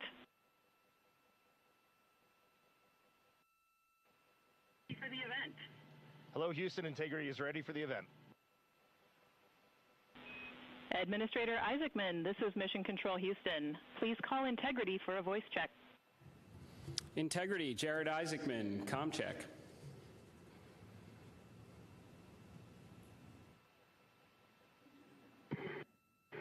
Administrator Isaacman, we've got you loud and clear, sir. How us? I've got you loud and clear. Artemis 2 crew, we have a very special guest who wanted to be the first person to greet you after your return from the far side of the moon. Reed, Victor, Christina, and Jeremy, it's my honor to introduce the President of the United States of America, President Donald J. Trump. Over to you, sir. Well, thank you very much, Jared, and you are doing a fantastic job. And hello, very special hello to Artemis 2.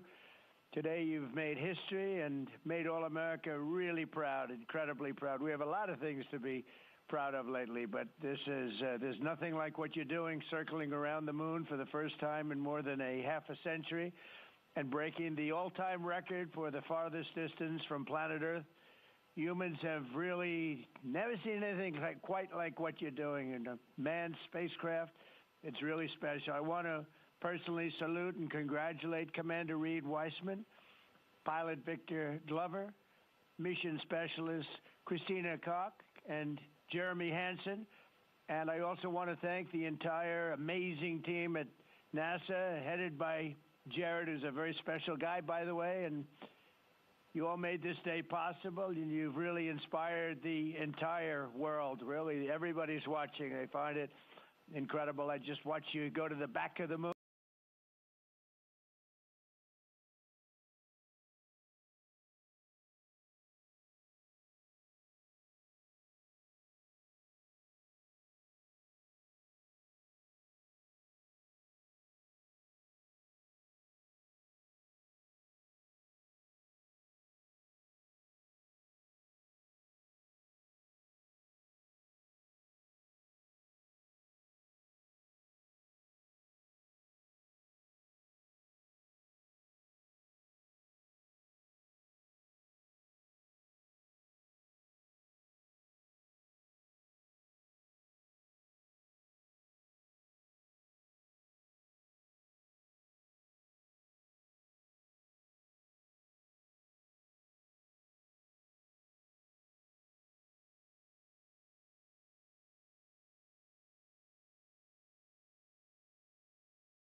And then the surprise of the day, we just came out of an eclipse where the sun, moon, and the entire dark moon about that big right out the window that we were watching. We could see the corona of the sun, and then we could see the planet train line up, and we at Mars, and all of us commented how excited we are to watch this nation and this planet become a two-planet species. That is fantastic. You know, I had a decision to make in my first term, and the decision is, what are we going to do at NASA? Are we going to have it be revived, or are we going to close it down? And I had very little hesitation, and it's really great to have somebody like Jared involved, because he really makes it much easier for me. But it was not even a question in my own mind. We've spent what we had to do, and then, of course, we have Space Force, and Space Force is very much related to what you're doing, and that was my baby. That was a very important one, and it'll turn out to be truly one of the most important, I believe, decisions I've ever made. So we're very proud of Space Force, and we're very proud of all of you. Does anybody else have anything to say? A lot of people listening.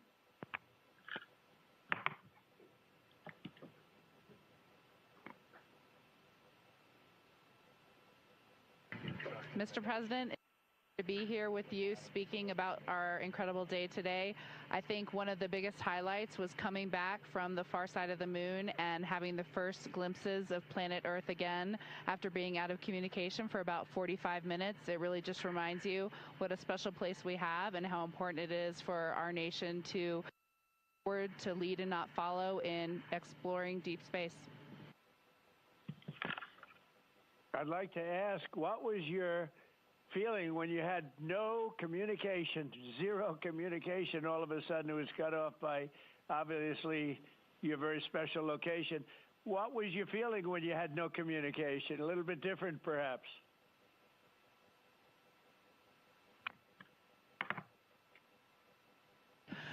Yes, Mr. President, it was I said a little prayer, but then I had to keep rolling. I was actually recording scientific observations of the far side of the moon. You know, that is actually the time when we were the farthest and the closest to the moon.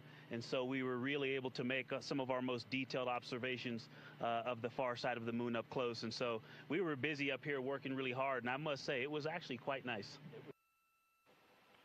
Did you see a difference, a big difference, between the far side of the moon and the near side of the moon? Was there a difference in feel or difference in look? What did you see?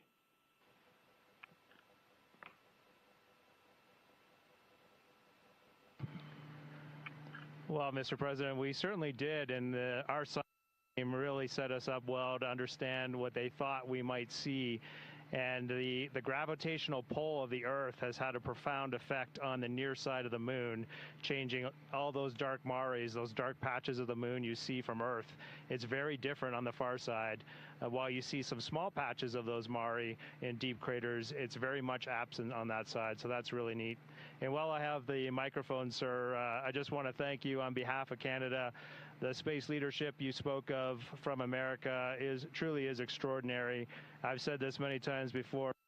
A nation that leads like that and creates and sets big goals for humanity that brings other countries along with it is truly incredible. And I know that's a very intentional, not a necessary decision, intentional decision to lead by example and to allow other countries like Canada to share our gifts and help you achieve these mutually beneficial goals, like establishing a presence on the moon and eventually going to Mars. And Canadians are so proud to be a part of this program. Well, I have to say I spoke to a very special person, Wayne Gretzky, who I think you know, the great one. And I spoke to your Prime Minister and many other friends I have in Canada. They are so proud of you. And you have a lot of courage. I'm not sure if they'd want to do that. I'm not even sure if the great one would want to do that, to be honest with you. But you have a lot of courage doing what you're doing, a lot of bravery and a lot of genius. But they're very, very proud of you.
Administrator Alex, I'm going to just get a quick comm check, make sure you guys are still on the line and we didn't have a handover.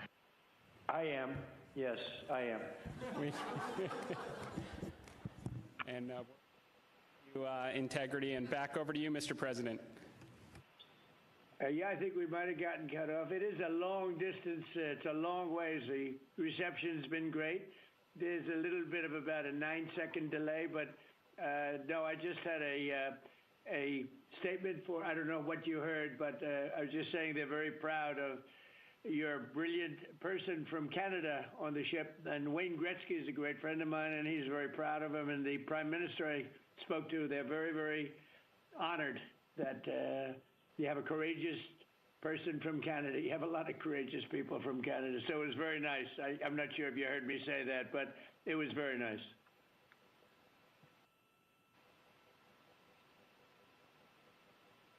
Yes, Mr. President, we heard that, and we do love our Jeremy Hansen. We love all our Canadian astronauts, Jenny Gibbons, Josh Kutrick. They're just great people, and they're such a welcome addition to our Corps.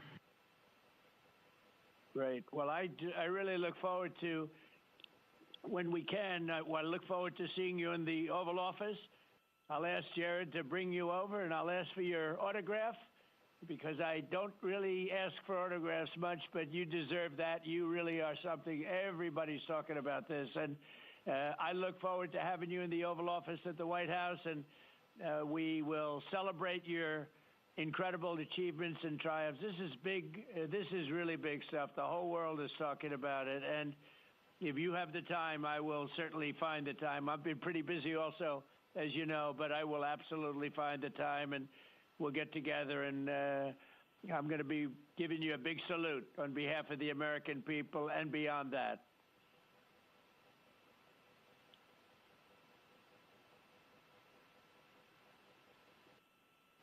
Thank you for that, Mr. President, and when you want us, we will be there.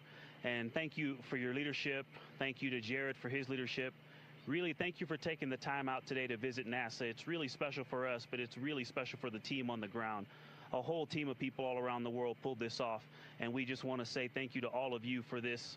It is the thrill and honor of a lifetime to have been on this journey. Today was amazing, but this 3-year journey has been amazing, and it was made possible by the American people and the Canadian people, and we're so grateful to you all. Thank you very much. Well, thank you very much. And Jared, congratulations. We'll see you soon. And I know that you have Mars very much in your mind, so we'll start thinking about that pretty soon, I think. And thank you. Congratulations to everybody. I'll see you at the Oval Office. Thank you for your time, Mr. President. It's been an honor. Thank you very much. Bye. Bye. Integrity. This is Houston ACR. That concludes the event. Thank you. Thank you to all participants. Integrity, we are now resuming operational audio communications.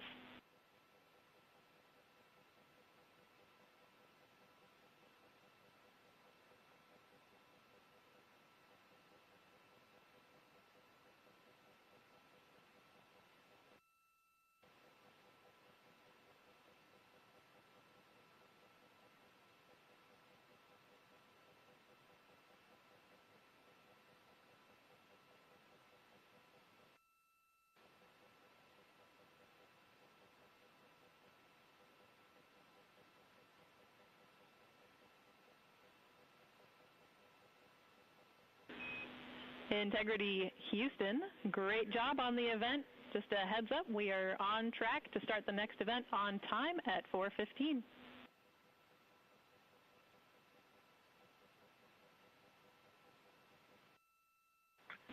Okay, sounds great. We'll be ready.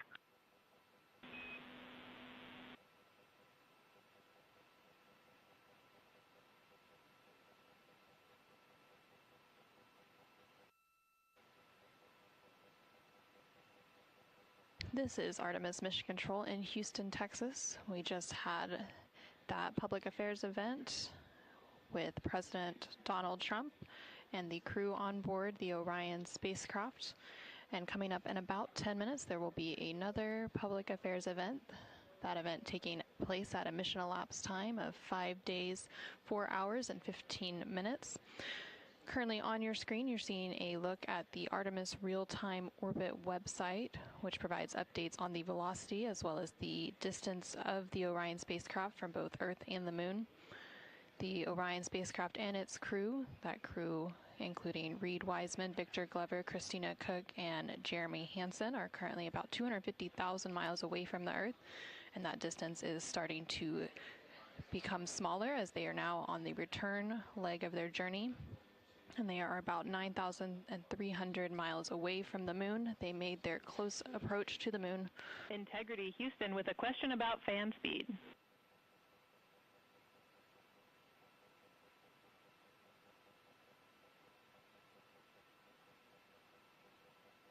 Go ahead.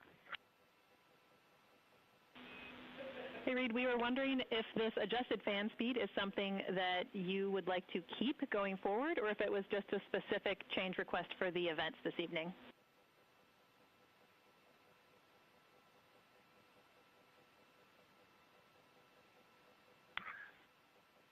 Certainly for PAO events, this is an ideal fan speed. If you're willing to give us this fan speed for routine habitability, I think we would take it and try it for a while.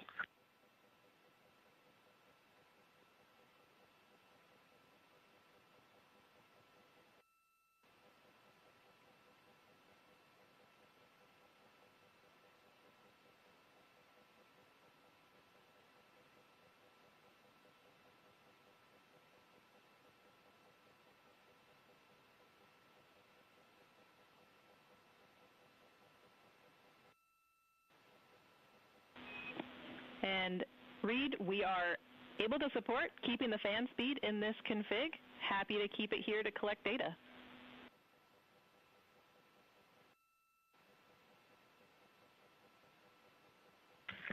Okay, you got 4 happy astronauts up here. We'll take it. Obviously, when we go to exercise, we'll need to bump it up, but I think for quiescent living, this will be great. We copy, and we love seeing those smiles.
camera.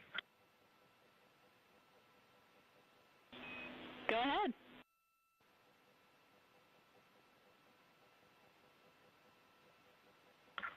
Just want to make sure we have the config you're expecting. I have the dual camera bracket is installed, the window shade is closed, and the docking camera is stowed in its Alpha 3 storage area.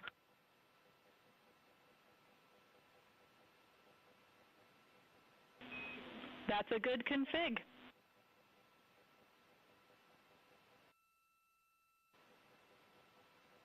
Thank you. And while I've got you, we are 3 minutes out from an on-time start of the next event.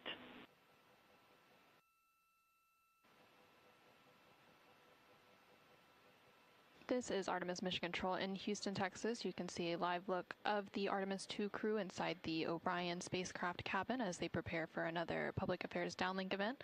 There on your screen is CSA astronaut Jeremy Hansen along with NASA astronaut Reed Wiseman and NASA astronaut Victor Glover popping up.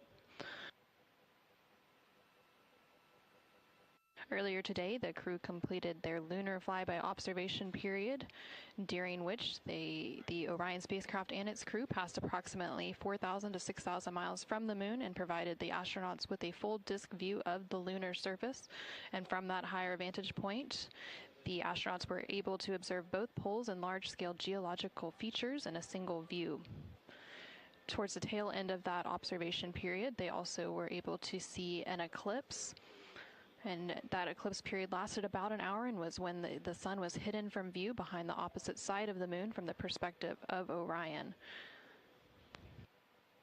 Since then, the crew has been working to clean up some of their observations and transfer some of the data and imagery down to the ground to begin processing, and the science team will take a look at that imagery as it comes down ahead of a post-lunar flyby conference tomorrow with the crew following their sleep period. Now we are standing by for a second public affairs event taking place in about a minute.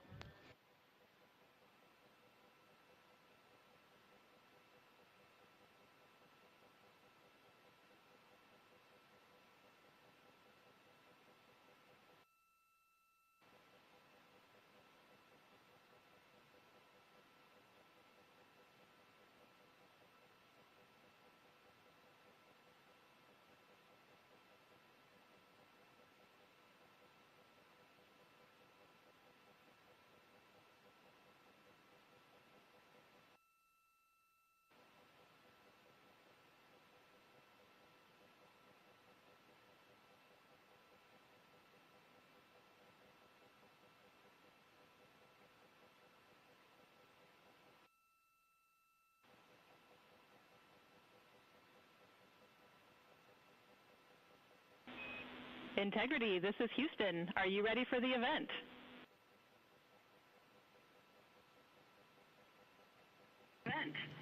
Houston, Integrity is ready for the event. Administrator Isaacman, this is Mission Control Houston. Please call Integrity for a voice check. Integrity, Jared Isaacman, comm check.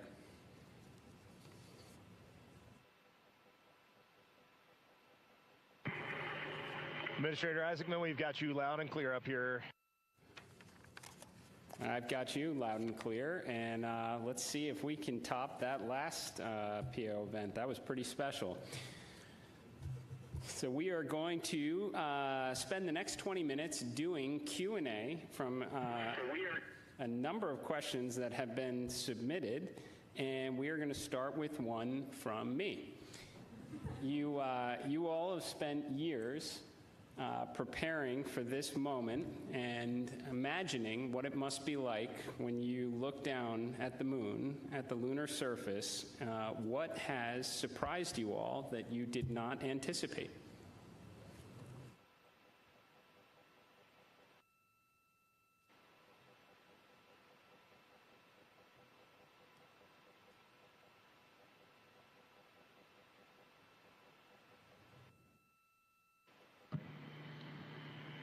Go ahead. Oh. It's on. Administrator, great to chat with you. Just something that just shocked me because really using imagery and just the three-dimensionality of it, you know from your experience of seeing the Earth from space how it just seems different. And you look out in depth of things. And when we were on the far side of the moon looking back at Earth, it was just so obvious. You had this sphere out in front of you of the moon in this three-dimensional.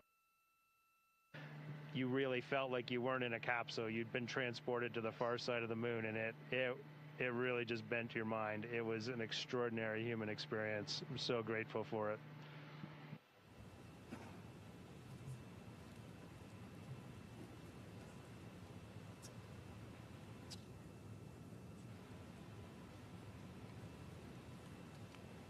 Integrity, Jared, anyone else want to answer that one?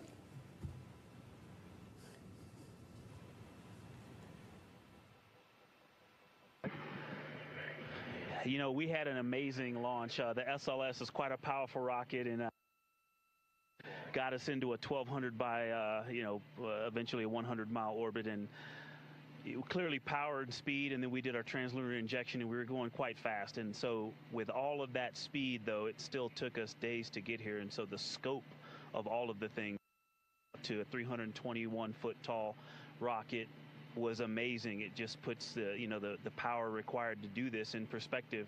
But then even with all that power and to get to those velocities, it still took us days. And the breadth of the distance we had to cover. Watching the distance from Earth count up and the distance from the moon count down was one of the most surprising things I've enjoyed. Well, as I was trying to formulate an answer, at first I couldn't think of anything because there are so many things to choose from. I'll try to just narrow it down, but I'm going to go with something we did yesterday, a manual flight test objective, where we just basically got to sit at the vehicle. It was Jeremy and I this time, and just drive around using the rotational hand controller, basically just drive it with the stick, and how well it handled, how tight the control algorithms were, and watching it respond when we actually degraded it on purpose by going into 3 degrees of freedom control, by actually inhibiting some of the jets, which even though we have jet redundancy, of course, for each other in these complicated algorithms. So it was just amazing to be in a deep space spacecraft and just be flying it around by hand. The one other thing I'll say, how fast it has gone by. I'm not ready to go home. I can't believe that something this cramped of quarters can fly by and still be fun every single minute. And I'll just close out with, I think just scale, Jared, is the thing that is just blowing my mind. You flew Polaris Dawn to some amazing apogee numbers, and on the International Space Station, we're 250 nautical miles up, and that's the most beautiful view I think a human could ever experience. And we are dealing with numbers that are 250,000 miles, and every time Mission Control points this vehicle either at the moon or at Earth, and it reminds me every day that humans have to go, we've got to explore, we got to go further to expand our knowledge, expand our horizons. And every time we take another step forward, it makes the world seem a little bit smaller and a little bit more manageable. And just putting these numbers in perspective, it is impossible as a human to look at these displays and comprehend them. But here we are, and NASA is doing this, an international team is doing this, and they're doing it very well. Excellent words, Integrity. So certainly a very wild insertion orbit. I can imagine the contrast between perigee and apogee, the scale of it all, the 3D, seeing the moon come alive, and then certainly manual control. Well, every Dragon crew for the last 5 years is very jealous on that. Okay, so we're going to questions here. This one, the Artemis 2 crew, inspire all of us, but what inspires you?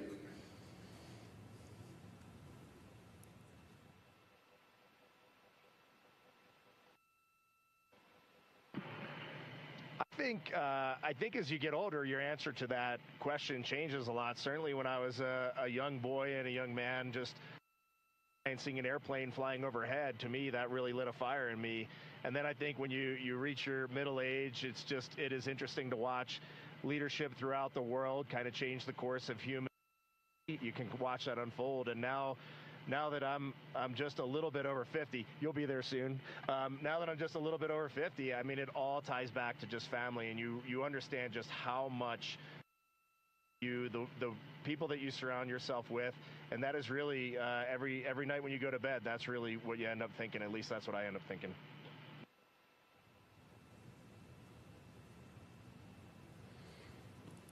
Thank you. All right, so here's a question. It's a good one. So for the Artemis 3 crew, what is the advice you would pass along for the next astronauts that will go in Orion?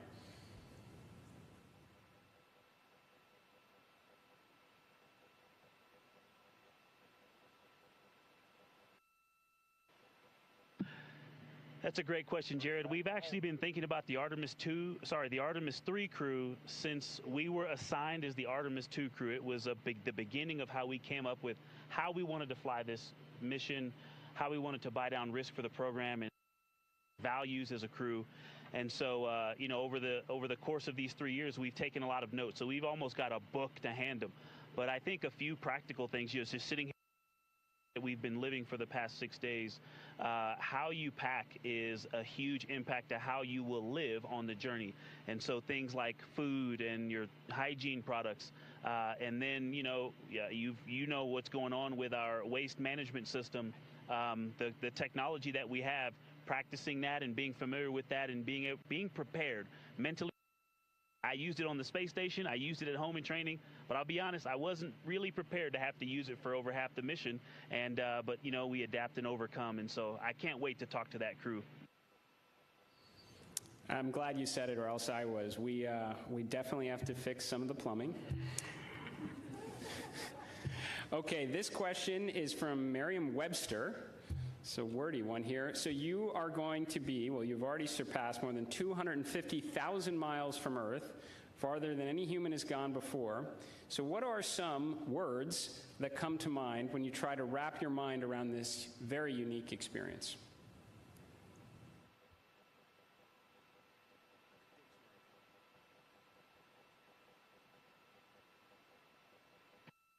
I'll be honest with you, the main word, because superlatives just don't do it justice, is humility.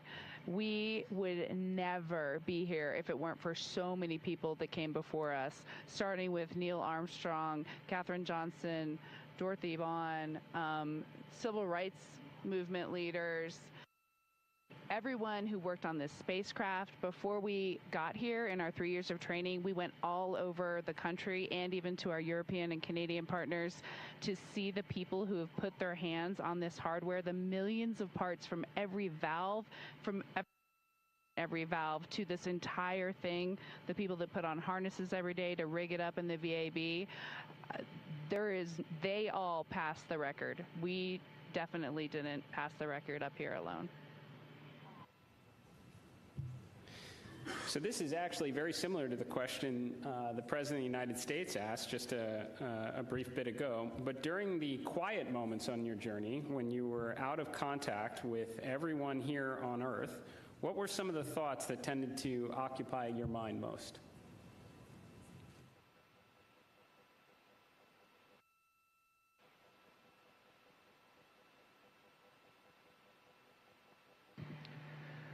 Yeah, as Victor said earlier, when we were on the far side of the moon and out of contact with planet Earth, we all knew it, and it was a milestone. We saw Earth disappear, the Earth set. But we were so busy with the science, and we have such faith in our vehicle integrity, such faith in mission control, that we were just at complete peace and just doing our job. And just trying to do a good job to collect as much science data as we could while we were on the far side of the moon, and we were just giddy in here, like of our lives.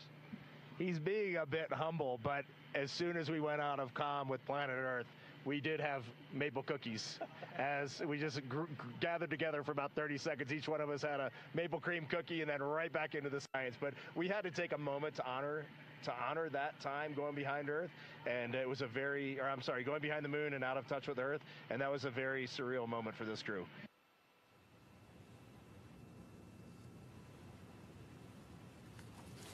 Copy that. Copy good maple cookies on the far side. And How has this journey changed? How has this journey already changed the way you see our home planet and humanity's future among the stars?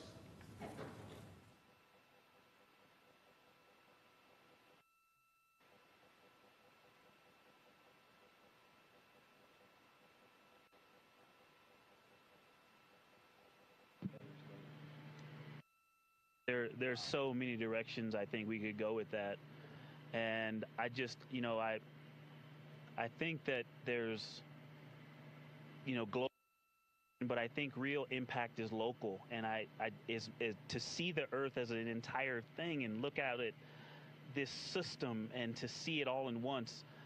But my daughters, and just the things that we can impact directly, the people that I can touch, that I can speak to, hug, and show love and gratitude toward,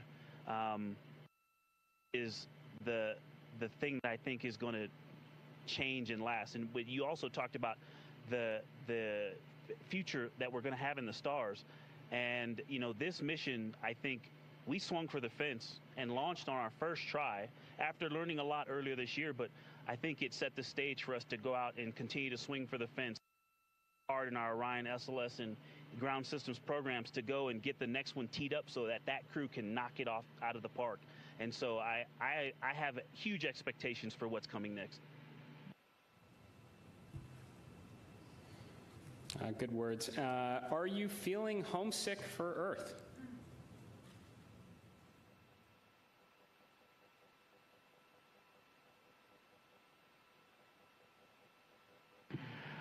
I will tell you, last of my eyes, I did start thinking about getting home. It's not homesickness at all, but the first time probably in 3 years, I let my mind get past the moon and back towards home, and I had to catch myself right there. You're an operator just like we are, and that is the place to be when you're up here. We got to look one step ahead. What's next? What's our next burn? How are we setting up our trajectory to get home? And we are going to do that. We are locked in, and we are definitely excited for the second half of this mission.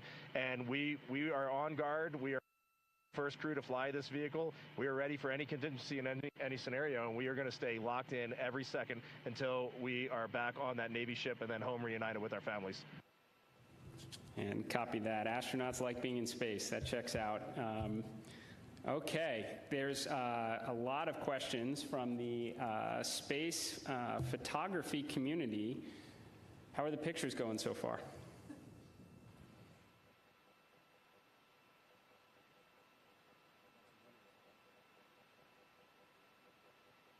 Well, we all love getting our hands on cameras and our eyes behind the lens here, because we're just trying to share the incredible things that we're seeing, and that's obviously the best way we can try to do that.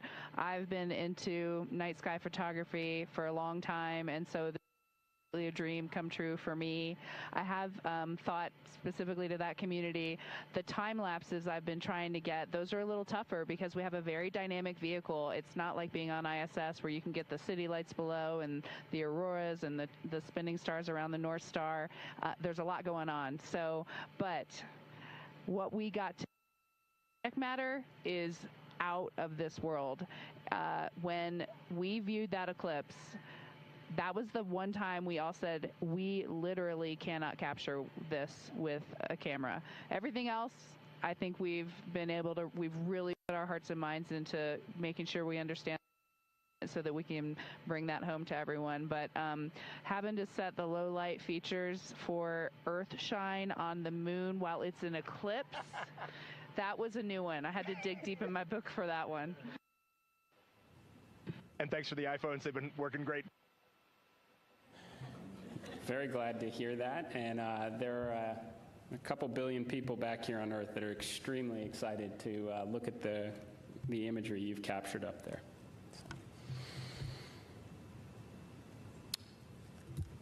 Okay, well, I want to thank you all. Integrity.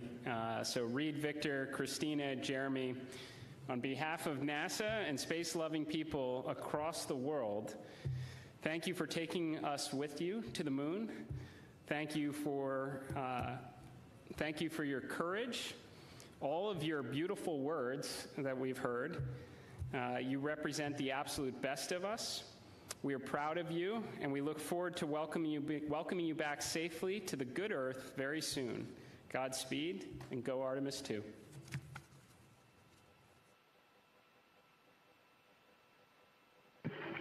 Thank you so much, Administrator. We are just proud to be a part of this team, doing our work every day, and we are supported by a huge world of humans, and we are just honored to be a part of that. Thank you. We'll see you soon. Integrity, this is Houston ACR. That concludes the event. Thank you. Thank you to all participants. Integrity, we are now resuming operational audio comm.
This is Artemis Mission Control in Houston, Texas. That second public affairs event with NASA Administrator Isaacman and the crew on board the Orion spacecraft named Integrity now complete, and there on your screen you're seeing a live view from the Orion spacecraft, specifically from the camera on its solar array wings, and you can see a crescent Earth there. The crew is now officially on the return leg of their journey, and Earth is now their target, with that splashdown targeted for April 10th.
This is Mission Control Houston inside the Artemis Flight Control Room as the lunar flyby coverage is coming to a close.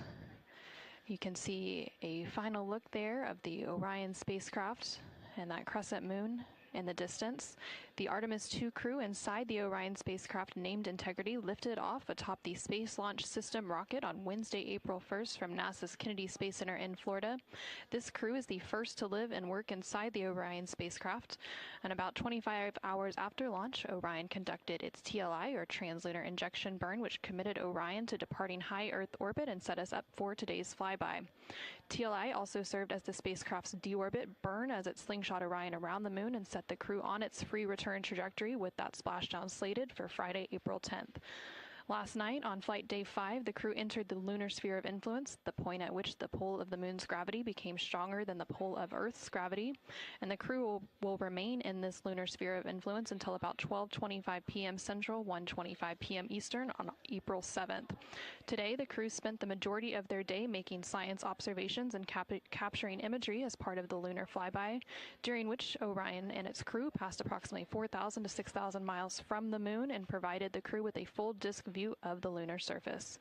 From that higher vantage point, the crew was able to observe both poles and large-scale geologic features in a single view, and the Artemis II crew also became the first humans to directly observe certain far side regions of the moon with unaided eyes. During the lunar flyby, the crew also surpassed the Apollo 13 distance record and made that farthest distance from the Earth during their mission at a distance of 252,756 miles away from Earth. Integrity Houston with 2 updates.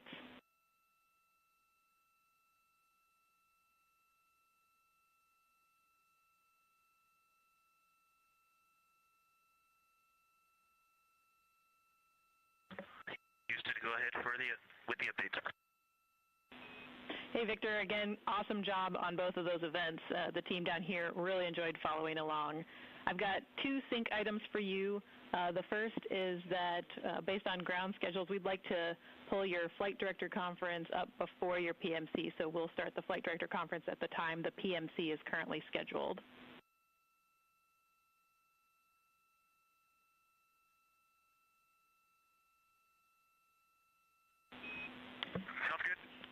And the second item is just following up on the DU-1 caution. We believe this is a recurrence of what we saw with DU-2 earlier in the mission. It's back up and it's ready for you to reconfigure displays as you wish, and I see you have that in work.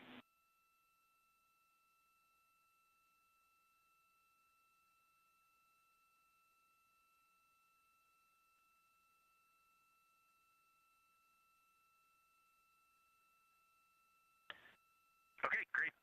We would love a main and secondary dump line status, really the main line.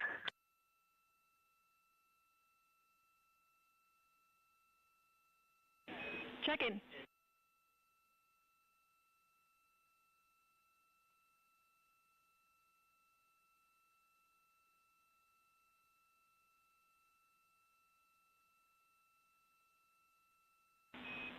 And Reed, back with you on the dump lines. The main dump is open and it's proceeding very slowly, but the secondary is still configured and go for use.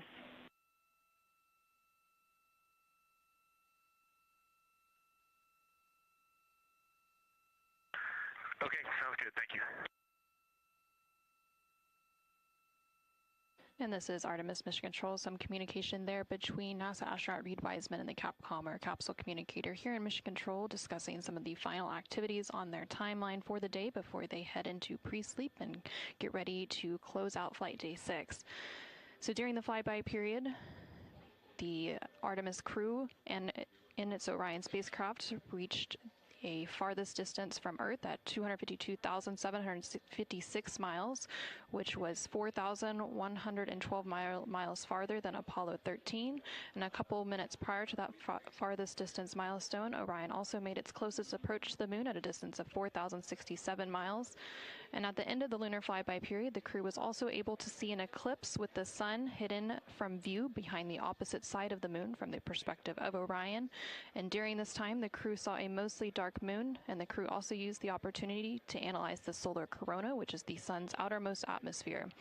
And once the sun was completely out of view behind the moon, the crew observed impact flashes, which are flashes of light from meteoroids striking the surface, and some deep space targets, including planets such as the Mars, Venus, and Saturn. The crew's observations during this flyby, along with handheld photography and images from the Orion spacecraft, will form the basis for scientific investigations into the moon's geologic history, the lunar environment, and current processes such as new impacts.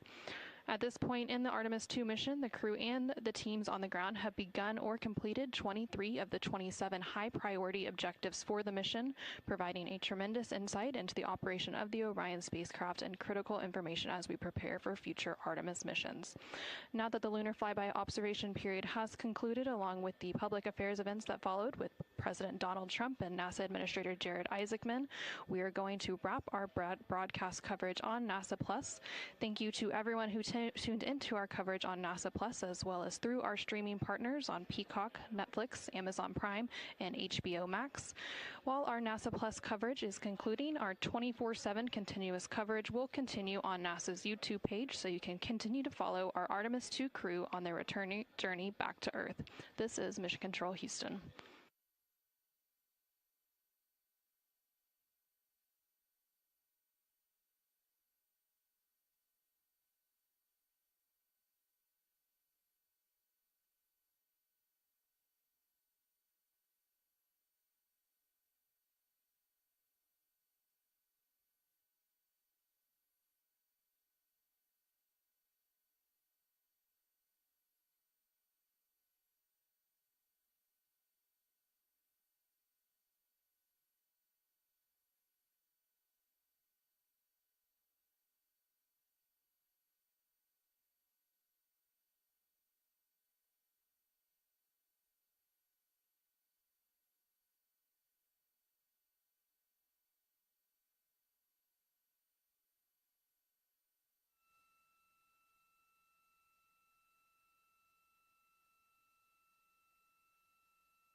Houston Integrity, we have a science question.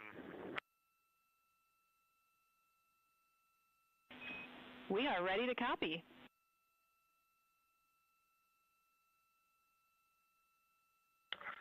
We just want to check our understanding before we go to bed, because we think we made some changes, but the procedures, were not updated as expected. We no longer have to transfer any of the audio recordings on our PCDs or any notes we made in OneNote, that you will just go into the applicable locations and pull that stuff down from where they are originally created. That is a good recollection, Jeremy. That is correct.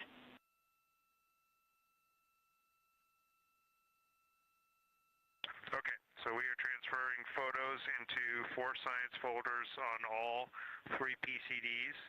And if you go into those 4 science folders, you'll get all of the imagery that we took today.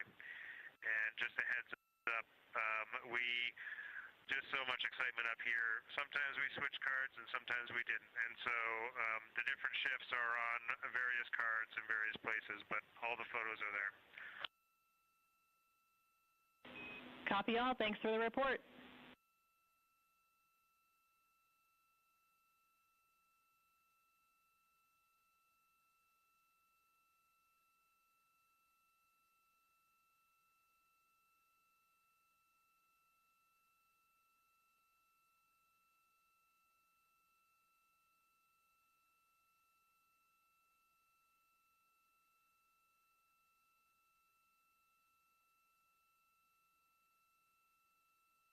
This is Artemis Mission Control in Houston, Texas. We're currently 5 days, 4 hours, and 52 minutes into the Artemis 2 mission. You just heard some call down from the crew on board the Orion spacecraft, and you can see a live view of the exterior of that Orion spacecraft there on your screen. They are working to downlink some of the imagery that they captured throughout the lunar flyby today. And here shortly, they are also going to wrap up some of the final activities for the day, which includes a private medical conference with their medical teams here on the ground, as well as a private conference with the flight director here on the ground to go through vehicle status and any questions, comments, concerns they may have ahead of the next flight day. After those private conferences are complete, they will then enter their pre-sleep period. During this pre-sleep period, the crew has about 2.5 hours to decompress for the day. They can also complete any necessary personal activities and hygiene activities, and it's also when they have an opportunity to eat their dinner.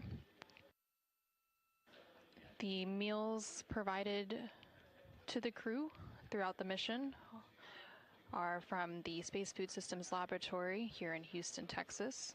That team works closely with every human spaceflight crew, both on the Artemis missions as well as missions to the International Space Station ahead of launch, to taste their food and go through their standard menus and what they will expect, as well as some training on how to use the food warmers, as well as how to rehydrate some of that food. Some of the food that the crew may be eating for dinner tonight includes chicken with corn and black beans, sweet and sour pork, rice pilaf, spicy green beans, citrus fruit salad, maple cream cookies, as well as shrimp cocktail, Turkish fish stew, Caribbean chicken, mashed potatoes, cauliflower with cheese and butter cookies.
Integrity Houston, OE2 is configured for your conference with Mr. Radigan.